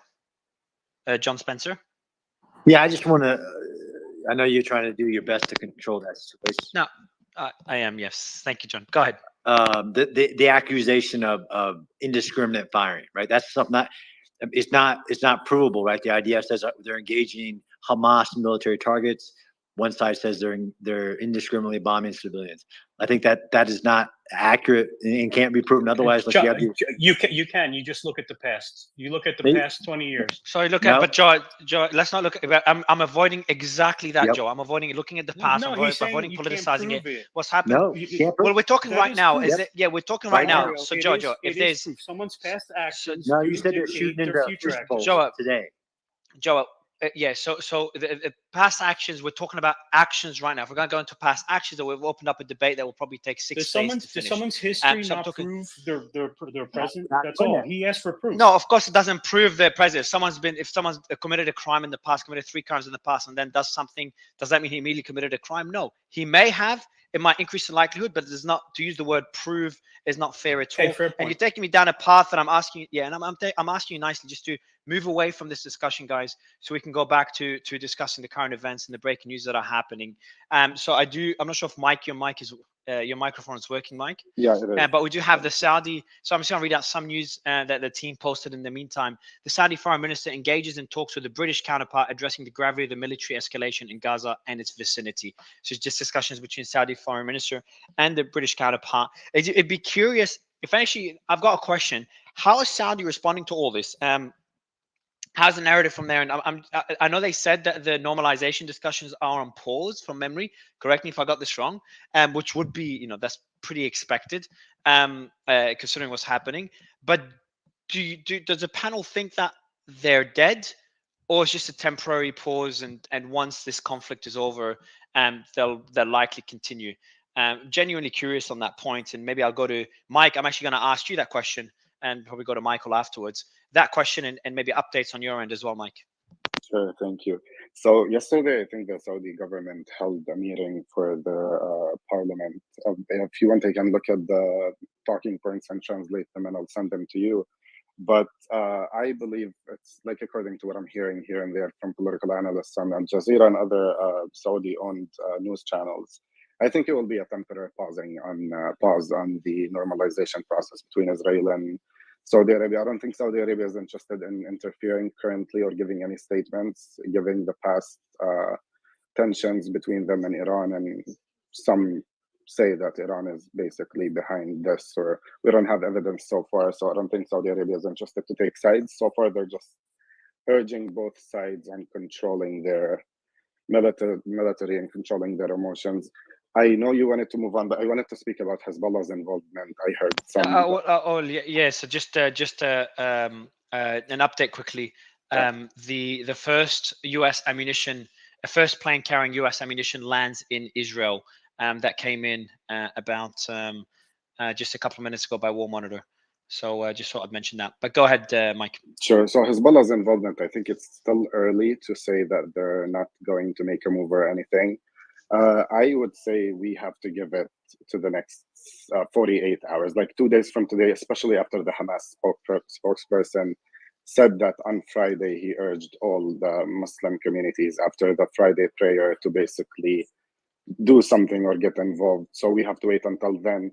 But given like what's happening on the ground, the fact that Hezbollah claimed all the attacks that happened on the disputed territory within the treaty post 2006 war, I think this is a sign for political analysts and other people involved in this manner to basically say that Hezbollah is not shying away from getting involved in this, and they're ready to basically face the consequences. One thing I would say on a basically personal opinion is that the economy in Lebanon and basically the government in Lebanon will be opposing to this. So Hezbollah is maybe more cautious, given the atmosphere of Lebanon in general and the basically Lebanese citizens, which I think they should care about more than supporting the Palestinians. Mario, if you allow me 40 seconds, I just want to fact check something quickly.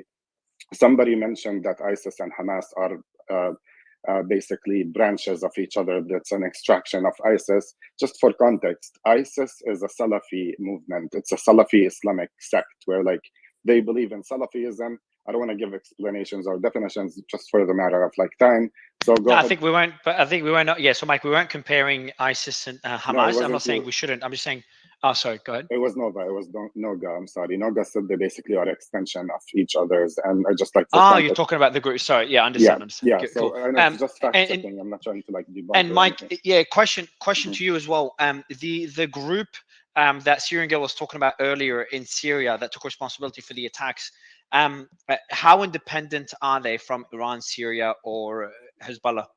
I mean, they're allies of Hezbollah, but ideologically wise, they're independent. So they have nothing to do with Islamic beliefs, or they have nothing to do with basically basing their political involvement on biblical beliefs that we belong to that land. They're people who were exiled from the land back in 48. I think most of their ideologies are influenced by, funny enough, Karl Marx. They're more quickly. I'm sorry, just fact checking. ISIS is Salafi, Hamas is Muslim Brotherhood. They have nothing to do with each other. If anything, ISIS's main ideology is to establish a Muslim nation on the whole territory of the Middle East. And what's funny enough, Israel's ideology is to establish a Jewish territory on the whole kingdom of Israel. So who's similar here? Is it Hamas or is it actually? I wouldn't. You've gone down. Yeah. So you've gone to territory comparing Israel to ISIS. And again, I am avoiding these discussions and avoiding the these. fact that it's completely untrue. But never mind. Noga, okay, Syrian. Noga, I'll let you respond to Mike's last comment, and then we'll just go back to that. And we'll go back to Michael. They're saying it's not true. You're targeting all people, and you cut off water. All right, Joe. Again, guys, if you guys, I'm pretty strict on this space, as I said to everyone already. So Noga, I'll let you quickly respond to the last comment made by Mike, and then we want to go to, but very briefly, and then I want to go to just the hands, and I want to go also to Michael just for a couple of questions. Noga, do you want to respond quickly? Well, first of all, the description of ISIS is just somebody who wants to take over the world, which is the least of ISIS's worries. The problem is how you do it, and what you think of people in the meantime is a very shallow analysis of the ISIS ideology.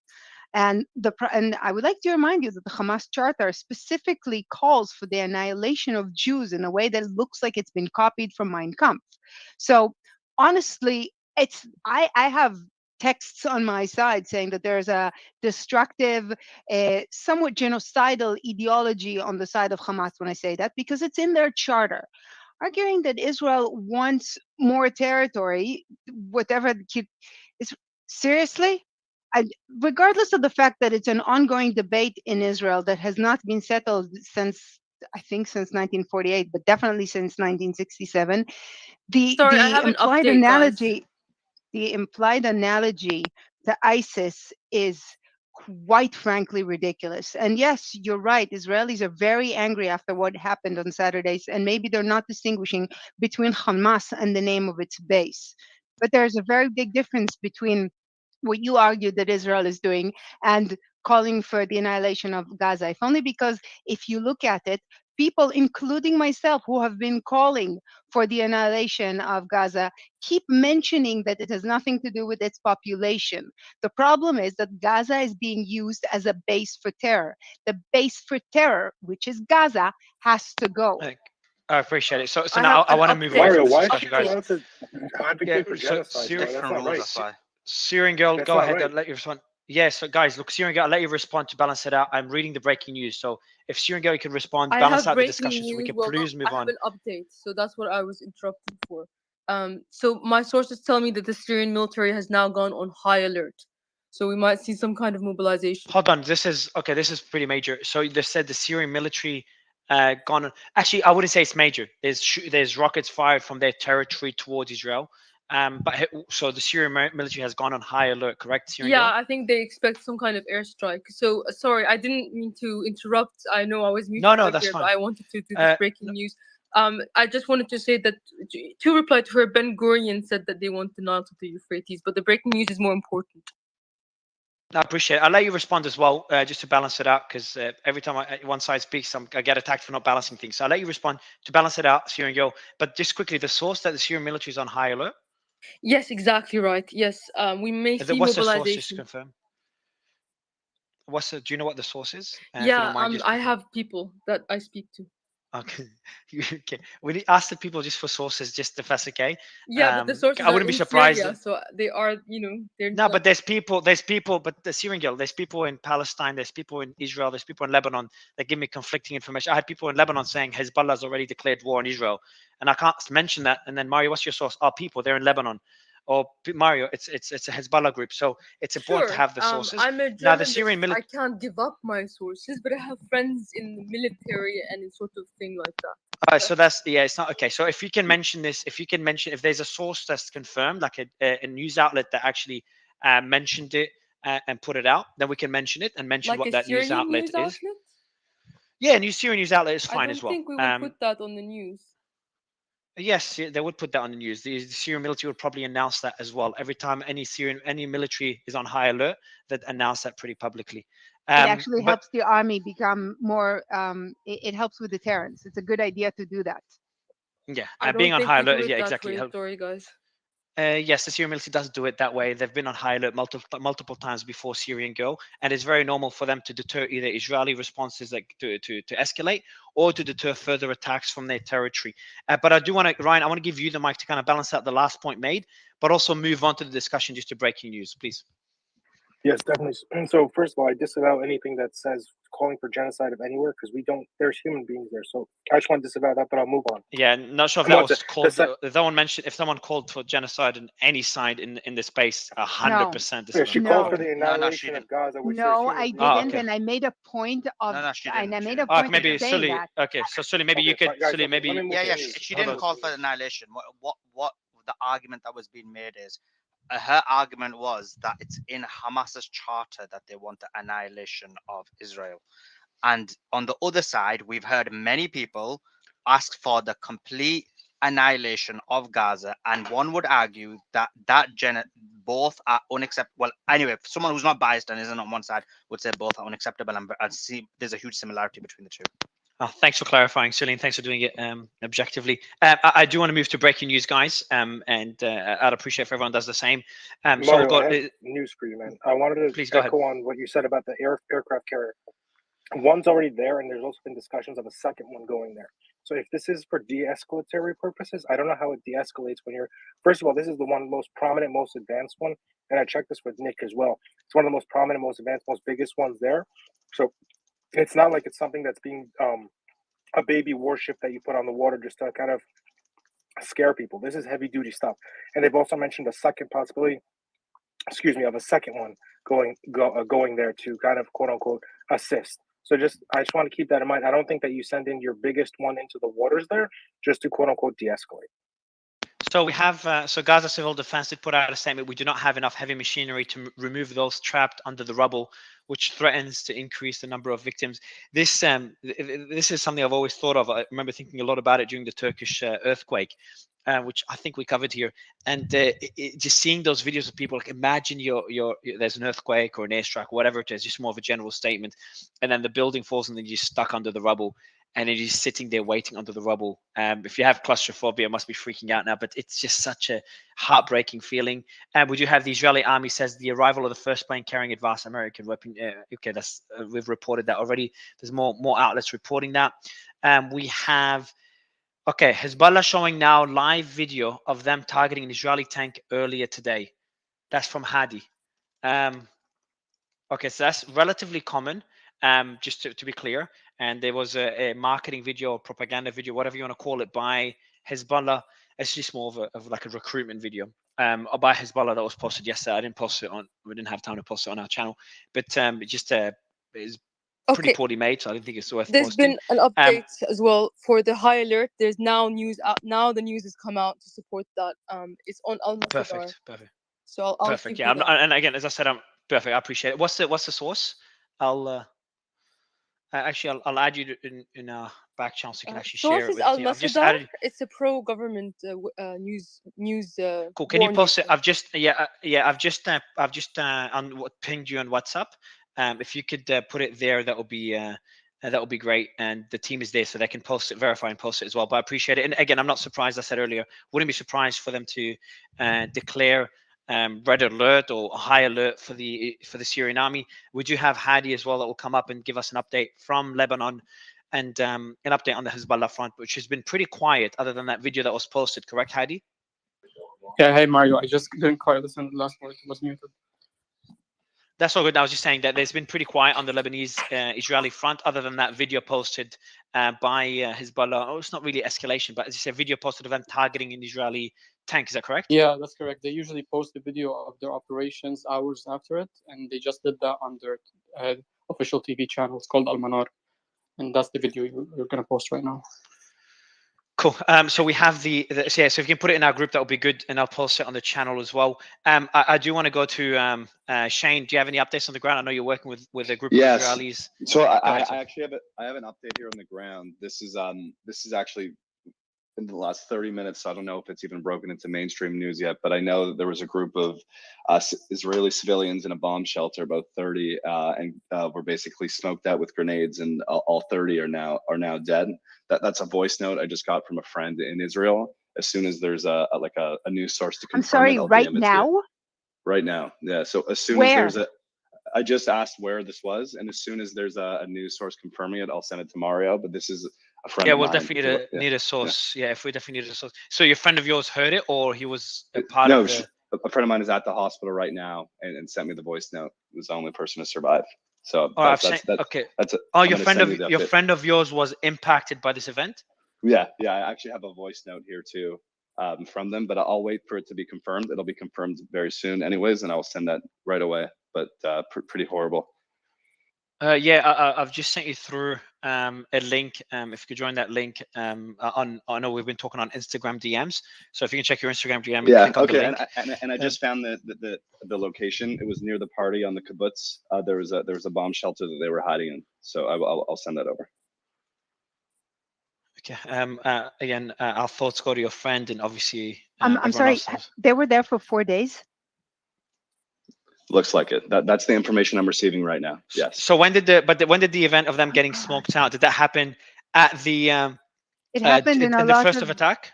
It happened in a lot of kibbutzim during the first attack. People were hiding in their bomb shelters, which that are harder to penetrate.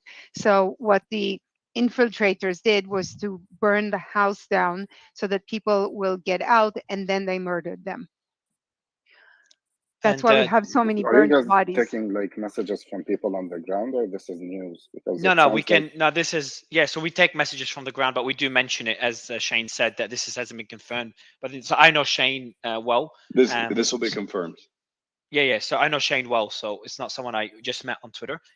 But again, I'm not posting it, and we are clarifying it is not unverified, so it's not 100% confirmed. Similar to with what Syrian said, the Syrian girl said, it's unverified from one of the people, and then she verified it afterwards with a source. So we're trying to be as careful as possible. But I appreciate that, Shane. And again, your thoughts go. Is your friend okay? Yeah, the friend made it to the hospital and is being treated. And they're so do you know whether this is, again, I know you've already answered it from Noga, but this is an attack now, or that was prior in the first attack? I'm not sure if it was right now or we're just learning about it right now. That's what I'm trying to get clarity on. But she's only gone to hospital now, correct? Yes, correct. Okay. I appreciate that update. Do just jump in, unmute and jump in whenever you have further updates on this. Yeah, and I'm going to send some stuff right now. Yeah. Yeah, I appreciate it. I'll give you my WhatsApp number so we could talk on there. It's the only way to reach me directly. And then you could share that with me, and I'll have the team look into it as well. Chief, I'll bring you up in a bit. Amir, anything on the Iranian side? Anything in the media? Anything? Any statements? On the Iranian side, there were just a couple of talks between Iranian foreign minister and some other parties. Actually, EU Can I ask you a party. question? I'll ask you more specific. Sorry, Amir. A specific question. Does Iran seem to be distancing themselves based on the media narrative? Because obviously they've got a lot of influence on the media there, and based on statements being made by the by government officials. Well, that's a great question. Actually, I don't know if you remember, but yesterday on the space, there was I told something about Ayatollah Khamenei actually publicly speaking, and that fortunately happened today, and he delivered a clear message that we are not involved in this, and we don't want this to get worse. And that was very specific from Iran. That kind of, I think, if you want to look at it very smart, is that Iran is happy with the damage that is done to Israel. They don't want it to get worse. And I think Iran and the US are on the same side on this. Both parties do not want to get directly involved in this. And even, I don't know, if there were an Iranian direct involvement or indirect involvement with the Hamas and other parties, I think they're satisfied with the results. And Iran doing something from Syria that does not make sense right now, based on what the supreme leader said today, that is very straightforward, Very explicit. Very explicit. Yes, and that's just I just think Iran wants this to not get worse, and this is not really in Iran's interest to be dragged into a war, and they don't want it. Some people were just maybe speculating that if he's just calling it to be some bigger jihad, some bigger war, but he just called it off like water on fire. I appreciate that. Sorry, thanks for the update. another very small thing about one of the speakers talked about like Iran supported Hamas attack on Israel to just derail the Saudi Israeli normalization. That does not make sense, because everybody can say that this attack took months of planning, and if we want to go back 4 or 5 months, there were nothing about Saudi Israeli normalization, and just Iran doing something this dangerous that can trigger the wiping out of Hamas from the map just to stop Saudi Israel from normalizing ties.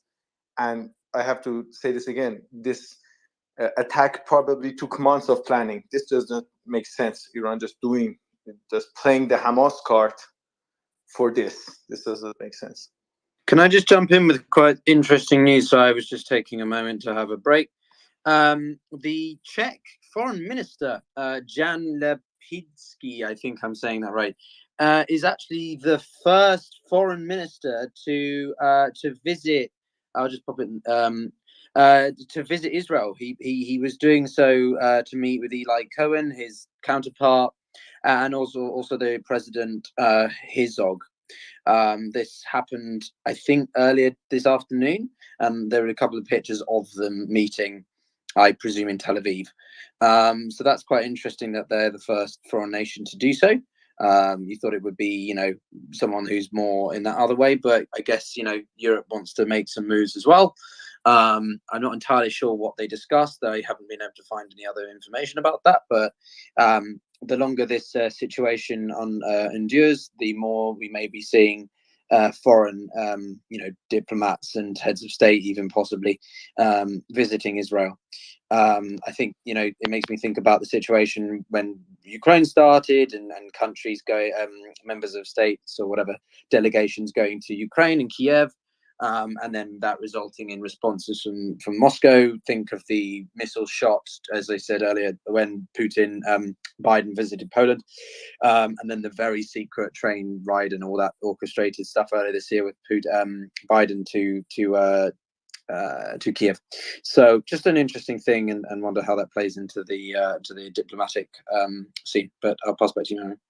Yeah. So I've also posted the video. I know people Mario, waiting for that. Mario, I'm sorry. Could I jump in real quick? Yeah, go ahead, I man. got some news, man. I apologize. So this came out. There's no evidence of direct Iran role in the Hamas attack. So, and what Amir was saying is correct. I don't think that Iran wants to get involved. Iran cannot afford to get involved in this war where the country is not in a stable situation to get involved. It's both economically, it's not in a fantastic spot right now to want to get involved. Plus, you guys might know this better. I double checked this with fact check before I came, but please correct me. In March, they just established connections with Saudi Arabia. They started to reestablish connections with Saudi. So I don't know why they would want to come in and derail Saudi's connections with Israel or someone else or something. Who's that? Who is it? Iran has Saudi. established connection with the Saudi Arabia in March, but I think that's exactly why Iran doesn't want Israel to connect. I Right, mean, but that's the reason. It's been sort of secret public information that Israel and Saudi Arabia have been, negotiating and working together for a while. But this is, of course, yeah. Not So this disregarding is. that. All I'm saying is that I don't think it's not in any of their good standings to want to create or start any turmoil at this moment. They can't do it, and I think that's why they're coming out so strongly. When you have Khomeini coming out and saying it publicly like this, it's a movement to distance. And now we have Pentagon intelligence saying that they weren't involved. I think a lot of this started out when you had people like DeSantis come on television, on X, and posting about Iran's involvement. It was like trying to fan the war flames because they've been wanting to start a war with Iran directly or indirectly. So I think I think that's a fair point. There is there's a lot of people on varying sides that want to state Iran's directly involved, but as I always try to emphasize, there's a nuance between being involved, directly, indirectly, in what way, and then all of this falls under the umbrella of information warfare and wanting to push a certain narrative, and as Russia does it, Ukraine does it, like Western media does it, India does it in its national papers, everyone does it to a certain extent, so that's why being in this kind of space makes it very important, because it completely we bring all that together. But Mary, I don't know if you want to take back, or I can jump over to Amir. Yeah, I'm just laughing. I got a message from Confluence. I just removed him. He's like, I get a DM now? Can I know how long I can expect to be in timeout for? So usually when I remove someone from the panel, I just get attacked and stuff, and they want to complain. Tell me about it. Today's been a tough one today. To be honest. So I get this is that now. He's definitely I'm going to be out of timeout when I get a message. So cute. Can someone send me that instead of telling me something more blunt? Actually, why did you get the and back to the story. So Shane did send me the voice note, and he's getting clarification on when the event happened, just on a more somber note. And he's getting more clarity. I did hear the information, got the information, and it is heartbreaking, Shane. So I wish you go with your friend and her. Yeah, I heard about that. I didn't have anything I could really say. I'm really sorry for just you, got Shane. more context. I just wanted to whenever someone on stage comes and shares such an experience, we just want to really highlight it, and highlights the suffering. We've had people on both sides talk about similar sufferings to their friends, family, or themselves. Let's go back. Small bit of breaking news. Yes. Hezbollah is advertising shooting a tank. They're advertising the movie of the moment that, I'm sorry, I read this wrong. The movie of Hezbollah's attack on the Israeli. It's not a tank. It's an armored vehicle in Avivim, is now online. I'm sorry, I thought it was a new one. It's just So that they yeah, now there's publish a one. the Yeah, movie. there's a exactly. It's a footage. Yeah. So I've pinned it at the top for anyone that wants to see it. Just Hezbollah put out a video of them attacking the troop carrier on the border with Lebanon. So that happened. Hadi's the one that sent it. So thank you, Hadi. Hadi, I don't know how you get things so early, but he sent it through, and I've just posted it above. I should probably have credit. I'll give you credit there. But No, don't worry about it. It's fine. Appreciate Hadi. Intel, how are you? Intel. I'm doing very well. Thank you for bringing me onto the space. I will make this really quick. But I believe that it's not a matter of if the United States and Iran get involved, but it's a matter of when. The IDF spokesperson earlier had said that if they get to a point of fighting on several fronts, then the U.S. aircraft carrier and vessels will assist in defense and attack in support of Israel. So it doesn't matter if it's 2 people or 3 people that get involved, like I'm talking about Syria or Hezbollah.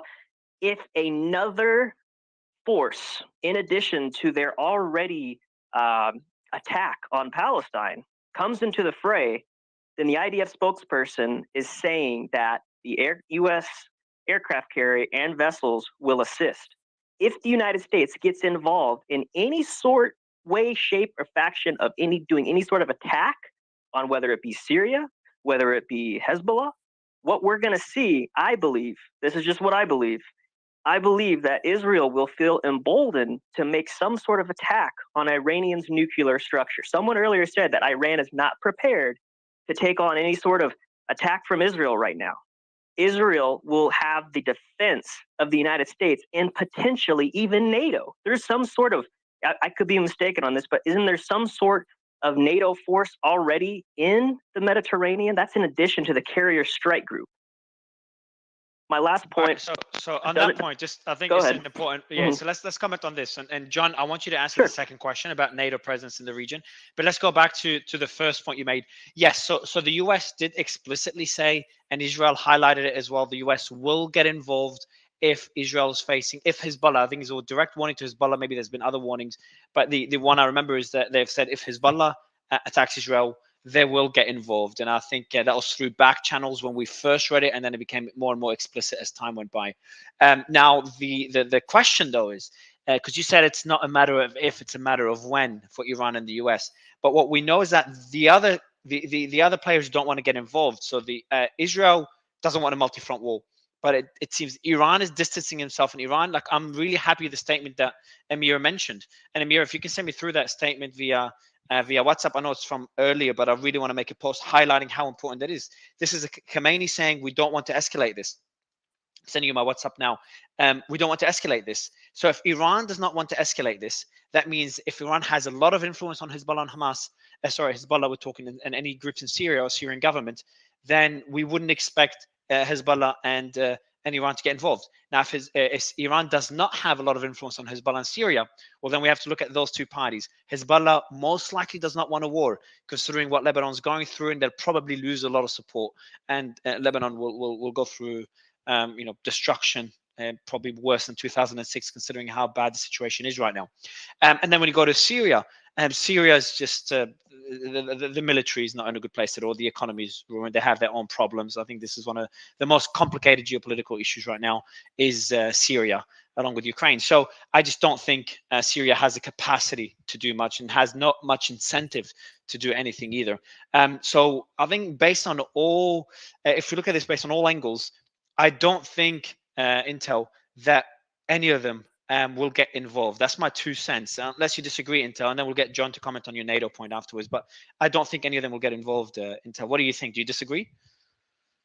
I do disagree, because I believe that once Israel has the security guarantee of the United States, once they have that relationship established, and they're in the United States, like we will fight to the end for Israel.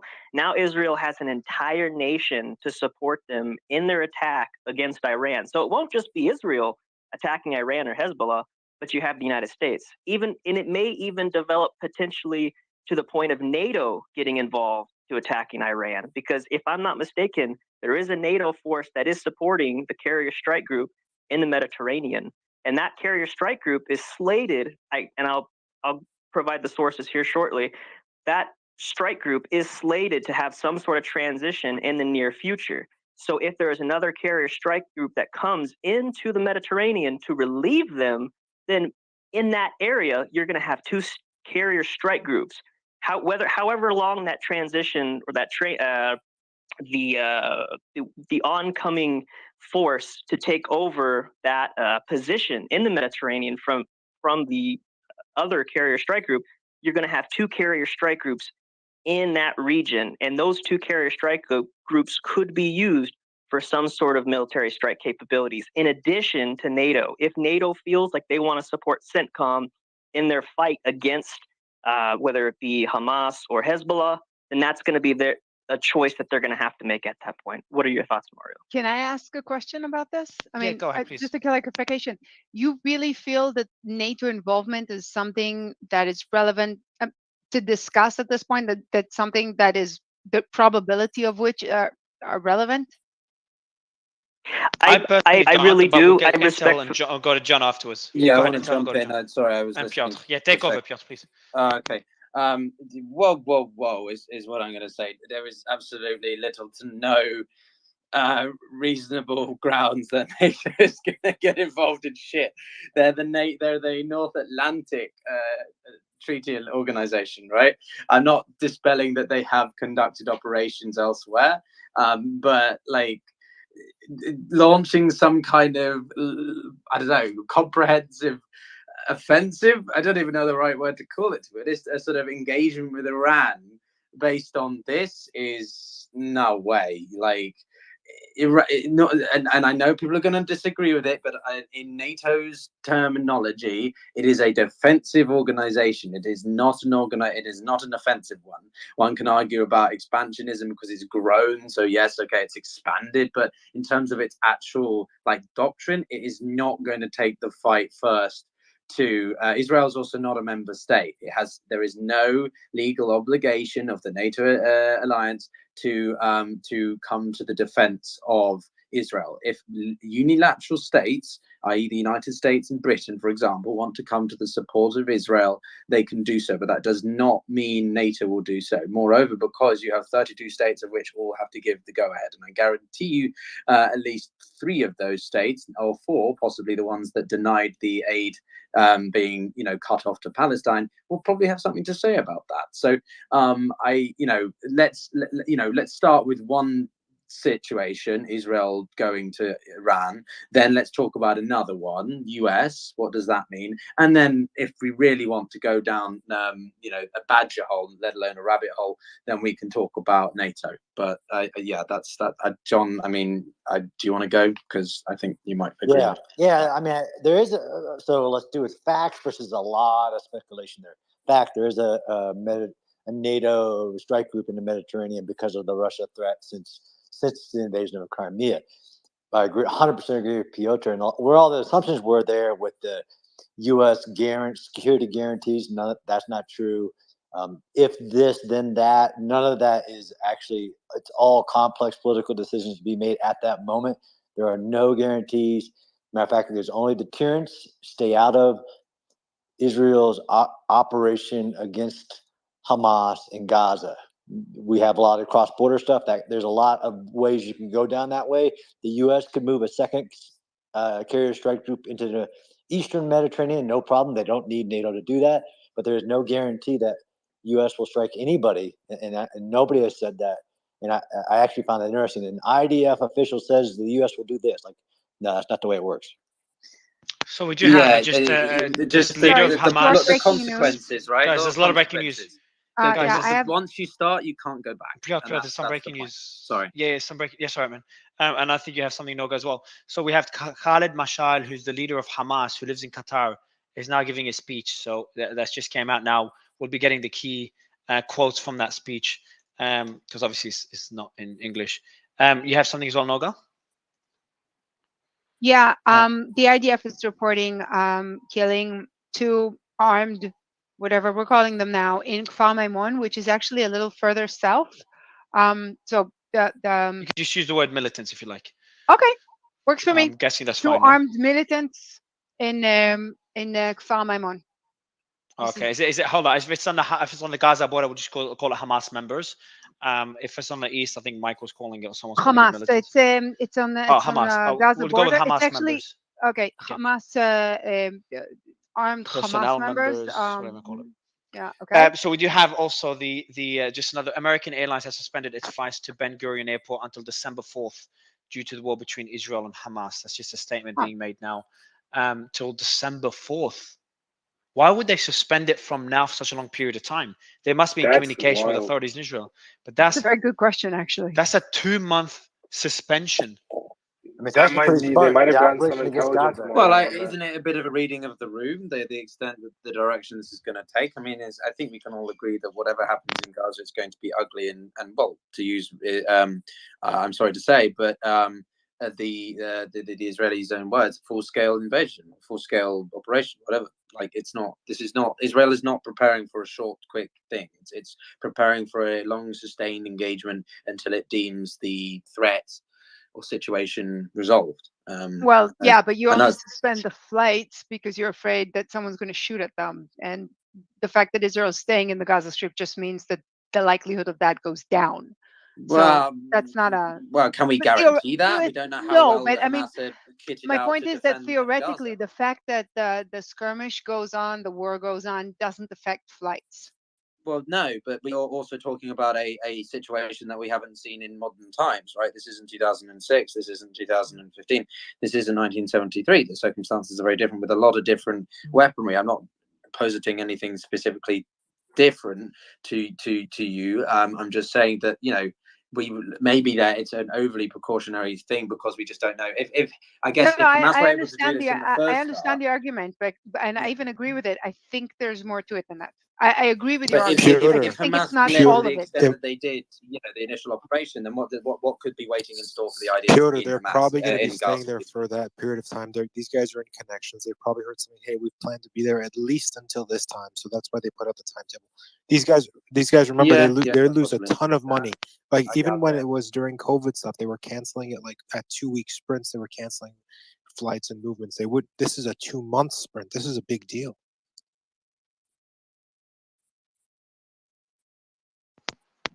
Yeah, I'm just thinking.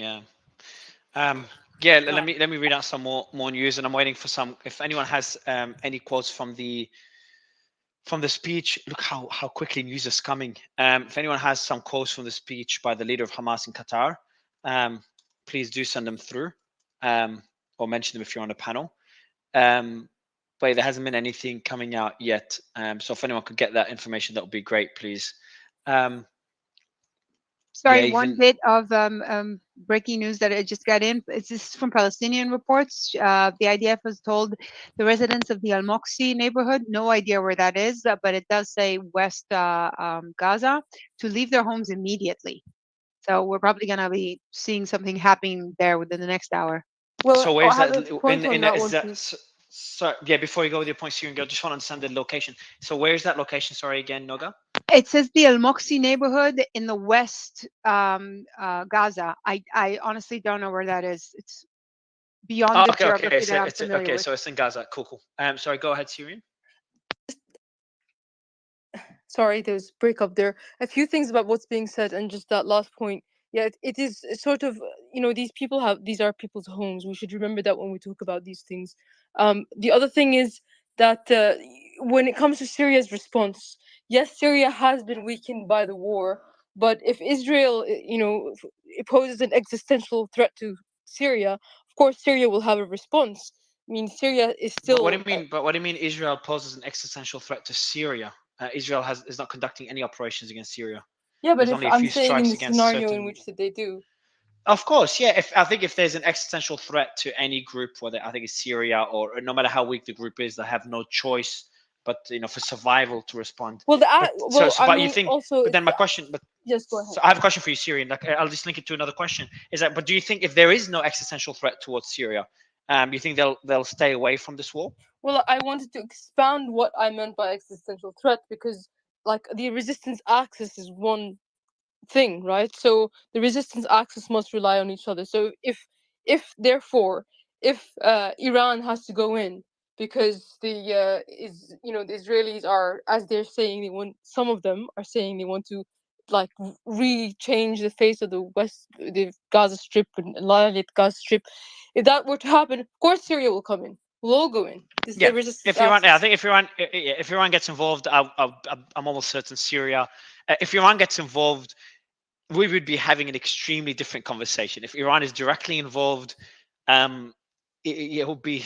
Again, define direct. Define Direct. involved. I mean, I think how I was defining it is like directly involved, as in they declare war on Israel. That type of involvement, because obviously involvement. Yeah, that's okay. Well, exactly. That's something that's not even. Then again, we didn't want to discuss the whole, Russia crossing the borders into Ukraine is something that all of us like. Come on, like no one's going to discuss that a year and a half ago, and then it happened. But in this case, I highly doubt that's going to happen. I think the Khamenei speech is a good example of that. I'm still waiting for that speech. If you send it to me on WhatsApp, but I've got a question. Sorry, Mario, 2 pieces of breaking news. Yeah, go ahead.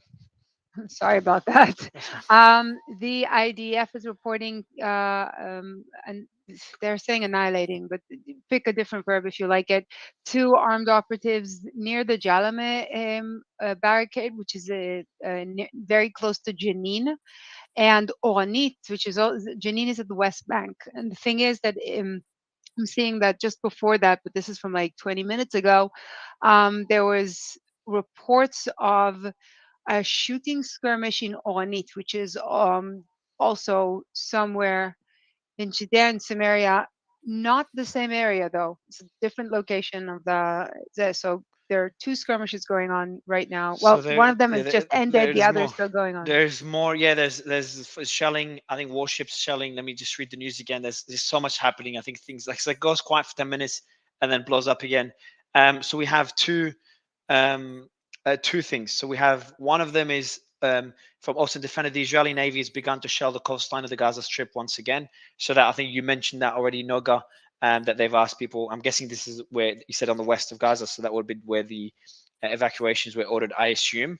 The Netherlands, Germany, Austria have all announced today that they plan to send military aircraft to Israel in the coming days in order to evacuate any of their citizens who still remain in their country. Anything I'm mentioning, by the way, everything's being posted on my accounts. Like every couple of minutes, few minutes, there's something being posted, including a lot of footage. I just want to point out that the reason why the Germans are doing that is because you can order a German pilot in Luftwaffe to fly anywhere you want, but you can't do that with commercial airlines, which is why they're using army aircraft, and it's going to be very uncomfortable on the way home.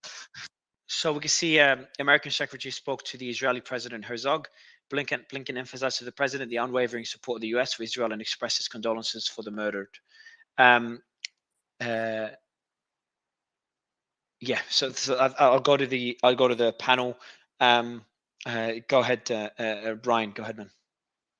So I wanted to give a clarification on what I said earlier about the aircraft liner. So a few people sent me some information, so I want to correct what I said. The second liner is going there to take the spot of the first one, to relieve the first one. So I just wanted to put the clarification out there about what I said earlier. I appreciate that. Amir, go ahead. I'm just going through all the news. Amir, are you there? Well, Mario, I'm standing by. Actually, you mentioned the WhatsApp. I'm waiting for that. I don't have WhatsApp to send you a Khamenei statement about that. And well, yes, basically, if Israel gets boots on the ground in Gaza, so they are saying that they're going to do that. If this happens, Hezbollah must do something, and Hezbollah does something. The United States must do something. I'm just very scared of that situation. I think we must wait to see what happens regarding soldiers in Gaza, Israeli soldiers, and how would that play out. But until then, I don't think Iran will do anything special. And in Iran, it's pretty much silent because, as rightly Ryan said, Iranians and the leader, nobody wants war here. And I think, something, one of the, he's not on the panel right now, but like he said that if the United States sent the USS Gerald Ford carrier to just do something after Hezbollah or Iran do anything and attack on the nuclear sites. That's just Hold on. Did like he say a video. attack? Did he say attack the nuclear sites? Yeah, he did. It was Yeah, crazy. yes. He That's got just excited. He got too excited. I yeah, think. that's Yeah, just he comedy. That's a classic comedy. And attacking Iran is not like attacking Hezbollah or Hamas or even again, Syria. yeah. That's Attacking, just as we said earlier, attacking. If Iran is directly involved in this war, I don't know, and we're not talking about this. We're not trying to speculate on this situation because it's just number one, it's too alarming, and it's too exactly. far from where we are. If Yes, Iran's rhetoric was, "Hey, if you guys enter Gaza, we will attack you," or if Hezbollah's declared war on Israel, then having that discussion of Iran getting directly involved would make more sense. But in exactly. this case, based on what we're seeing, everybody is de-escalating, and it's good to see logic still prevail to some level in this world. And Exactly. I hope this continues. So yeah, And and I I'm think assuming, Amir, I'm assuming as well, citizens in Iran. Wasn't there a protest? I saw it before going to sleep. Wasn't there a protest in Iran as well? I'm sure that there's protests both sides, but there's protests that some supporting Hamas and others supporting Israel as well. Is that true? They're usually the anti-government protests supporting Israel, or am I wrong? I saw that before going to bed. yeah, that's true. That's true. There are some people that Iranians are very, very different to each other. Some people are celebrating Israel's attack on Hamas. Some people are celebrating Hamas's attack on Israel. That's very wild here. It's actually Mario, very to give you a different. little context on that, it's very split because the people who are against IRGC are very pro-Israel and vice versa. Just to give you a little Yeah, and insight I on how remember that works. Piotr. You remember we have Xerxes there, which is a good example of the people that are more pro-Israel. Is that a fair statement, Piotr? Because I remember when Xerxes was there and we did that Iran space, Xerxes and others. It was a very, it's just such a polarized space when it came to Israel. Iranians disagreed so vehemently when it comes to Yeah, Israel. it's. I mean, if you're talking about the role of Iran in this, the internal situation in Iran is well. I mean, I don't on this. I try to be. I'm not even going to pretend that I sort of try and give equal opportunity to both sides. Like in Iran, the Islamic Republic is just the bad guys. Like it's not really a debate, but the situation. I agree with you on the point of de-escalation just across. It's very reassuring, and I hope that this. But again, it doesn't. It lowers the developments in terms of an interstate or sub-regional de-escalation, but it's not the situation within the country and Gaza, right? It's a problem, and I'm also thinking about it from the fact that the US is now going to have its most sizable carrier strike group in the region. Tensions are not just going to sort of disappear, right? And the Americans are not just going to leave the area once they get there. You know what I mean? They're going to be present for a while, bobbing around for a while. So let's move away. Yeah, I don't want to get into the Iranian politics now. I just want to get back no, to. I mean, no, not with Iran. I just mean with the whole region. There's going to be the wariness of the US around, and it's going to mean tensions are still simmering. So I want to get back to what we're seeing here. There's just some more footage coming from both sides, and the team is posting some of it, just blurring some of the content. I think some of it is unnecessary, and let me just get that one removed. I think this one's unnecessary, so let me just remove that. We're trying to post footage that is gives you an idea what's happening on the ground, but not footage. Let's go back to the discussion. I'll give you the mic, guys, and let me just go 2 minutes. Just give Mario, can I jump in rules real of quick? engagement for the team on what to post. Yeah, sorry. Can I jump in real quick? Go ahead. So all morning I've just been kind of scouring and reading as much as I can from both op-eds from both sides. I'm trying to keep it from both sides. It's now what's happening now in Gaza, where the electricity, water, and food being cut off. It's being finally labeled correctly by, I can't believe it. I can't believe I'm saying CNN as a humanitarian crisis. They're labeling it finally correctly as a humanitarian crisis, and I think that this is something to keep in mind throughout this process, is that in times of war like this, you have two sides that are fighting, but there's people that are getting caught here. And I discussed this yesterday too, is that it's 145 square mile area in Gaza. And when these warnings come for people to evacuate and to go, there's nowhere for them to go. So that's one thing that I continuously. No, just give me 1 second. I'm getting to a point, guys. Just trust me. I'm not. This isn't a biased opinion. I promise. I'm just going based off. Yeah, but you make a statement that there's nowhere to go. That's opinion. Okay, then let me retract that. Okay, John, I'll take. Okay, I'll fix it. The point I'm trying to say is that what we need to keep in mind that there's people involved in this, and I know numbers come out and stuff comes out like this. So we want to keep that in mind. I wanted to kind of inject a little bit on the U.S. front. From what I'm seeing on the U.S. front is that there's a lot of talk about aid, but I've also been hearing a lot more talk about they cannot provide an aid package until the Speaker of the House is said. Because right now here in the U.S., for anyone who's listening internationally, our Speaker of the House was ousted.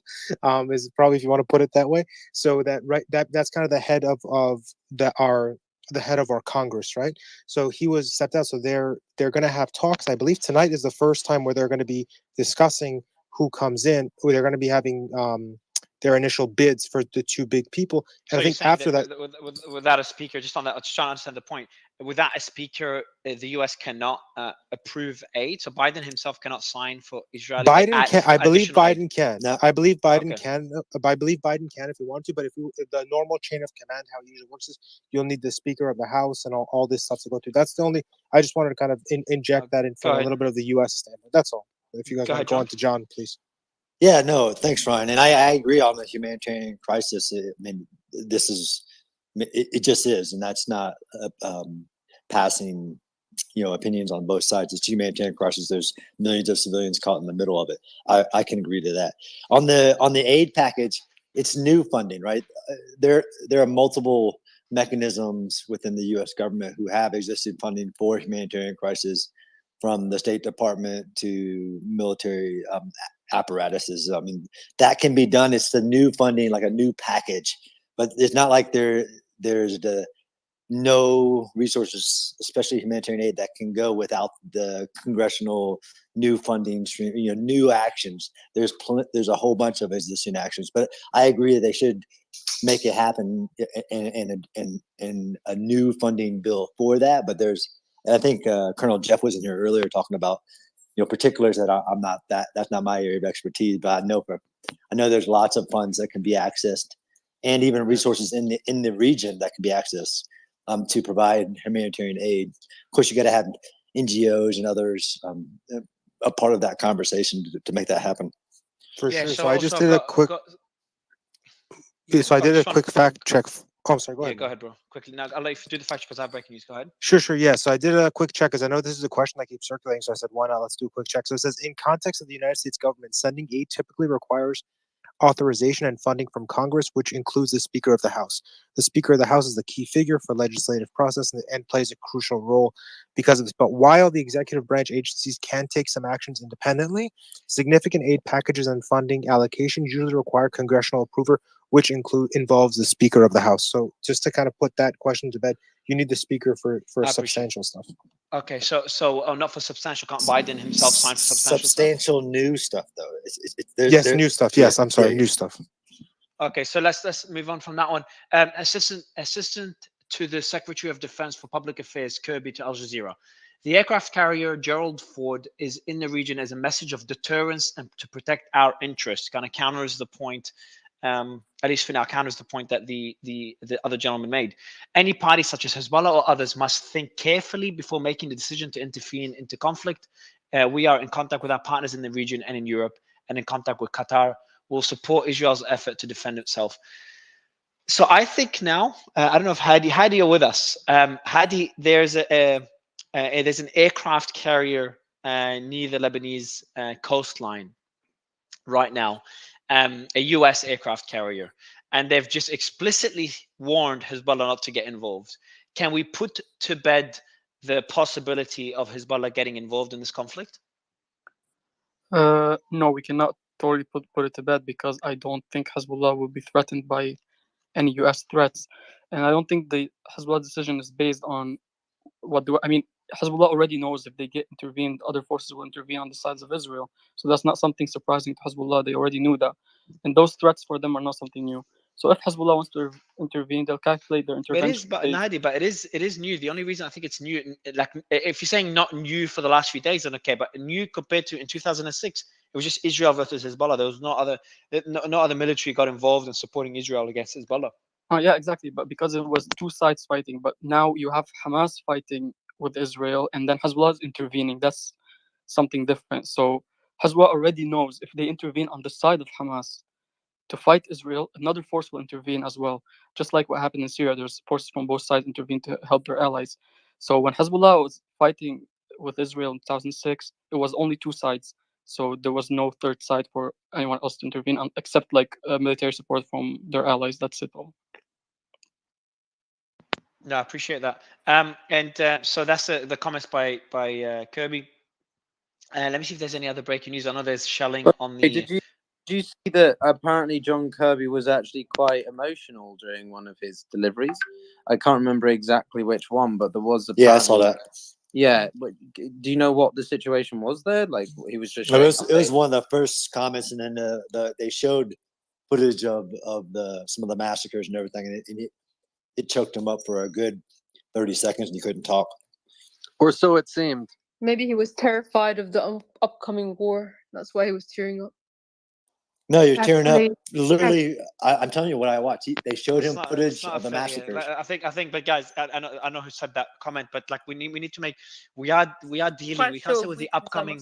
We can't make comments of. We can't make comments of an upcoming war and dismissing it like this. Like, I know it's meant as a snarky comment, but we are talking about a war in the region. There is no upcoming war. Everyone's talking about de-escalation. There could be. There's a possibility Hezbollah gets involved. There's a possibility Syria gets involved. There's a possibility Iran gets involved. It looks like a low possibility. But for us to make a snarky comment, like similar to the Olsen gentleman that said US will just strike Iranian nuclear. Now he's giving more of his own analysis / opinion. But just we need to understand the gravity of the situation. It does not look like an upcoming war beyond what we're seeing right now will take place, and we all should hope it doesn't take place and not make snarky comments that it would take place. I'm not sure who that is, but that comment goes to everybody because it has happened here and there in the past, and it's important to understand the gravity. Shane, I want to go to you because I know you have a friend that was impacted. Has there been any updates on the gas attack in the bunker? No, I'm still getting I'm still getting clarity on that. I wanted to ask you if you've spoken. Oh, sorry. Before the clarity, sorry, I forgot something. I need to clarify something. Someone nicely. So someone on the panel mentioned Luftwaffe, which is the German airlines, I guess, the German armed forces component of the German armed forces with the air defense. I need to be clear that the Luftwaffe is no longer operational. That was founded in 1935 by Adolf Hitler. And it was not active as of 1946. I'm sorry. I apologize. I also mixed up the Bundestag and the Reichstag every once in a while. It has to do with the way that my brain works. I apologize. All good. I know it's accidental. I thought it was Piotr that said it. Didn't know it was you. But yeah, so yeah, they're no longer operational. But yeah, sorry. Just wanted to make that clarification. And thank you for the audience for helping point out so many different things. It's like imagine like a news outlet where the listeners are helping verify the news. How beautiful would that be? Shane, go ahead. I'm just saying it's 1 a.m. in Israel, and I haven't slept in 4 days. I really am sorry. All good. Don't worry. Shane, go ahead. Shane, you're muted, man. Shane Feldberg, you got to unmute bottom left corner, unless it started glitch for you. Okay, I think it's glitching for you now. And I think the shooting was fired towards Halmish settlement, northwest of Ramallah. Yeah, so does anyone know where the Halmish settlement is? It's in Gaza, isn't it, guys? I'll take a look. Again, Mario, there aren't any settlements in Gaza since 2005, and we've been using settlement wrong all day. I understand why, but I'm checking. I just read it as is. No, I understand. It's okay. It's one that I don't know, which is why I'm checking. Hang on. Yeah, it's in the Shomron, which is also known as the West Bank. So yes. Okay, so this is in the West Bank. They're shooting in the West Bank. Do we have Mike with us, or he's not with us? I'll try to get Mike back. And I think Piotr glitched out as well. Let me get Piotr up and try to get Mike. Ryan, if you can DM Mike to join us back. Yes, I was actually doing that right now. Perfect. Shane, is your mic working? Someone dropped out. Shane just dropped out as well. It is glitching right now. Let me try to sort out Piotr and sort out Shane as well. Oh, no, they both intentionally had to drop off for a few minutes, so they'll be back. Let me get some more updates for the audience on what's happening on the ground. So if you go through on the posts, everything is being posted there. So we're going to be posting footage of the shooting in the West Bank, northwest of Ramallah. Sorry, so we'll I be actually posting that have now. breakier news. There's violent conflicts in Al-Tur, which is actually I don't know. It's a neighborhood in Jerusalem. It's an Arab neighborhood in Jerusalem. It's not in East Jerusalem. It's actually in the west of Jerusalem, but there's an Arab neighborhood. I'm actually seeing a video of it, but I haven't even. I think I'm going to put the sound on to figure out what. Yeah, no worries, and you can DM it to me as well. Ministry of Interior in Gaza said the Kaisan al-Najjar area in Khan Yunis was subjected to intense bombardment by the IDF, targeting citizens' homes and destroying roads with martyrs and injuries. So that's a statement by the Ministry of Interior in Gaza. Also, there's a confirmation on TechCrunch that Shane just sent me, and he'll be coming up on stage and talking about it further. I'm not sure if anyone has more. You guys have talked about it. It was 7 hours ago. There's a 23andMe hack with 1 million users of Jewish descent data leaked. So that was reported by TechCrunch a few hours ago, about 7 hours earlier today. Kirby said, statement by Kirby, we are working and communicating with our allies and partners in the region about routes, but again, I can't speak for Israeli operations or what the Israelis will be doing around that border. I'm actually curious, John, I want to go to you. Is it surprising that, and Piotr's requesting somebody bring him back up, but is it surprising that the IDF has not entered Gaza yet? Do you expect it to be imminent in the next 48 hours? Or could they take their time, considering they've put, and just for the audience that doesn't know already, we posted about this in the morning, Israel has tanks around Gaza, in what they call an iron wall. I called it an iron dome by accident, but it's an iron wall. And obviously they've shut off water, they've shut off supplies, and the internet. So it seems they're just weakening, or they're trying to weaken Hamas and obviously harming the population before entering Gaza. John, what do you expect them to do? How long do you think it would take for them to enter? And is there still a possibility they won't even enter? Things would change and the bombardment is enough of a response? No, I mean, look, only they know that. But by every statement made by political leadership and military leadership, that approach to the past, we're just bombing to meet the goal of reducing the rocket attacks and military capabilities won't be. So, I mean, you can't talk in certainties, but it is more likely that ground invasion will go than it is not. How many days? Again, more variables of the hostage situation, more variables of setting the conditions. The last ground invasion in 2014, they did the air campaign for 8 days. So it was 8 days of bombing of Hamas military targets before the ground component advanced. So I think it'll happen in 24 hours personally, but just in setting the conditions, because Hamas does have a very prepared defense, and it will be very lethal, very violent, very costly on all sides, and human non-combatant casualties. So it's almost a paradox. The longer you wait, the better the conditions you can set. The longer you wait, the more risk to hostages being dead, and the defender preparing more of a defense. But from a large operation like this, multiple divisions, I think you need a couple more days just to set all the conditions. No, I appreciate that update. Piotr, be back. Oh, Girl, go ahead. Just a question for John. What military advantage is there to cutting off the water?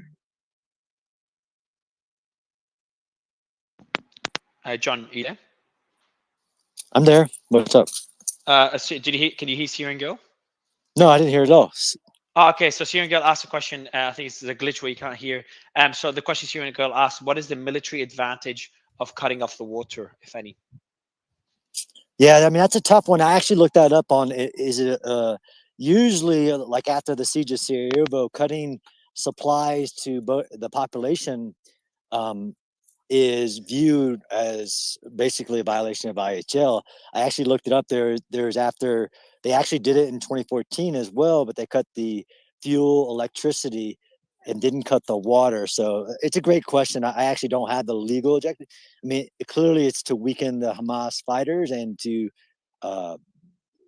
be a part of that overall campaign to weaken Hamas militants before entering the city. But it's a very valid question, Syrian girl. I just can't. I'm not going to say that that's illegal because you can actually look it up. There was a very large discussion and to include the United Nations involvement after they did this in 2014, but they didn't cut all water either. So it's a very interesting one. So we do have Justin, Assistant Secretary of Defense for American Public Affairs Kirby was asked where Gazans can go amid Israeli strikes. So that goes to the point that Ryan, you mentioned. The answer is we are working and communicating with our allies and partners in the region about routes. Oh, that's what he's okay. About routes. But again, I can't speak for Israeli operations or what the Israelis will be doing around that border. So that's when Kirby was asked regarding where citizens of Gaza could go, Palestinians in Gaza could go during this conflict. Yeah, can I comment on that real quick? Because we have seen the IDF and other personnel, to include the United Nations, identifying more and more areas in which they are recommending citizens to go to. I 100% agree with Ryan that it is extremely difficult in the Gaza Strip for the citizens to go. I don't agree with the statement is that there is nowhere for them to go. There are designated areas. The IDF is putting out designated areas, but then I will be critical when the IDF spokesman also just said, you know, go east, go west. I don't care where you go. You just get out of the combat area. So that's not the preferred way, but there has to be a designation of areas in which they should go. Yes, that's the right thing to do. Where are those? Yeah, where are those areas? Can you give me? So one last thing I know, last thing I did look into was the IDF was asking. So I reported it. So I put out a post as soon as it came out. The IDF asked Palestinians in Gaza to go to the Egyptian border, and then literally minutes afterwards.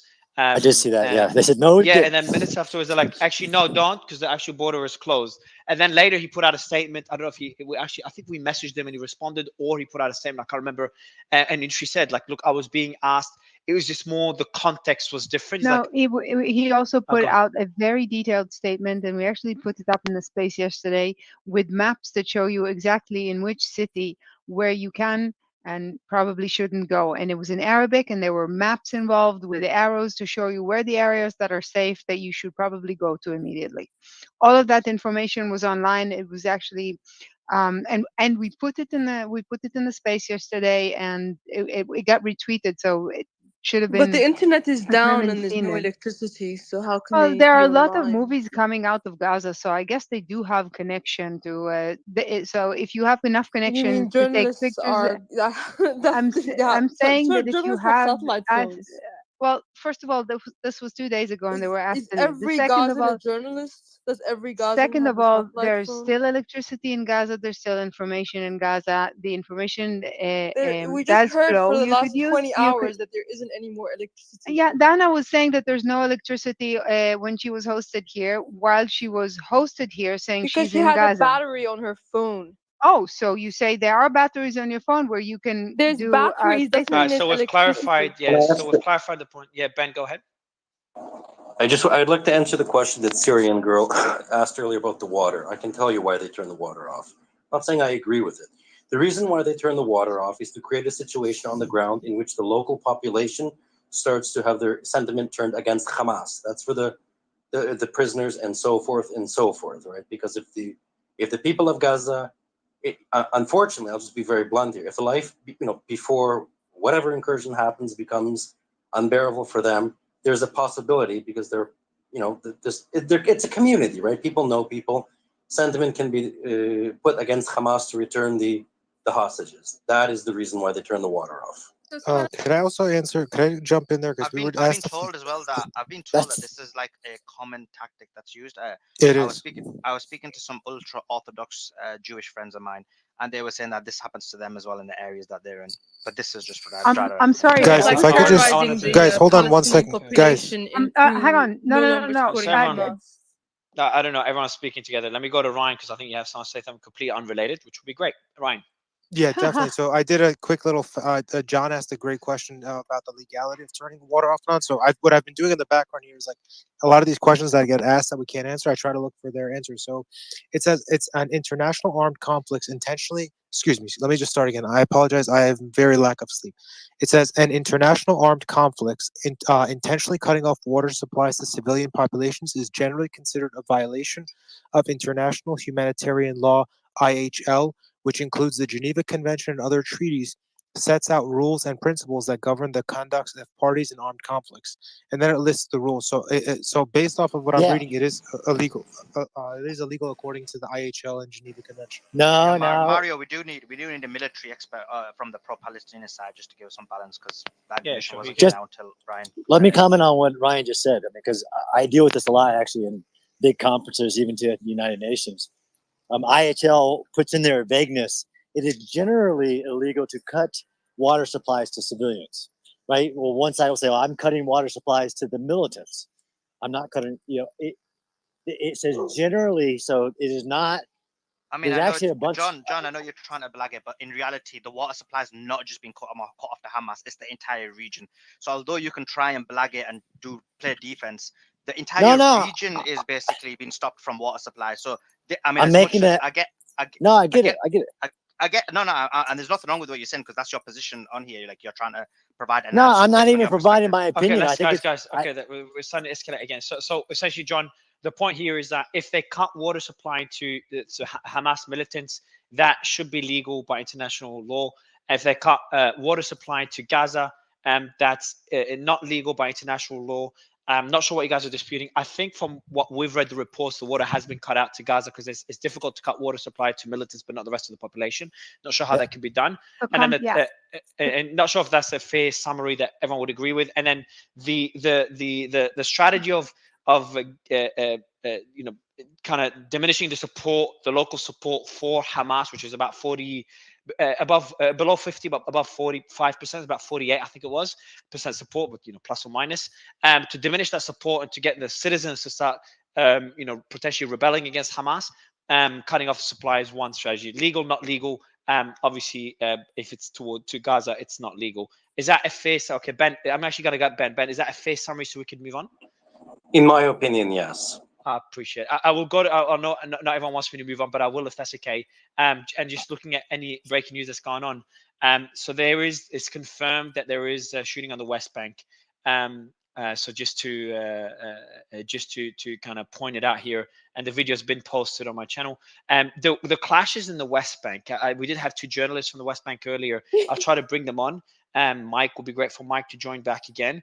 But I want a bit more context on how serious of an escalation that is if there's clashes in the West Bank, because I know there are groups in the West Bank that are supportive. I think even a large portion of the population in the West Bank as well support Hamas. Surprisingly, it's below 50, but it's above 40%. I can't remember the number. That was based on a survey by a Palestinian organization last year. Well, so the support for Mahmoud Abbas is less than 14, so it's not surprising. Wow. Abbas has less than 14% support? According to Shkaki's latest poll, which was in September. And he's the leader of It's really important to note, Mario, and this distinction has to be drawn. In the West Bank, it is a very different dynamic than Gaza for a lot of reasons. The vast majority of the individuals in the West Bank are peaceful, loving people. Whether or not that poll says there's 40% for Hamas, you have to remember something very careful. Yes, there's a militant wing of Hamas, but if we're going to be completely honest, there's a political wing. There's the wing that provides supplies and services. So, just saying that there's 40% of Hamas in the West Bank doesn't mean that there's 40% support for Hamas's tactics or ideology. But then why would they support? Why would they support Hamas as a group when they have a military wing and an ideology that they don't support? So I'm just trying to make sense of it. Yeah. So again, you have to remember. I'm sorry. According to the same poll, most Palestinians support armed resistance. So if you want to make the distinction that it's not necessarily that Hamas could be a different kind of armed resistance, by all means do it. But the majority of Palestinians prefers it. Go ahead, Ben. Okay, so that is not what I was saying. What I was saying, though, is, and I think you would concede this point, that yes, of course, Hamas has a militant wing, they have their charter and so forth. But again, in Gaza, Hamas does provide a lot of the essential services. So that being said, Actually, no, I don't know of any essential services that Hamas provides. The PLO provides some, sorry, not PLO, the PA provides some of it. UNRWA provides a lot of it. In Gaza? In Gaza, Hamas charges taxes. That's the extent of its services, but the PA still pays most of the salaries, and the European Union pays most of the, in Israel we call it Hashlemat Achnasa, social security paychecks. I don't know. I'm not saying that there aren't any, but I don't know of any services the Hamas actually provides to the population other than tax collection. I can tell you. I can tell you, right? So yes, as the UN distributes food and so forth, so does certain factions within.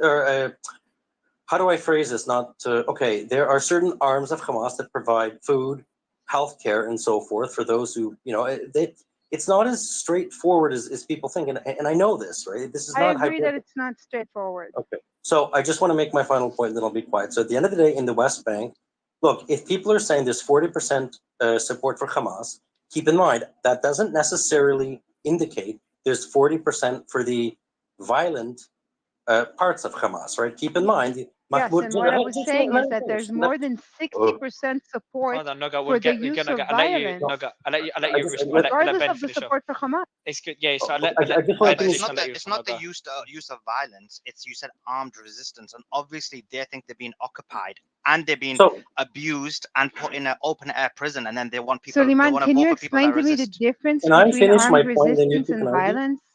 No, I'm saying that they want to resist against being in an open air prison. That's the reason they're doing it. Yeah, because they basically. That's fine, but can you explain to me the difference between armed resistance and No, violence? I agree with you. I'm saying to you, I agree with you that basically because you okay, said so you're saying it's justified. Guys, guys, I'm not saying it's justified. I'm trying to explain their reasoning because you said what is the reason. Actually, let me finish because you let her explain the point and made them sound violent. No, you didn't let me explain the point. Yeah, no, you did. Sully, what I've done, I'll let you answer, but let me tell you what I've done as well in the background. I've actually invited Muhammad, who lives in the West Bank. So maybe if you want him to explain, or you can, whatever you prefer.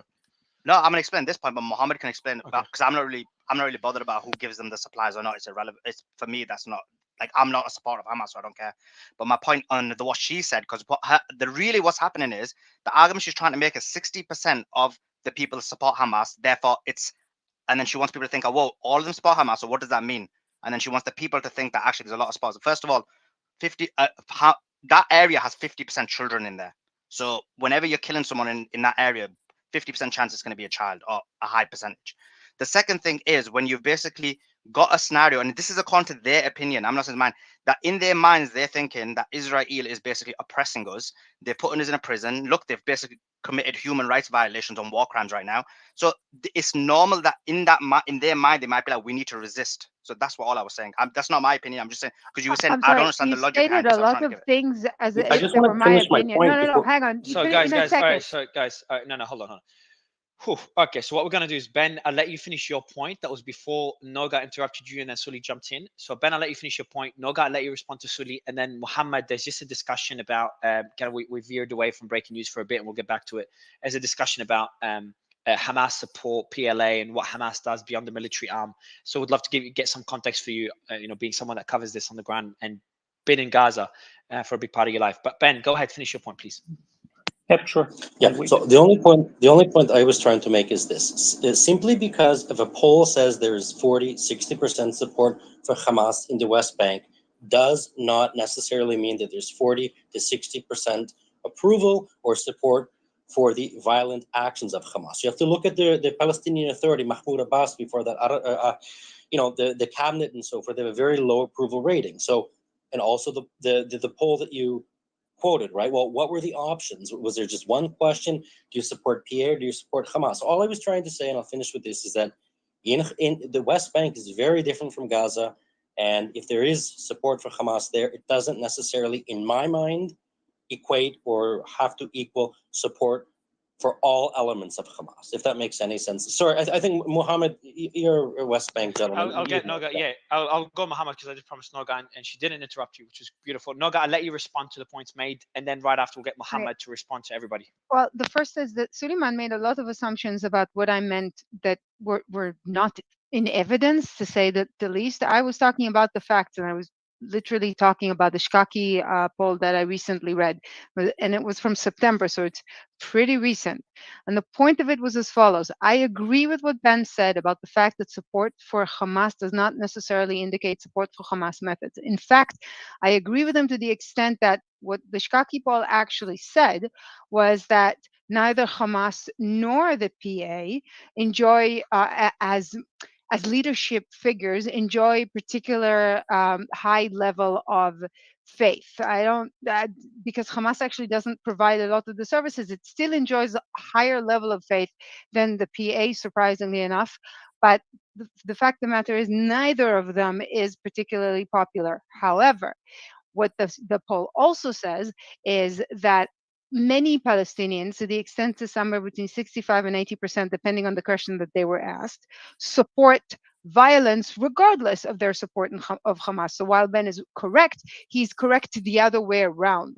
You're more likely to find Palestinians, according to the Shkaki polls, and by all means go read them, more likely to find Palestinians that support Hamas violent behavior than you are to find them supporting Hamas as legitimate leaders. That isn't to say that I justify anything that Suleiman says, although there seems to be an ongoing, they seem to be repeating over and over again that if an Israeli was ever in the army, that means that he's open season, but that's not what I was saying. And I actually agree with Suleiman that there's a very big problem in the Gaza Strip of people who have lost faith in their future and in their leadership, which is why they're turning to violence. But that violence, unfortunately, one more sentence, that violence, unfortunately, according to the poll, is directed towards new organizations like the Lion's Den, and not necessarily Hamas or PA. I appreciate it. Thank you, Noga. And I am looking at breaking news to share them. So I only heard I agree with Suli, which I love to hear. I do want to go Muhammad. No, I mean, I didn't agree with her, but I think I'm not going to get a chance to respond. You can respond. You want to get Muhammad, and then you can respond afterwards? Yeah, I only had one word. I only had one word on go to I mean, Muhammad, you can answer this question better because Noga is making the argument that 65 to 80% of people in I can't remember if she said Gaza or Palestine, but anyway, 65 to 80% of people Palestinians in general, Palestinians, according to the Shkaki report. I'm not making that argument. No, I'm not saying you did. The Shkaki poll. Okay.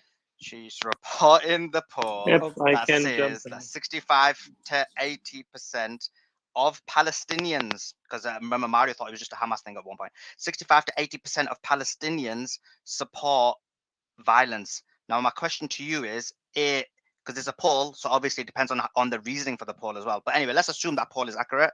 My question to you is, actually not, explain to us, do you think the poll is accurate, A?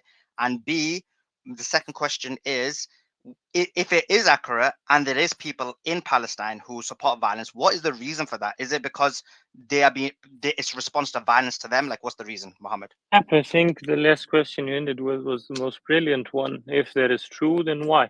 But let me start with this. I studied Hamas for over a decade. Same with the Palestinian Authority. I reported, criticized, and met with leaders of both regularly.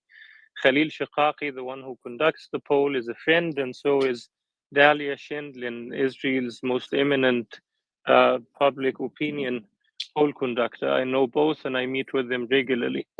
So having that settled, I can start by saying the Shiqaqi polls, it depends on when and the circumstances. Palestinian support for Hamas or for armed resistance is depending on the time and the context. It goes up and down all the time. It fluctuates all the time. And it's more or less experimental rather than ideological. So basically, in times of crisis, when you reach to the bottom of despair, when the West Bank is on fire and settlers literally going from one village to the other, there's the rate of 3 settler attacks on Palestinians per day in the West Bank this year. And yep, Okay. then How about no, we no, stick to finish. facts? can I How finish? about Can we? I How finish? about we listen? Let him finish. Sully, can I please please let me just moderate this now. So Mohammed, let you finish. Noga, I'll let you respond. I do want to move on because this is going down path. And, Yeah. you know, I love the calmness and cordiality of yesterday's space. Mario, if I can have one But sentence. I need to Sully, after Noga, I swear to God, I swear to God, I'm not starting a. Noga, I know you're not starting a fight, but I'll let you not start a fight after Muhammad's done. If that's okay. Muhammad, I'll let you just finish the point, and then I'll get Noga to respond, and then I'll move on to a few pieces of news to update the audience. Go ahead, Muhammad. You got to unmute Muhammad, bottom left corner, man. Yes, now I can unmute. Well, Muhammad. So Okay, basically, yep, support perfect. for Sorry, go Hamas for armed resistance, it goes up whenever the West Bank is getting messed up, whenever the Palestinian Authority is weakened, whenever there is dysfunctionality in the PA, or an economic crisis by Israel withholding over $180 million of the PA's tax revenues that it collects on its behalf, or whenever settler attacks are going up, and armed resistance goes up. And the reason for that, that's Suleiman's brilliant question. If that is true, then why? The reason for that is two things. Number one is deterrence. So, same as Israelis have security concerns and a feeling of an existential threat, Palestinians are humans too, have the same feelings. In Gaza, for instance, Hamas is hated, loathed as a government because it's authoritarian, but it enjoys certain popularity as an armed resistance group because it acts as a deterrent to Israel going into Gaza at free will, like they do in the West Bank, and arresting whoever they want and shooting whoever they want. So that's number one. Number two is popularity for it as a counter intimidation of Palestinians saying that our life is a living hell, so let them get a taste of it. That's not my words, but the perception that I've been analyzing and collecting evidence on for a decade. The other thing that is even more important is how did Hamas win in 2006? And I remember the campaigning of Hamas 100%, and I can like narrate all of it now in less than a minute. But the main cornerstone of Hamas's campaign was nothing about Israel, nothing about the occupation, nothing about armed resistance even. It was pure economic promises of economic reform and fighting corruption. It was basically promising Palestinians to pick up and fix the dysfunctionalities of the PA that was back then hammered and squeezed and about to collapse after Israel's raids on the West Bank, the Muqata'a, Ramallah, etc. And because Israel back then withdrew from Gaza unilaterally for the purpose, as the advisor of the Prime Minister, Dov Westglass, is now pro-Palestinian Israeli leftist, but back then he said in Haaretz, and I quote him verbatim, he said the purpose of the withdrawal from Gaza is to prevent Palestinian statehood and to put the peace negotiations in the freezer, to freeze the peace negotiations.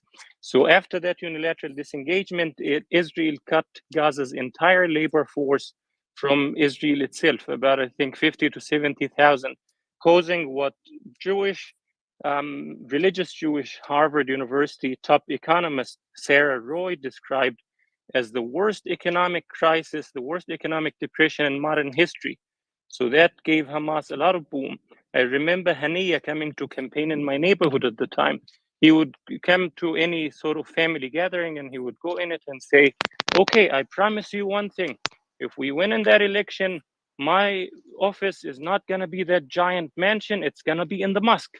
I'm never going to have a giant car. I'm going to drive on a bicycle. We're going to cheapen the prices of everything. We're going to restore jobs. We're going to build the economy. So it was basic economic things of people wanting to live. That's why it won in 2006. If that is repeated now, Hamas, the last round of elections, 2020, 2021, when it was about to happen, Hamas's own internal polls, and I conclude here, positioned that it would get only about 24% of the vote. So again, it depends on why, when, and how. Thanks. I appreciate it. I will go. I know I promised Noga to go right after to her. She has one statement. Ben, I'll go to you because you haven't spoken yet, and then Noga will be Okay. Noga and then Ben. Noga and then Ben, because Noga you'll be you'll Okay. be short. I agree with I think 99% of what Muhammad just said. And Solly, in fact, I said a lot of what Muhammad just said. I don't disagree with you that the conditions in the Gaza Strip are a big part of the reason. And I said that while they support armed resistance, shall we call it, they don't support Hamas as leaders because, as Muhammad just said, they made promises that they're not keeping. And I think it's important to remember that the cutoff Muhammad is talking about was in the middle of the second intifada, which was up until 4 days ago, the worst terror attack that Israel suffered at the time, which is why Israel wanted to put the peace talks in the freezer, what with being blown up by buses all around. Now, this and the place where you and I disagree, Solly, isn't about the reasonings, it's about the cause. Because the leaders of the Gaza Strip, the people who were elected promising to make the economy better, betrayed the people. They moved from being better leadership, and the PA is responsible because they wouldn't hang authority in. I get it. But the problem of Palestinians is that they were promised by their leaders that they elected a better economy, and those leaders made a very different choice when it came to power. Hamas could have taken over the Gaza Strip and made it a better place, and it didn't do that. So I will go. Thank you for keeping it short. Free Palestine. Before going to Ben, are you there? Free Palestine. Free Palestine, are you there? They're connecting, Mario. They're still connecting. Okay, when they glitch, because I just looked at his bio. The team didn't vet this, but he does show that he's a doctor. So it'd be great to speak to a doctor on the ground on either side. Free Palestine, are you there? When he's not connecting, Ryan. Mario, I think Mario, we need to drop him and bring him back up. He's stuck in that loop. Yeah. Cool. By the way, Noga, I didn't but what you said, I haven't got no disagreement on that either. Like in terms of that aspect, that wasn't my comment. I was trying to explain the reasoning for it, but it's fine. So we agree on everything, so it's all good. Perfect. Beautiful. Cool. Ben, on this positive note, I'd love you to jump in, and I hope you don't flame things up again. Me? I didn't flame anything. Anyway. Actually, no. Before you jump in, let me mention some breaking news, and then I'll give you the mic. So just the breaking news here: we have Biden put out a statement on Twitter. Out of all places, there is no justification for terrorism. Hamas does not stand for the Palestinian people's equal rights to dignity and self-determination. They use Palestinian civilians as human shields and offer nothing but terror and bloodshed with no regard for who pays the price. So that was by President Biden. We'd also have a statement by John Kirby. I'll read out a statement here. It's an interview on CNN. He says, "We are still collecting and analyzing information about how Hamas was able to launch this operation, and we have not yet reached a final vision yet." I don't know what he means by vision, but let me play the clip now. Mario, the clip he's not able to speak. Very difficult to look at these images, Jake, and the human cost. And these are human beings. They're family members, they're friends, they're loved ones, cousins, brothers, sisters. Yeah, it's difficult, and I apologize. That's like.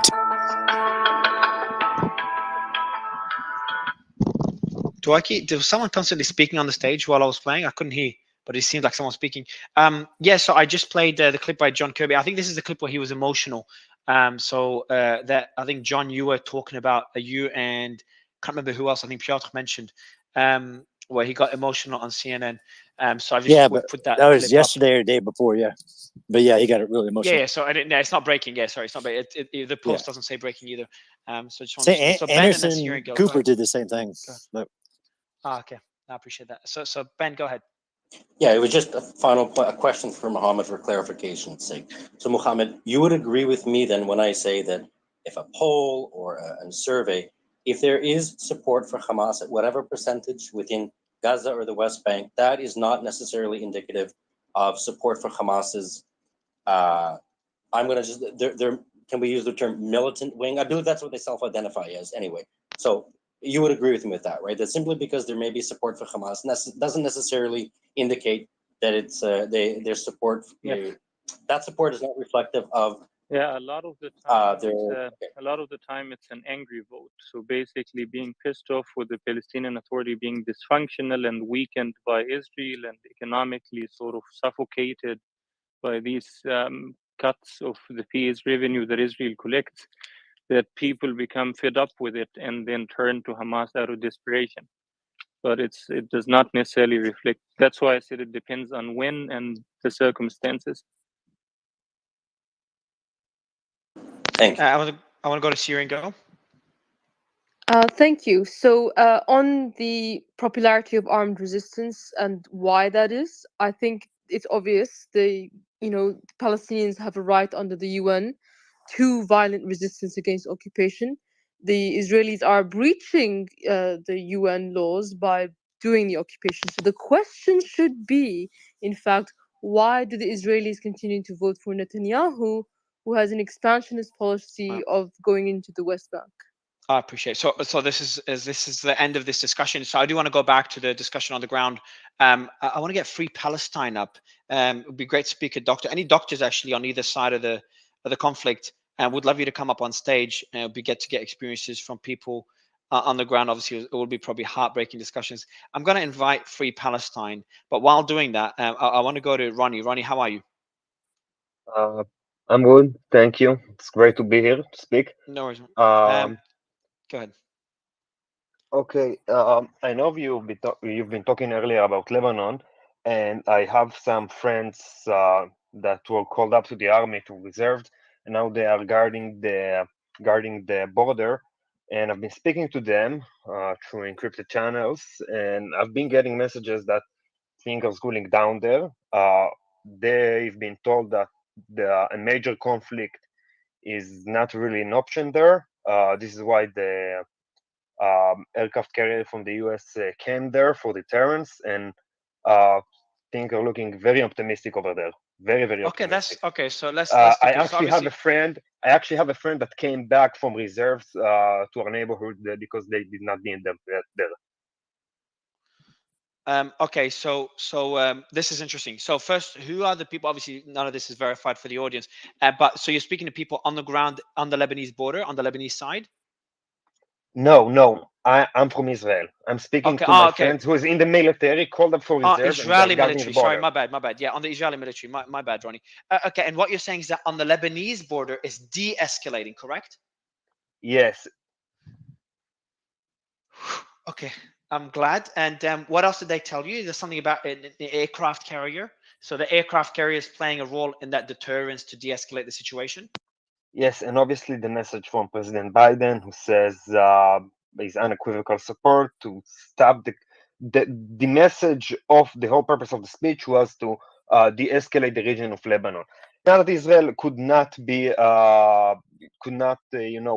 face the challenges, it just means that Israel would have to take more drastic measures in order to face them, really drastic measures, and we don't want to go there. So the main purpose of the speech was to de-escalate things in Lebanon. It seems to be working.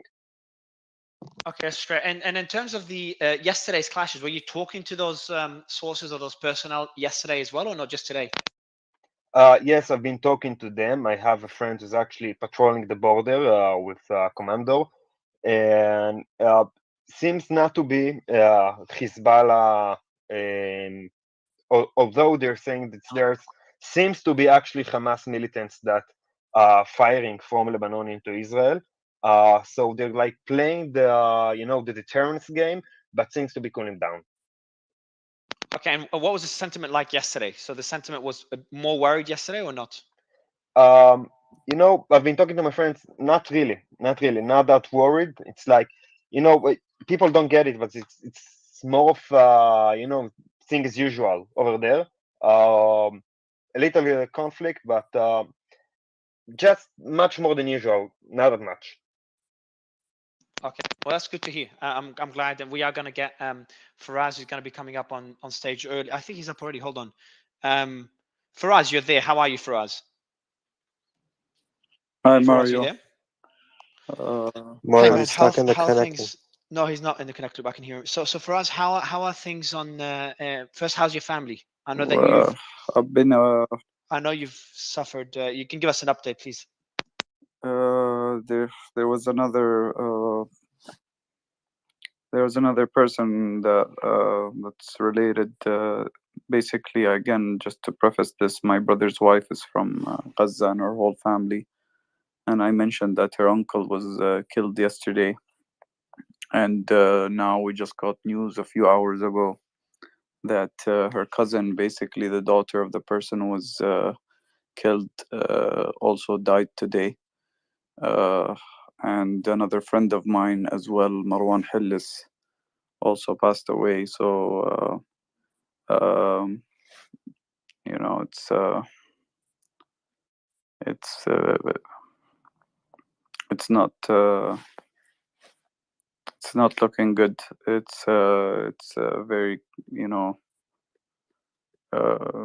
very kind of terrible situation that's happening right now, and you know, on a wide scale, there's, you know, the complete kind of civil defense and medical services are collapsing. You know, they're barely big. They can't even keep up pulling people out of the rubble. I was getting messages a few hours ago that there's people who are literally stuck under the rubble, or people in the, I'm sorry, people in, I'm not sure exactly which area. I need to pull it out. They were posting on Instagram that they need help pulling people out of the rubble. They've been stuck for hours, and you know, the medical, like the medical services and the civil defense are, you know, they're too spread out. They can't keep up with the amount of destruction that's happening. It's completely unprecedented. So and again, we're only in the third day. You know, this is 72 hours into what happened. So we're all, you know, completely on edge, like and trying to constantly reach out to, you know, our family and friends all over, just to make sure that, you know, just to, we keep telling them, just send us a message every hour, 2 hours, just let us know you're alive. And that's the case right now. There's lack of you know, they're running short on supplies. They're running short on electricity. Some of our friends, they're grouping on like phones as well, because some of them don't have any, you know, electricity to be able to even charge their phones to contact us. So we're trying to get as many contacts there, just to keep, you know, just to keep an open line of contact with them, just to uh, you know if they're alive, and if they're, you know, okay.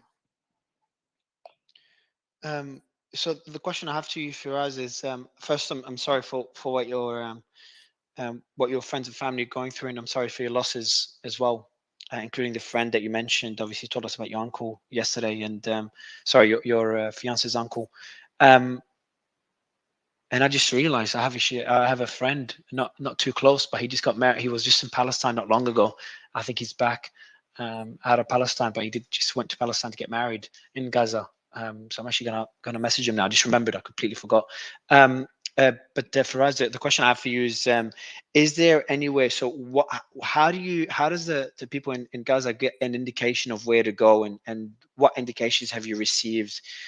Also, can you give us just an update on day-to-day life? Because we've spoken to a lot of people, obviously, in Israel, especially in the early days of the conflict, when Israel was under heavier rocket fire and the attack was ongoing. But it's been, especially in the last couple of days, been hard to speak to people from Gaza.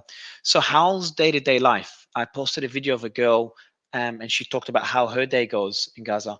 And what can you tell us? Is it just sitting at home and no work, no going out? You're just sitting at home all day and the shops are closed? Or is there, you know, is there still supplies, there's still food? And what can you tell us? So it's completely right now, it's relying on kind of community based. Whoever has, you know, stored food, whoever has, you know, stored water tankers, some fuel and some generators, they're trying to basically uh, take care of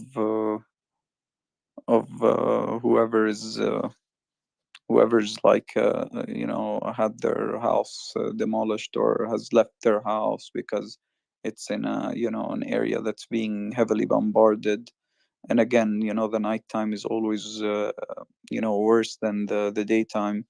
The people, they don't have any real indication of where to go in terms of shelters. There's nowhere they can leave. So what they're doing is they're basically moving around to areas that they previously in 2014 or 2021 or 2008 or 2009, they're going to they're making really just kind of guesses based on history about where to go. They have no clue whether the places that they're going to are going to be bombed or not. They have no clue because it's completely spread out. It's sporadic. And I was here in the space, Mario, on the first day, and I mentioned that the policy is going to be a scorched earth policy, which means there is, and this is exactly what's been playing out, and I'm seeing that happening, and I'm seeing that being adopted and being implemented on the ground, where this is completely, it's I don't know what if there's any intelligence to what's happening right now. It's just completely, bombing. We can't tell what's going to happen. We have no idea. The people have no idea where they can find refuge. There's no place to refuge. They're just trying to stay where they think they can at least survive it, where they can get a little bit of water and some food to stay together, and every day, every few hours, they're losing more places where they can stay. So it's this is unprecedented. Even Gaza was it was a place that was basically a crisis before all of this happened. It was nearly unlivable before any of this unfolded. So this scale happening in 72 hours has never happened in this ferocity before, and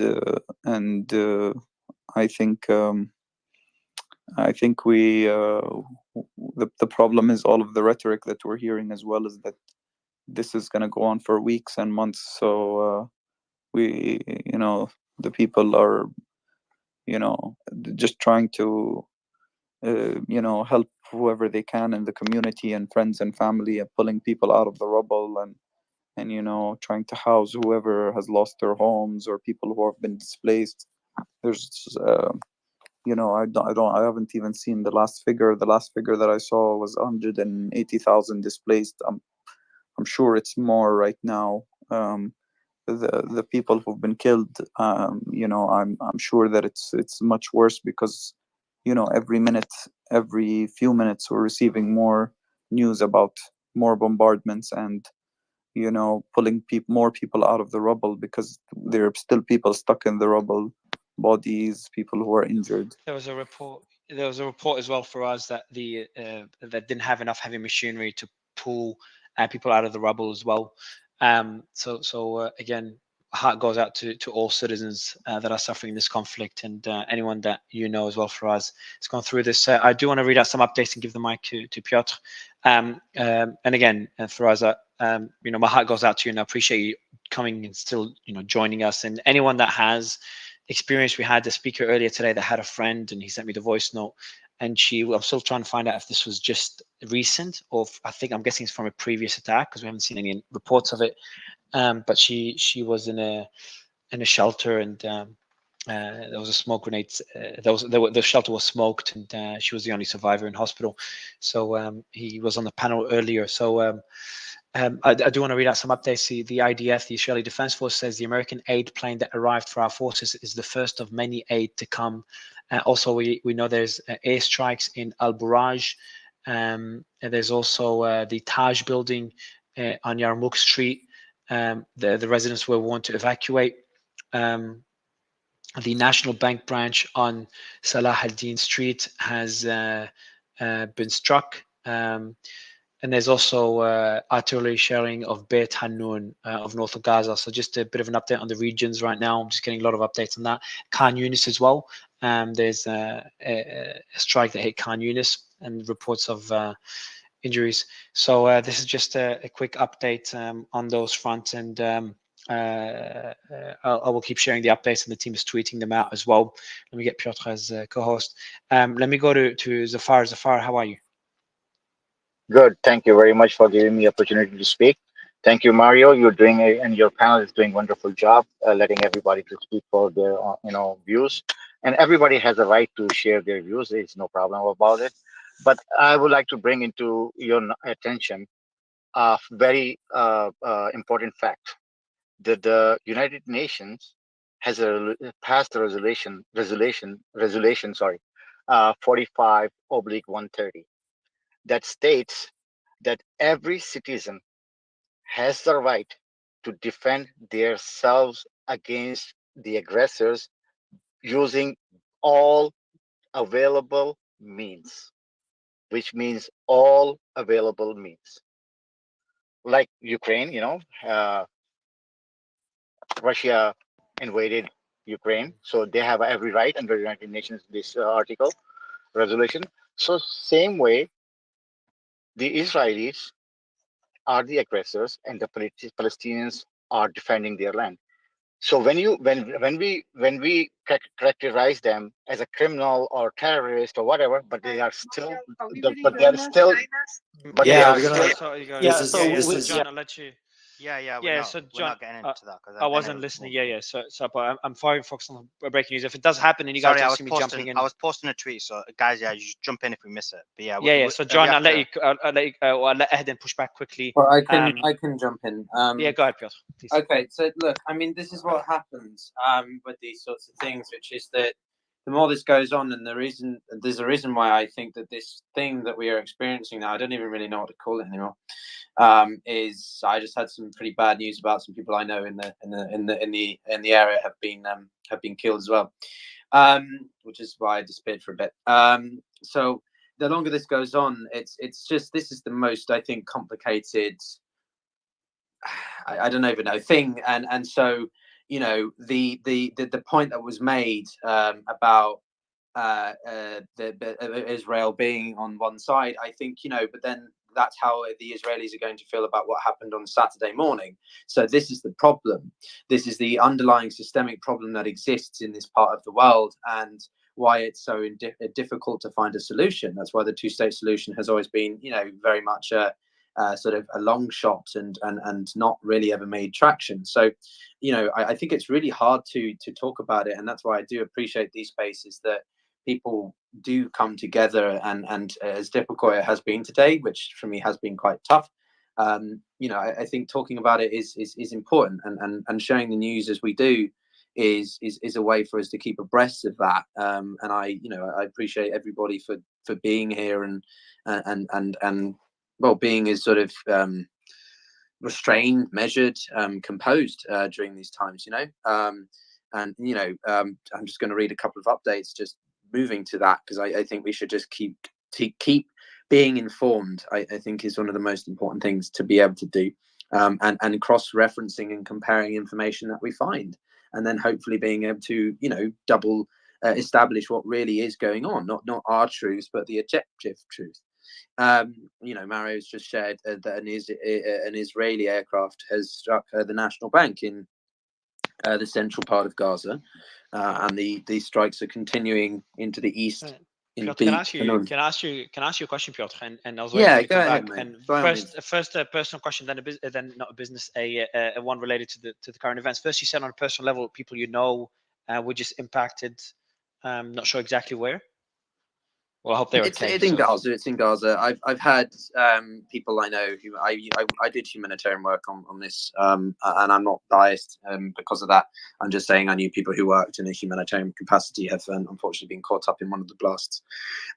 So it's what war is, I suppose. So yeah, but no, it's fine. What was the other question you had? The other question is, we've had, and Visegrad, that question goes to you as well. We had a speaker who's still on the stage, Ronnie, who mentioned some comments again, just from people he's spoken with from the IDF, and that it seems, and we're seeing that on the ground, and Hadi mentioned it as well, on the Lebanese border, it seems to have quieted down. The US warship is a pretty big step.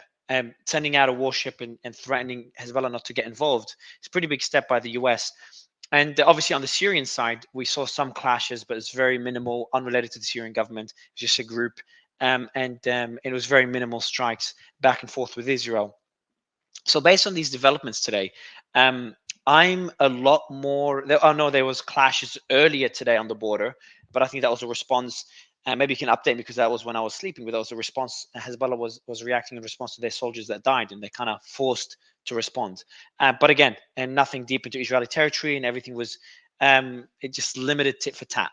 So my question to you is, it's looking like this is going to be controlled to Gaza and Israel within those two regions, and it doesn't look like it's going to be a multi-front war. Is that a call, Mario? Are you making a call on that? No, I'm not trying to put you on the spot. I'm just. No, I don't know what you mean by call. That's well, like you're calling. You are predicting that this is going to stay within Gaza and Israel. Exactly. So that's my question. Exactly. So that's the exact question I have for you. It's looking more likely. I know before we're being very, we're being a bit more concerned, but today my concern has dropped. I know that the incursion, the Israeli attack on Gaza hasn't started, but there hasn't been much warnings against it either. Like the rhetoric today, there hasn't been too many statements warning Israel not to enter Gaza. It's like everyone knows it's inevitable, and it's already been factored in. What do you think? Well, I mean, it's interesting you think that, because I sort of, I don't know, like every hour my feelings are like, oh, reassurance, and then dread, reassurance, dread. It's interesting to hear you say that, because when we first started the space, I was worried about Hezbollah and just the sort of the growing skirmishes. But then we've talked about graduated. Hang on, I want to get the term right again. What we were talking about with Brian of the CIA earlier, like the graduated response matrix. Graduated response. Thank you. I'm also very tired. Graduated response. Rules of engagement sort of thing, and we've seen this now a numerous amount of times throughout the past couple of days. That hasn't really gone beyond that. Yes, it's spread to a couple of different places, but the actual sort of technical details of that haven't, at least for me, in a very crude sense, changed. The Syrian developments, I personally don't think that they're going to go much more than that. We might see the occasional bit more tit for tat, but I don't think so. And then, as you shared earlier, the Iranian statement, which was quite an important one, again, I don't think so. We do have a report from Reuters as well. The White House is assessing whether to send another aircraft carrier fleet to join the USS Gerald Ford. So it kind of reinforces the deterrence that the US is focusing on, and the outside world is focusing on. And when it comes to Hezbollah not joining the war, like I just cannot see, and Visegrad, I'm not sure if you agree with the statement here, but I cannot see Hezbollah joining this war, considering there's at least one American aircraft carrier and a direct warning to them. Like Hezbollah doesn't want a war with Israel, let alone a war with Israel with possible, if not likely, US involvement. What do you think, Visegrad? No, please don't tell me you've got the glitch. Visegrad, if you've got the glitch, I'm going to go as well. Say that again. I want to respond as well. I have plenty of things to say. Yeah, sure. I'll go to that. Go ahead, Visegrad. If you're not there, I'll go to John. Okay, I think Visegrad. Where's John? Yeah, go ahead, John. I didn't have a question. No. Okay, I'm not sure if you can hear me. John, can you hear me? Yeah, I can hear you. Mario, look at the breaking news group, please. I have a few, if you're interested, some breaking news. Yeah, so I've got more context. Hold on. I've got some context. The United States is. There's just a real lag. Sorry, Visegrad. That was you had a real glitch area. But let's go to Mario first, and then you can jump in. Yeah, so I've got the breaking news. The United States is considering deploying a second aircraft carrier, the USS Dwight D. Eisenhower, as the Gerald Ford carrier is set to arrive near Israel. The reasoning, according to U.S. defense officials, is to deter regional powers from joining the war. There's just more context there. Mario, I added that to the bottom of the post just to clarify. Perfect. Appreciate it. Thank you. Mario, I'm sorry. In terms of context, and I have whoever's speaking, we can't hear you. Your mic is really far. Yeah. Yeah. Sorry. No, it's really bad, Noga. We can't hear you. You're really far from your mic. Now it's good. No. It's good. Okay. Um, I've waited for a few hours and I heard directly from one of the people who were actually there to see it, and there are not going to be any pictures from it for it. But apparently, in addition to beheaded bodies of babies, they found a 30-year-old pregnant woman whose stomach was cut and baby was taken out of it. And it's been Yeah, I going just said around. that as well. I wanted to say that. It's been going around Israel for a few hours, and I have waited to get confirmation that this is not a story, and it's the best I'm going to get, because I know it's going to go online at some point, but it's not going to have pictures. But there is public outcry about this. I would be hesitant to be as optimistic as you just were, and I'm sorry about that.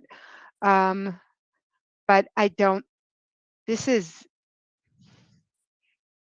We're not done yet. Nahal Oz is not. We didn't even get there. There are like 3 major Israeli villages that were heavily attacked instead of like the usual 7 to 20 operatives.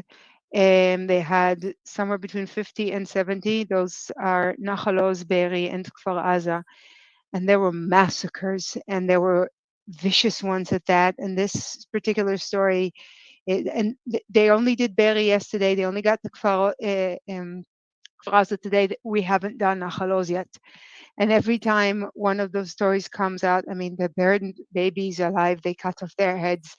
They cut a baby out of his mother's stomach. Can I just say one I thing, can't. Olga, just very quickly, and I'll mute. So again, I know we like posting sources and stuff, but I can say this: we have a friend who is going to be burying their daughter and their granddaughter together. The baby's throat was slit to the point of decapitation almost, and the mother was disemboweled. So I don't have a source to put that up, and and I can't ask them to send the photo. But if some of you know me in here, that is true. That is a very good family friend. We have to pray for. Yeah, I don't. Yeah, I think. yeah. I think my point wasn't the snuff aspect of it. My point was that we're not done. I mean, there's another one to do tomorrow, and I'm not sure that they're done in Kfar Aza. And they've been putting up survivors accounts in various publications in Israel. This isn't. This is the Israeli public is outraged. I wouldn't put a lot of stock into this dying down. I'm not sure. I disagree with that. It doesn't have to necessarily become a full-scale 3-pronged war, but Gaza isn't nearly over, and every minute that goes by that there are still hostages in the Gaza Strip while these stories are coming out, and while they're still putting up videos of abuse of the children that they took, not to mention the fact that the videos that are already out there keep making the rounds.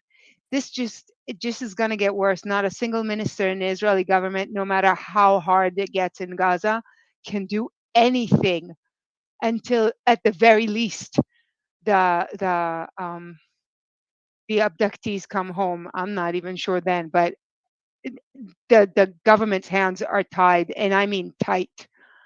They can't. Not there isn't an Israeli politician alive that can do anything until the children and women are home. It's seriously, the public outcry in Israel is just too enormous. Yes, Noga. Noga is So I absolutely want correct. to, yeah, I just let want to me, say, because yeah, maybe I can say first it. of all, what we've had is really horrible, and if it There- has actually yeah. happened, it's horrendous. But at the same time, we do have a bit of a responsibility. Like, we need to make sure that these things are verified, and once we do, then you can state as fact. Yeah, I now think, they're unsourced information. Yeah, sure. But I said, we haven't made a statement like this when Firas shared his experience either. So I would just want to empathize. I know Right. Firas and Noga have been on the stage. Hadi, you're unmuted, but I've been on the stage for a while, and to add to it as well, Ben is someone I've known for a long time. So look, again, these are personal things. These are for the audience. Sully's point is that everything that's mentioned here by Faraz, Noga, and Ben are personal experiences. No, it's not, because but what the difference was, like, if it was Noga's personal experience, like, I would never have spoken up. No, I told Because you. I yeah, told you I waited until I heard from the person Noga. who was Let me just there. explain myself, because I just want to make sure I'm not being biased, because that's the way it's been framed. So if you explain your personal experience, I never would have spoke up. What you said has been all over Twitter the whole day. The body about the bodies and the babies. That's all been all over Twitter. But Ben so mentioned personal experience. Yeah, I wasn't talking about Ben's one. Okay. So in terms of that, because I've seen it all over Twitter, I've been looking for the source and I'm not seeing the source of it. So what I'm saying with that's unsourced. But in terms of Ben, Okay, fair. That's his personal experience. Okay, I appreciate it. Yeah. So with personal experiences, Ben and Faraz, and but either way, look, I just want to say, like, it's the stories are gut wrenching across the board. So it's just hard to imagine the suffering. And Ben, sorry for what your friends are going through, and obviously Faraz, sorry for what your friends and family are going through as well. I do want to also mention Justin, who's a regular on the panel, sent through a White House a statement. Actually, I'm going to get Justin up. I can see him requesting. Mind, get Justin up to talk about the statement that came in from the White House, because they do say the brutality of Hamas, this bloodthirstiness, brings to mind the worst rampages of ISIS. This is terrorism. It's abhorrent. But sadly for the Jewish people, it's not new. So it's just a statement here by the White House. So Justin, can you tell us more about that statement? Because it seems, and it kind of goes to Noga's point. Noga made the point that it's not over for, it's not over in general, and I agree with Noga. I think and if you look at American Airlines announcement, for 2 months till December, till early December. So where are we now? We're October. So for 2 months, flights to and from Israel have been suspended for 2 months. So it just shows that, and Israel said this is going to be a long war. They've made it pretty clear. I think it is going to be a very long war. I will tell you, my perspective looking at all these things, and the statement there from the White House is what you played in part. It was the transcribed comments from President Biden there. And again, the former President Clinton, former President Obama, the President of France, of Italy, the UK, have all universally condemned Hamas. And this is the tough part, is that right now Hamas is public enemy number one. And I see no way that they can recover and be allowed to sustain. I just don't think it's going to happen. Biden came out and said essentially that Hamas is ISIS. He came out in no uncertain terms. He's told President Bibi Netanyahu, he said, if they attack innocent civilians, kill them. That was a direct quote. And so every military force right now is gathering to defeat them. And they've done this purposely to say, and in the statement from former President Obama, from President Clinton, from others, and including in many ways, candidates DeSantis and Trump, they have all come out and saying, and this includes the presidents of many European countries, where they've distinguished between Hamas and Palestine. And so Hamas is going to be the fall guy for this, and they will not survive. At the end of it's far from over, but the fate is sealed for Hamas. There is no coming back. There will be no more Hamas when everything is done, is what I hear every Western leader saying. And I think you can see already here in the United States, for example, there were a host of Harvard students. I don't know if you covered this already, but basically there was a host of students at universities who came out in massive condemnation of Israel and 100% supporting Hamas. Well, many of those students who had jobs lined up, those jobs have been rescinded. We have Lawrence. In support of Hamas, not Palestine. That's what people are saying. Yeah. Whenever people have seen, well, what I've seen is, I mean, I want to see the video of that, Justin. But when I've seen people do Palestinian protests, the right-wing media, well, actually, the entire media has been basically saying it's Hamas protests. So have they? Were they? No, it's a memo. It's a memo they put out. They signed their names. They signed their names to it, and it's by multiple groups at Harvard. What was the memo? Can someone send me that, please? If someone has, I'm just on my phone, so I don't have access to it. But basically, it was a signed letter by about 60 plus groups, and then the leaders of those groups identified themselves. And one of them, who was lined up for a prestigious law firm after school, that offer was rescinded.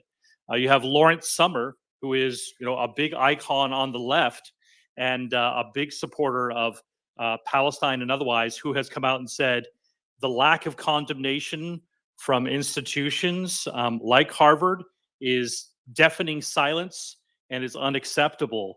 So right now in America, and I think in every Western country that I can see, Hamas is persona non grata. I don't see how they can come back from this. There is no negotiation. So I've just read the statement. It doesn't even say Hamas on there. Let me just read it. I was just going to mention it was a support for solidarity with Palestine. Yeah. So this is what's happening. It's like manipulation of the public, where support for Palestine is now support for Hamas, which is two different things. So do you want me to read the whole statement that you claimed was support for Hamas? You're welcome to that. Yeah, I will, because there's misinformation. So joint statement by Harvard Palestinian solidarity groups on the situation in Palestine. We, the undersigned student organization, hold Sorry, the Suleiman, since you're reading it, what's the date on it?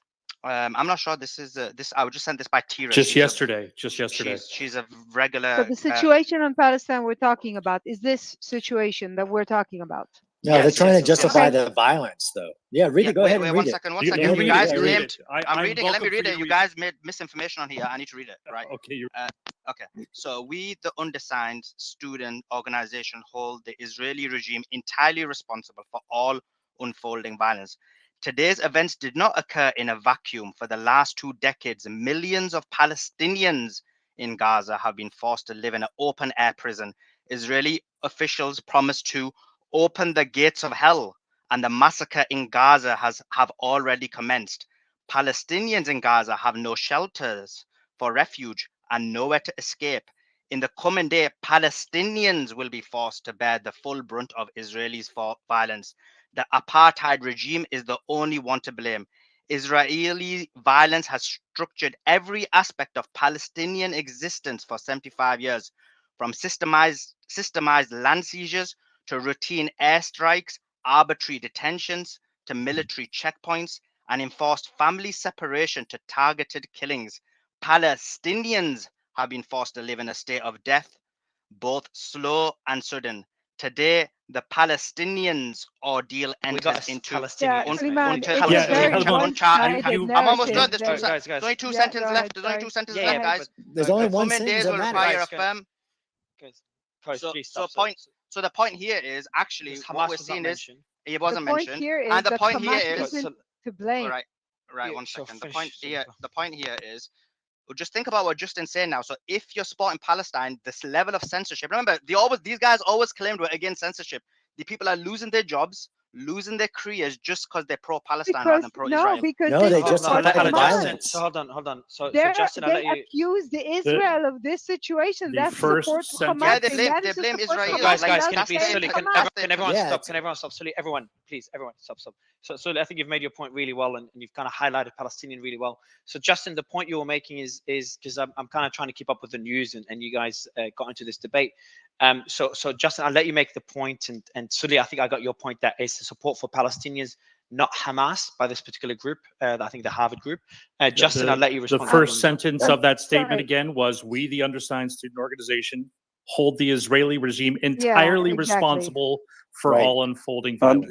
They justified That's support of Hamas. That's saying that what Hamas did is justified without actually saying the word Hamas. No. This is like basically doing a manipulative. Sully, can you please stop as well? Sully, everybody, please. All right. So we understand. I think you've all made your point pretty well.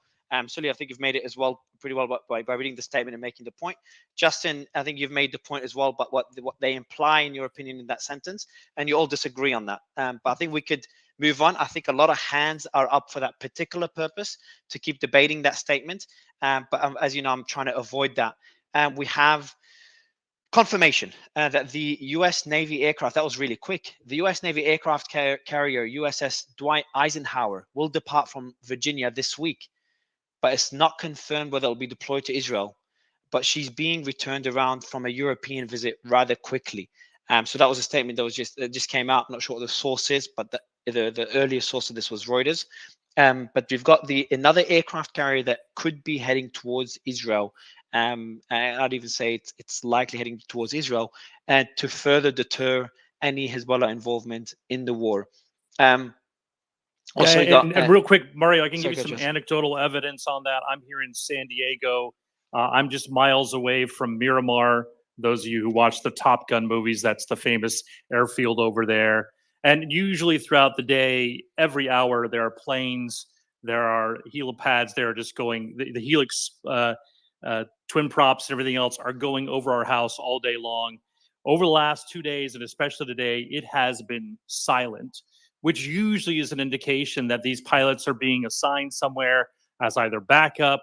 I think we've heard other evidence that the military is on high alert and providing support. This is anecdotal, but I can just tell you from a San Diego perspective, the skies are clear and quiet, which indicates that everything has been moved to another place.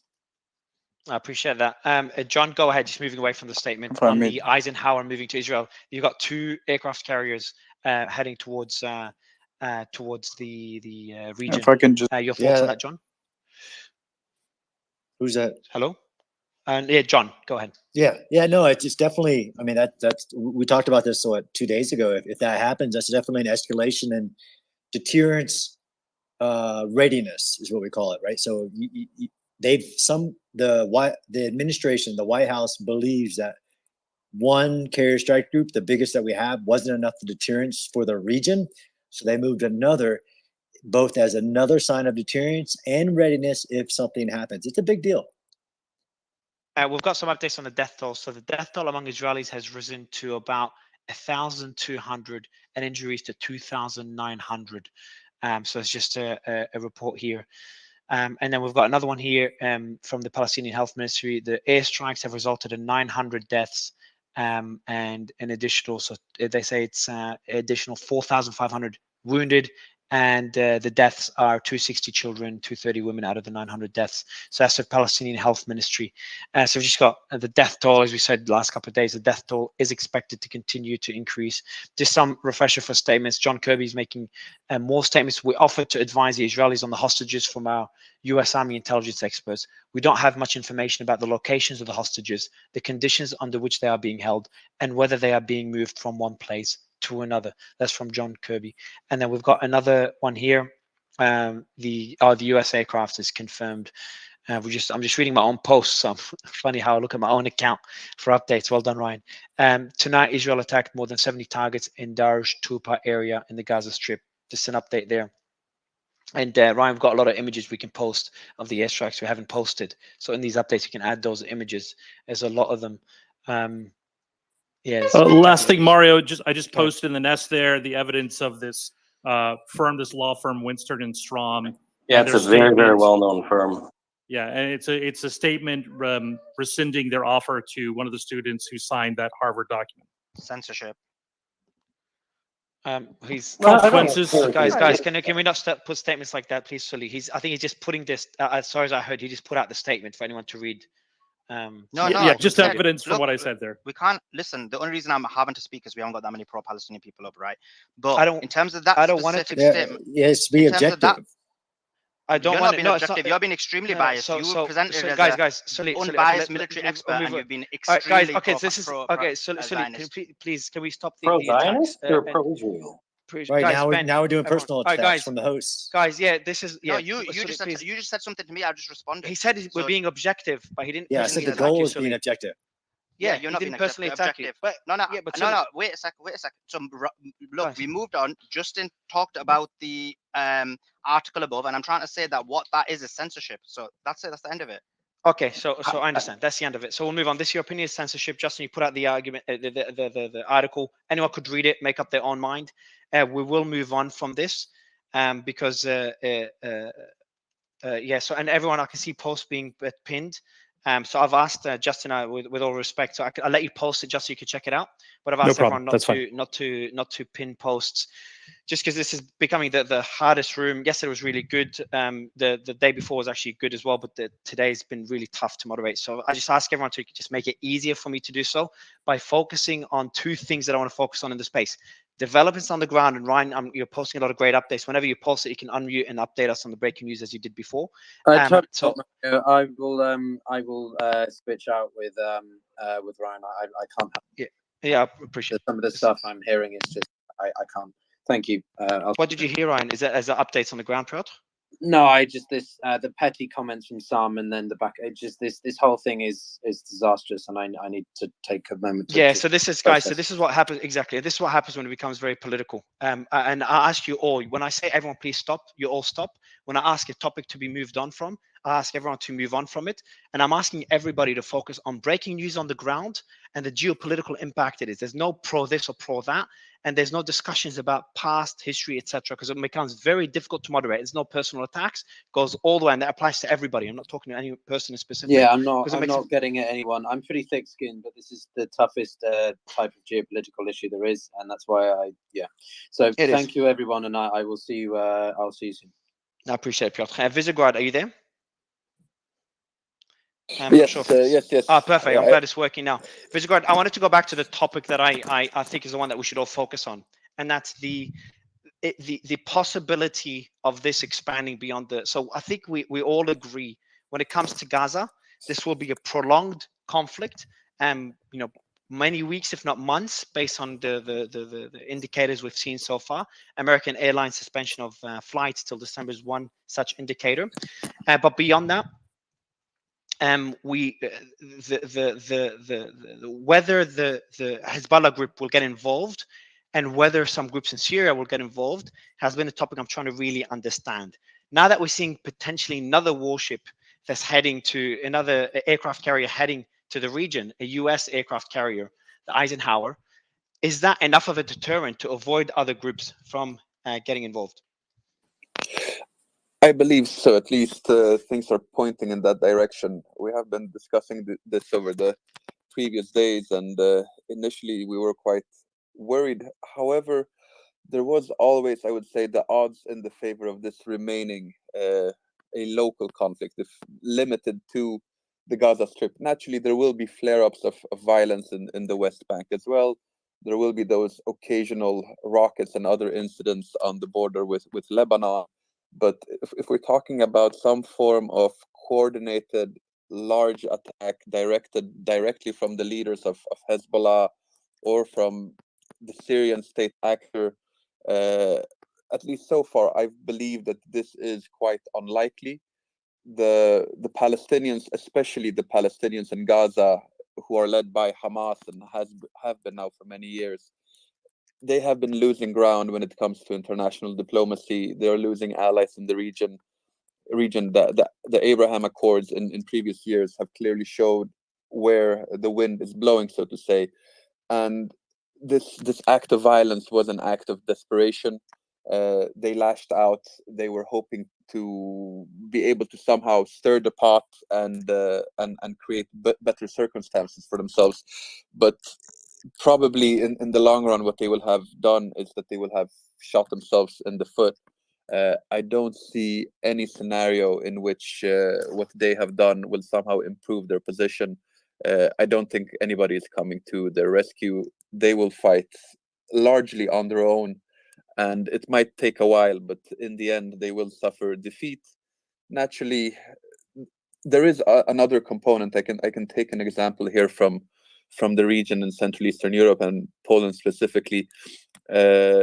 Poland was partitioned finally in 1795 and disappeared from the political map of Europe for 123 years. There were two major uprisings against Russia in 1831 and 1863.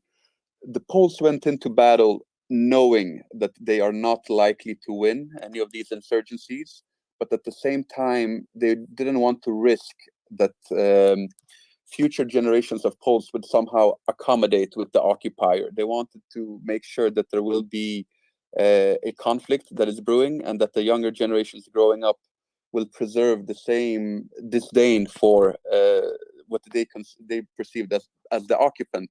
So I wouldn't be surprised if in some Hamas thinking, the logic is that even if we are defeated now soundly, even for many years, at least the bloodshed will have somehow passed on this generational hatred, and making sure that nobody is willing to accommodate with the enemy. So this could be also a logic behind it, but certainly I don't see any way that this is going to end well for them in the coming weeks and months. Jeszcze Polska nie zginęła, tak? That is the the opening phrase of the national anthem of Poland is Poland is not yet destroyed, is the best translation, I think. As long as we live. Oh my God, that is so Polish. Very Polish, yeah. Poland is not yet lost as long as we live, but it was clear that they were also willing to die for it, and to make sure that there are other generations further up that want to keep on the fight. I'm not making a direct comparison here.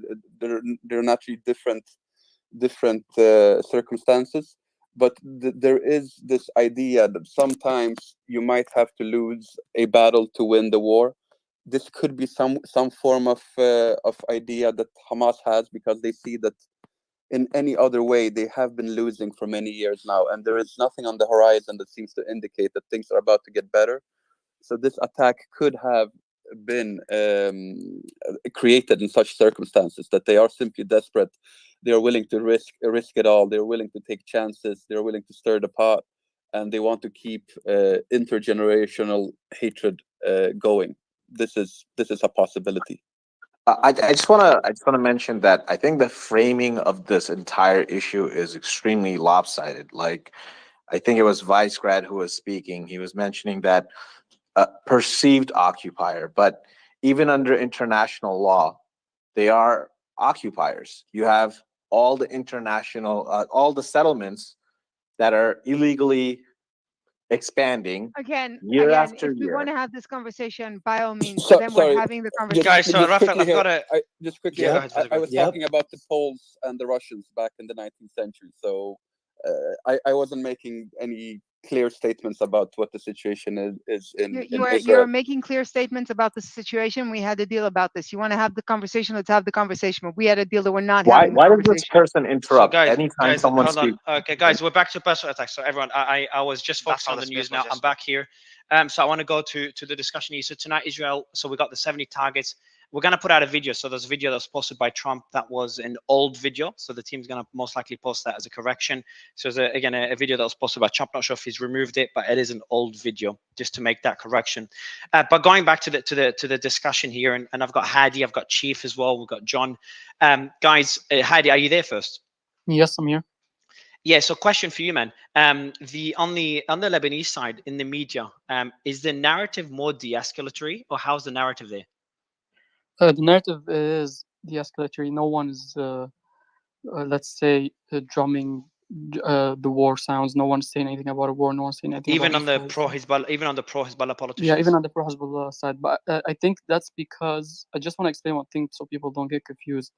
What happened between Hezbollah and Israel was not because that had nothing to do with Gaza. That happened because the attacks that were initiated first from between Lebanon and Israel were not from Hezbollah. They were from Palestinian groups based in Lebanon, and the Israeli retaliation targeted Hezbollah. That's why Hezbollah responded. So I don't see that Hezbollah's response have anything to do with Gaza at this moment right now. So that's okay. And is there any talk about what Hezbollah would do what happens if Israel enters Gaza? What do you expect then? So that's question number one. Question number two, the response that we saw from Hezbollah today in relation to their members dying, I think they had I can't remember, I think it was about 3. They confirmed 3 deaths on the Hezbollah side. How has the retaliation been? Is that what you'd expect? Is it more than you expected? The death was 3, that was confirmed. And yeah, I mean, I expected that before, and I said when Hezbollah retaliates, they usually target armed vehicles or tanks or anything borders, mainly armed vehicles. That's usually the retaliation. So I see that from my perspective that this is the last of it when it comes to those 3 soldiers. for that. And when some people were saying that now it's gone because of what the U.S. is sending, I don't see. Okay, probably it is a deterioration strategy by the U.S., but I don't see things are calm because of that, because that's usually the end of it when it comes to retaliation to killing Hezbollah soldiers. Okay, so that's the retaliation is over. And what was the retaliation today? Because no one went into the details. What did Hezbollah do? They shot one troop carrier, correct? They shot an armed vehicle that had at least, I mean, some from sources I see 3 or 2 soldiers, but usually no death are instantly posted by the Israeli side. That's what usually happens. Just like the attack in 2015, when I think around 5 armed vehicles were targeted. Nothing was specified until like at least 2 or 3 weeks after. No, I appreciate it. I want to go to Ronnie. Are you there? Yes, I'm here. Hey, man. And I know you've got some information on the Israeli side. It would be good to get some updates, especially on the northern front. The attacks from earlier today, has there been any confirmation of casualties from the Israeli side on the Hezbollah response today? Yes, there's been some. I'm not sure if from the bombing, but an Israeli officer was killed. About what has been said earlier, that it takes time for the Israeli sides to make statement about that. It's because the Israeli side has a policy of notifying the family first and then notifying the press. You don't want the family to be notified by the press, so it takes Thanks for time. reminding us. I just while you were speaking, I asked my friend who's the Lebanese border, who's actually on a vehicle patrol, if there's been any casualties. I'm waiting for an answer, and when I get that answer, you'll get it right on it. But I don't think there are, because I think I would have heard I got plenty of people on the ground.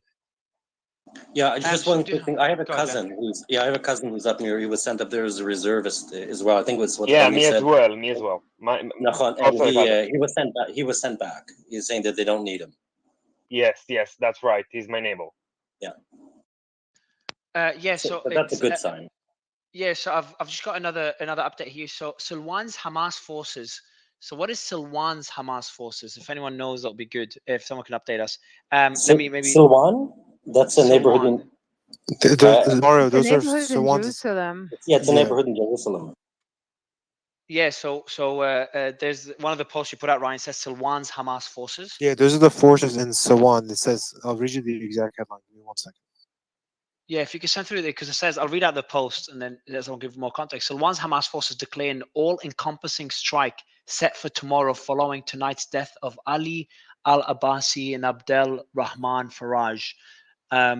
So it'll be good to get more. Sure, let me give you the full thing. So it says the Hamas forces in the town of Sliwan announced a comprehensive strike tomorrow in mourning of the 2 young men, the names you just said, who were killed tonight by Israeli bullets. Cool. Yeah, if you could post again, but give more context, like Silwan, where's Silwan's in East Jerusalem? Sure. So I think not many people know. So it's Hamas forces in Silwan, East Jerusalem. How major is this? So East Jerusalem.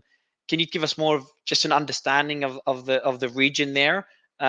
Is there Hamas presence there? Is it camps there? How does it work? Maybe Ben, you want to give us a bit of an overview? We already saw skirmishes and shootings in Abu Tor today, which is in the heart of Jerusalem, to be honest. Adding East Jerusalem to the mix, that's big. It's, yeah. There's no wall. There's no separation. Everybody is an official resident. There's no way to. It's very difficult to reach a ceasefire, viable ceasefire in Jerusalem. This is. And also, excuse me, I'm sorry, my coughing. The other thing is, we're getting closer and closer to Friday, so there will be Friday prayers on the Temple Mount. So that is potential to get inflamed too if they shut the Temple Mount down to pray worshippers. Hamas, though, in Silwan, I don't know. I'm not an expert on that. I don't believe that Hamas in that specific neighborhood is very strong because it is Jerusalem. It's Jerusalem, right? So I would take that personally with a little bit of a grain of salt, but that's just my opinion. I don't know if this conflict's going to spread to that part of the country. That's just my opinion. Also, you have Ben, just one thing. I Is that agree this with is that, by the announced way. for tomorrow, so it hasn't happened yet, so we don't know. Just take that note. This is just an announcement. No, the only reason I pushed back on that, because if there was, I know the way Hamas thinks to a certain degree. If there was going to be a strike, they would not announce it, right? Because what they've done now is they put everyone not only on high alert, you have the possibility of the IDF going door to door to door to door to try to find these individuals. So you're not going to normally announce a surprise attack. Yeah, Mario, just more evidence. I got 2 DMs from 2 other people, one in Arizona, one in South Carolina. Both live adjacent to very noisy Air Force bases that have been noticeably silent over the last 2 or 3 days. And we think that's attributed to these planes being rerouted, reconfigured into different positions to support either things that are being moved across seas or elsewhere. So interesting. Just again, these are anecdotal bases, evidence. yeah, so but these bases are where, Justin? One is in Arizona, Phoenix, Arizona. It's Luke Base. The other one is Shaw Air Force Base in South Carolina. And what you're saying is that these could be heading to the aircraft carrier?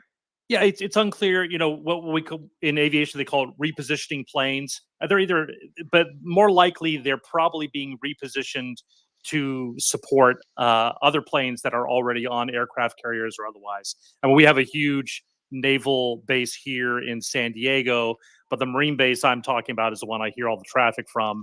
I haven't seen usually I'll pull up the webcams and see what's happening in San Diego Bay, because we have several aircraft carriers. But It's getting even further. It's getting. Someone mentioned earlier that we'll see Mario, other. I heard back from the friend on the ground of Lebanon. No casualties. No casualties on the Israeli side. Israeli side. He hasn't heard anything about casualties on a vehicle on the Israeli side. I appreciate it. There is, I think there's a vehicle that was hit. I think that Hezbollah put out a video of it, but he's saying there's no casualties from that strike. Yes, that's right. I appreciate it. I do have an update here as well. There's been a casualty, but it was yesterday of a lieutenant in Israel. Okay. On the Lebanese side. I appreciate it. So we do have here as well an important update. So the UK Ministry of Defence has placed the UK Carrier Strike Group, including Europe's most advanced aircraft carrier, the HMS Queen Elizabeth, on alert for potential deployment to the Mediterranean. Unsure if she'll be deployed to the region. Unsure if it will be deployed to the region, but the UK fleet is cutting short a training exercise with the Norwegian army. So we're seeing a potential UK aircraft carrier also heading to the region. I assume this is all for deterrence. That's my initial assumption. Or not assumption. That's pretty clear. It's pretty fair assumption. Almost certain. Along with Greek destroyers that came with the United States aircraft. Yeah. So Ryan, if you could put out posts. I'm just pinning it for you. Yeah, I and just add. posted it. Yeah, cool. Appreciate it. Maybe you could have added the update like it was along with the US and stuff for deterrence. But yeah, it's cool. I appreciate you for pinning it as well. Let me see here. Let me see the post. Beautiful. There it is. Yes, anyone that wants to see it, it's there. The deployment of the likely or possible deployment of a British aircraft carrier. So we are seeing a heavy push on all sides to de-escalate the situation, which for me it's in Lebanon, it's a positive development. not in Gaza. Yeah. So de-escalate situation in Lebanon and in Iran involvement and Syrian involvement. But on the Gaza front, I think if anything, they're isolating Gaza now further. So there's not going to be any support from other regions. So obviously for Hamas, that's a very negative thing, and for the ongoing war in general. I think it would be worse if other regions got involved. But at least there's not going to be a broader war. But for people in Gaza, the suffering will probably continue, and the war will probably continue for a long period of time. There is Beit Hanun is getting there's airstrikes on Beit Hanun right now. So the airstrikes on Gaza are ongoing. They haven't stopped, but there haven't been any rockets. And surprisingly, we get some thoughts on this. There hasn't been any rockets from Hamas towards Israel for a pretty long time. It's been relatively quiet so far. Your thoughts? Is that a fair statement, Noga? Have the rockets from Gaza been quiet towards Israel? Well, up until midday, I saw a lot of reports about shootings towards Ashkelon, which is further away than what Israel considers peace, but nothing that I saw beyond that. I stopped following after that because it became quiet. But I could look into the So message does board anyone? again and answer that in a second. Yeah, and there's also Yeah, it's been the last rocket attack was about 5 to 6 o'clock. The Seva Adom. So it's been quiet.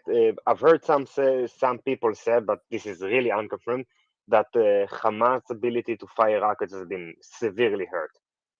Well, it was the point of some of the attacks at the very least. So it's nice to have reached that Yeah, goal. yeah, and there was very mass attacks, and no knock on the roof protocol or something like that. I want to go to Faraz. Faraz, there's just news. Are you there, Faraz? I've got Hush Yeah, from news that I just saw. Yeah, so there's news on the Hawara checkpoint in the West yeah, Bank. Are you aware of there's? Yeah, I'm seeing videos of that actually right now. I am. Yes, it's been posted. Walmart posted it. There's a lot of people on the street. So Ryan will probably post it up any minute. yeah. But there's What can you tell us on the West Bank? Do you have any updates? Are you speaking to people on Yeah, the ground there for us? yeah.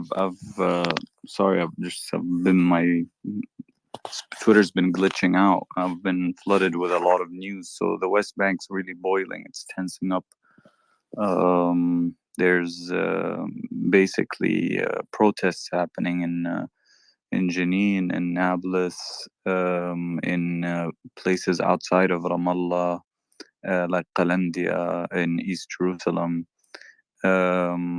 There's some kind of flash events that are happening in Jenin and in Hawara as well, specifically. I'm just gonna flood you guys with the breaking news because I've been trying to, it's coming in and I was trying to get it in. There's also aerial bombardments of Tel al-Za'tar north of Gaza as well. There's been, I think you reported on the ones in Beit Hanun as well. There's a bombing in Khan Yunis, in West Khan Yunis, in Al Amal neighborhood. There's also been bombings in airstrikes on Beit Lahia. Beit Lahia and Jabalia. So this is in the last 25 minutes. Those are in Gaza, right? Yeah, the last ones that are mentioned are on Gaza.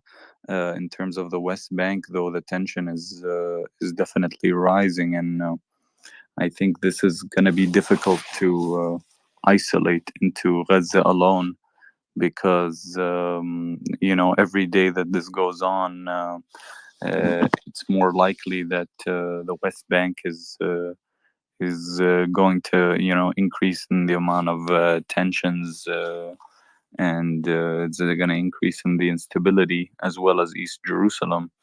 And I'm not sure, but it could possibly also spill over to the Palestinian citizens of Israel, in places like Tire and the triangle areas, like Lid and Tire and different areas. I want to go further on the West Bank side. Hang So on, if the Mario. West, Small go ahead. bit of information to add to that, which is that Israel has moved, I think it's the size in English is 1.5 battalions to the West Bank because it's also concerned about unrest.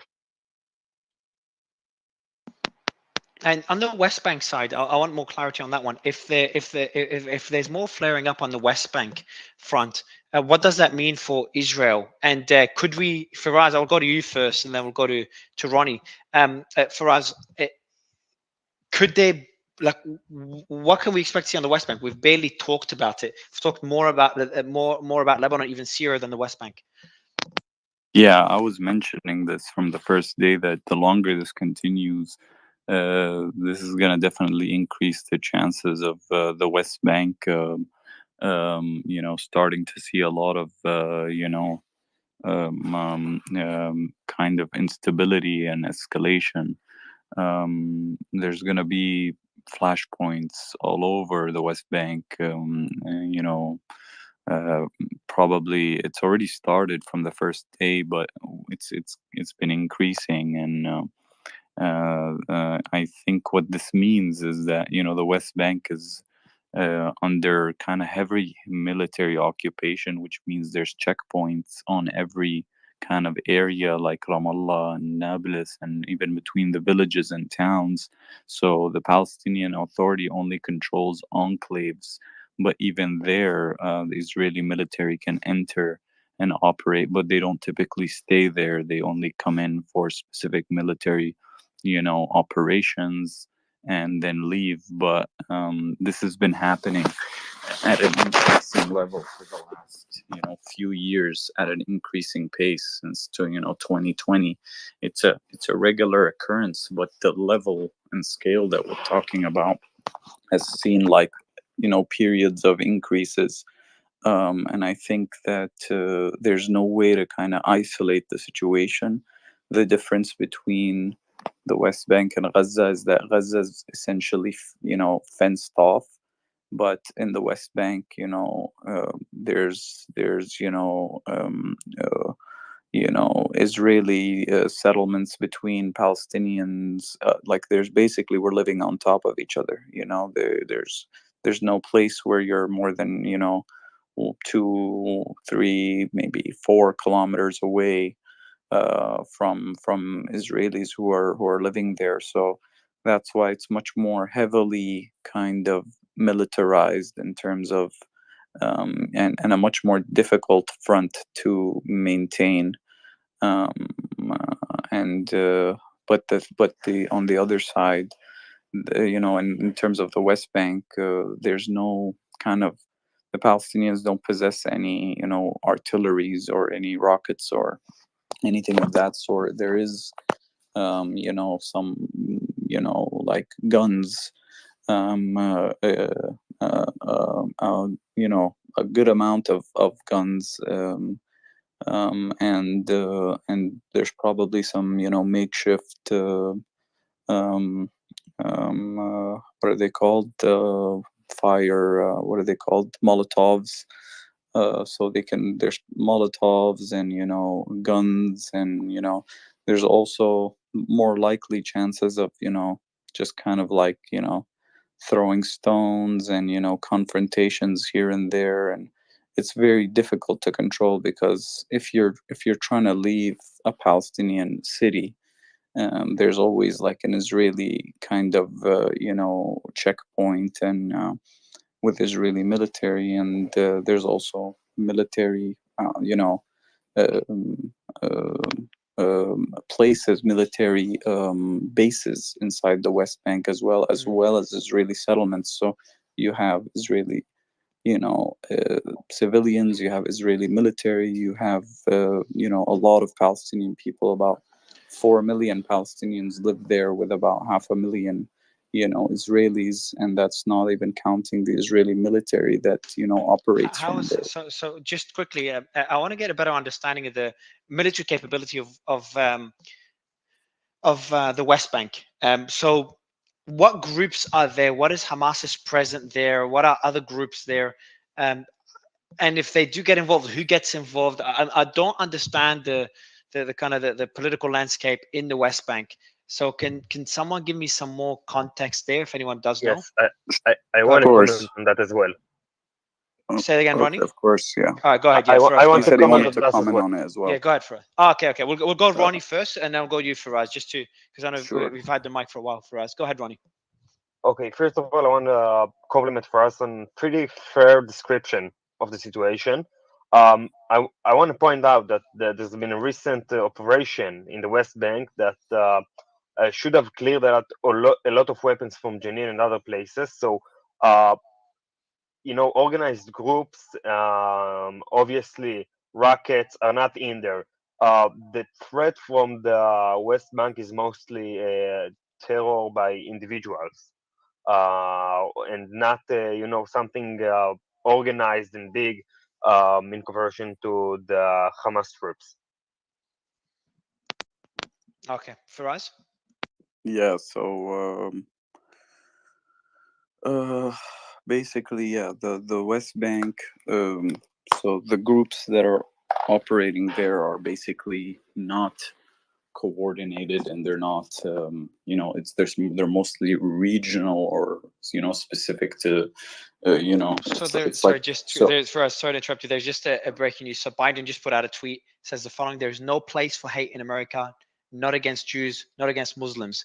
We reject what we reject is terrorism. We condemn its indiscriminate evil, just as we have always done. That is what America stands for." So that's a tweet by Joe Biden.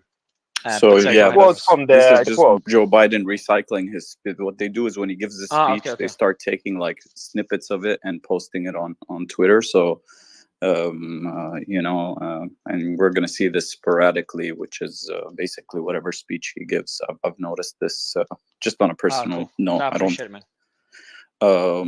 Yeah. So the West Bank. Well, we have Fatah, which is basically the predominant group inside the PLO and the PA. Fatah is so the PA is basically it's not it doesn't adopt any violent methods. So, but Fatah as a party is still a very kind of in terms of that at the popular level or at the root level, can flare up at in any time of instability. You have the Palestinian Islamic Jihad, you have Hamas, and then you have Wow, you've got kind a of lot of groups. yeah, you have and these are all on regional levels. So the let's say the Fatah in Jenin doesn't necessarily. So Fatah would have like a military wing or an armed wing, which is the Aqsa Mahmoud Abbas Martyrs is the Brigade. leader of Fatah, right? Sorry? Mahmoud Abbas was the president of the PA, also the leader of Fatah.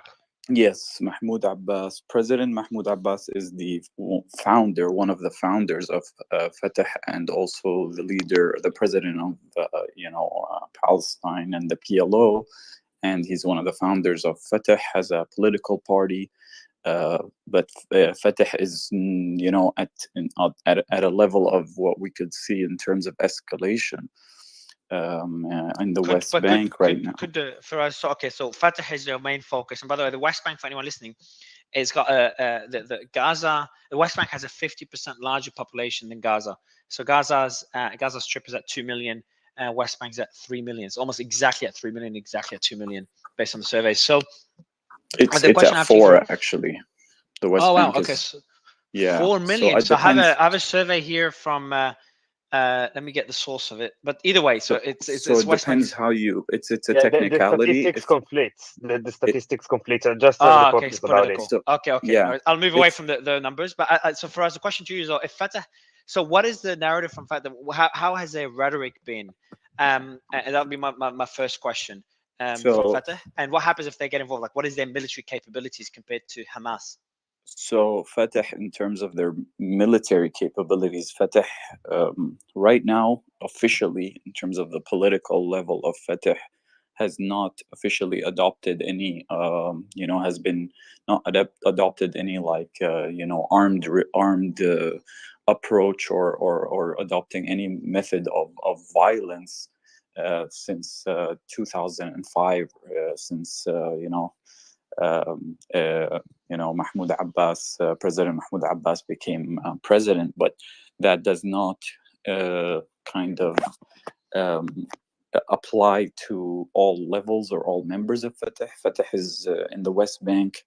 If you have let's say you want to have a full scale military approach in the West Bank, and all the political parties try to do it without Fatah being involved, you're probably talking about 30% capacity. So it's really not going to happen unless Fatah gets involved. But Fatah has been growing very frustrated by the because this is kind of being like pushed in terms of they're being pushed by the political level not to adopt violence, because the political level or the political leadership believe that, you know, the non-violent approach is the best way to go forward. But this has been splintering out because you know, people are getting frustrated on the ground because, you know, of the situation, and you know, statements like from the Israeli. Yeah, let me. That's all right. No, you've done a great overview, Firaz, and I appreciate it. I didn't know you knew so much about the situation. Let me just get some more updates before I read some more news. Wajih, how are you? Well, thank you for having me again. I have some updates. I don't know that if y'all covered it or not, but the head of Hamas movement abroad, Khalid, I'm hearing my voice in the background. Khalid Mashal called in a speech from Qatar on the residents of the countries bordering Israel, especially the Jordanian tribes, to go to the border with Palestine to support its people. So who made who made that statement? That's the leader of Hamas. The movement abroad. Okay. And is he the one based in Qatar? I think. Yes, Khalid. Yeah. He's the one that made the statement a few hours ago. We didn't read out his statement, but trying to get it. Okay, so his statement, he's asking people in which region to go and go to the border. Countries neighboring. So I'm gonna read the statement again. He called in a speech from Qatar on the residents of countries bordering Israel, especially the Jordanian tribes, to go to the border with Palestine to support its people. Nice. Okay. Yes. So if you can you DM me that statement, please? Send it to me via Twitter DM if you don't have my number. Done. Yeah. Perfect. All right. Cool. So Ryan, go ahead. I still have some stuff. The Yeah, Jordanian army denies reports that its bases are being used to transport weapons to Israel, and says that the only plane spotted in the kingdom skies that crossed into Israel was carrying passengers and not equipment. American CBS channel says Israel rescue team found. Okay, yeah, y'all already covered that. And we do just have. Let me mention one more thing. British Foreign Minister James cleverly said, "We are working diplomatically with the countries in the region to try and ensure that Hamas don't get what they want, which is to turn this into a wider conflict." I'm not going to go into details about what Israel may ask Sorry, us Mario, in the future. that's the Minister of Defense. Prime Minister is Rishi Sunak. So No, I said British Foreign Minister. Sorry, I heard Prime Minister. No, yes, Foreign Minister. I'm not going to go into details about what Israel may ask us in the future, but we are working very closely with them. They know that they have our support. They know that we will continue to work with them to help protect their country and the people of their country, and of course to regain those people who have been kidnapped by the Hamas terrorists. So that was a statement by the British Foreign Minister, James Cleverly. The most important one for me is the first statement, is we are working diplomatically with the countries in the region to try and ensure that Hamas don't get what they want, which is to turn this into a wider conflict. That's great to see. Go ahead, Raji. thank you. I also have Hamas saying that Biden's speech counted the political and legal facials, along with his bounty bases toward the ugliest racism and most hateful occupation known to the Middle East. They also said that occupation. Who are you quoting? I'm quoting the same guy that is Khalid Mashal. Khalid Mashal. Okay. Yes. He also said that the occupation imposed the worst form of collective punishment on more than 2 million Palestinians in Gaza, in clear violations of all international norms and conventions. He also said, "We call on the American administration to review its based position and double standards when it comes maybe? biases." Thank you. I have dyslexia sometimes. I have dyslexia. Biases, position, and double standard when it comes to the Zionist occupation. So those were his four main statements. Again, that he asked neighboring countries and its citizens to go to the borders and support the Palestinian people. He strongly condemns the speech from Biden, and that he calls it has double standards. And then he stressed that Israel has been occupying the Gaza and imposing violations of international norms and conventions on 2 million people. I have breaking news. Ronnie, I want to go to you on. Yeah, go ahead. Yes. Someone reported, I'm trying to confirm it, that the brother of Muhammad Def, which is one of the leaders of Hamas, has been targeted and successfully killed in Gaza. So, could you repeat that again? Yeah, Yeah, the brother of Muhammad Def was targeted in Gaza and killed. Muhammad, just to give you context, Muhammad Daif is the military commander of Hamas. Yeah, so he's head of the Al-Qassam brigades. the prime general, right?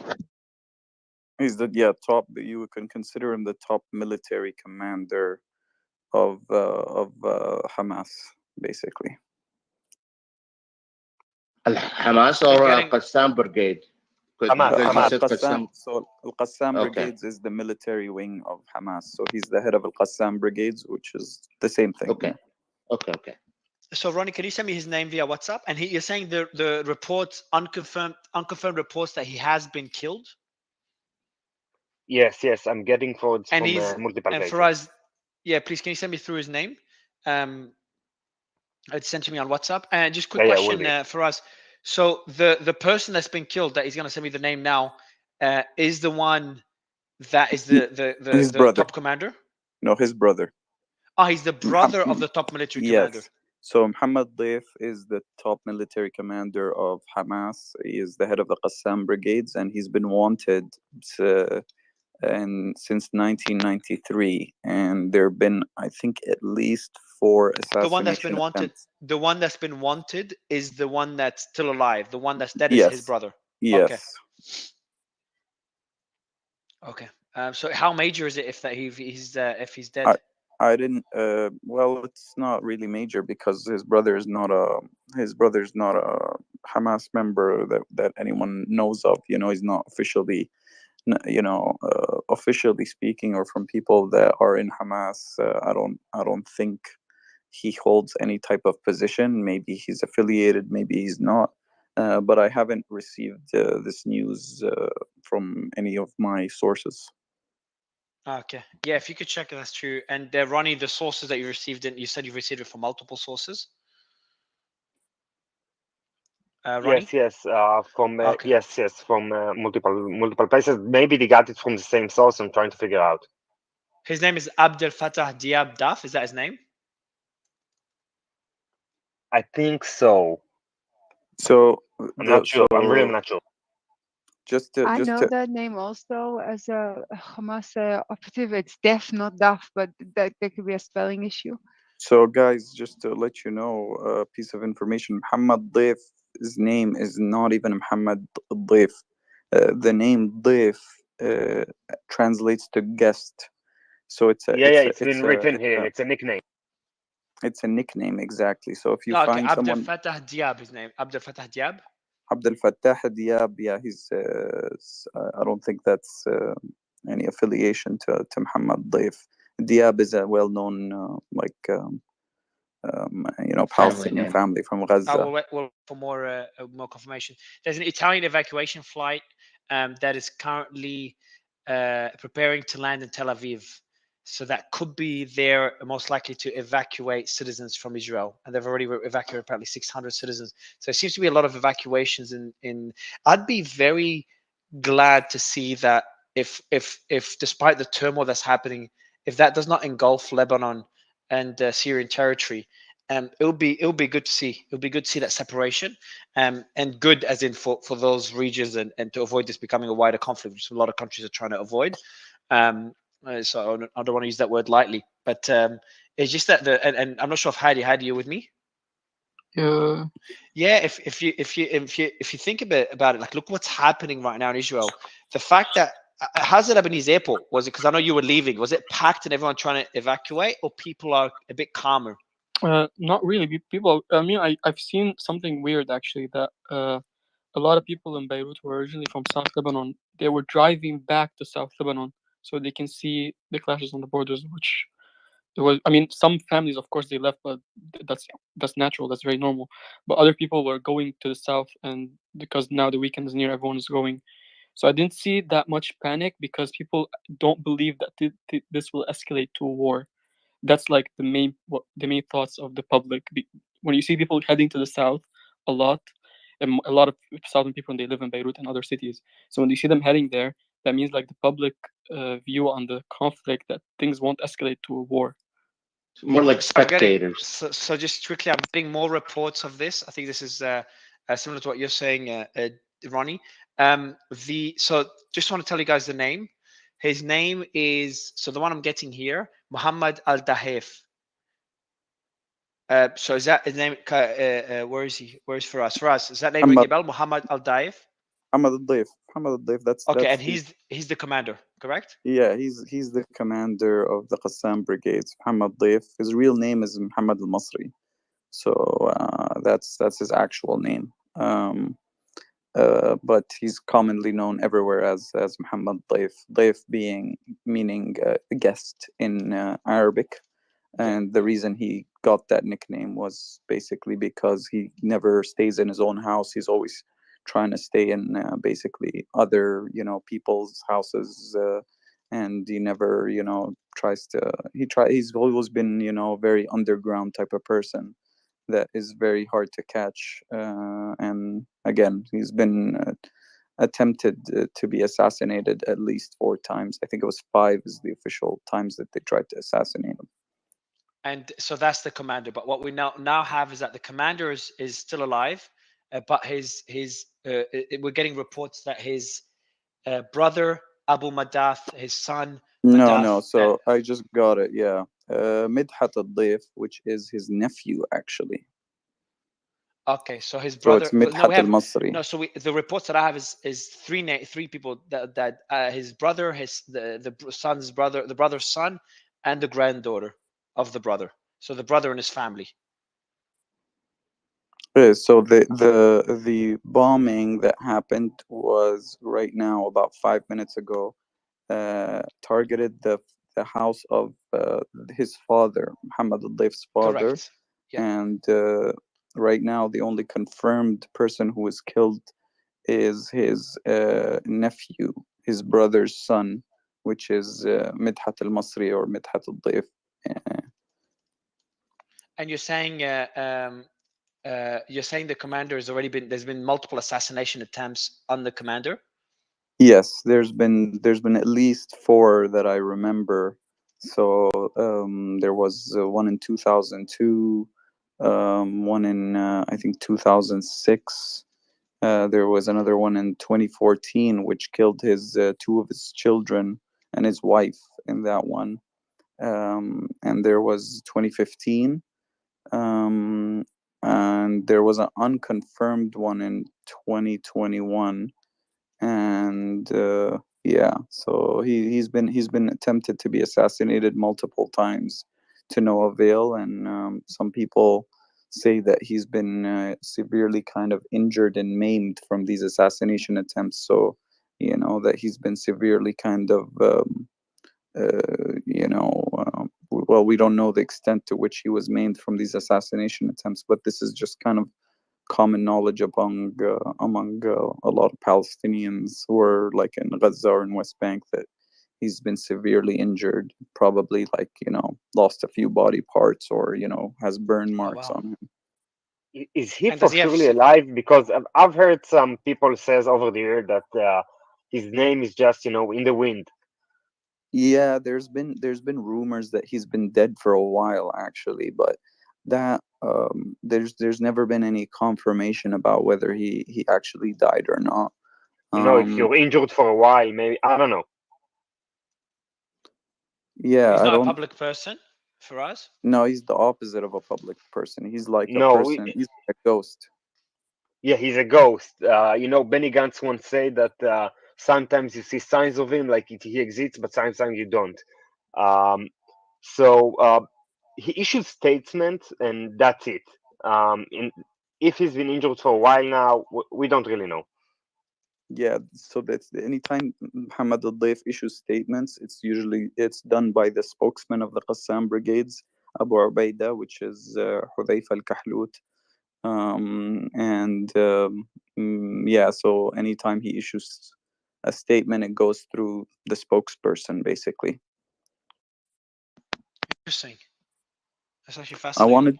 wanted to add a little bit more of because I was talking about the West Bank in terms of what could happen in the coming days, just because I think it's crucial context for what we could see, because basically one of the things before, when I was prefacing all of the situation or the political situation in the West Bank, the groups who would take up arms are basically it's almost impossible to control because they're very decentralized. It's not a group, it's very kind of, it could be anyone with a gun. And and for example, like the group that was in Nablus for a while, which now is like been reduced to probably like 10 members or even 9 members, which is Lions Den.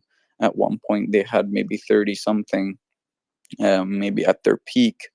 So that was a group that is not affiliated with any other political group.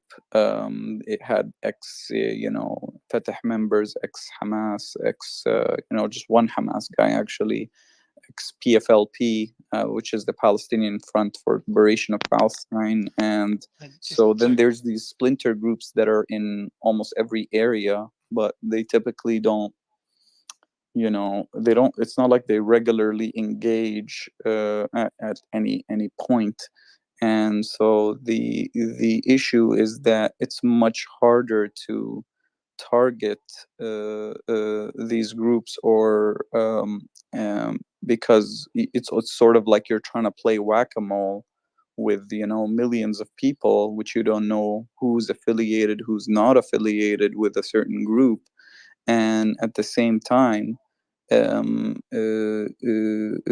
anytime kind of the Israelis. Faraz, I want to get back to just on that commander. It's crazy that there's not one photo of him online. There is. There is. I can send you a photo of him. Muhammad al-Dahef, correct? Muhammad al-Dayf, yeah. Dave. Yeah, the H just means do you like spell a it heavy Daheif? No. It's Dayf, DH. It's usually the DH just means that we have a heavy D in Arabic. It's Dad, not D. or no? No, just DEIF is easier. Just Dayf is easier than DEIF. Okay. Yeah. Because I couldn't find anything unless like Google doesn't allow you to censor any photos of him. Oh, there it is. Yeah, there it is. You're right. They misspelled it in the report. Mohammed Deif, there it is. Is a Palestinian militant. Is a Palestinian militant and supreme military commander of the whatever Al-Qassam Brigade, the military wing of Hamas. So he seems to be a pretty high-profile person. There's even an interview of him done privately. Yeah, I could see his photo, but that's obviously an old one. Yeah, there it is. Mohammed Deif, the one-eyed Hamas chief in Israel's crosshairs. He has one eye missing? Yeah, there's been. I'm sorry. Go ahead, Benjamin. Go ahead, Ben. No, that's a very. Is it the report confirmed that he was killed or his house was attacked? No, his house was attacked, and his brother's unconfirmed report that his brother was killed. His father's house was attacked, and exactly. His nephew was killed, not his brother. Yeah. So it's his brother's son.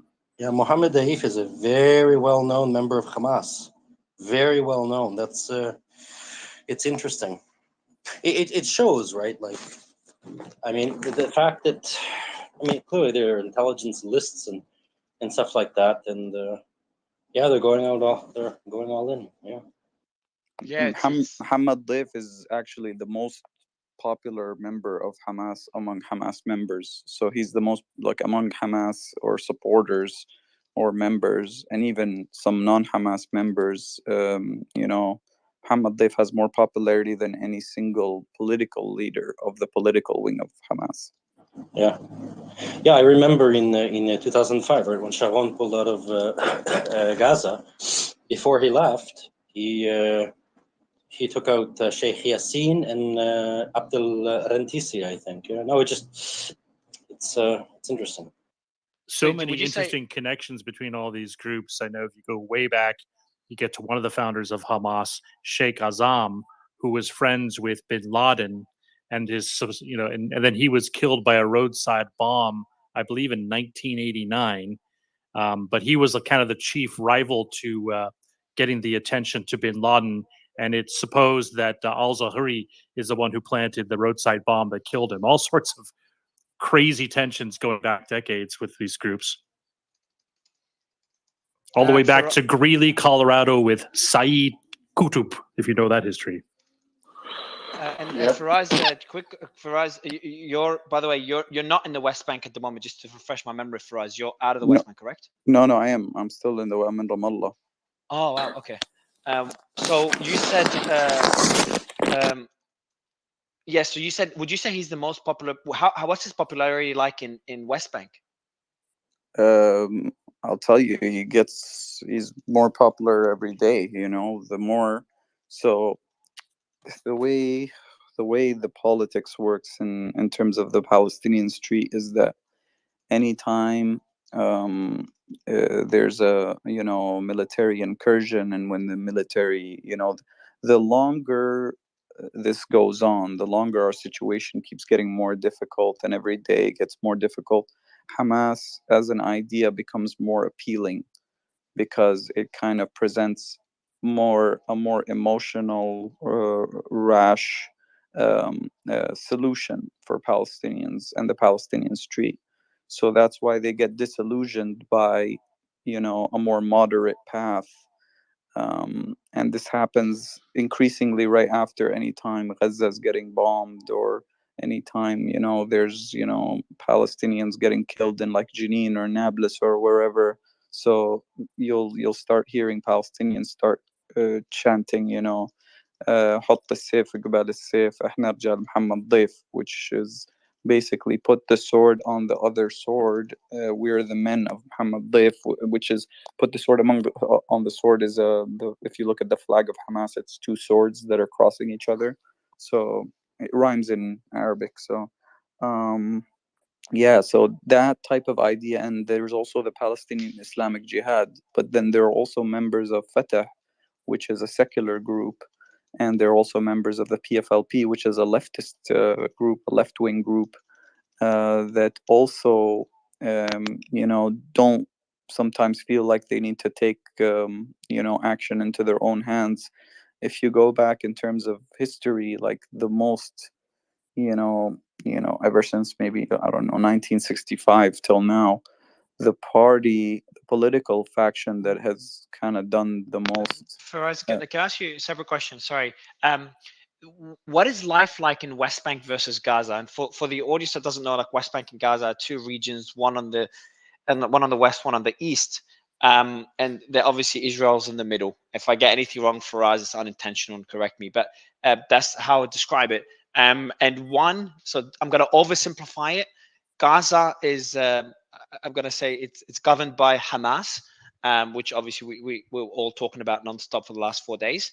And then West Bank is governed by the PLA, which is the People's Liberation Army. I think something of Palestine. What's the name of? The Palestinian Authority. And the Palestinian Authority is basically an administrative. It's like the government kind of thing. It's but it doesn't have as much autonomy. Technically, it answers to the PLO. The PLO is the Palestinian Liberation Organization, which is an umbrella organization that basically houses, or the members of it are Fatah, PFLP, Palestinian Front for Liberation of Palestine, DFLP, Democratic Front for Liberation of Palestine, FIDA, Palestinian National Initiative. So it's a group, it's a collective. And how's life, just very briefly, how is life in West Bank versus Hamas? It's so in terms of the economic situation, it's marginally better, but in terms of daily life of you know, arbitrary arrests and, you know, shootings and, you know, Israeli military coming in to, you know, arrest someone or kill someone, it's completely you know, difficult and suffocating, because we live in enclaves, you know, we don't control our borders. Between every city and every town, there are Israeli military stationed there, where basically they can decide if you leave or not, if it's closed or not, if it's closed or open, how fast the line moves. So you can find sometimes, you know, traffic, and in between But then how you've got full water supply, electricity? How's the electricity like? How's the internet like? That's again marginally better than Gaza. So Gaza has 2G, we have 3G. In terms of the water supply, it's intermittent. Gaza is, you know, completely disastrous, where you have like 90% of the water is undrinkable. In terms of electricity, you know, it's mostly fine within some issues here and there. Like there was a while where Tul Karam was getting power outages all the time, like different places in within the West Bank where it's getting power outages. So it's just marginally better than Gaza. But we live in uh, um, directly facing a lot of Israeli military and Israeli settlers. Like there are 500,000 Israeli settlers that we see every day. If you wanna leave Ramallah, there's a very tough chance, or very almost no chance, that I can come from Ramallah to Jericho without seeing at least, like, you know, 4 or 5 or 6 Israelis living from one of the Beit Il, or, you know, or one of the other you know, from my apartment, I mentioned this in the first day, I can literally see Beit Il from my apartment, which is an Israeli settlement. And, you know, so we live on top of each other in terms, and so it's very heavily popular. Do you have, so one question, I'll go to you, Ben. Do you have an airport in West Bank? Sorry for my ignorance. No. There was one airport in Gaza, in which we built, the PLO built in, or the PA technically built in 1998 or 99, or I think it was a bit before that, but it was bombed by Israel in 2001 or 2. So that ended that. And for us, the only way we can leave is either to go inside Israel, which most people don't even get you know, a visa to, or a permit to be able to enter, and leave through maybe Ben Gurion, which is technically not allowed for us to use as Palestinians unless you have a foreign passport, which you will still get scrutinized if you have a foreign passport and you travel, because they'll know you have a Palestinian ID card. So the only other way for us to exit is through Jordan, the Jordan border. So through the Jordan border, you'd have to leave wherever you are in the West Bank and drive on, you know, certain highways and certain streets, where there are roads where we can use and there are roads where we can't use. So there are roads that are only exclusively for basically, like, you know, Israelis, and there are roads that are even, you know, there are also military areas inside the West Bank. And so, and it's very heavily militarized by the Israeli military. So we're not. It's like, so Gaza is kind of blocked off. It's essentially a prison for 2 million people. You know. So, but they inside Gaza, you don't see any Israelis inside Gaza. So you don't have to interact with any Israelis. But still, even though from the outside, like they still, you know, get you know, they can still control the electricity and the water. And Ben, I take over, Ben, right after, but I've got one more question for us. How does it, how can you go in and out of West Bank and Israel? Like, what are the requirements, etc.? Go ahead, Ben, go ahead. Well, I was, oh no, go ahead, Firas, go ahead, please. So if you want to come into the West Bank, then you have 2 avenues to come into the West Bank. let's say you're an American citizen, you can fly into Israeli airport like Ben Gurion or Eilat or Ramon Airport, I think, and then you can drive to the West Bank. It's pretty easy entering the West Bank, coming from the Israeli side into the Palestinian, into the West Bank. Or you can come from the Jordan border, which is where the Jordan Valley is, and that's also controlled by the Israeli, basically controlled by Israel. So, but as a Palestinian resident of the West Bank, then our only avenue to leave is the Jordan, which is the King Hussein Bridge. Also, Israelis call it Alembi Bridge. So that we would have to go through basically, some bus. You get there from the Israeli side, you go to a bus, it takes you through, you wait in line, and then you get to the Jordanian side, you get on another bus, and then you reach the Jordanian side, and then you're out. Yeah. So let me, so I'm gonna go. Yeah, go ahead. So there's a breaking news, and that Ronnie sent me. Maybe Ronnie, you'll mention the breaking news, then we'll go to Ben just about the response that Hamas is responding to the attack on the house of the commander's, the military commander's house, or his father's house. Sorry, they're responding. There's alarms going on. I'm going to be posting an image that Ronnie sent me of the house, the aftermath of the attack. So that, hold on, that image you sent me, is that the that's not the house of the father, is it? It is.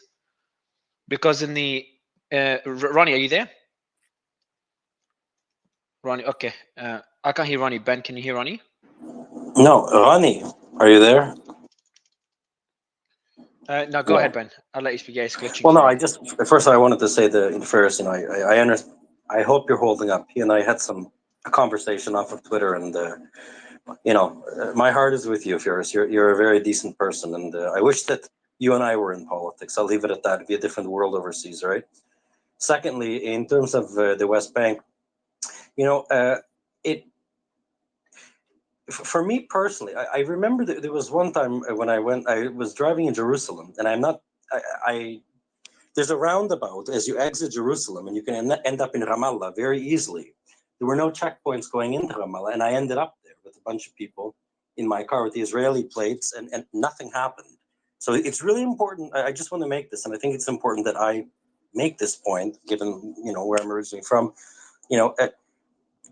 The people are lovely. The Palestinian people, are absolutely. I never had a single problem in Ramallah, and I remember when I was a kid, Mario, we used to go to Gaza shopping. There was no checkpoints, no nothing, and we'd sit there and have coffee and lunch, and just a disaster. What's going on over there? I wanted to add my 2 cents.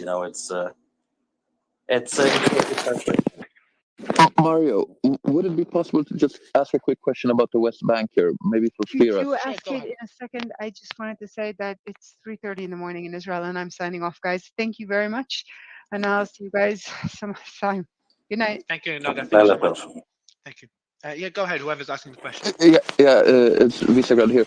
Just a question about Fatah and the Al-Aqsa Martyrs Brigades, because from what I understand, it is a bit of a coalition group, the armed wing, so to say. But you could say that if somebody has the guns for Fatah, it is the Al-Aqsa Martyrs Brigades. But I used to hear a lot about them back in the day. In recent years, not so much. Could you tell me what their status is today? So Al-Aqsa Martyrs Brigade have regional pockets in different areas over the West Bank. They also have a wing inside of Gaza as well. Al-Aqsa Martyrs Brigade essentially was formed during the Second Intifada, and were basically kind of a loose coalition of a loosely knitted, group of, armed Palestinians. They're still, pretty big in places like, Jenin. In Jenin, the two biggest, kind of, armed groups would be Al-Aqsa Martyrs Brigade, which is Fatah. Again, but when I say Fatah, Fatah is more of an umbrella than a very, ironclad type of, organization where you have, orders flowing from the top all the way to the bottom. And then, so these types of groups like Al-Aqsa Martyrs Brigade in Jenin, you have one in Tul Karam, you have one in Nablus, and they have typically different names added to them. So, like in Tul Karam, they're called Al-Aqsa Rapid Response, Al-Aqsa Martyrs Brigade Rapid Response. So they have a different name from Al-Aqsa Martyrs Brigade, Al-Liwa Nidal Amudi, like the General Nidal, just different kind of splinter groups. And then, but if you're talking about armed group, no, still the official Fatah, which is, you can find the name for them would be, would say in the official Fatah base is the Fatah Tanzim. So Fatah Tanzim is the one that's more associated with the political class, or the people, the founders of Fatah or the president. Those ones are the ones who are actually more armed. And those ones are the ones you don't typically see do military operations much. They only kind of sometimes do responses when Israeli military come into Nablus or into Jenin, and they start shooting or something like that. Then they just shoot back at them, but they wouldn't go out and do any operations outside of the Palestinian cities. So yeah, that's the kind of the status of Fatah. And one of the most dangerous developments to happen in the West Bank is to, if this starts to spill over into the West Bank and Fatah proper. So I'm talking about the political class in Fatah. So that would be President Mahmoud Abbas, who has adopted nonviolence as a strategic kind of. He's adopted the international kind of the international law as a way of as a strategy within Fatah and the PLO and the PA, and still adheres to that, even though there are kind of spurts of even during the spurts of escalation tensions that rise. So, Fitzgerald, you got a hot mic. Sure, absolutely. Just a question, and this is a policy from 2005-6, right? That Fatah has completely abandoned all forms of militancy in that way.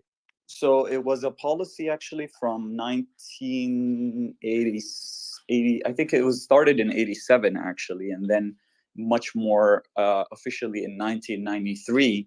And then during the collapse of Camp David, and after that, when Prime Minister Ariel Sharon stormed Al-Aqsa Mosque, that was unofficially abandoned, but by the late President Yasser Arafat, and that's when the military kind of campaigns resumed again for 4 to 5 years. And then after the election of President Mahmoud Abbas in 2005, one of the things that he put back into place was that same policy from 1993, where they're not going to adopt any official, violent position, and that's been into place till today. Yeah, thank you very much for the info. Yeah, Waji, go ahead. Then I'd like to say something. Go ahead, Waji. Yeah, I think it's glitching, Waji. I don't know if Ehden or Waji can speak. Ehden? Yes. Oh, your mic is bad, Ehden. We can't hear you, sir. Sorry. No, we can't hear you. It's very bad. It's very echo. The mic was bad. Go ahead, Ben. Yeah, no, just for us about Ariel Sharon. I mean, he didn't storm the mosque, right? He walked on the Temple Mount on a Friday morning, but he didn't storm the mosque. I think it's just important to make that distinction. It was a very provocative move. Absolutely, right? Because at the time, Barak was conducting negotiations, and the whole purpose of Sharon wanted to run for the post of prime minister, and he thought that by walking on the Temple Mount, that that'd be a provocative move. I'm sure he knew strong it guy move. Yeah, absolutely, right. And I remember because my father was at Camp David at the time, or it wasn't at the time. No, there was a meeting that took place at Barak's apartment with Arafat, Nabil Sha'ath, and Saab Erekat.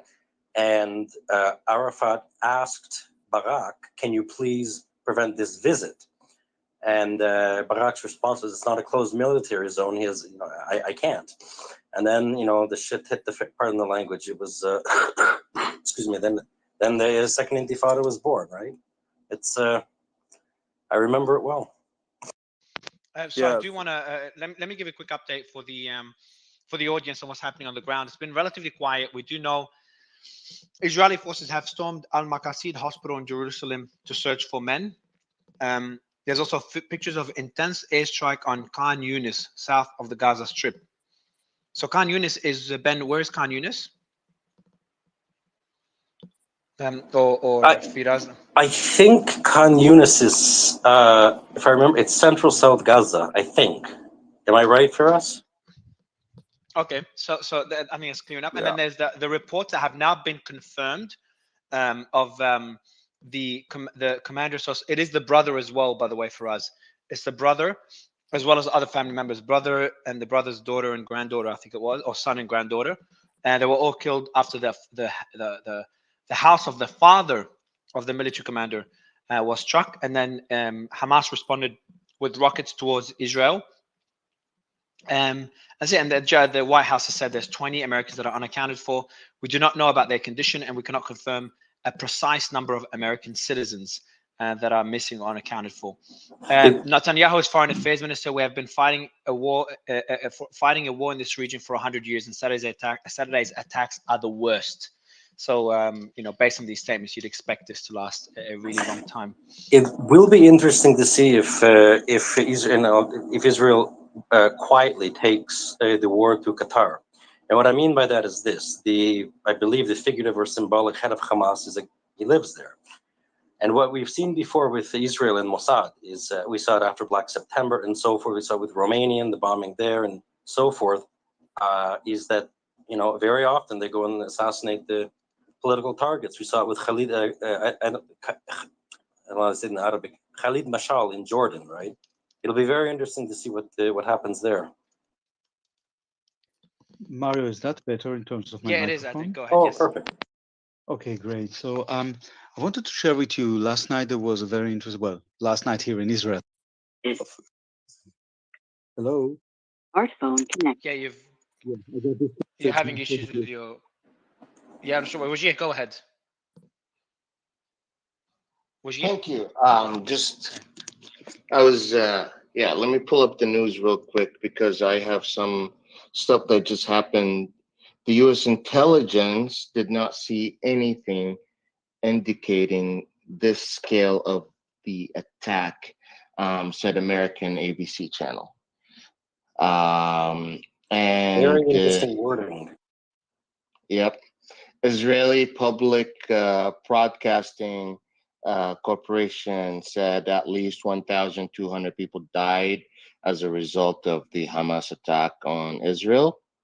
But the U.S. National Secretary Advisor Jake Sullivan said on Tuesday that the U.S. intelligence has not found anything indicating the possibility of an attack on this kind in Israel. Sullivan did not tell reporter whether President Joe Biden and Israel Prime Minister Benjamin Netanyahu discussed in their phone call on Tuesday the possibility of an Israeli ground incursion into Gaza and how that might affect American hostages. Sullivan defended Israel targeting of Hamas sites in Gaza after being asked how long the U.S. would support airstrikes, saying this was not relations, but instead Israeli stands to defend itself. Sullivan also said that at this point, there is no U.S. plan to deploy U.S. troops on the ground to assist Israel. Okay, that's what I have. Yeah, we got that from Sullivan Answers.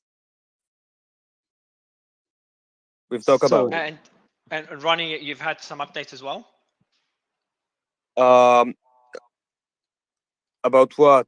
I thought you've had updates as well. Nothing since the strike on that building is nothing else on the house of the commander's family is nothing since. Yes. It's the brother. It's the brother along the nephews and other family members as confirmation. But I think you already.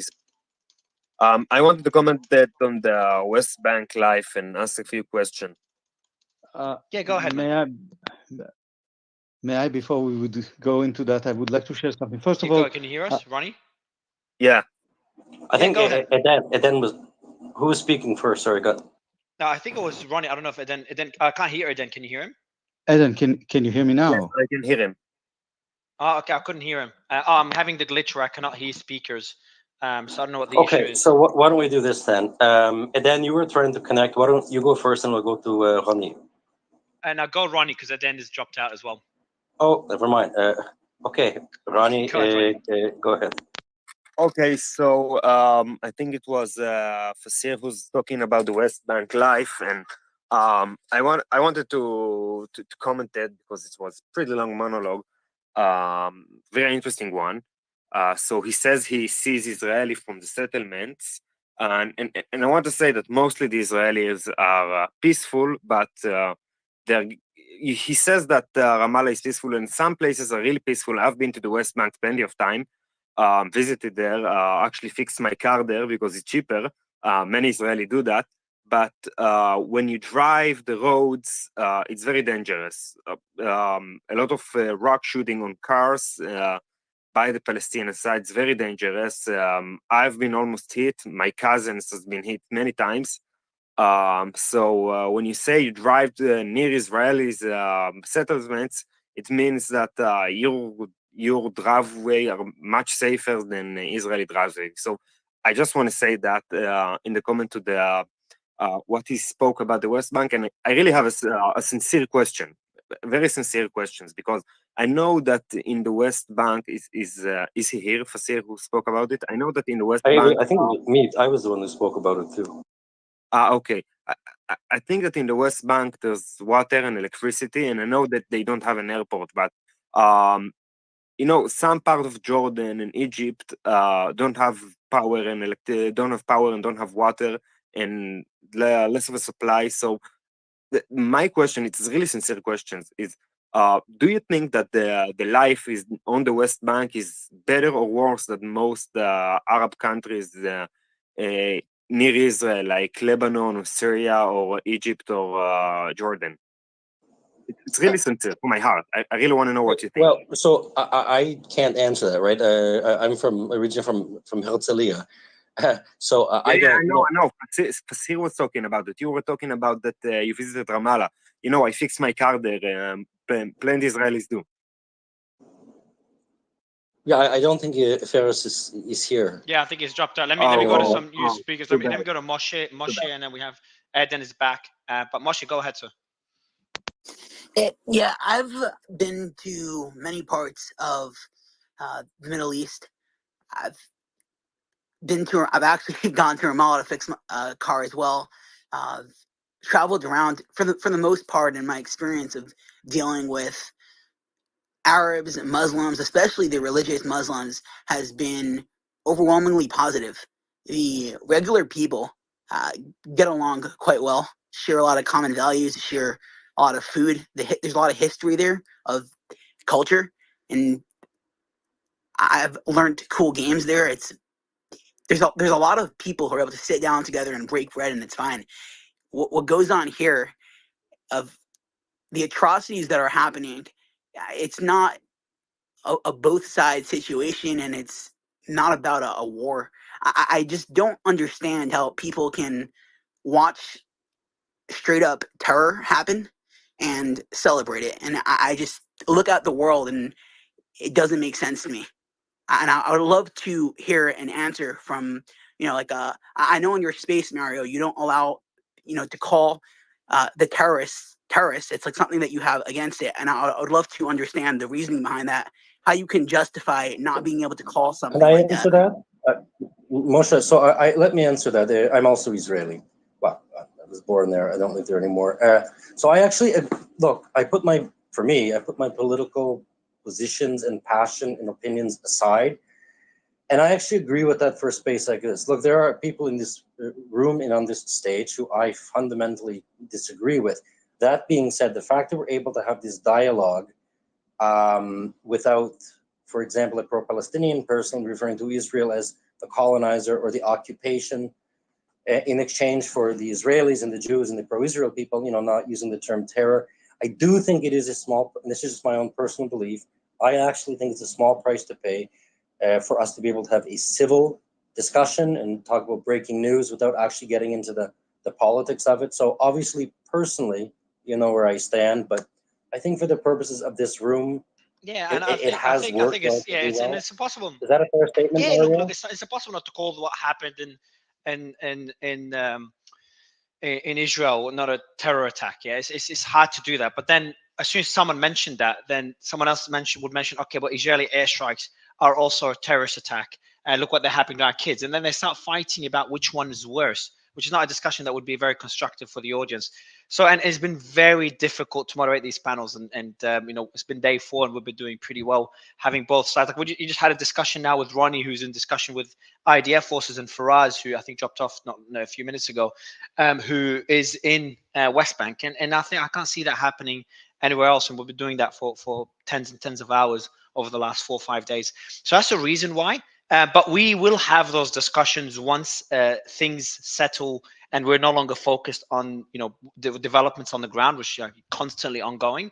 And we'll have and we've had them before, and they do get very heated. But we'll be prepared for it. We'll get a panel, and then both sides will have a debate. So this is the main reason, and it's really tough. I also see that you pointed out there was a post that mentioned I think they mentioned the word occupied and stuff. So we look at various sources, and there's some posts. We have a team that's posting 24/7, and that was deleted right after.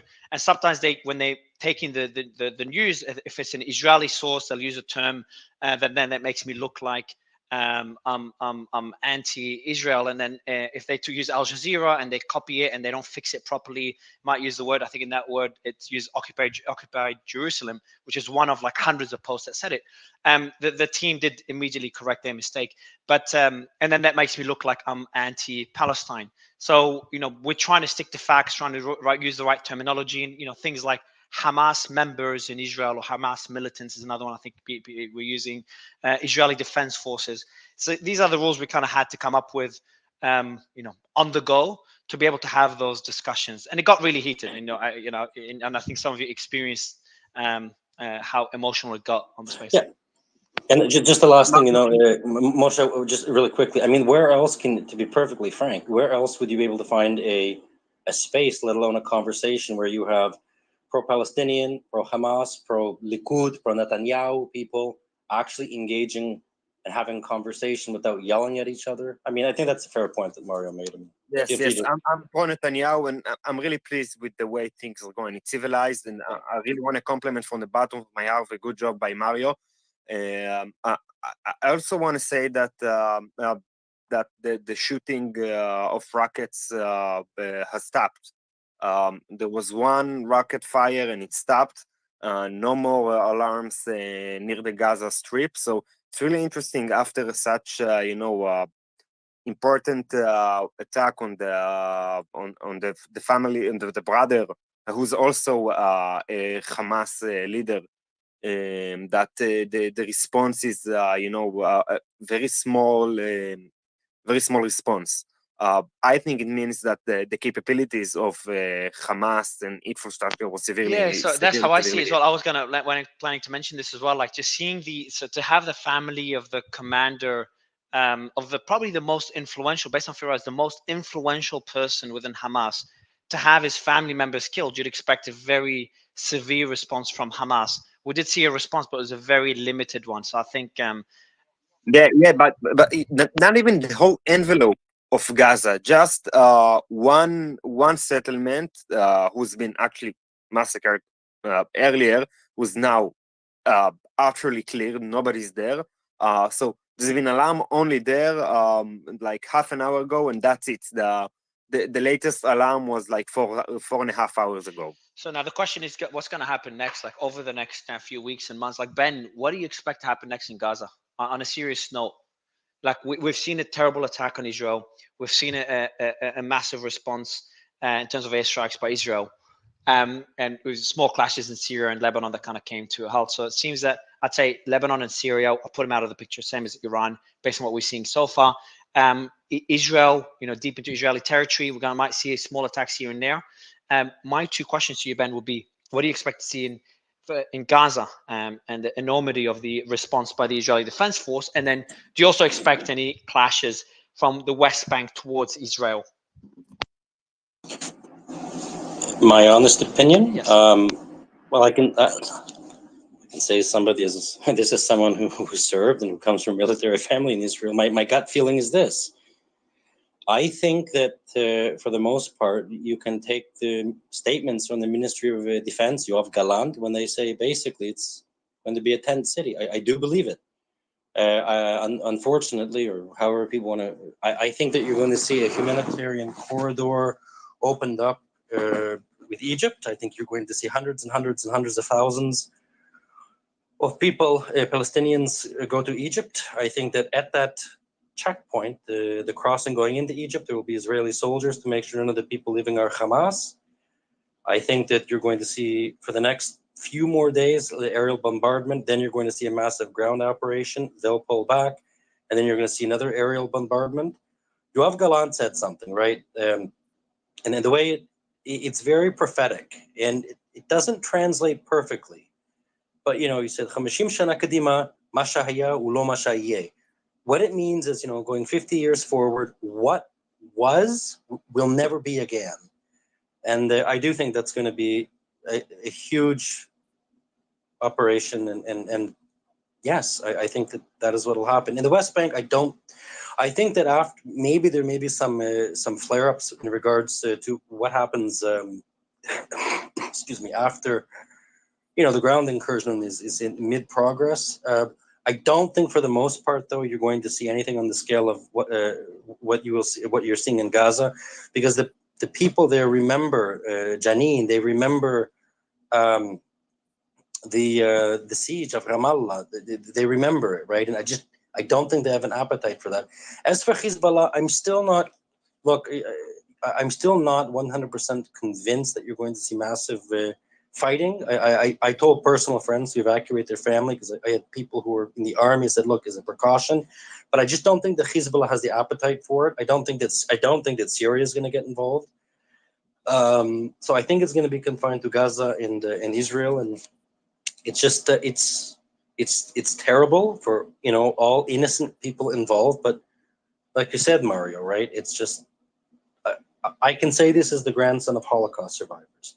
This is the most deadly day for Jewish people since the Holocaust. It's true. So I understand. I hope that was balanced. And I appreciate the response. Look, I think for the panel, I'll end it with this. The United States and the UK have just advised against all travel to Lebanon. So I would like some analysis on this particular point. Hadi, I want you to go first, considering you're in Lebanon. So Hadi, how common is it for such an alert? When was the last time that the US or UK have advised against all travel to Lebanon? Has it happened since 2006? Probably Yes, when the protests times. were occurring in Lebanon during the currency's collapse. Yeah, and also there were also during the clashes in the Palestinian refugee camps that happened a few months ago. There was the same warning. There was travel advice, and they were telling, because I have friends, they're my neighbors. They have American passports, and they got the message from the American embassy telling them to call the embassy, contact the embassy, and tell them your locations, and they advised them to leave Lebanon. Then nothing happened, but that's like a normal precaution that most embassies do in Lebanon whenever something happens. So I don't think it's because something big is going. It's just a precaution. Okay, I appreciate you. So when does anyone disagree with that statement about that being a precaution? 50-50. Yes, I agree with that as well. If I look at the Israeli,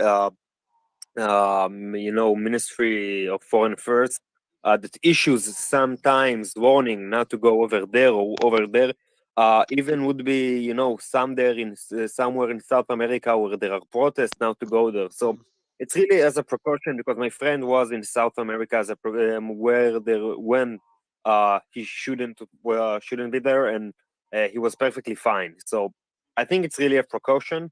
And as I said before, I think some things are de-escalating over there. Yeah. So yeah, go ahead. Mario, would it be possible for me to tell you that there's one point there's one today there was an interview with a police commander, a retired police commander by the name of Avi Weiss, and he made some revelations which are quite important. He's practically said that he's blaming the Shabak, the general. Yeah, I want to stop you right there. Avi Weiss, I'm a Netanyahu supporter. He's also a Netanyahu supporter, but he's a conspiracy theorist. Many of the stuff he says is really, really, really unreliable. Unreliable. Okay, that's good. Yeah. Okay. It's good to know. It's good to know. He practically. But wait, the only thing which is maybe reliable or not reliable, we talked about a lot today about there was the police was a crossfire. He said something which I believe is a fact, that the police arrived to the party at 9 a.m. and since the Hamas activists, you can call them whatever you want, the armed people who were there and came at around 7 o'clock. The claim that the people died out of crossfire is extremely unlikely. Yeah, so I'm just checking. By the way, it's very clear that this is it's all about essential travel. And just one kind of breaking thing, the lady who was in the truck, the very famous video for being stripped naked and so forth. Her mother is on CNN saying that they have received credible news that she's potentially still alive in a hospital in Gaza. Hold on, the girl that was hold on, the girl that was in that truck. She got news that that girl was still alive. Well, I think Shani Low. I think yeah, so. the great one. I heard that as well. Interesting. Yeah, I watched her interview. I watched her mother's interview in German. She was saying that she received reliable information that her daughter is still alive and she had a head injury. And now she's being treated in one of the hospitals in Gaza. Yeah, but that's other girl. That's another one. No, it was the German girl with the butterfly tattoo, right? Yes, the one. That's the one who I believe, if someone correct me if I'm wrong, that was in the back of the truck that they said their limbs are broken or I don't. No. I think those are two other girls. I think you're confusing them, but I'm not sure. I'm not 100% sure. But well, in any case, one piece of good news, right? Somebody who was presumed dead based on the video or whatever, their mother is on CNN saying that we have received information that she is potentially alive in Gaza. Oh, okay. So I think I confused the video. There's one video of girl stepping out of the car with blood in her crotch. This is not the German girl. There would be another video of the German girl with the, in Hebrew it's called rastot. It's like stuff in the hair. So yes, this is the one, the German girls who everybody thought that was dead but potentially still be alive. I heard that very early on, like 6 hours ago. Yeah, I was told that it's not real, and the mother was given bad information, and they're messing with her. Every analyst who looked at that video until everything from the bullet to her head, listen, just hold on. I mean, yeah, I understand that, but at the end of the day, if she's on the networks, right, she's clearly been in touch with somebody from the army. So if she's on, let's just hold out hope, right? Yeah. So let me just quickly, let me jump in quickly. So I think Ben. Looking at the developments now, and Hadi, I think, will give me a thumbs up. It's been pretty quiet in the Lebanese front. I think Ronnie, give me a thumbs up. I think it's been quiet on the Israeli front as well. If Faraz is not here, but airstrikes on Gaza are still going on. They haven't stopped, but they are quieter. Mo, let me get you up. Maybe give me before I give my take. I'm gonna try to get Mo up. Mo is in Lebanon, so maybe getting some more insight from there. But on the Syrian front as well, she's been completely. I'm not sure Syrian girls here, but we're looking at the news. It's been completely quiet. It hasn't been nothing but the strikes earlier. Mo, you're in Lebanon. Mo, are you there? You got to unmute bottom left corner. Yes, sir. Hi. How you doing, Mario? Good, man. Good. Are you in Lebanon? My family is all of them. And how's it? Are they worried? Are people leaving the country? How's today's sentiment? No, Lebanon's pretty used to this. Pretty used to clashes between Hezbollah and Israel. Correct. I think that's the message is very clear. Majority of the time, conflicts start from Hezbollah himself. So they kind of set the stage for say escalation. So that's very important to understand. Israel also maintains that position, obviously, because they can cause a lot of havoc. They can initiate a full scale operation, and I think both sides have some level of respect and understanding towards this specific clash. That said, it's clear there are militants in Lebanon, whether they're Palestinian affiliated or others, that will attempt to try to bring and draw Hezbollah in. Now, I say that to say specifically on this, with regard to what's happening in Gaza, all right, and this is important. Everybody knew this was a suicide attack or suicide operation from Hamas going into settlement towns, and what we would consider as occupied territory, right? Those lands that they literally attacked, they probably came from there, those people. Now, whether you like that or not, that's basically I was just asking about, so I think you're going on a tirade on your opinion, but I was just asking about the situation in Lebanon, because the reason I was doing that is because I wanted to give final quick points before wrapping up the space. Look, I think we've covered things pretty well. We haven't stopped covering it. Me and other moderators. We've had Piotr come in, obviously Ben's helping, and of course, you all know Sully. We've had All Source. We've had Ryan help out significantly. I think we had one more moderator, Danish, of course. So we had a lot of moderators covering it nonstop for 4 days, 5 days. I don't know anymore. I haven't kept track of time. And the posts on my account are ongoing. So any developments are being posted there by the team, so you can keep an eye on everything. So, in summary, where we're at today, what we expect to see. And most analysts or most panelists agree with this, is that we don't expect Iran or Hezbollah to get involved. That worry, obviously, is always a possibility. That worry is dropped. We don't expect further any involvement from Syria. That we're worried a bit on the West Bank and what happens there. Faraz gave us a lot of updates. It's been heating up there, and we don't know how far this could go. But on the Gaza Strip, obviously, Israel's going to respond, and Israel's response has been pretty heavy-handed, and I think it's just getting started. So, as Ben said, the landscape is going to change. There will be a lot of deaths, and it's going to be a very, very bad few weeks and months for a lot of people. So that's what we expect. We'll be covering it whenever there's breaking news. If there's anything major, we'll be doing the space immediately here and trying to bring both sides to come on and focusing on the news. We've got a whole team working in the background, and we hope things quiet down. And you never know, to be optimistic, even though high brokered between Hamas and Israel, and an incursion might not take place, and this could end sooner. Again, I find that to be highly unlikely, considering the scale of the attack by Hamas compared to others. But at the same time, we have to keep in mind that Hamas does have a lot of prisoners. So we'll see how Israel deals with the possibility of a prisoner swap and what that could mean. But on that point, I think Sully's in another space. Obviously, we have our disagreements, but he's a close friend and someone I've got respect for. I've known for a while, and I know where his heart is. A very good person. He's co-hosting space. If you want to check it out. But on my front, I think we can wrap the space. I don't want to sit here and keep the space running when there's no breaking news. But we will be posting all updates, and if there's any breaking news, anything major, I guarantee you the space will be up pretty instantly. But I appreciate you all for bearing with us. I appreciate everyone on the panel that's tried their best to keep emotions away and to be as objective as possible to allow dialogue to happen. And I think this is yet another successful space of dialogue. Ben, all good? I'm going to end it. Yeah, absolutely. I just wanted to thank you on the personal note, and on behalf of a lot of people that have been DMing me.